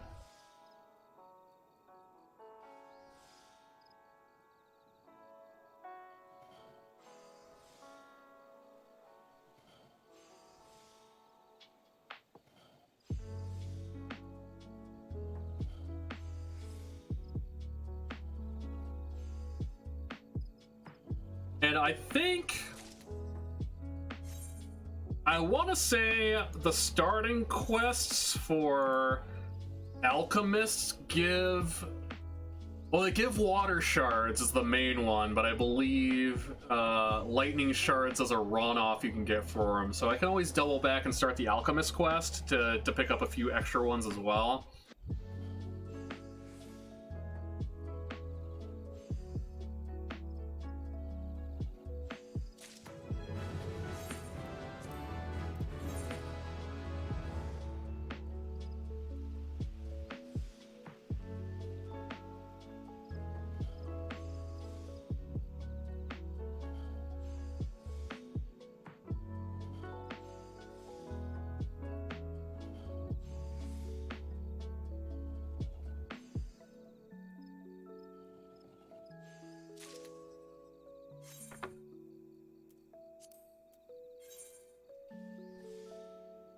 But we're gonna have to maybe take a small amount of divergence from what we're doing as well, since I just popped one of those crafter's manuals. We might have to push a few of the crafting classes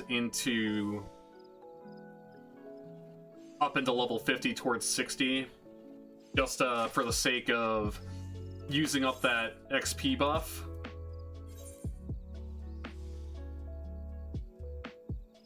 Because it's gonna deplete a lot faster.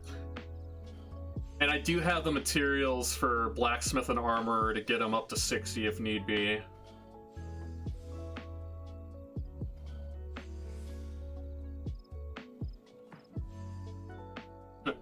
Incoming enemy bird!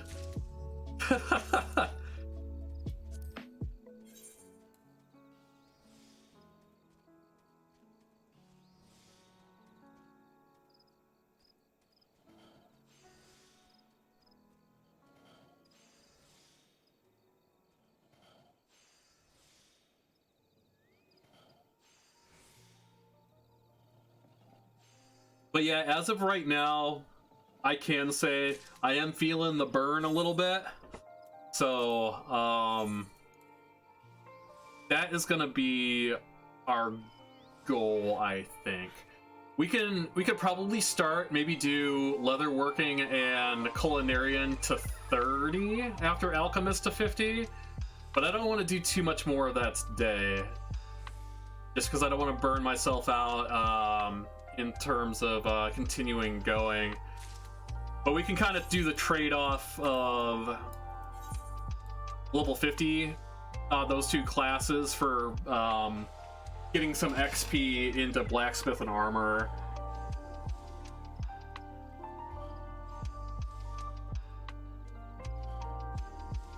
Well, sounds good. Thank you so much for dropping by. And I know whoever you stop by next is gonna feel the love. Yes, you as well.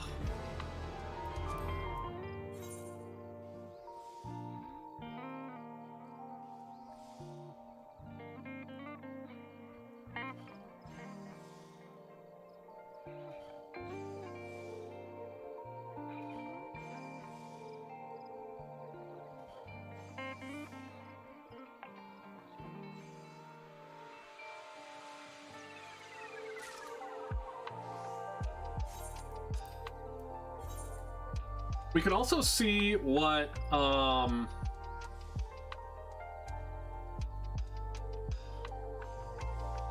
we can also see what the next tier is after we hit level 38. Because if we can avoid wool and having to get our hands on fleece, that'll be A+.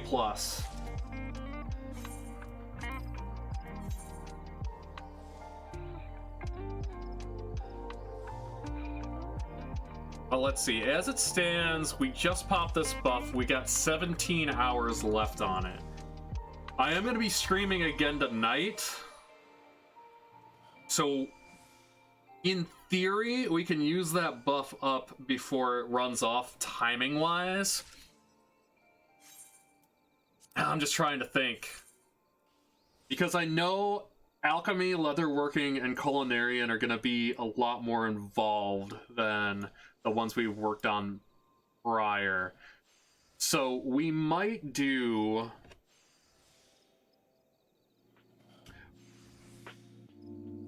Let's finish Weaver to 50.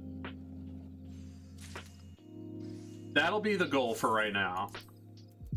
If I've got a little bit left in the tank by the time we're done with that, then we can keep going, but we've already been going for 9 hours today, ladies and gentlemen. And the sun is starting to get into my eyes.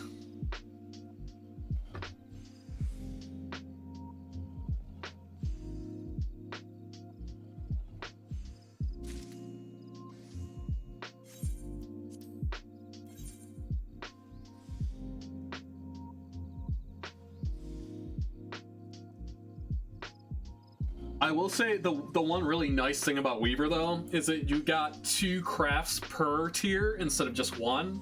So making all this linen yarn, I can double back and make linen cloth with it.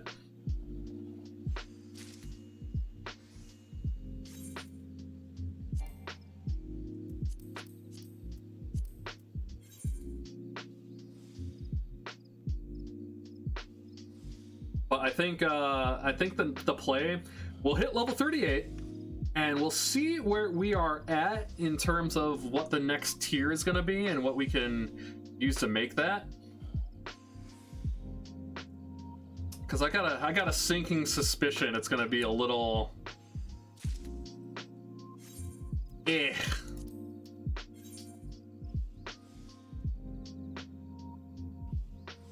Because I almost want to say that is, I want to say it's cotton yarn and something else to make the next tier of cloth.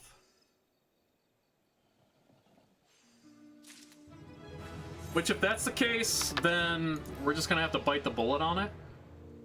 Felt lining. Wow, that's not great.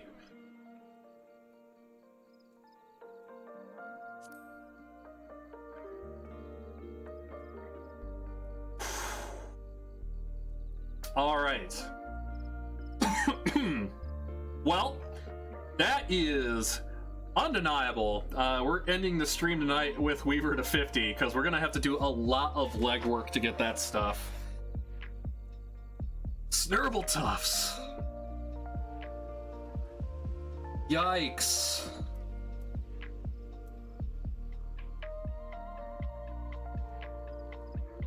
Alright, here's what we're gonna do. We're gonna return.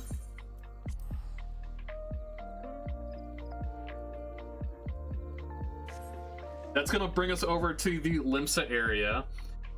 We can check and see how much fleece and Snurble Tufts are.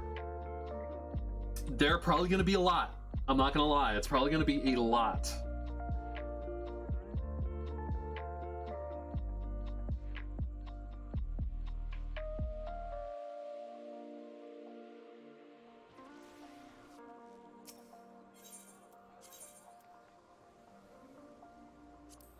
We'll do a little bit of investigating. Maybe... Ooh...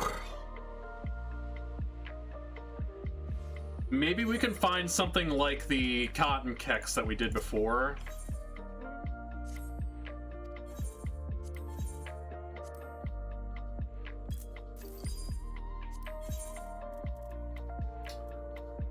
Because we can put these up on AH. There are none. $8.99.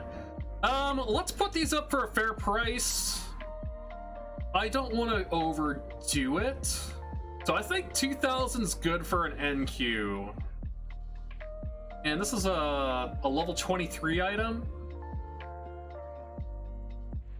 Let's do 8,000. I mean, we can corner the market on them and really fill it out, but I kind of want a faster turnaround on them.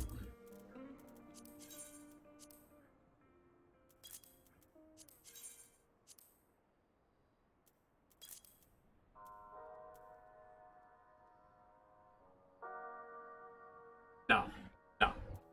I was just about to think maybe they're a turn-in for a levy quest. But, I don't want to use items that are too far below for that, because that's also a precious resource.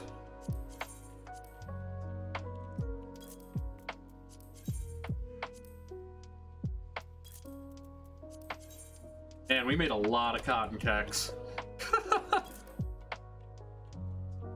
That is a-okay though. Yeah, so we're looking for price on fleece and Snurble Tufts.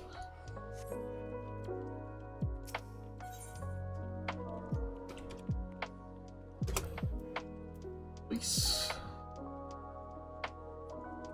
Oh, it's real pricey! And that's the thing that we need two of.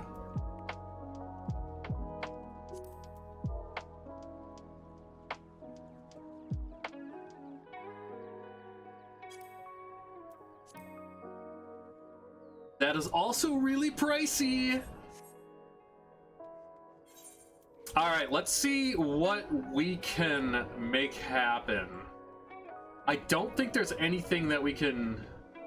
Linen doublet. Undyed linen. Okay. We need boar leather for this. I'm wondering if boar leather's pricey as well, but boar skin might not be. Boar hide? Okay, boar hide's pretty pricey too.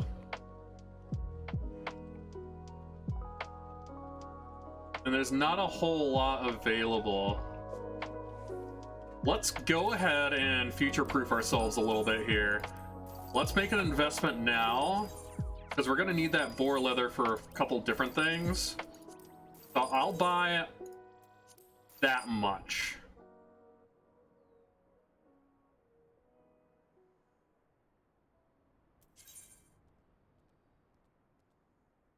What's the average running price? It's around 300. Like 370. I want to make sure. Let's buy the next couple stacks. So we'll leave the market at 394 because we don't want to inflate the market by over purchasing. But that way we'll have something to work with when we get to that stage in leatherworking. I forgot how much how many little things we're gonna run into in terms of what we need to pick up from enemies.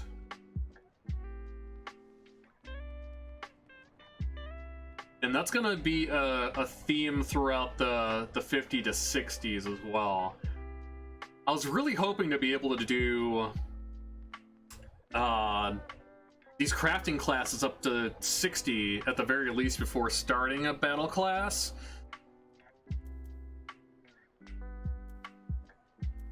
So I don't really want to put that much money into it, but I think we can cheese with linen. So let's go get these silt stones from Upper Lenosha? Yeah.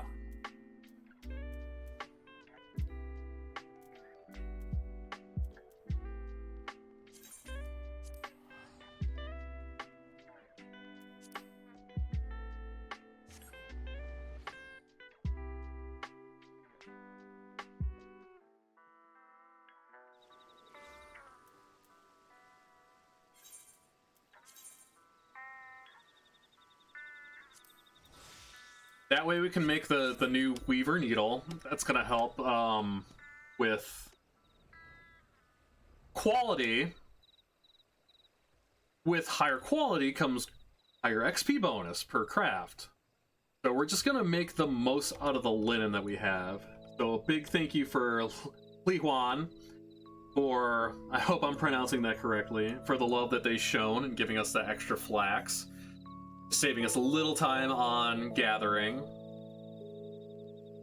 Which that is something that I have taken into account. If somebody wants to help out, that is more than fine. It can kind of get a little bit of an emulation of if you join a free company early, and people there to help and support with gathering and crafting stuff as well, because there's going to be people who are max level that have a lot of the stuff just kind of sitting on, you know, mules in their inventory that they're not making any use of. So that is one way that we could definitely look at getting a little bit of outside help. We don't want to do it too much, but it is nonetheless greatly appreciated. Alright, so we'll make siltstone, whetstone.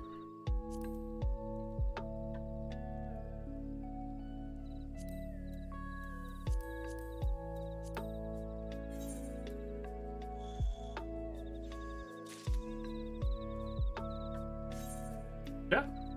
And Wolf Fang Needle.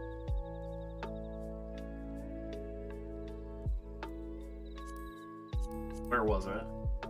That was Worm Fang Needle. There we go. There we go.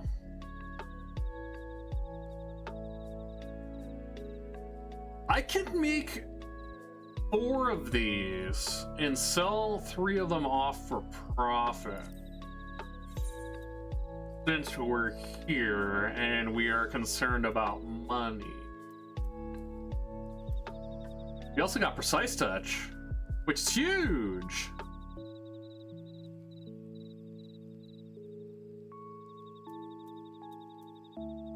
That's neat. What level is that? 53? That is super cool.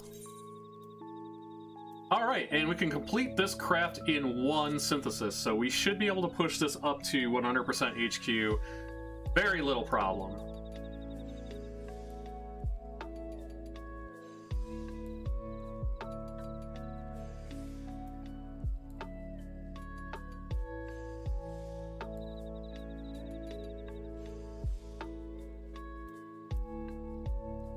And we should be able to great strides it, and yeah. Bam. Yeah, why don't we go ahead and do that? We'll make 3 more of these. I think that is a good use of time and thinking about making some profits while we're doing this. Because basically, in the absence of having a battle class, we are going to have to buy hides and other things for Weaver, and most likely some stuff for Alchemist as well.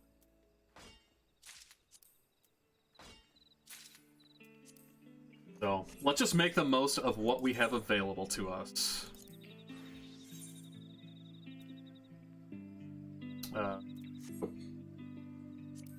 Goldsmith.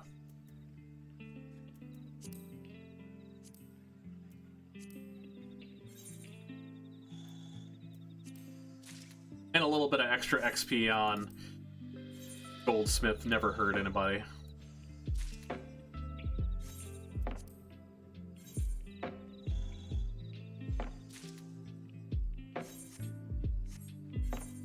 Okey-doke. Wait, I need to stay on Goldsmith. There we go.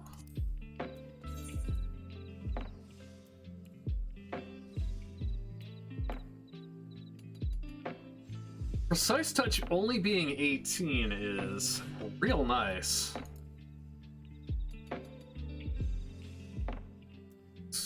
I don't want to call it a game changer, but it is a little bit of a game changer. Oh yeah. Oh yeah. I think also the fact that it has a 100% success rate is pretty darn cool.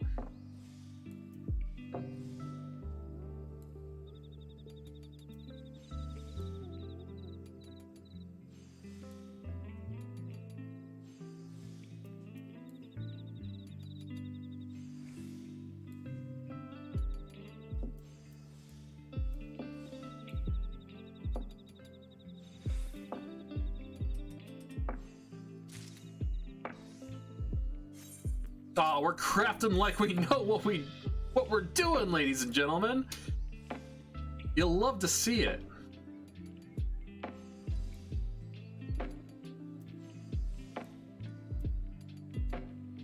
Wow, it's even 150% efficiency. That's real good.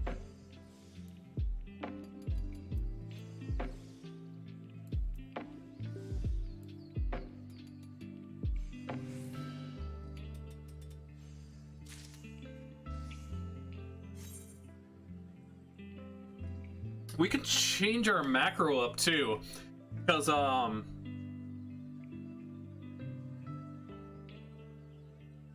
if we put it,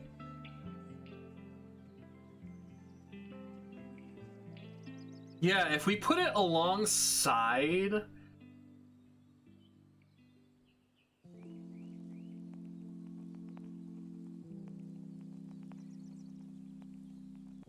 I'm getting ideas.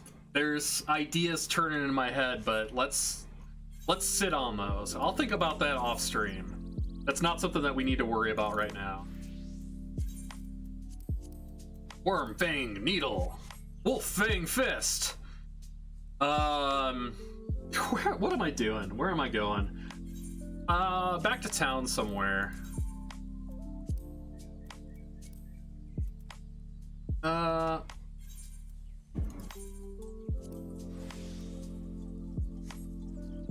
Just want to get somewhere safe, and then we'll do a bunch more linen crafting.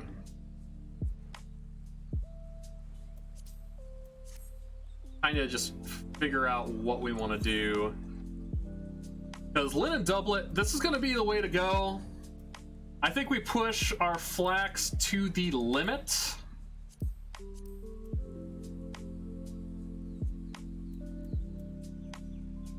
Beeswax isn't burn, but yeah, because what was I just saying? Linen doublet. We already have a bunch of stuff for it. So really all we would need is the boar leather.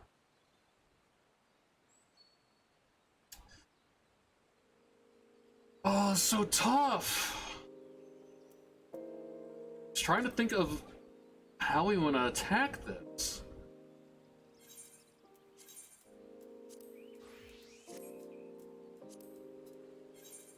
Okay, the way that I'm looking at it is as follows. We have items that we cannot obtain through our own means right now that are on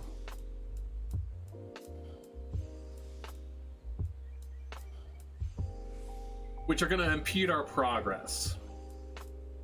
And the majority of those things are End of Weaver to 50 and leatherworking.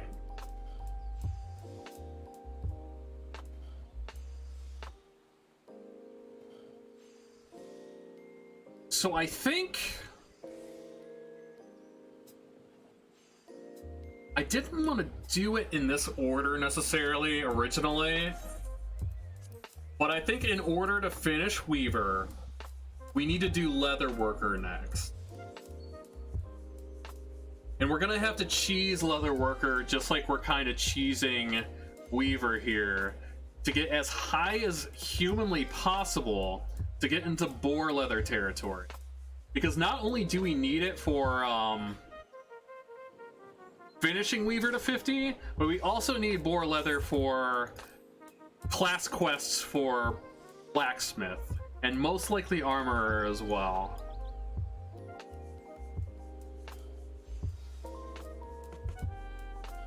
But we also need alchemist for blacksmith.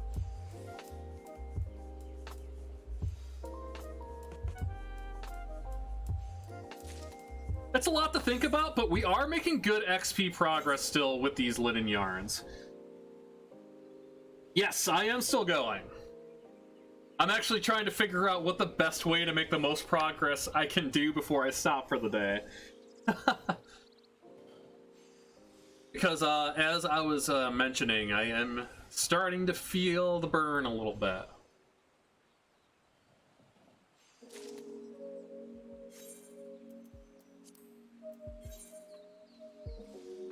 I'm like that one meme with the lady trying to do math with all the equations up there, trying to figure out my next play and what I can maximize my potential on before I finish the stream.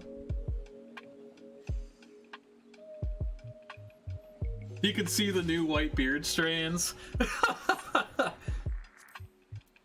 Oh, I can feel them growing. I can feel the pigment coming out of my beard as we speak.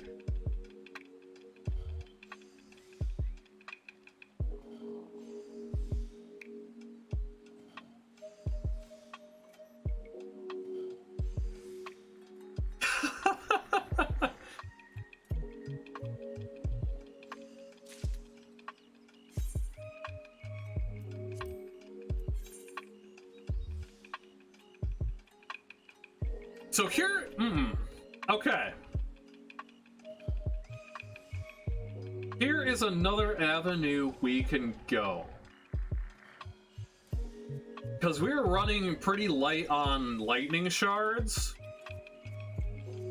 Or we are going to be by the end of this. Because, well, we got 411. I don't know. We're just gonna keep going until we can't go no more with this Weaver, this linen path. It's gonna take a little bit longer doing it this way, but considering, like I said, we don't have the means to get the materials for the next tier, we're just gonna have to power through. And we're still making good chunks of XP per craft.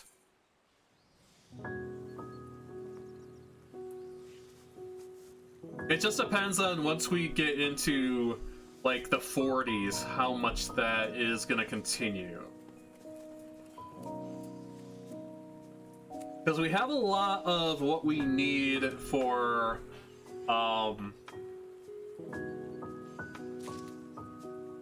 the linen craft at 43 that we could do, which is going to be a body piece. But that's going to eat up a lot of inventory. It's going to be a lot of material sunk into a specific item without a lot of diversity. And it's going to be a little bit harder to turn a profit on in a short amount of time doing it that way. But currently right now, we're in good shape. I am going to do one thing real quick. I'm going to look up flax and see what else it's used in, because I swear it is used. It's used in linseed oil. It's used in linseed oil, the one thing that we need from alchemists. Okay, so we're going to switch off linen yarn, and then we're going to go to making linen cloth with the all this yarn that we made. We got a ton of yarn.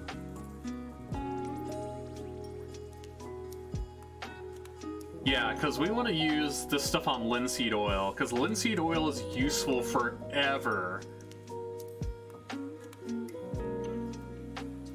So let's plan this out. A linen doublet. Linen doublet is a gathering body too. So that is actually something very beneficial, is that people are going to be wanting to buy it to help level their gatherers up. So that is one beneficial thing with going this route, and we don't need wool, we don't need felt. It's gonna be a lot. We're probably gonna have to make like, have to make like 20 of these things. But it is something that we have, it's something that we have mats for. So let's figure this out. Linen doublet. We need we're gonna need at least 40 undyed linen. Let's just assume that we're gonna need 40 undyed linen.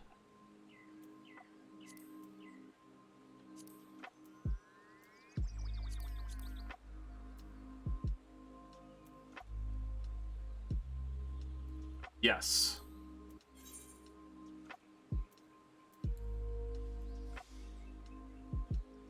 Yeah, you can really tell that I've been going a long time, as I am just having like these mad scientist like thought processes in my head of like, okay, how do I finish quickly?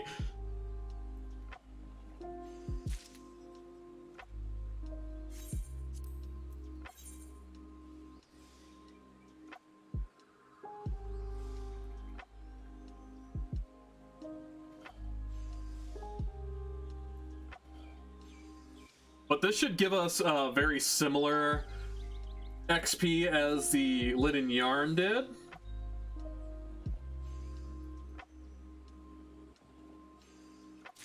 Yeah. So we're gonna cheese this for literally as long as we can.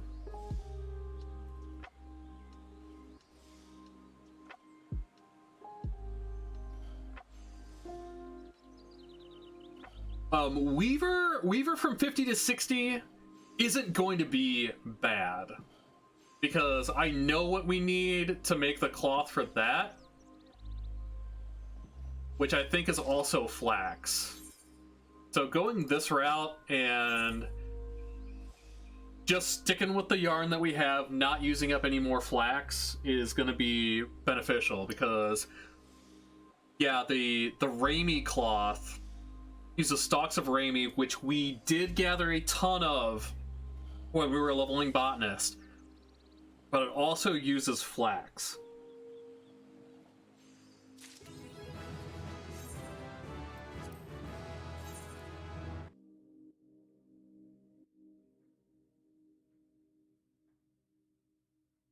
Yes, I am correct. I am not losing my mind.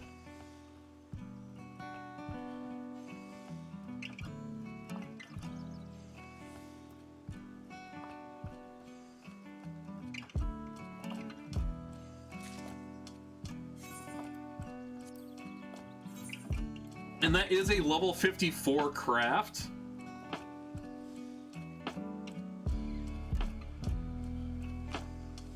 Hi, Maury Plays. How's it going? Thanks for dropping by.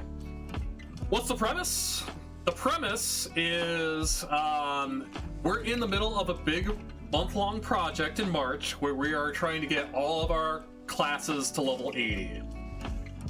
Trying to get all classes to level 80 within 30 days. Currently, right now, we are on crafting. We're going through and doing as many crafts as we can get to 50 was the goal for today. We've already been able to pull armor, blacksmith, and carpenter this session. We're working on getting weaver to 50 right now. We've already gotten our gatherers to level 60. So basically my thought process is get as many as we can get to 50 today, then finish the rest out to 50 in our next session that we're gonna do, and then push those crafters up to 60 so we have all crafters and gatherers at 60, and then probably, I haven't decided if we're going to start working on a battle class at that point yet, or if we're going to work on gatherers to 69. And yes, that is quite a goal. But it's one that I think is obtainable. We're making use of literally every single buff we can possibly get XP wise. So really the first stage is getting everything to 60 or getting as many things to 60 as we can. Then the second stage is bringing them up to pretty much 69.9, and then pushing our battle class over 70 so we can do the quest to get into the Shadowbringers expansion areas.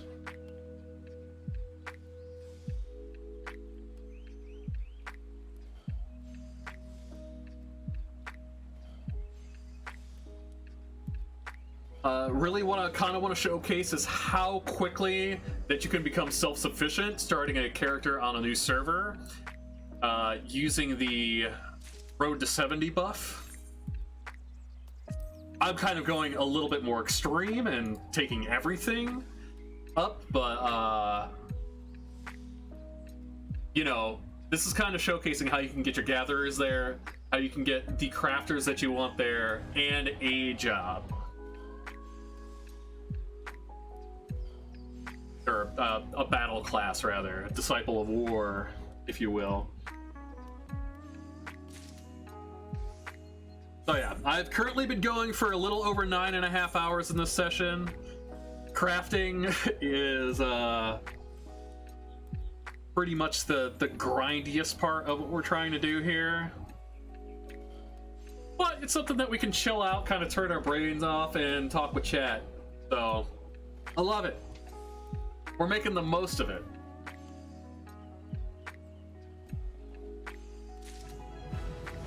And that's level 41.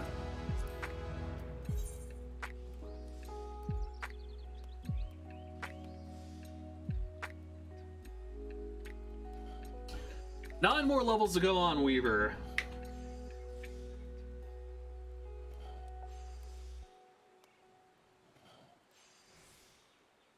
Am I going to be moving into the restoration stuff for beast tribes at any point? So, I don't think so. I think we can make it work without having to do any of that, using the buffs that we have. I don't know too much about the restoration, though. It might be something that I look into. Might be sitting at the XL camp. Oh no, I'm up in Upper Lenosha because we just got done gathering materials to make a new needle. But we're gonna try to avoid that only because of the mere fact that the beast tribes are super grindy. Like, they're good for not really having to use too many materials, and you have a lot of that stuff readily available to you. But it's just not going to be conducive to the way that we're trying to progress. I very well may do it for F Needle Man. Yeah, you're right. You're right. You're preaching to the choir when it comes to Mega Man references. But we might look into the restoration stuff. I don't know how that works. I haven't been very active playing until we started up this new project, and that stuff kind of started after I kind of fell off of regular playing. I do know the beast tribes, unless we do the pixies in the Shadowbringers area, are pretty much a no-go. We're going to be focusing mostly on collectibles in terms of gearing up and just abusing the level 50 quest engineering manuals.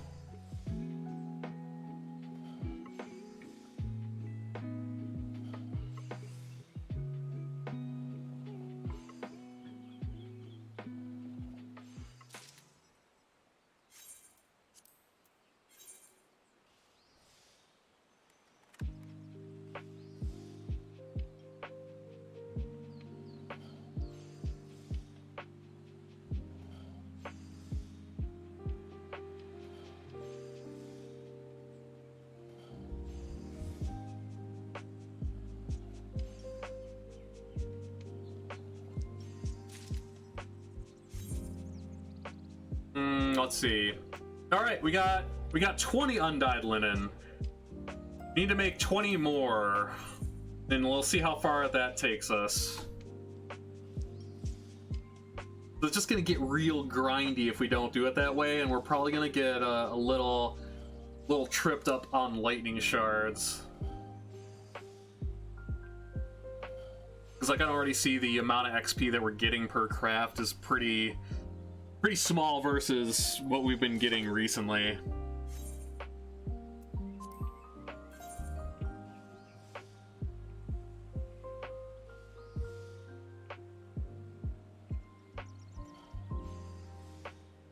It's a lot of making of the same thing over and over.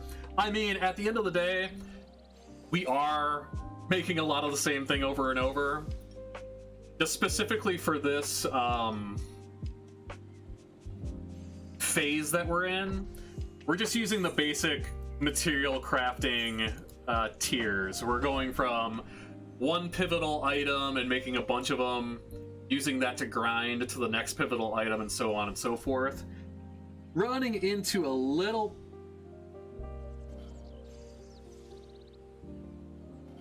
Wait, what? Alright. Now that kind of sounds amazing. So you're telling me... Sorry, I kind of lost my train of thought there because we've been streaming for a while. But you're telling me, for the restoration stuff, you get to go into the diadem and explode things with a gun? I'm sold. I'll have to see though. I also need to know what are the restrictions on that as well. Because if I need to have a class over the level of 70, we can't do that until we get all of the classes up to 69. And that's not a meme. There's actually a reason behind that. Even though it is still funny. I'll do a little research on it in off-stream time.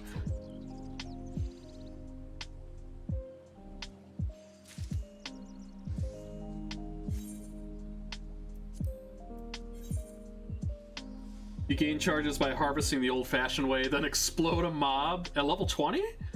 Wow. Okay. Hey, you know, at least they're getting use out of the diadem. That was that was a failed adventure.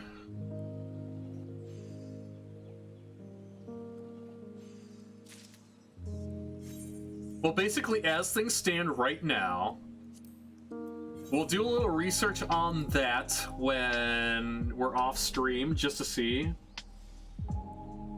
Exploding 69? Nice! Retro Game Commander putting all the things together.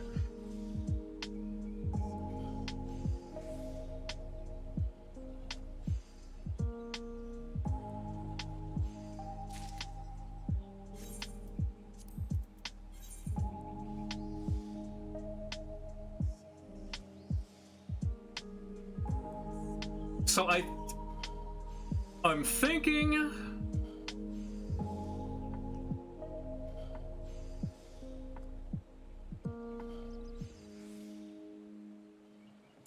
about how we want to do this.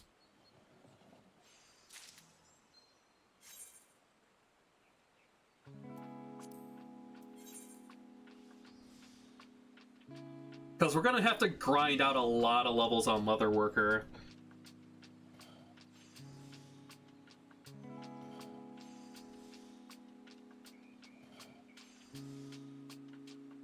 Yeah, I did 1 to 60 the old-fashioned way back in the day. Heck, I did 1 to 80 the old-fashioned way. With using levy quests, beast tribes on my main character. Well, I think 1 to 70 actually. I don't know. I think I never got my crafters to 80. I haven't done much endgame stuff with Shadowbringers besides running on my bard and doing at least through the 2nd tier of Eden, which is amazing. Don't get me wrong, I freaking love it. I haven't gotten broken into the 3rd tier yet, but I just haven't really had much time to play 14 because it is a pretty big time commitment. We have a lot of other projects that we run on the channel, like our speed runs, and with the job that I was working at the time, there was very little time to really sink into anything. But now that we do have that time available and we are making this as a project to the channel, I'm all for going full ham on stuff. Bard is the master class. I hate raiding on Bard, but that's only because of Alexander. And not because of Alexander, but because of the struggles that I had in Alexander.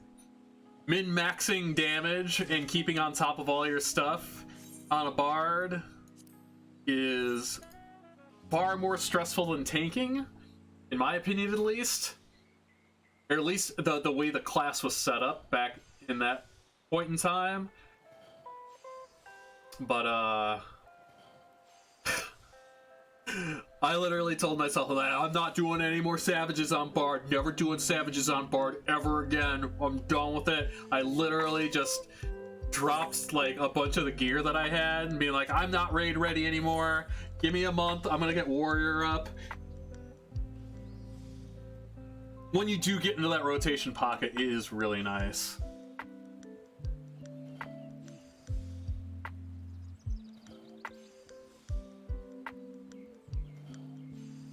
I was giving myself carpal tunnel by clicking buttons so fast, trying to make sure that I was literally hitting the button at the very pinpoint millisecond that the ability becomes available.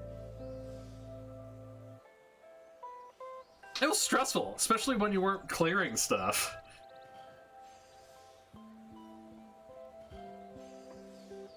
I kind of stopped paying attention to what I was doing here. Hopefully I haven't made over 40 of these, because 40 was my goal for this.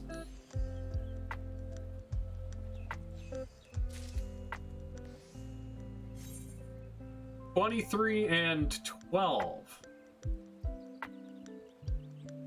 $35. Okay, so we need to make 5 more.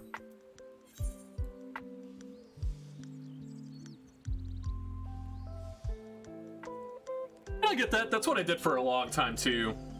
When I was co-running my FC, we would do weekly primal extremes and savages and things like that of older content to help people get their mounts.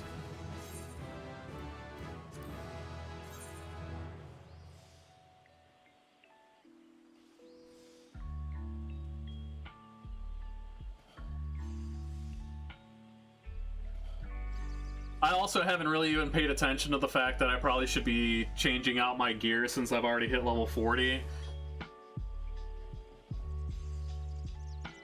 I'm just like so narrow-minded and focused on the task at hand.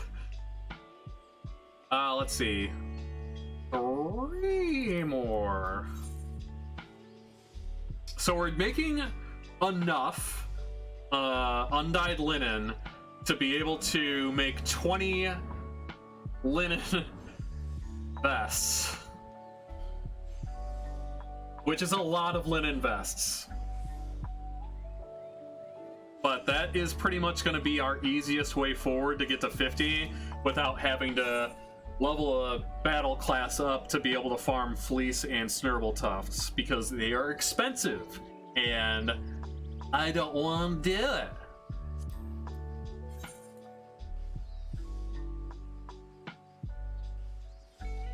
You were gonna say anything about that eye level? Yeah, because we're also doing this in a very unique way too. We're doing it in like what I'd like to call low percent, by using the bare minimum, trying to spend the least amount of money to get these classes up from a baseline starting point of you start the game on your server and you have nothing.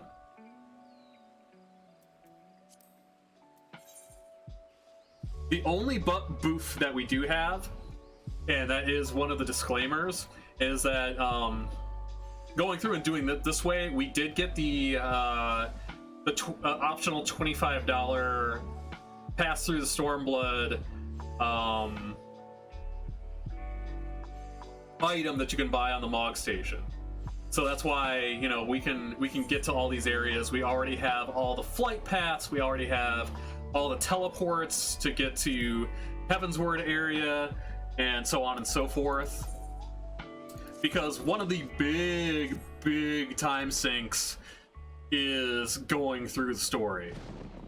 Like, there is hundreds and hundreds of hours worth of travel quests between the initial game, A Realm Reborn, and Stormblood. I 100% do recommend checking out the story, hitting the high points, because the story is amazing through Stormblood. But if you want to save yourself the biggest amount of time and push into the end game, that extra $25 is literally the biggest time saver, like by an astronomical amount. But what are we doing now? I've completely lost my train of thought. So we have 40 undyed linen, belt beret. Okay, so in order to progress, where is this taking us? Limsa? I don't want to go to Limsa. in order to progress on Weaver, we need to start Leatherworker. Because we need to get up to a level where we can make boar leather, and we'll start churning that out. I did spend a little bit of money on boar hides, a reasonable amount, nothing too crazy. So we should be able to make enough boar leather, not just for getting Weaver to 50, but also for the class quest item that we need for Blacksmith, which is going to be the next class quest that we're going to take to 50 to get more XP buff scrolls.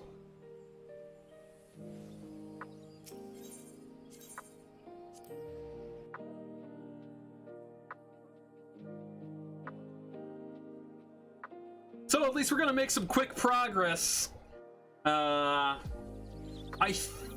think boar leather you can start making at level 28. If I am not mistaken. I can't remember if it's low 30s, high 30s. I know it's not in the 40s, because I believe 40s is raptor leather. That's not the Leatherworking Guild.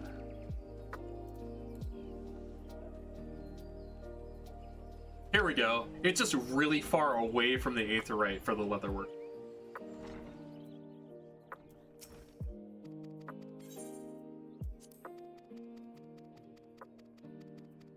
But we could definitely push up past 30 with Leatherworker just using stuff from the guild supplier, which is the idea here.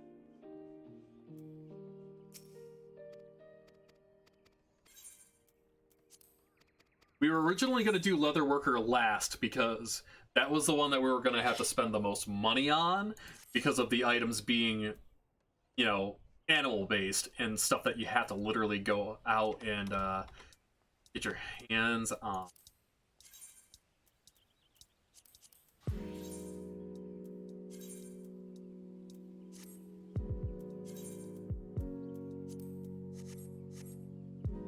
Okay. Totally ran away from the person that we needed to pick up this quest for.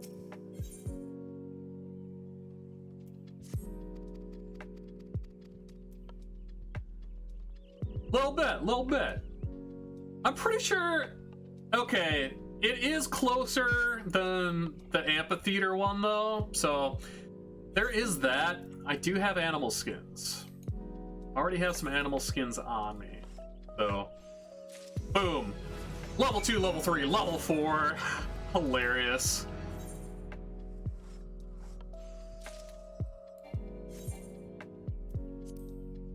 Diadem and Restoration will help with that? Okay, alright. I'm just gonna have to see exactly what we're dealing with. Because if there's time restrictions on it, we can definitely use it to our advantage, but if it's like, I'm assuming it's probably dailies and things like that, with usually how most things go. So I'm thinking pretty much for Leatherworker and Alchemist, doing turn-ins for not only Grand Company, but yeah, let's see, Hemp and Underpants. Ugh. Oh, that's right. These ones reset to your appropriate level after the timer resets. When you say nope, you mean they're not like time-based, like dailies? Because that is a huge bonus.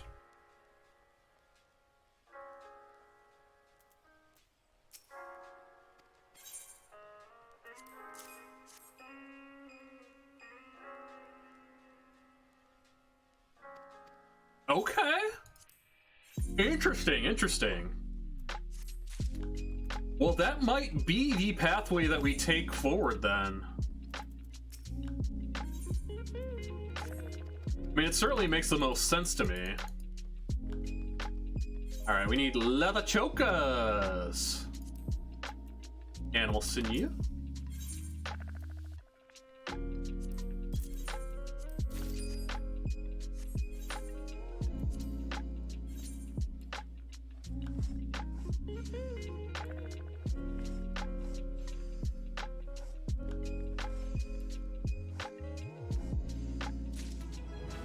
But yeah, that is that's certainly a game changer. We just really have to see what how it works. So it's gonna be a project that I am going to look into between sessions here.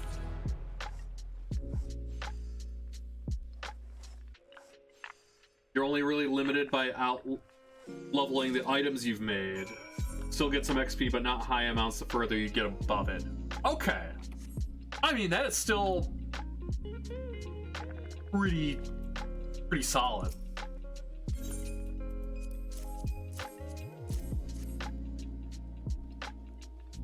Because that can really help us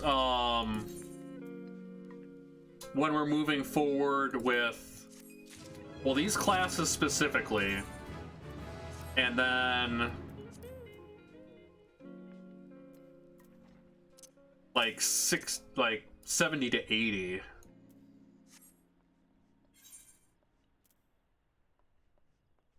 That is good information to know. I do deeply appreciate that. All right, let's.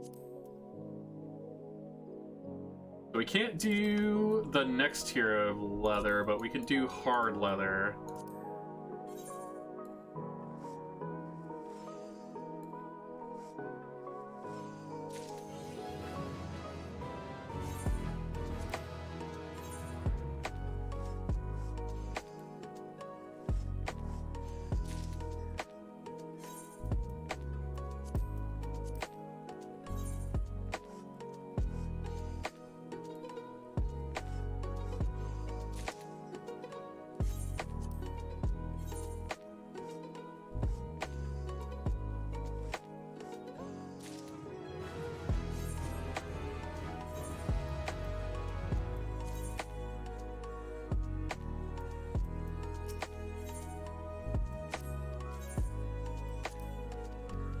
Yes, I am familiar with that. And we need to make a little more hard leather, so that's cool. What was that? Yeah, hang on.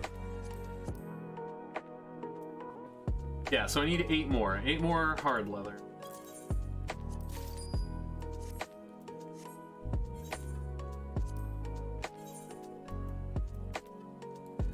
I can actually quick synth these.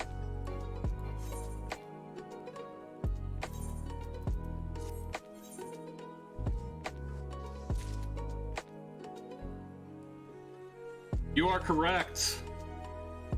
I do believe that is... I didn't mean to do that. I meant to do all 6. I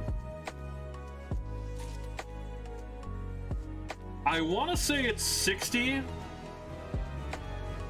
But I also believe for that you need to have a battle class up there. I could be completely mistaken, but it's been a long time. And that'll be really beneficial too in terms of gearing out when we get to 60. Or actually, no, when we get to 70. I mean, technically both, to be honest with you. Yeah. Alrighty. Goat skin. All goat leather. We can't buy that, can we? Yeah. So... Wow, that's so bad. Alright, we're gonna cheese! Oh, do I want to make 99 hard leather? Let's start with 30.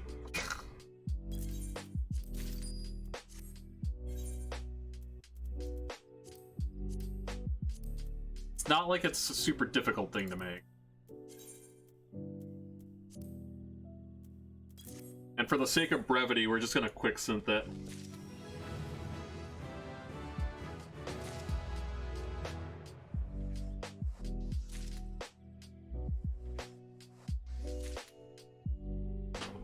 Whew.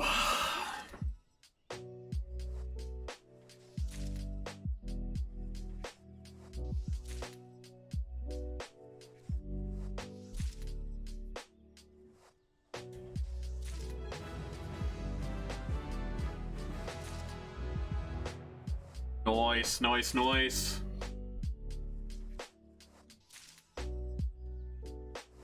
Yeah, because right now, I can farm elk goat skins on my Arcanist, but I don't wanna.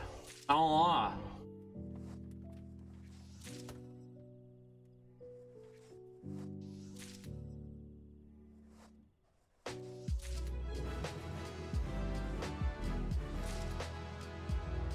Well, that's a really nice thing once you get to Stormblood leveling. I believe, if I'm remembering correctly, between 60 and 70, the class quests are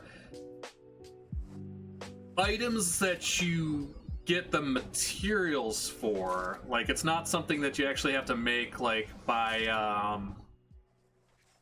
like, per this kind of thing. Like, it's like, here's this kit. Make it with this kit, but you gotta HQ it. I could be completely wrong. That might be beast quests. No, it's not. Not. Maybe it is.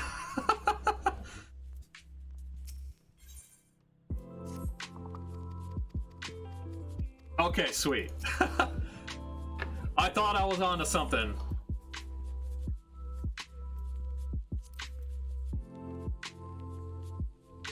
We need to make hard leather Caligy? Caligai? But one bronze rivet. And one beast sinew.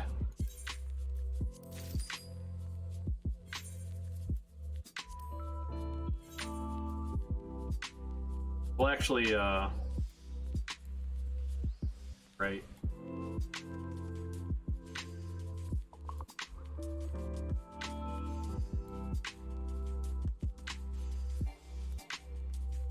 I don't even have standard touch yet.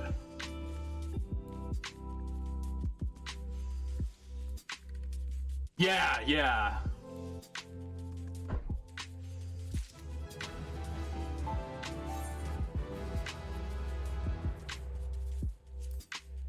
Hard leather choker. Sweet.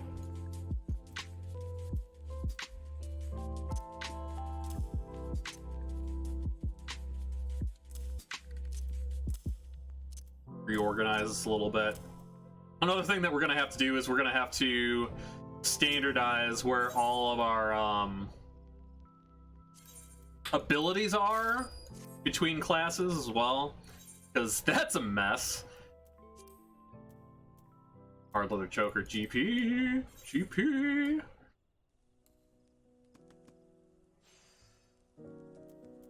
I don't know what I'm doing.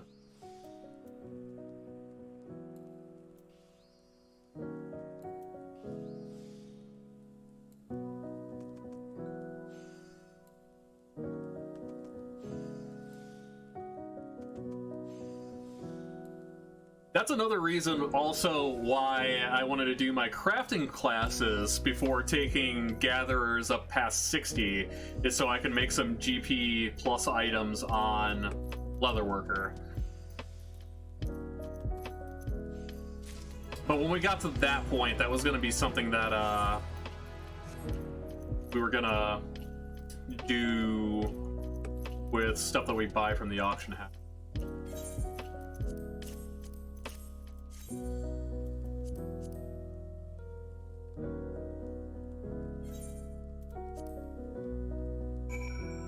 All right, Leatherworker 18. Oh, Neil? What? I got Neil before you. Lalafels.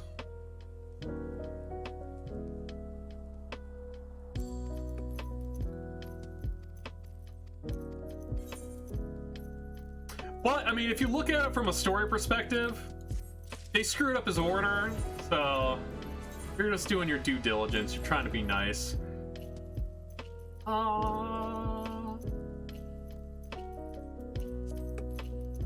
let's go ahead and repair this.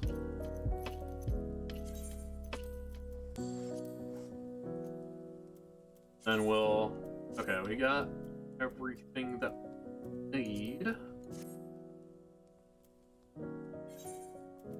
Alright, so... goat skin. I want to say boar skin is...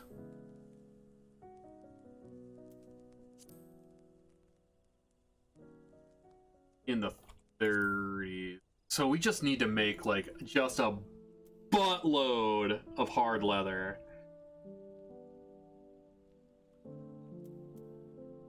We got a ton of earth shards, though. So, buttloads are something that we can make. It's gonna take a while. I don't think we're gonna do it... Okay. I think we're just gonna do it quick synthesis. Because that is gonna take a significantly shorter amount of time than...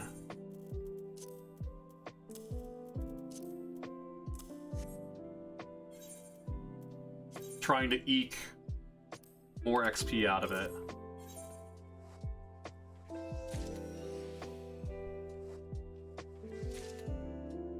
Cross-class abilities were insane.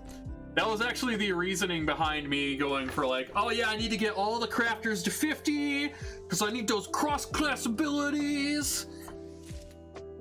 But that not being the case does help.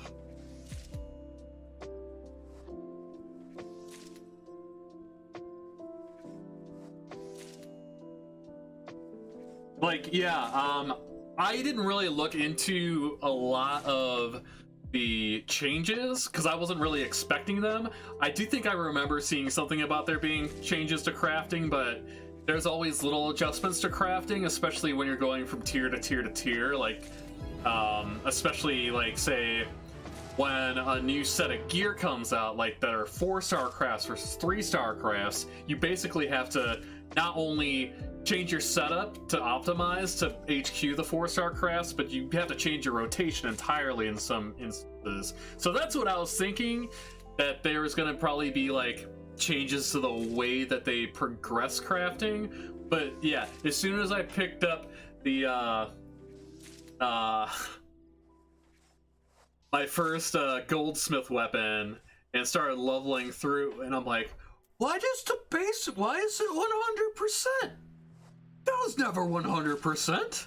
Where's my study hand?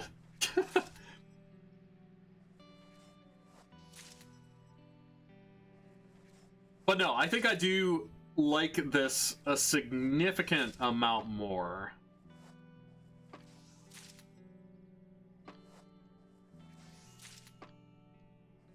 It is gonna be like, I don't really know what the higher level new abilities are gonna be and how they play out. Because I remember like doing those crafting, like you had to make such a use of hasty touch. So having steady hand 2 to make hasty touch be like a much higher chance of success was like, just, it's been ingrained in me to optimize and use as little CP as possible. But just kind of like looking at how some of the abilities are different now, it's like standard touch, 125% efficiency, 100% success rate, and it's got a combo action with basic touch. Like, what even is this game now?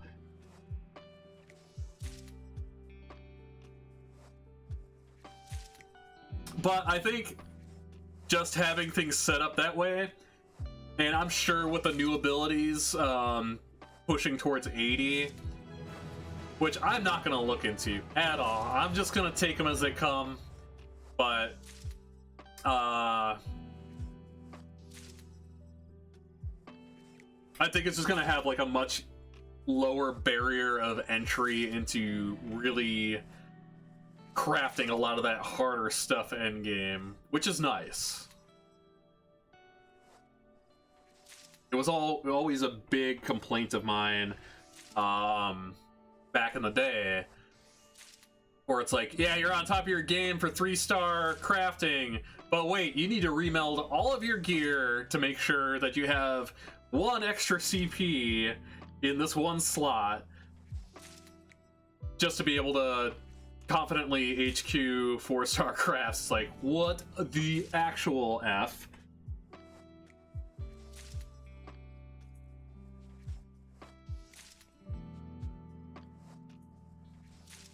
You pretty much never touch Hasty Touch. Yeah, I don't see a use for it whatsoever.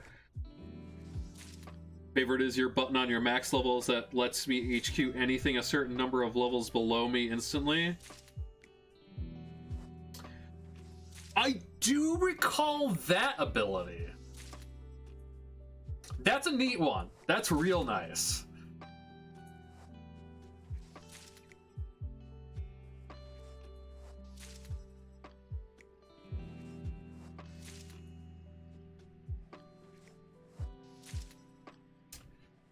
And grinding so much hard leather.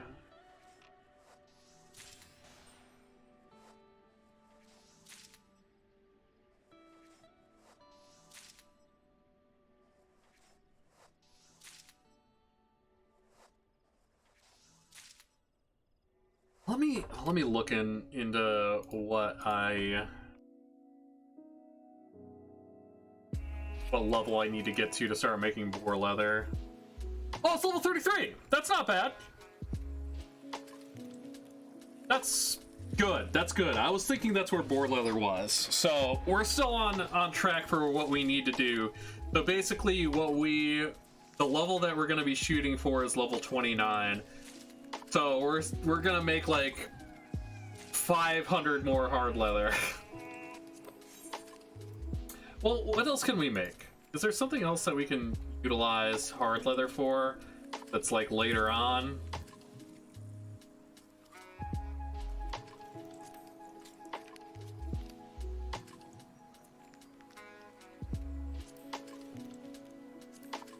Can't do that. Hey, we can make that work. I don't want to make like a whole boatload of shoes, though.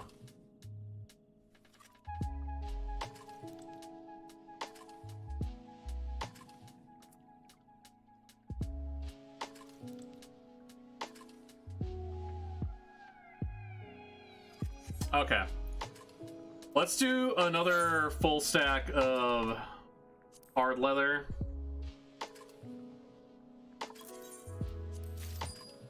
Because we don't really have to think about it.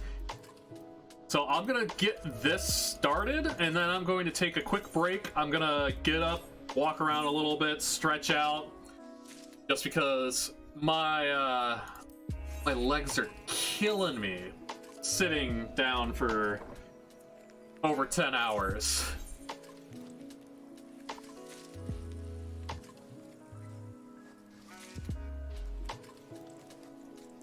You have no advice because you dragged me into the restoration instead of wasting materials.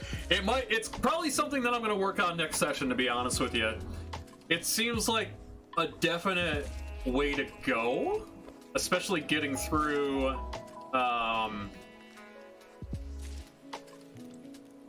the rest of this. We are going to get Weaver to 50. That's the goal for the end of the stream, but we'll look into that. Probably save ourselves a whole lot of trouble that we could have been saving ourselves in the first place. But, yeah, doing things this way has been nice. It gives me the opportunity to just kind of chill out, hang out with chat, listen to some lo-fi hip-hop, because the way that I was, the way that I'm kind of like thinking about this stream is basically, it's for me just a long form, just chatting AMA with a little bit of Final Fantasy XIV in the background.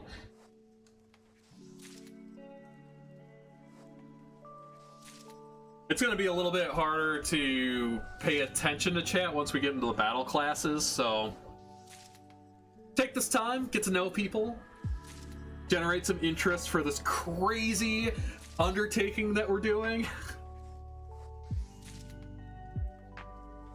But I will be right back. Ugh.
What's up, dude?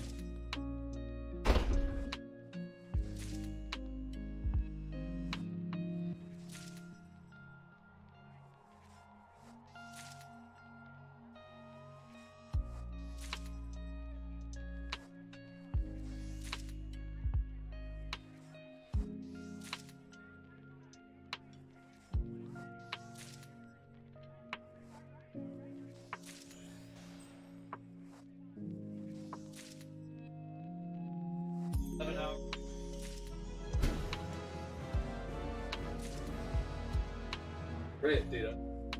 Like, what? I had 100.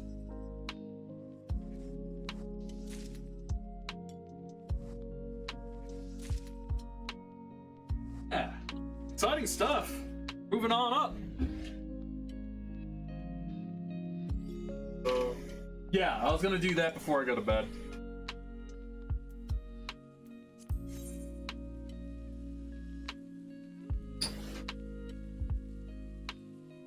Alright, sorry about that. I am back. Just about right in time. It's very true. I've not thought of it that way, so I've been avoiding streaming 14 because of the downtime on queues and such. You're sure it's nice to not feel like you're missing chat? Yeah, absolutely. That's one of the main reasons why I didn't stream Final Fantasy XIV very much before either. But like, this is kind of an experiment, and I think it's going really well so far. Alright, let's see what... Toad leather. I wonder how much Gigantoad skins are.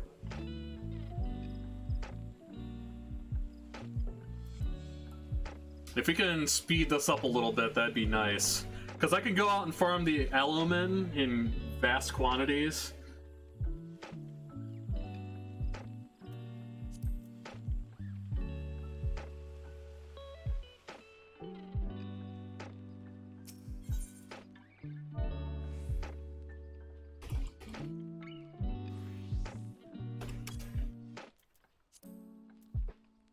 That's not bad.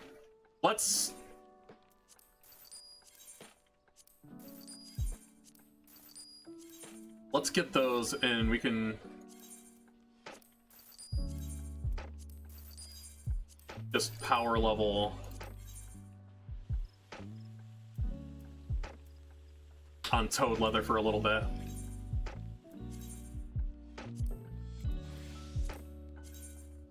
That is, for me, a very, very worthy amount of time versus energy to spend money on.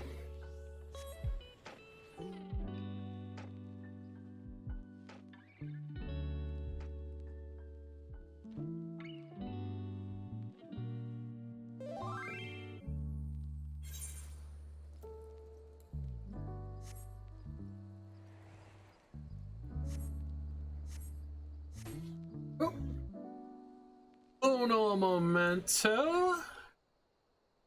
Have a quick whisper here. Someone asking me to join a free company.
All right.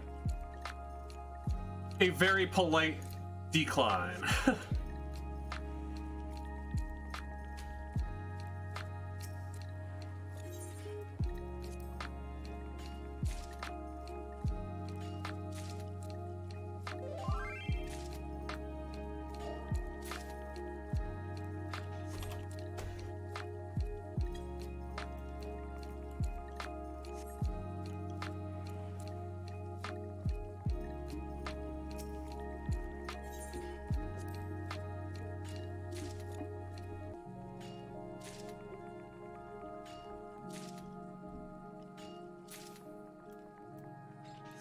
Alright, those Gigantoad skins being so cheap is pretty much a godsend. I'm not even gonna lie.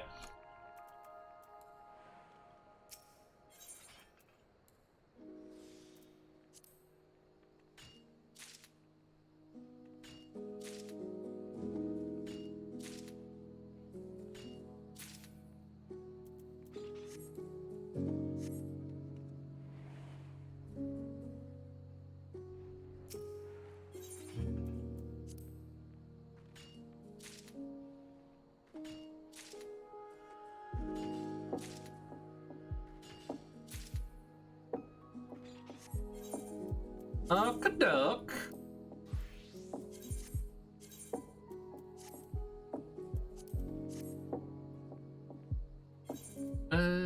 Toad leather. Can we do it in 2? Yes, we can. Back to our nice little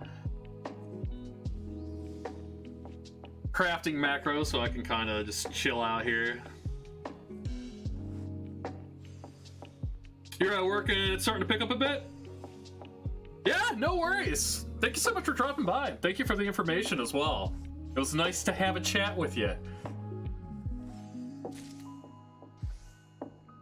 I'll still probably be here for another hour or so, maybe.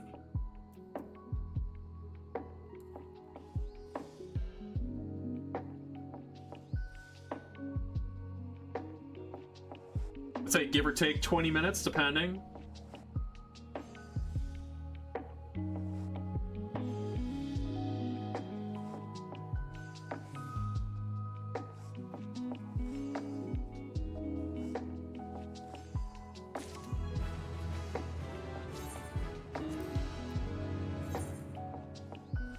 Oh, those gains are so much better than the hard leather.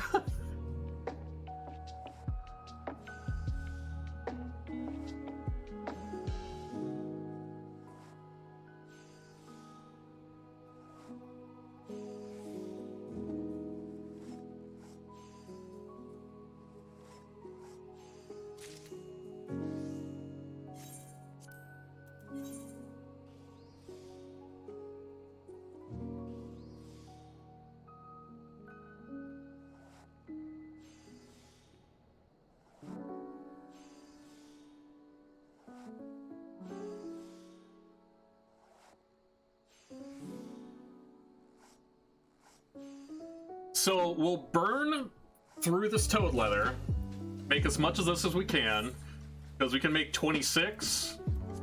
That's going to be pretty big gains. And then we'll make as much boar leather as we have hides to work with. Because we need that boar leather not only, like I said, for the Weaver crafts that we're going to use to get to 50, but we're also probably... No, we're not. We're not going to do the blacksmith quest, class quest yet, because we do have one more engineering manual that is in the bank.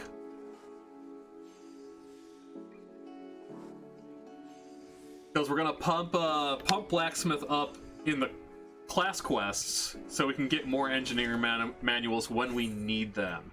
But considering how long they're staying active, like we literally did 3 jobs to 50 and 1 to 30 something using one manual. It's crazy.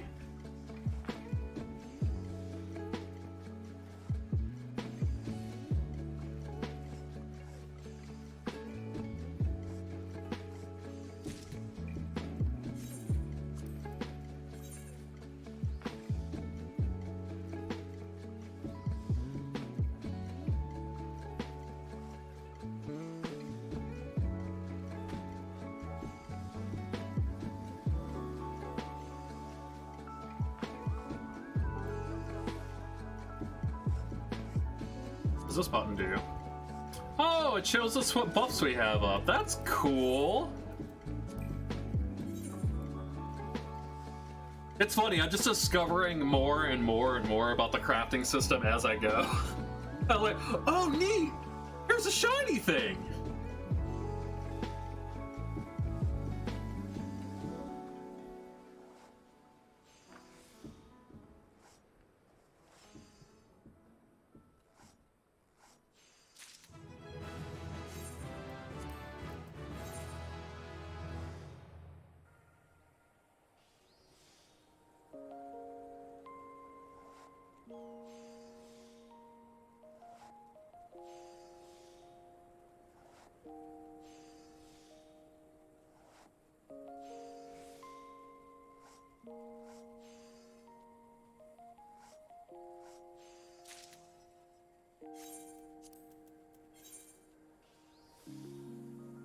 We also kind of gonna need to be a little bit mindful now that our inventory is filling up quite a bit.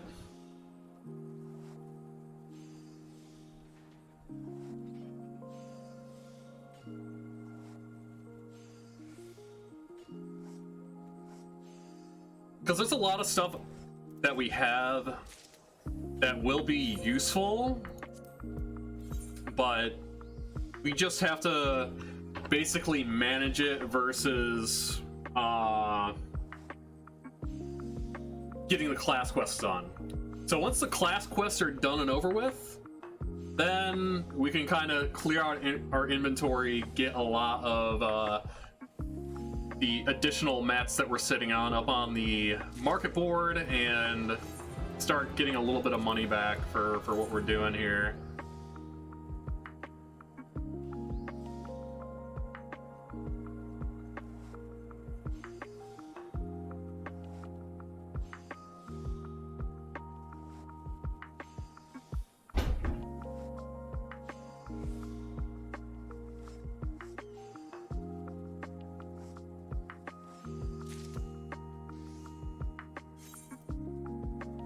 I do need to... Oh! All of my CP gear is dead. No wonder. That's fine, we don't need it.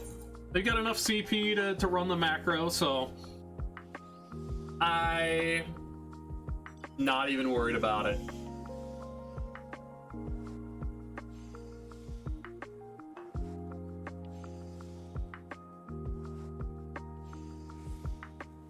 As long as we have enough craftsmanship and control, for this, we're golden.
Let's see, what's the next project? We're not taking Leather Worker to 50 yet. We're gonna do that in the next session. because I do want to look into the restoration system that Maury was talking about in chat here. But I am committed to getting Weaver to 50 at the very least. Then we're going to check our playtime, see how much actual game time that we've invested into getting where we are at so far.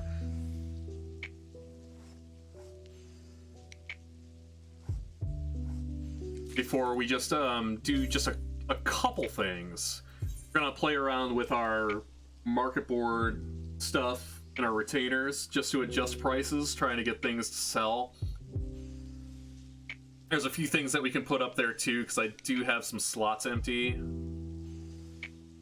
Or I did have some slots empty. I put a lot of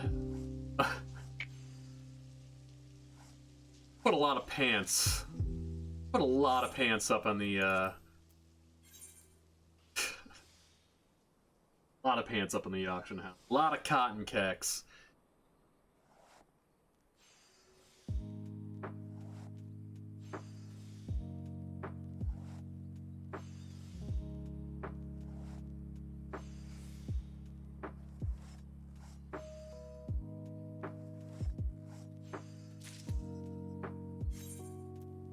Alright, 10 more of these, then we'll move on to the boar leather, and then we'll finish Weaver.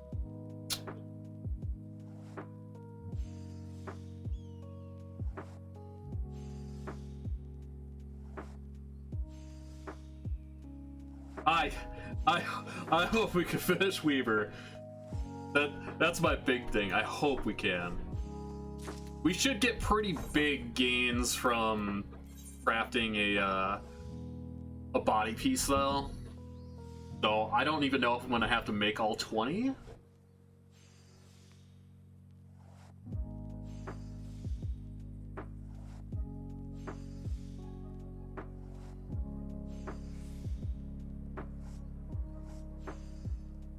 But there's a lot of little things we're gonna have to work on.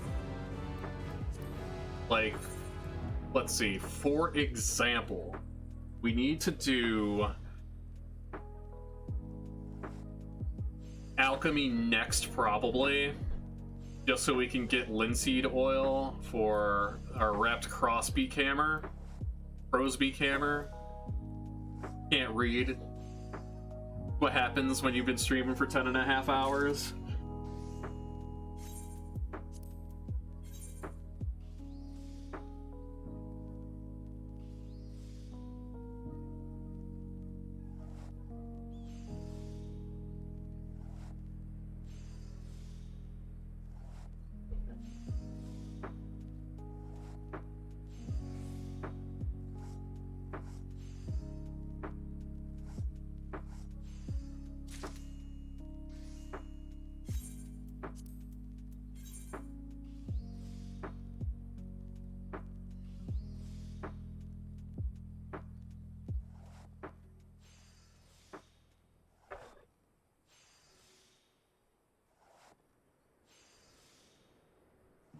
Yeah,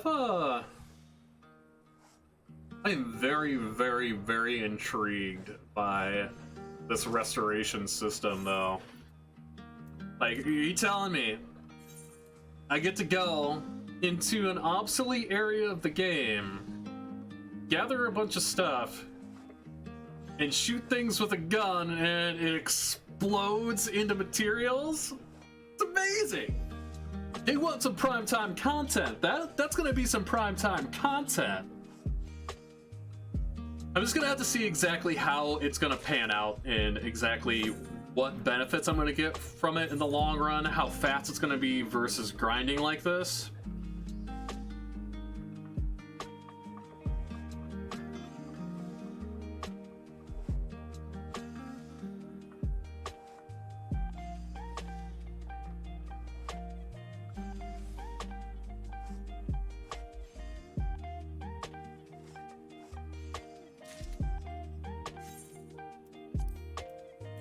Alright, 3 more of these, then we're on to boar leather.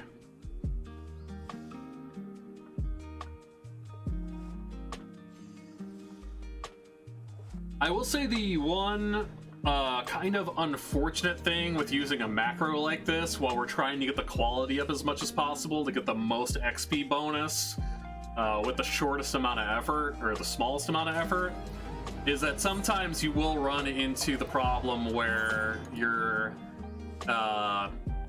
starting off your quality phase with a poor, because you get like an excellent proc right before it. But, you know, it's give and take. Like, you gotta look at the laws of averages and everything like that.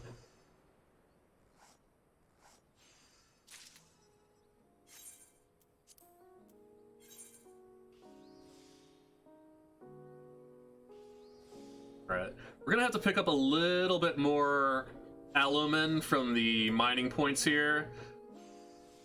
I just have to see how much ore hide I ended up picking up from the market board. I'm hoping it's over 20. Alright. Oh yeah, way over 20. So 31.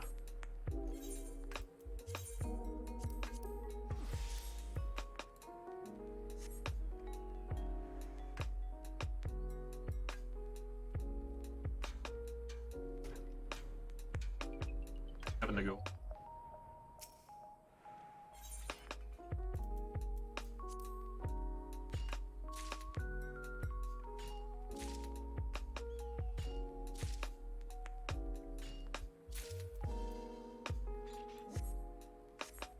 One thing that I am really excited about is just getting into dungeons again, going through leveling in all the low-level dungeons, working on Arcanist. But we're still kind of a couple sessions away from starting on working on our battle classes.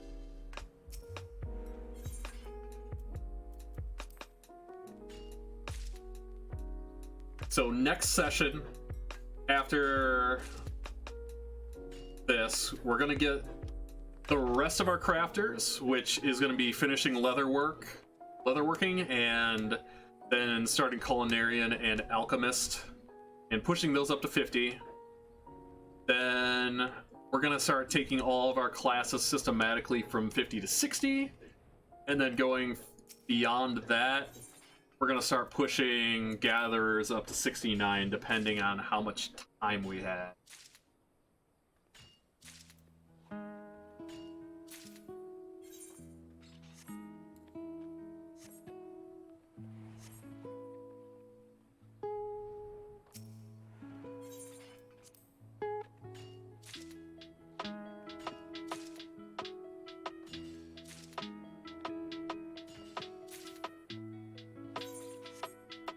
But yeah, like, I am absolutely excited to keep going with this. Like, this has been such, like, the most chill grinding I have ever done in Final Fantasy XIV.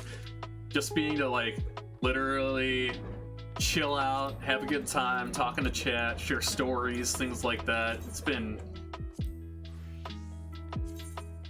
more than I expected. That is for absolute certain. Alright, let's see if we've got enough to do this in 2. We'll do a tester. I think we're short. Yeah, we're just short. So let's run into town, get ourselves repaired, and then maybe make a weapon for Leatherworker.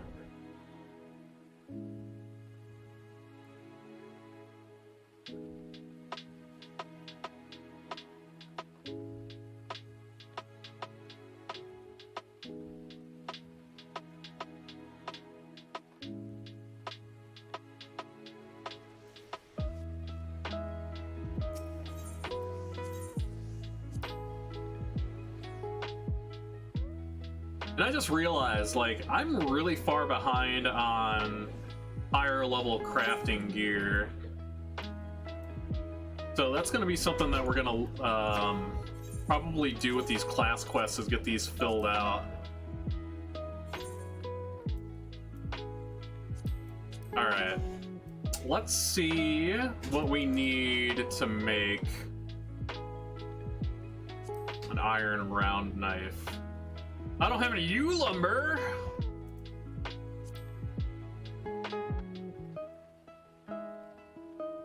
Iron head knife. Okay. So, mudstone, whetstone. I think mudstones are abysmally cheap.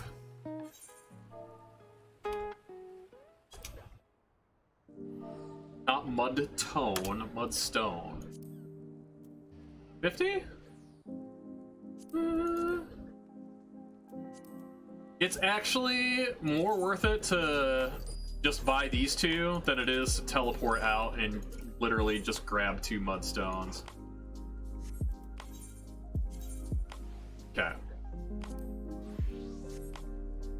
So we'll really quick make this mudstone.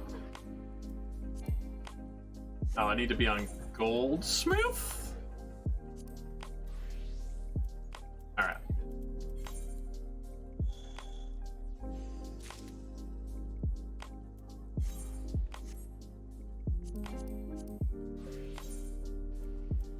Iron head knife.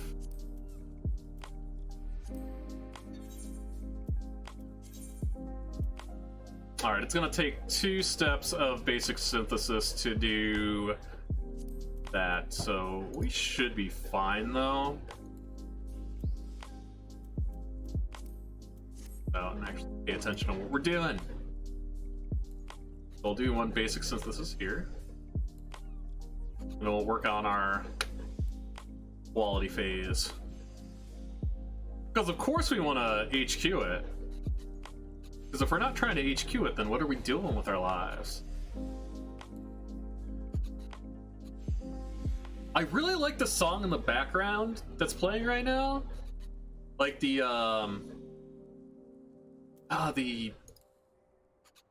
kind of reverberation actually reminds me a lot of the song on the outside area of this city back in 1.0. Kind of cool. Alright, but yeah, we totally HQ the crap out of that. Boom.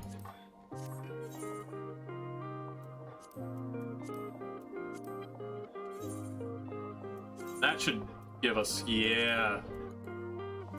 So we can macro again.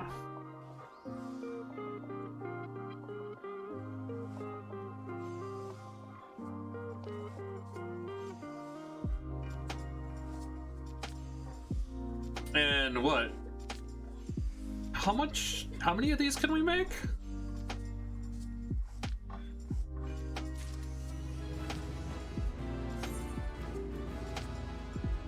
Yeah, 29? That's awesome. That might actually put us pretty close to 40.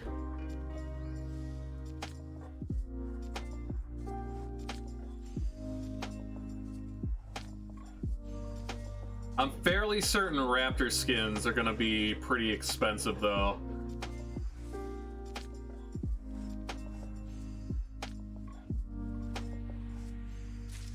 Is it raptor skins or is it heist skins?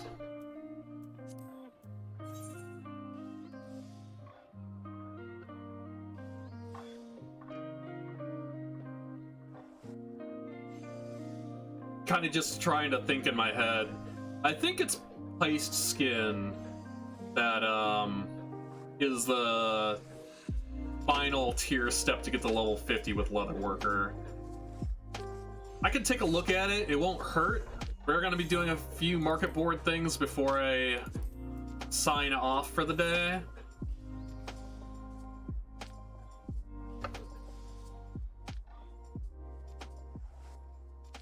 Because I'm stubborn. And I kind of want to get Leatherworker to 50 if I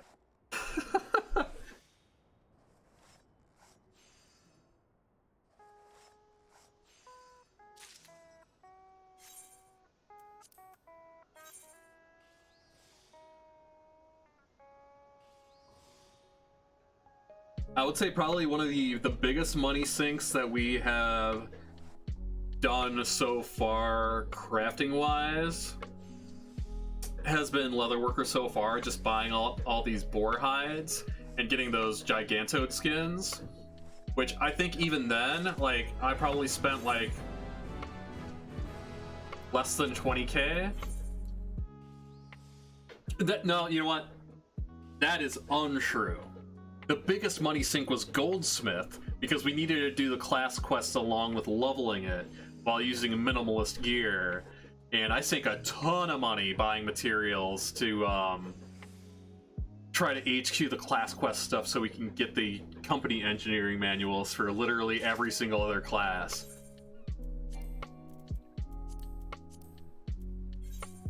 I think we're probably like 40k deep in Goldsmith, to be honest. But it was an investment. It was an investment in pushing past the level 50 class quest, and the amount of XP buff that we're getting for the rest of these crafting classes has been way higher than I thought it was going to be.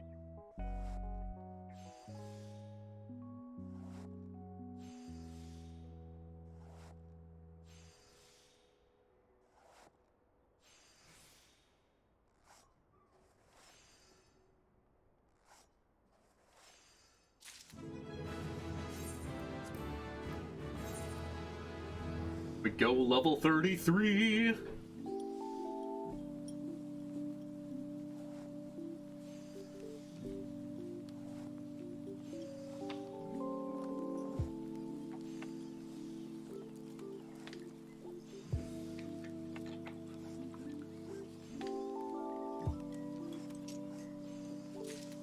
The nice thing is we can do literally the rest of our crafting right here. We don't have to do anything else. We don't have to go anywhere else.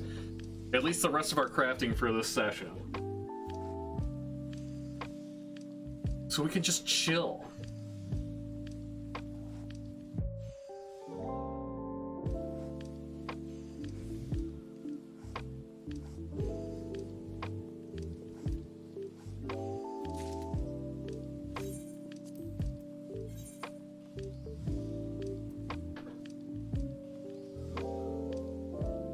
So if I'm estimating, probably gonna be going for about 40 more minutes. I do have to do a lot of manual handcrafting in the Weaver part, because I want to try to HQ every single one of those body pieces, because we want to get the maximum amount of profit out of them, and I do believe they are going to sell, because the body pieces are gathering body pieces. Probably gonna do a lot better than the cotton kecks.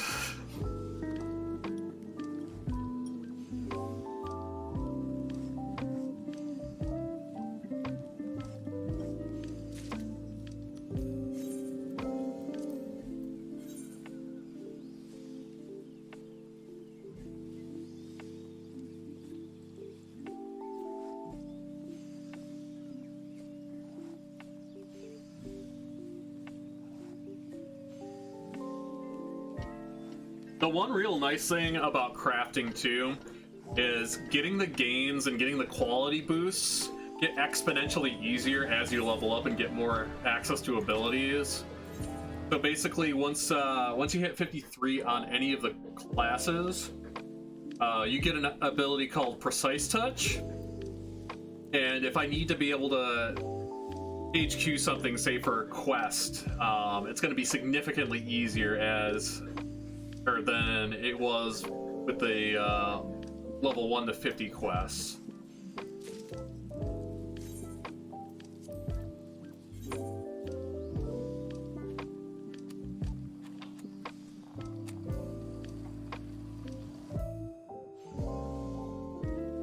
Ooh.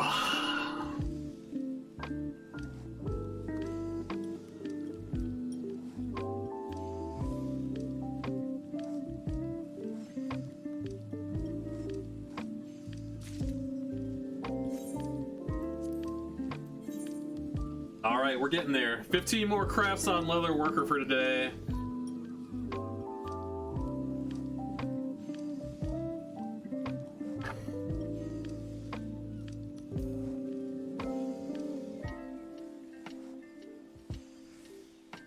So I think the master plan is really depending on what information we can learn about restoration. The very next stream that we're gonna do, the next session of this at least, we're gonna be finishing leather worker to 50, but we might be starting with alchemist, so we can get access to some items for finishing off the blacksmith last quest to, you know, round out 50 for that.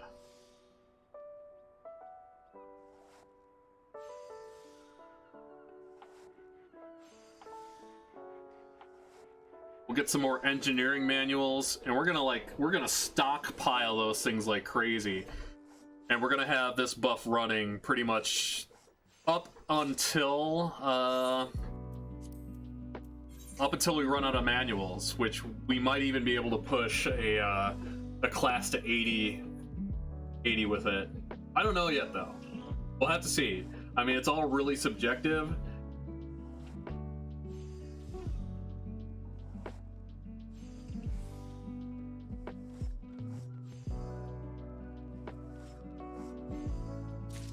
Things might be easier, things might be really, well, significantly harder. And with the turn-ins that we do, that crafting buff might not even benefit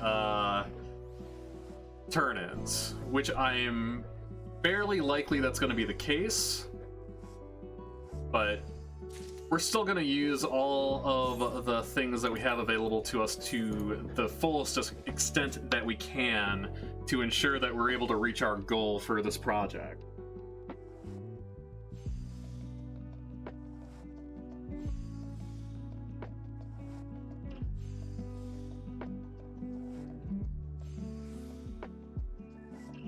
Gonna be a lot of leveling in the next couple weeks. It will be a little bit more entertaining to watch from the gameplay aspect of it though, because it's gonna be a lot more like on the move battle stuff, because we're trying our best to just get like the more chill out mundane things out of the way, like gathering and crafting.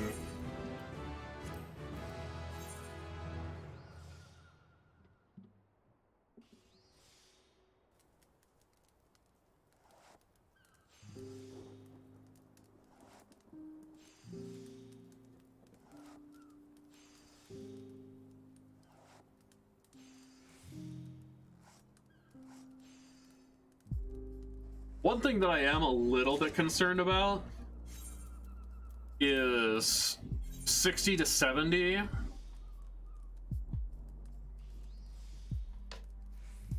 Just because we're pretty light on gear. I did spend an investment into putting stuff into gathering for 60 to 70, which should be able to hold out. Crafting could be a little iffy though.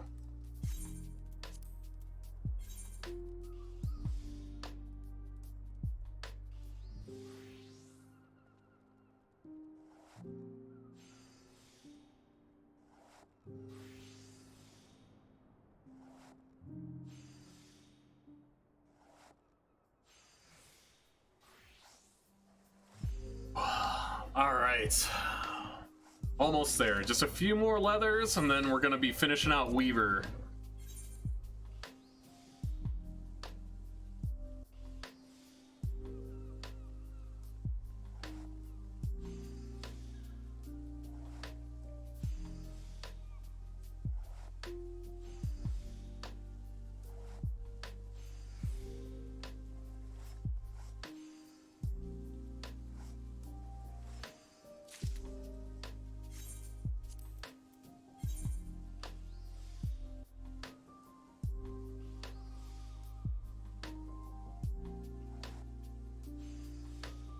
So for when we do actually get into the battle classes, the first class that I'm going to be leveling is going to be Arcanist, because that actually levels 2 jobs at once. It levels Scholar and Summoner, so I'll have access to a DPS and a healer. We're going to be doing most of the leveling through healer though, just because it's going to go a lot faster. We're going to get dungeon queues significantly faster than we would on DPS, but we do have to get to level 30 on it first to unlock Scholar.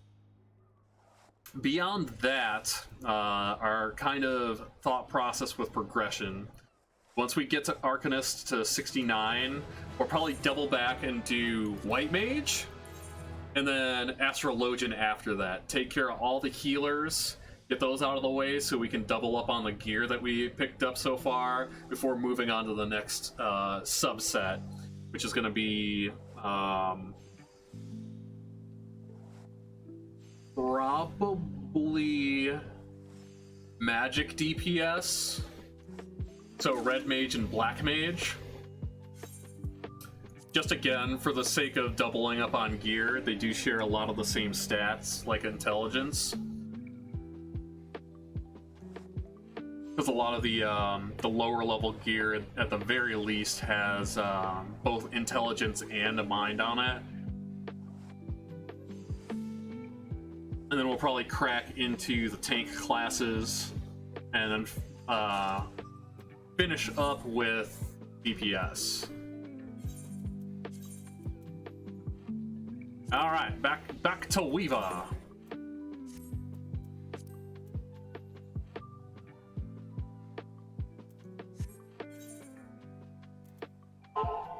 All right, linen doublet, linen doublet. Is everything okay? Everything is ready to go.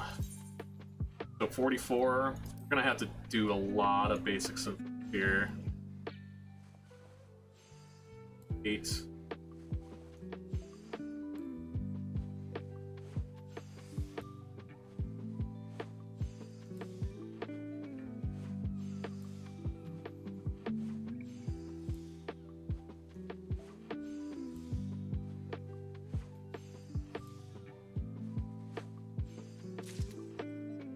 All right, good. That was a good amount of XP. It was kind of double. It was kind of double XP because it was a first time completion of that, and we didn't get the HQ on it, but just gotta make do with what we got. I should also kind of pay attention to how much CP I have left over, because we could do some chicanery to kind of boost our quality towards the end.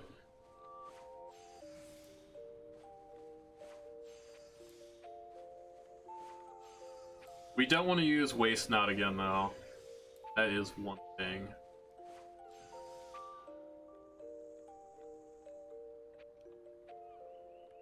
Alright, so let's pop Innovation. Let's pop Great Strides. And we can use this. Alright, 83, that's huge. There we go. I hope we have enough mats to get to 50, I swear.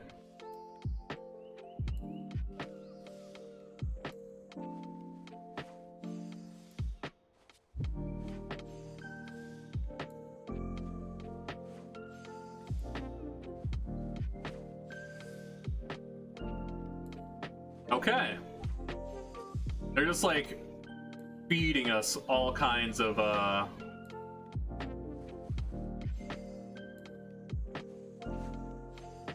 quality enhancing.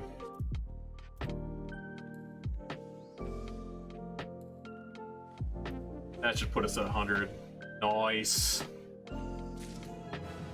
It's level 44, 6 to go. 6 to go, we can only make 17 of these. Gotta make the most of it. Da, da, da.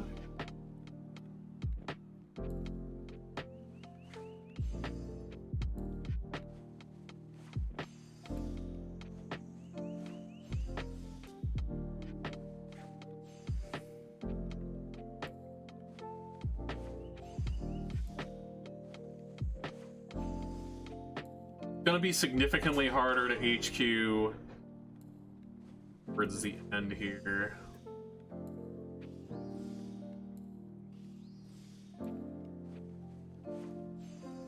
Nice.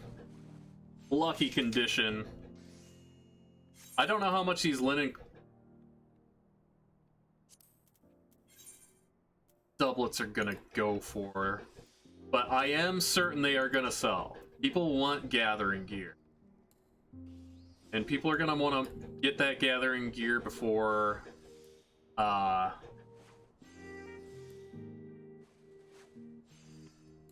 they level something like Weaver, most likely. That's what I'm banking on, at least.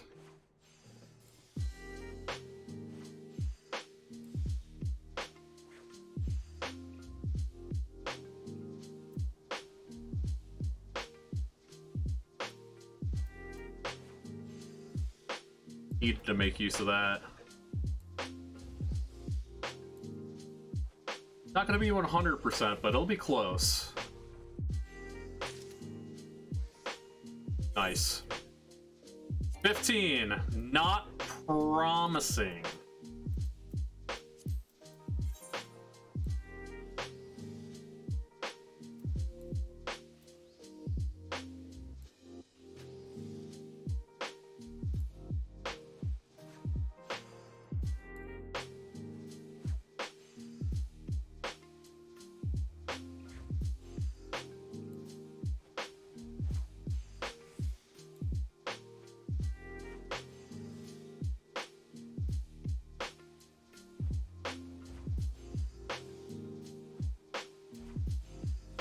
Top innovation.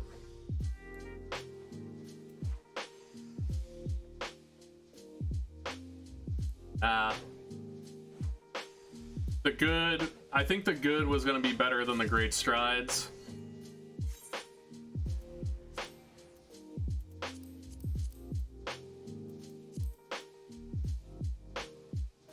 We can make more undyed linen, but we could also crack into, if we get close enough, we can crack into potentially making Raimi cloth. Weaver sucks. Real bad.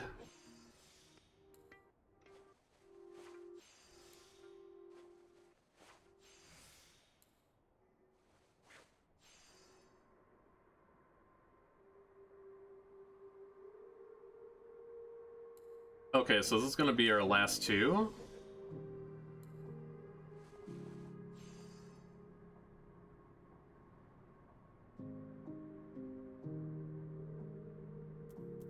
Let me do tricks.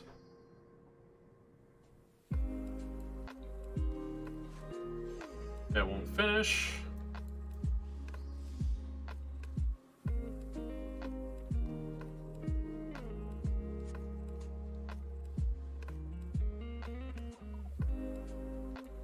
Alright. That did not go very well. We had procs in really bad spots. And we don't have any more HQ items.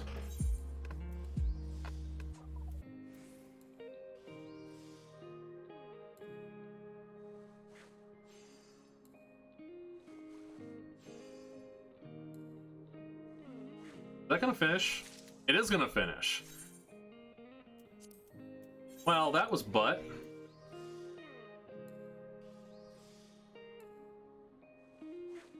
Should have paid attention to that. That was on me.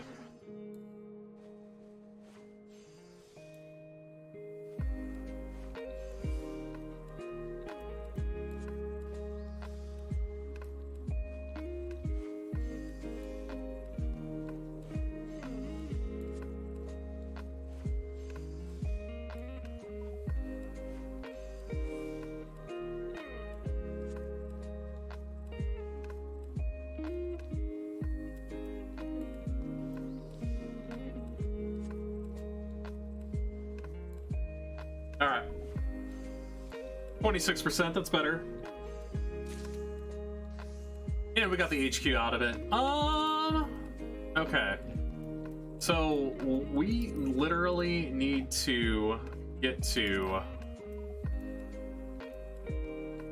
what, 48 with 11 more.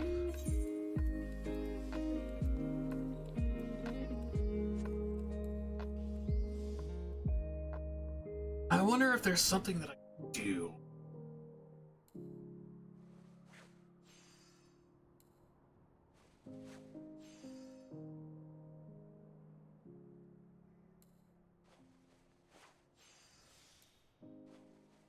Man, Weaver is so butt.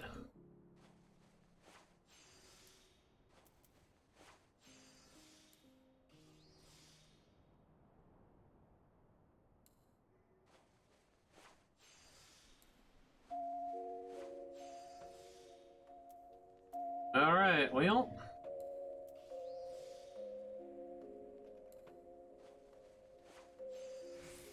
%.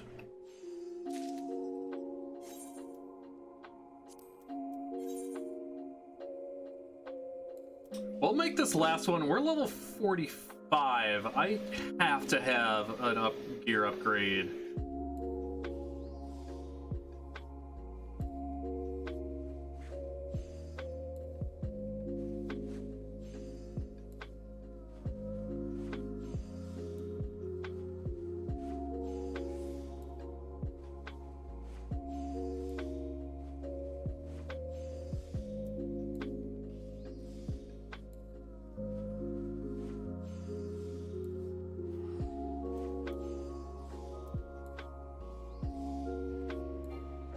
Well, I biffed that.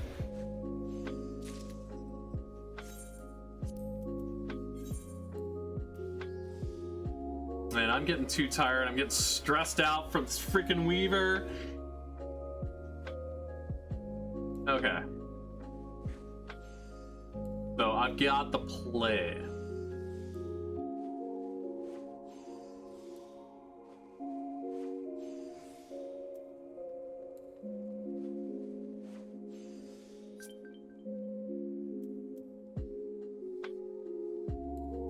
Station.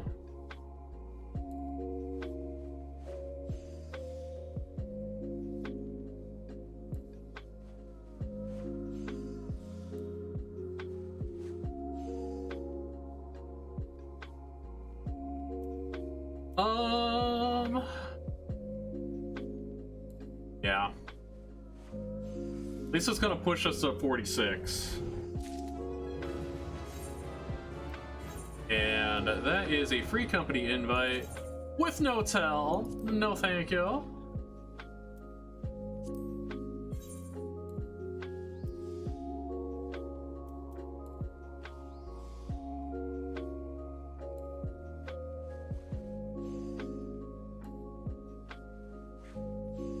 Just to be able to like do this like super proper.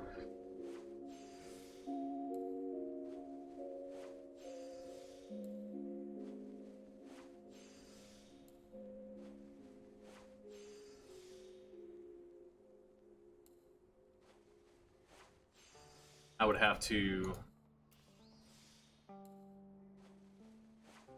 get better CP gear, and that is not something that I want to do.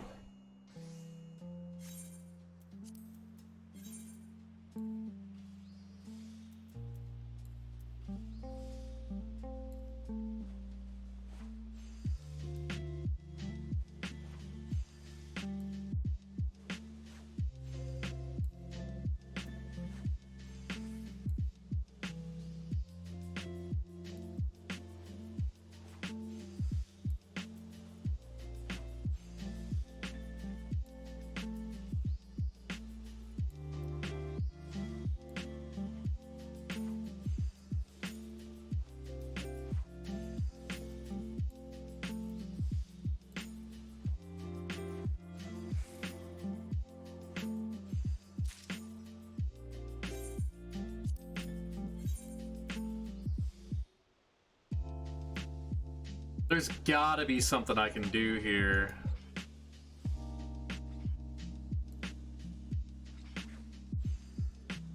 We're not really equipped to do HQ gear though. till 50.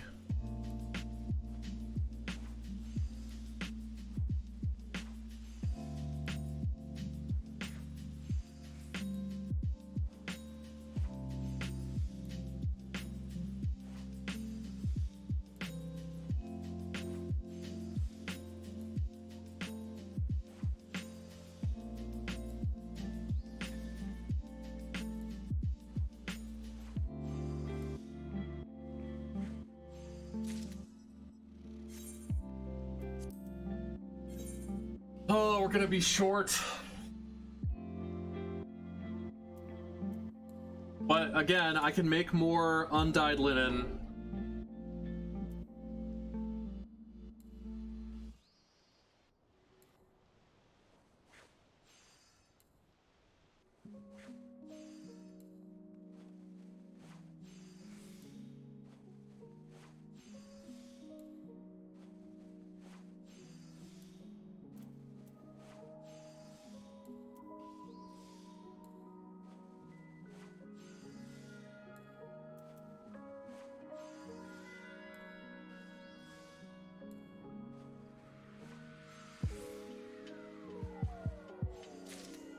I just don't want to have to. Big thing. We're already making a ton of these.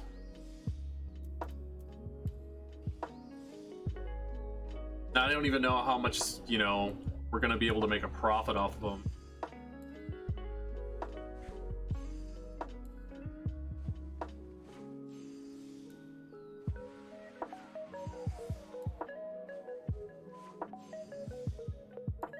Nice. That's pretty big.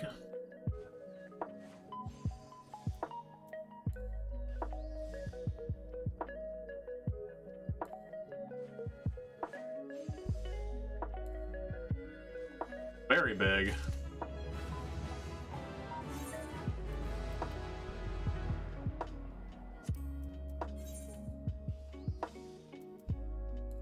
This has just been kind of a disaster all around, though, in terms of leveling. I forgot how much a pain in the butt Weaver is. It gets a lot easier post 50.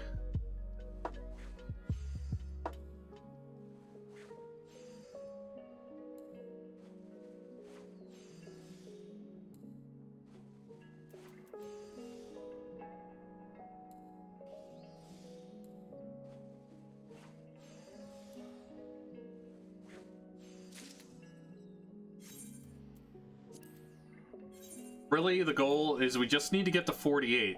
Then we should be able to make Raimi cloth. And that is going to be our pretty much our saving grace, because we already have everything farmed and ready for it.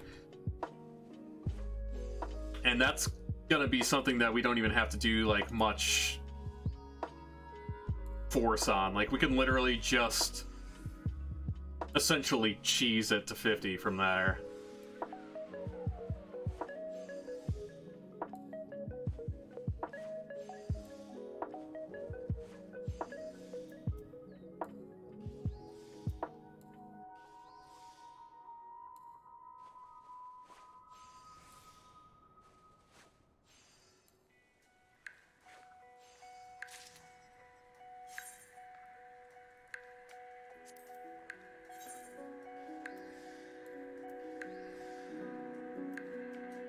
Okie doke.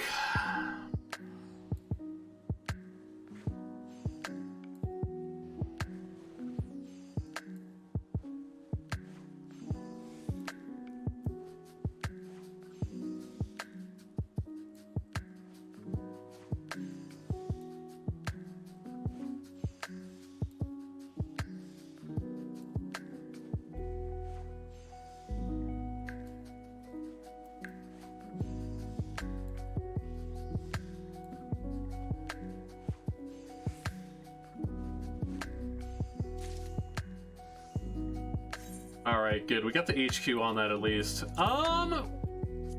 Might be able to do this with one more.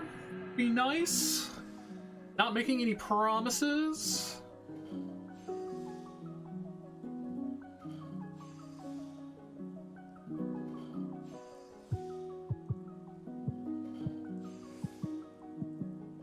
Because we are going to get some XP from this, but not a lot. Like, an abysmally low amount. We might have to do 2 more.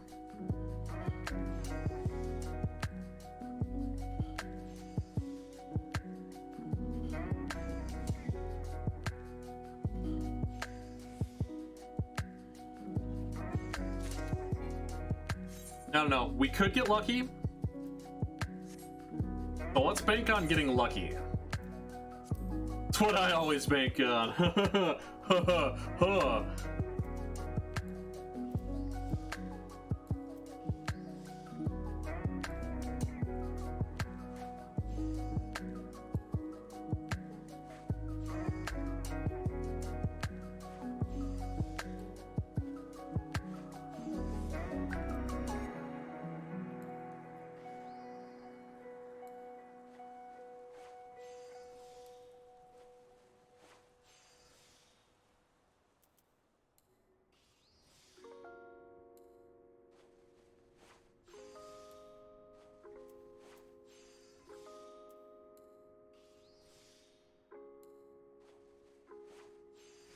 Not gonna cut the mustard, I don't think.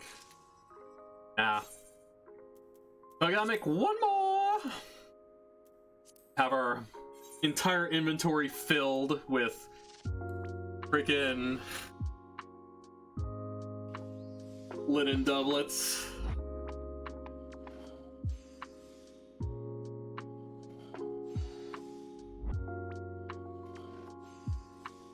Or maybe we don't.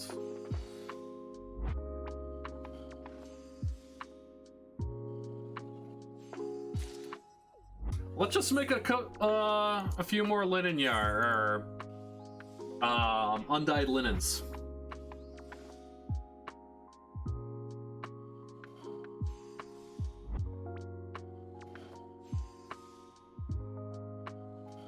The undyed linens are going to sell a lot faster than the linen doublets.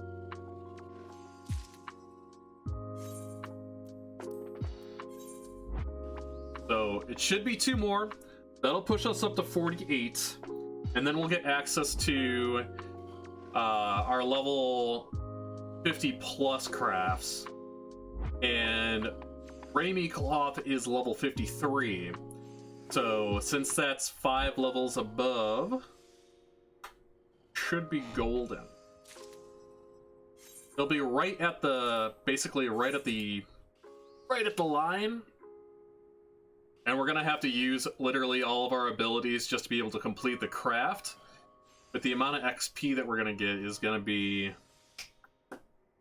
through the roof. And that'll help us finish out to 50 in a very, very quick fashion.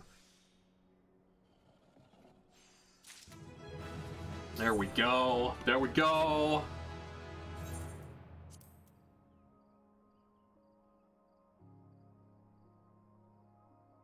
Raimi Cloth is level 54. Oh, Holy Rainbow Cloth. Or regular Rainbow Cloth. God, that's so awful!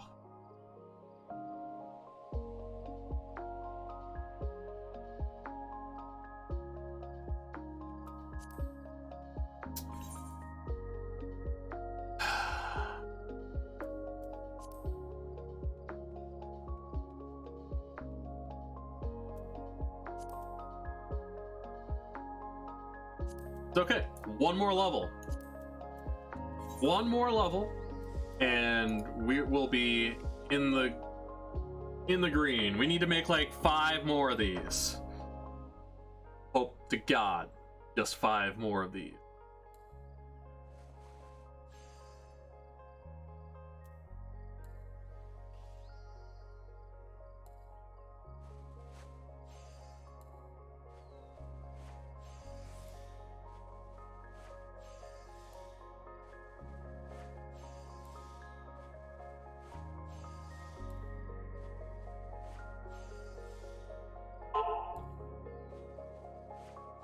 That'll certainly help.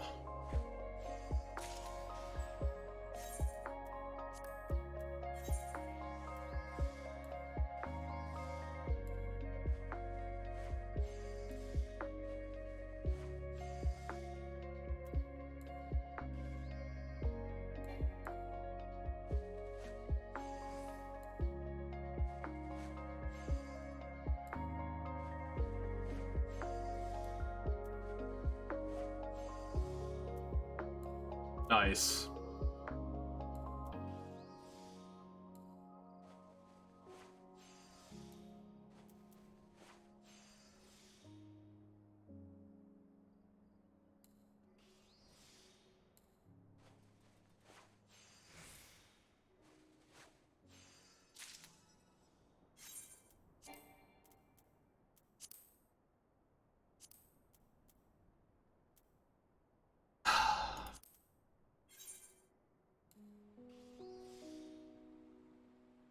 Let's see. We are gonna have to make like a whole bunch more linen yarn, but I don't even think it's worth it. No. We'll craft it in this way because it is going to give us a boost. So I think it is going to prevent us from having to make an additional linen doublet. Why did Rami cloth have to be freaking level 54?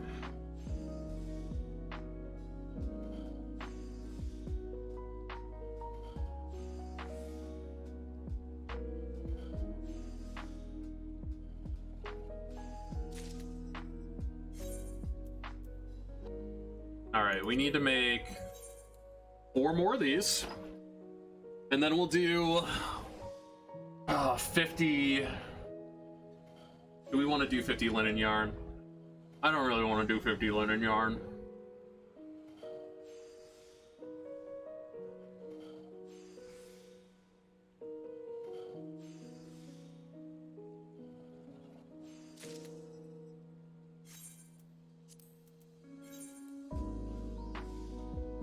Okay, here's what we'll do. This can save us a little bit of time, a little bit of energy. We're gonna have to make linen yarn anyways for making Rami cloth between 50 and 60. So, we'll make these 3 linen doublets. And if we're not super far off, we'll just round it out with linen yarns. That makes sense. I think that's a very smart way to go about this, about making another linen doublet.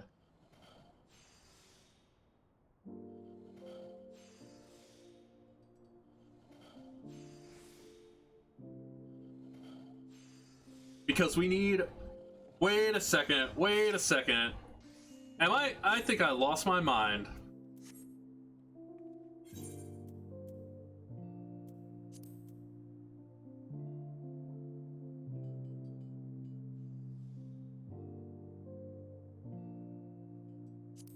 Yeah. Need to be... I don't need to make more linen yarn. I just Rami thread.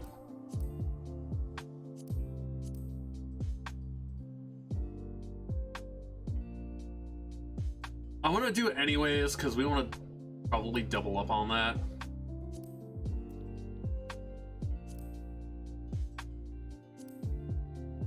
This is literally breaking my brain.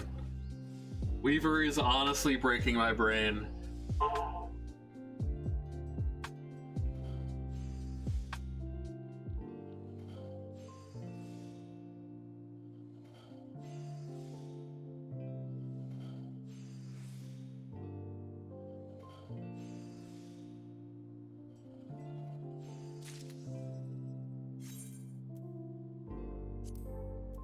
Okay. So we need flax for the Rami thread, we need flax for linseed oil. Let's go ahead and make these doublets. See how much.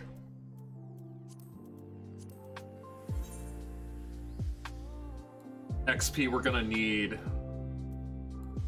beyond that.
Not having very good luck yet. That was a good luck.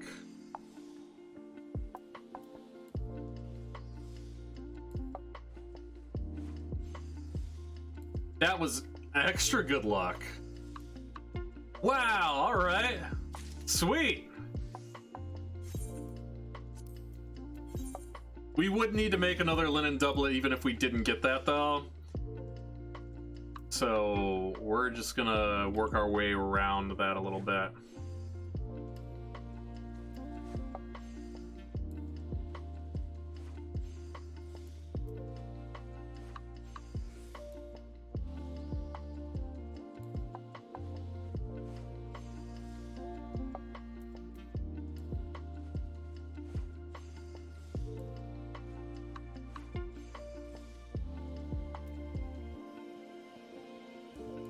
Well, I goofed that up, didn't I?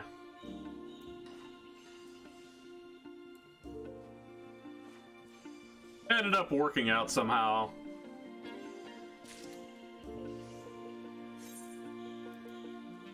Okay, so then we're gonna go to linen yarn. And we're just gonna make linen yarn until we hit 48. I had a really good grasp on all of this until I tried to do Weaver. I almost forgot, like, how much I disliked Weaver leveling from 1 to 50.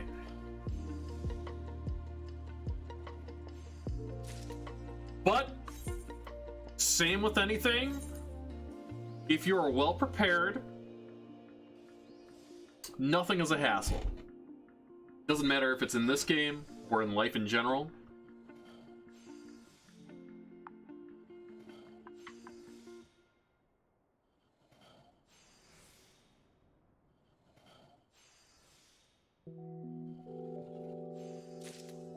Cool.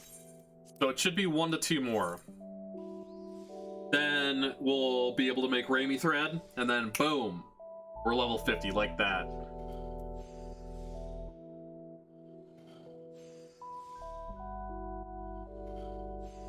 It's kind of the same hiccup that we had at the end of goldsmithing, though, but we didn't have an XP boost.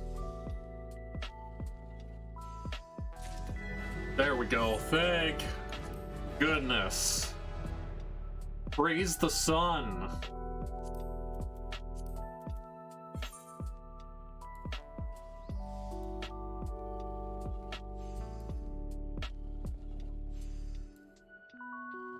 Holy freaking crap, man.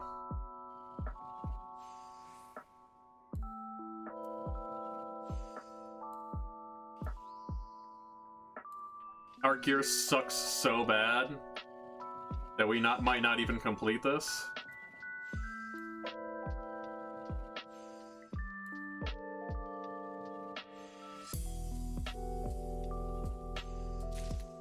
Nice.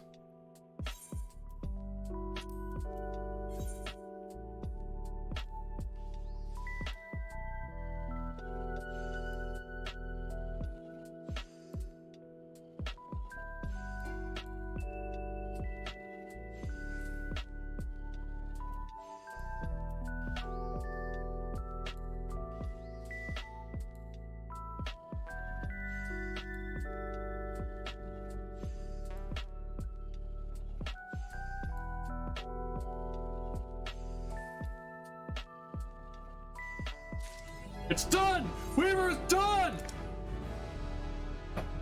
Over with! Alright. Sweet. So, we reached the goal that we were trying to reach for today. Let's see... when our frickin' retainers are full. We'll go ahead and adjust the prices. 5,000. That's not selling at 5,000. We'll put it at 2,500. Warden staff. 1950. I just want to get this stuff to start moving. Need to clear out some space.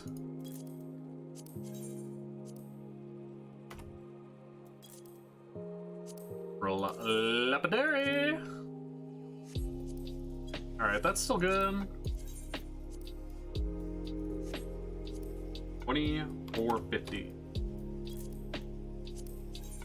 The iron hatchet. HQ's 990. We'll go 8500. I just, like I said, I don't like undercutting this much, but I just want this stuff to get out of here. Especially considering that I have like literally 1 billion belt doublets.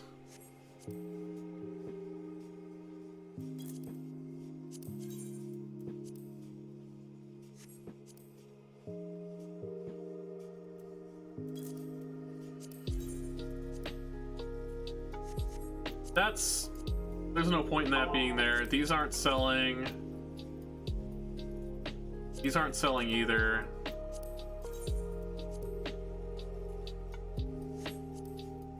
$970. 70. Copper worms aren't selling. Versatile lures are not selling. 38,990 for an HQ. That's pretty good. It's pretty good. I'll put 2 of them up there, and then we'll round out this with wolfang needles, which aren't as much as I thought they were going to be, but we virtually paid nothing for them. But not up there. Put them up for 5,000.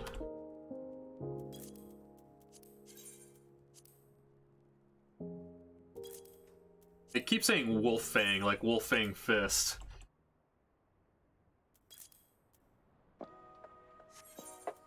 Was I done with this? Yeah, I was done with this retainer. And we got our other retainer. Or cotton kecks.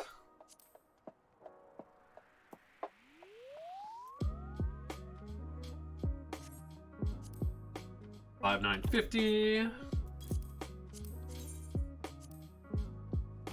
Pretty sure fang earrings are a West item. These aren't selling.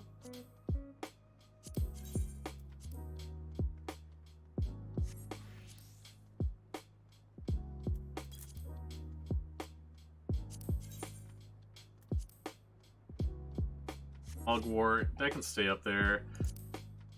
I don't think these SEMA are selling.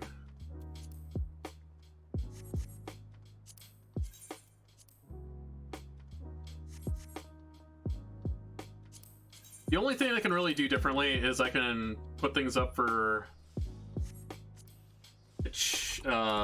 smaller stacks, but I'm just so strapped for space right now on retainers that it's really not doing much for me.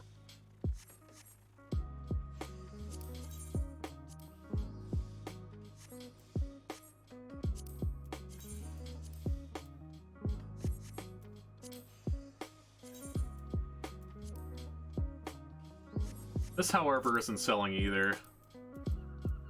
Okay.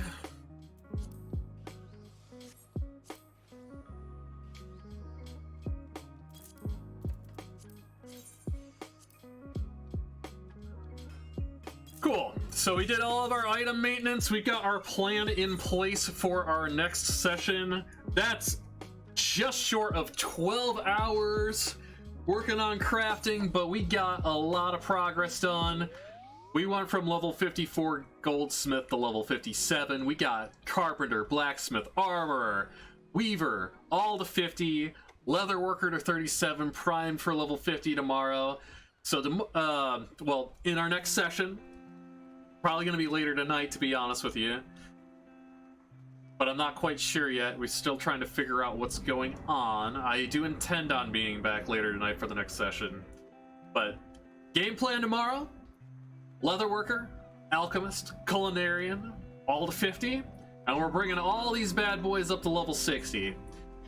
Then, depending on how much time we have left, we are probably going to push towards 69 on our gatherers, probably starting with Fisher.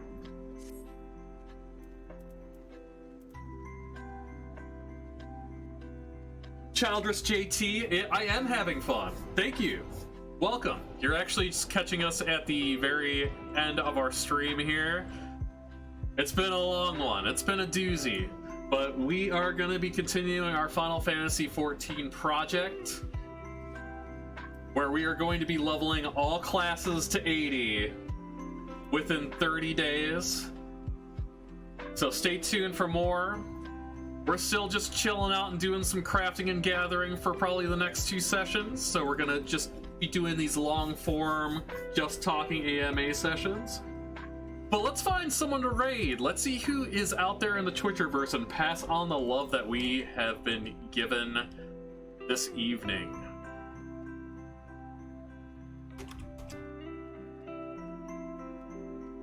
Go ahead and turn off for now. See. We got Real Sovereign. He's another 8-Bit Dojo member. We want to show him some love. We haven't had a chance to really check out his stream, so we're going to kick it over his way.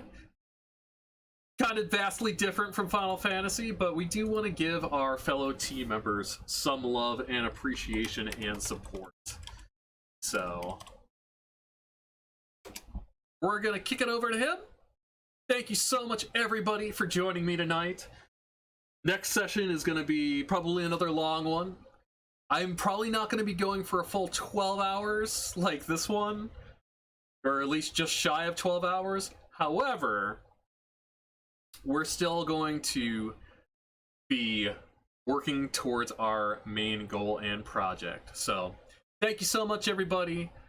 This is FFXIV signing off. We'll see you next time, and show some love to Real Sovereign.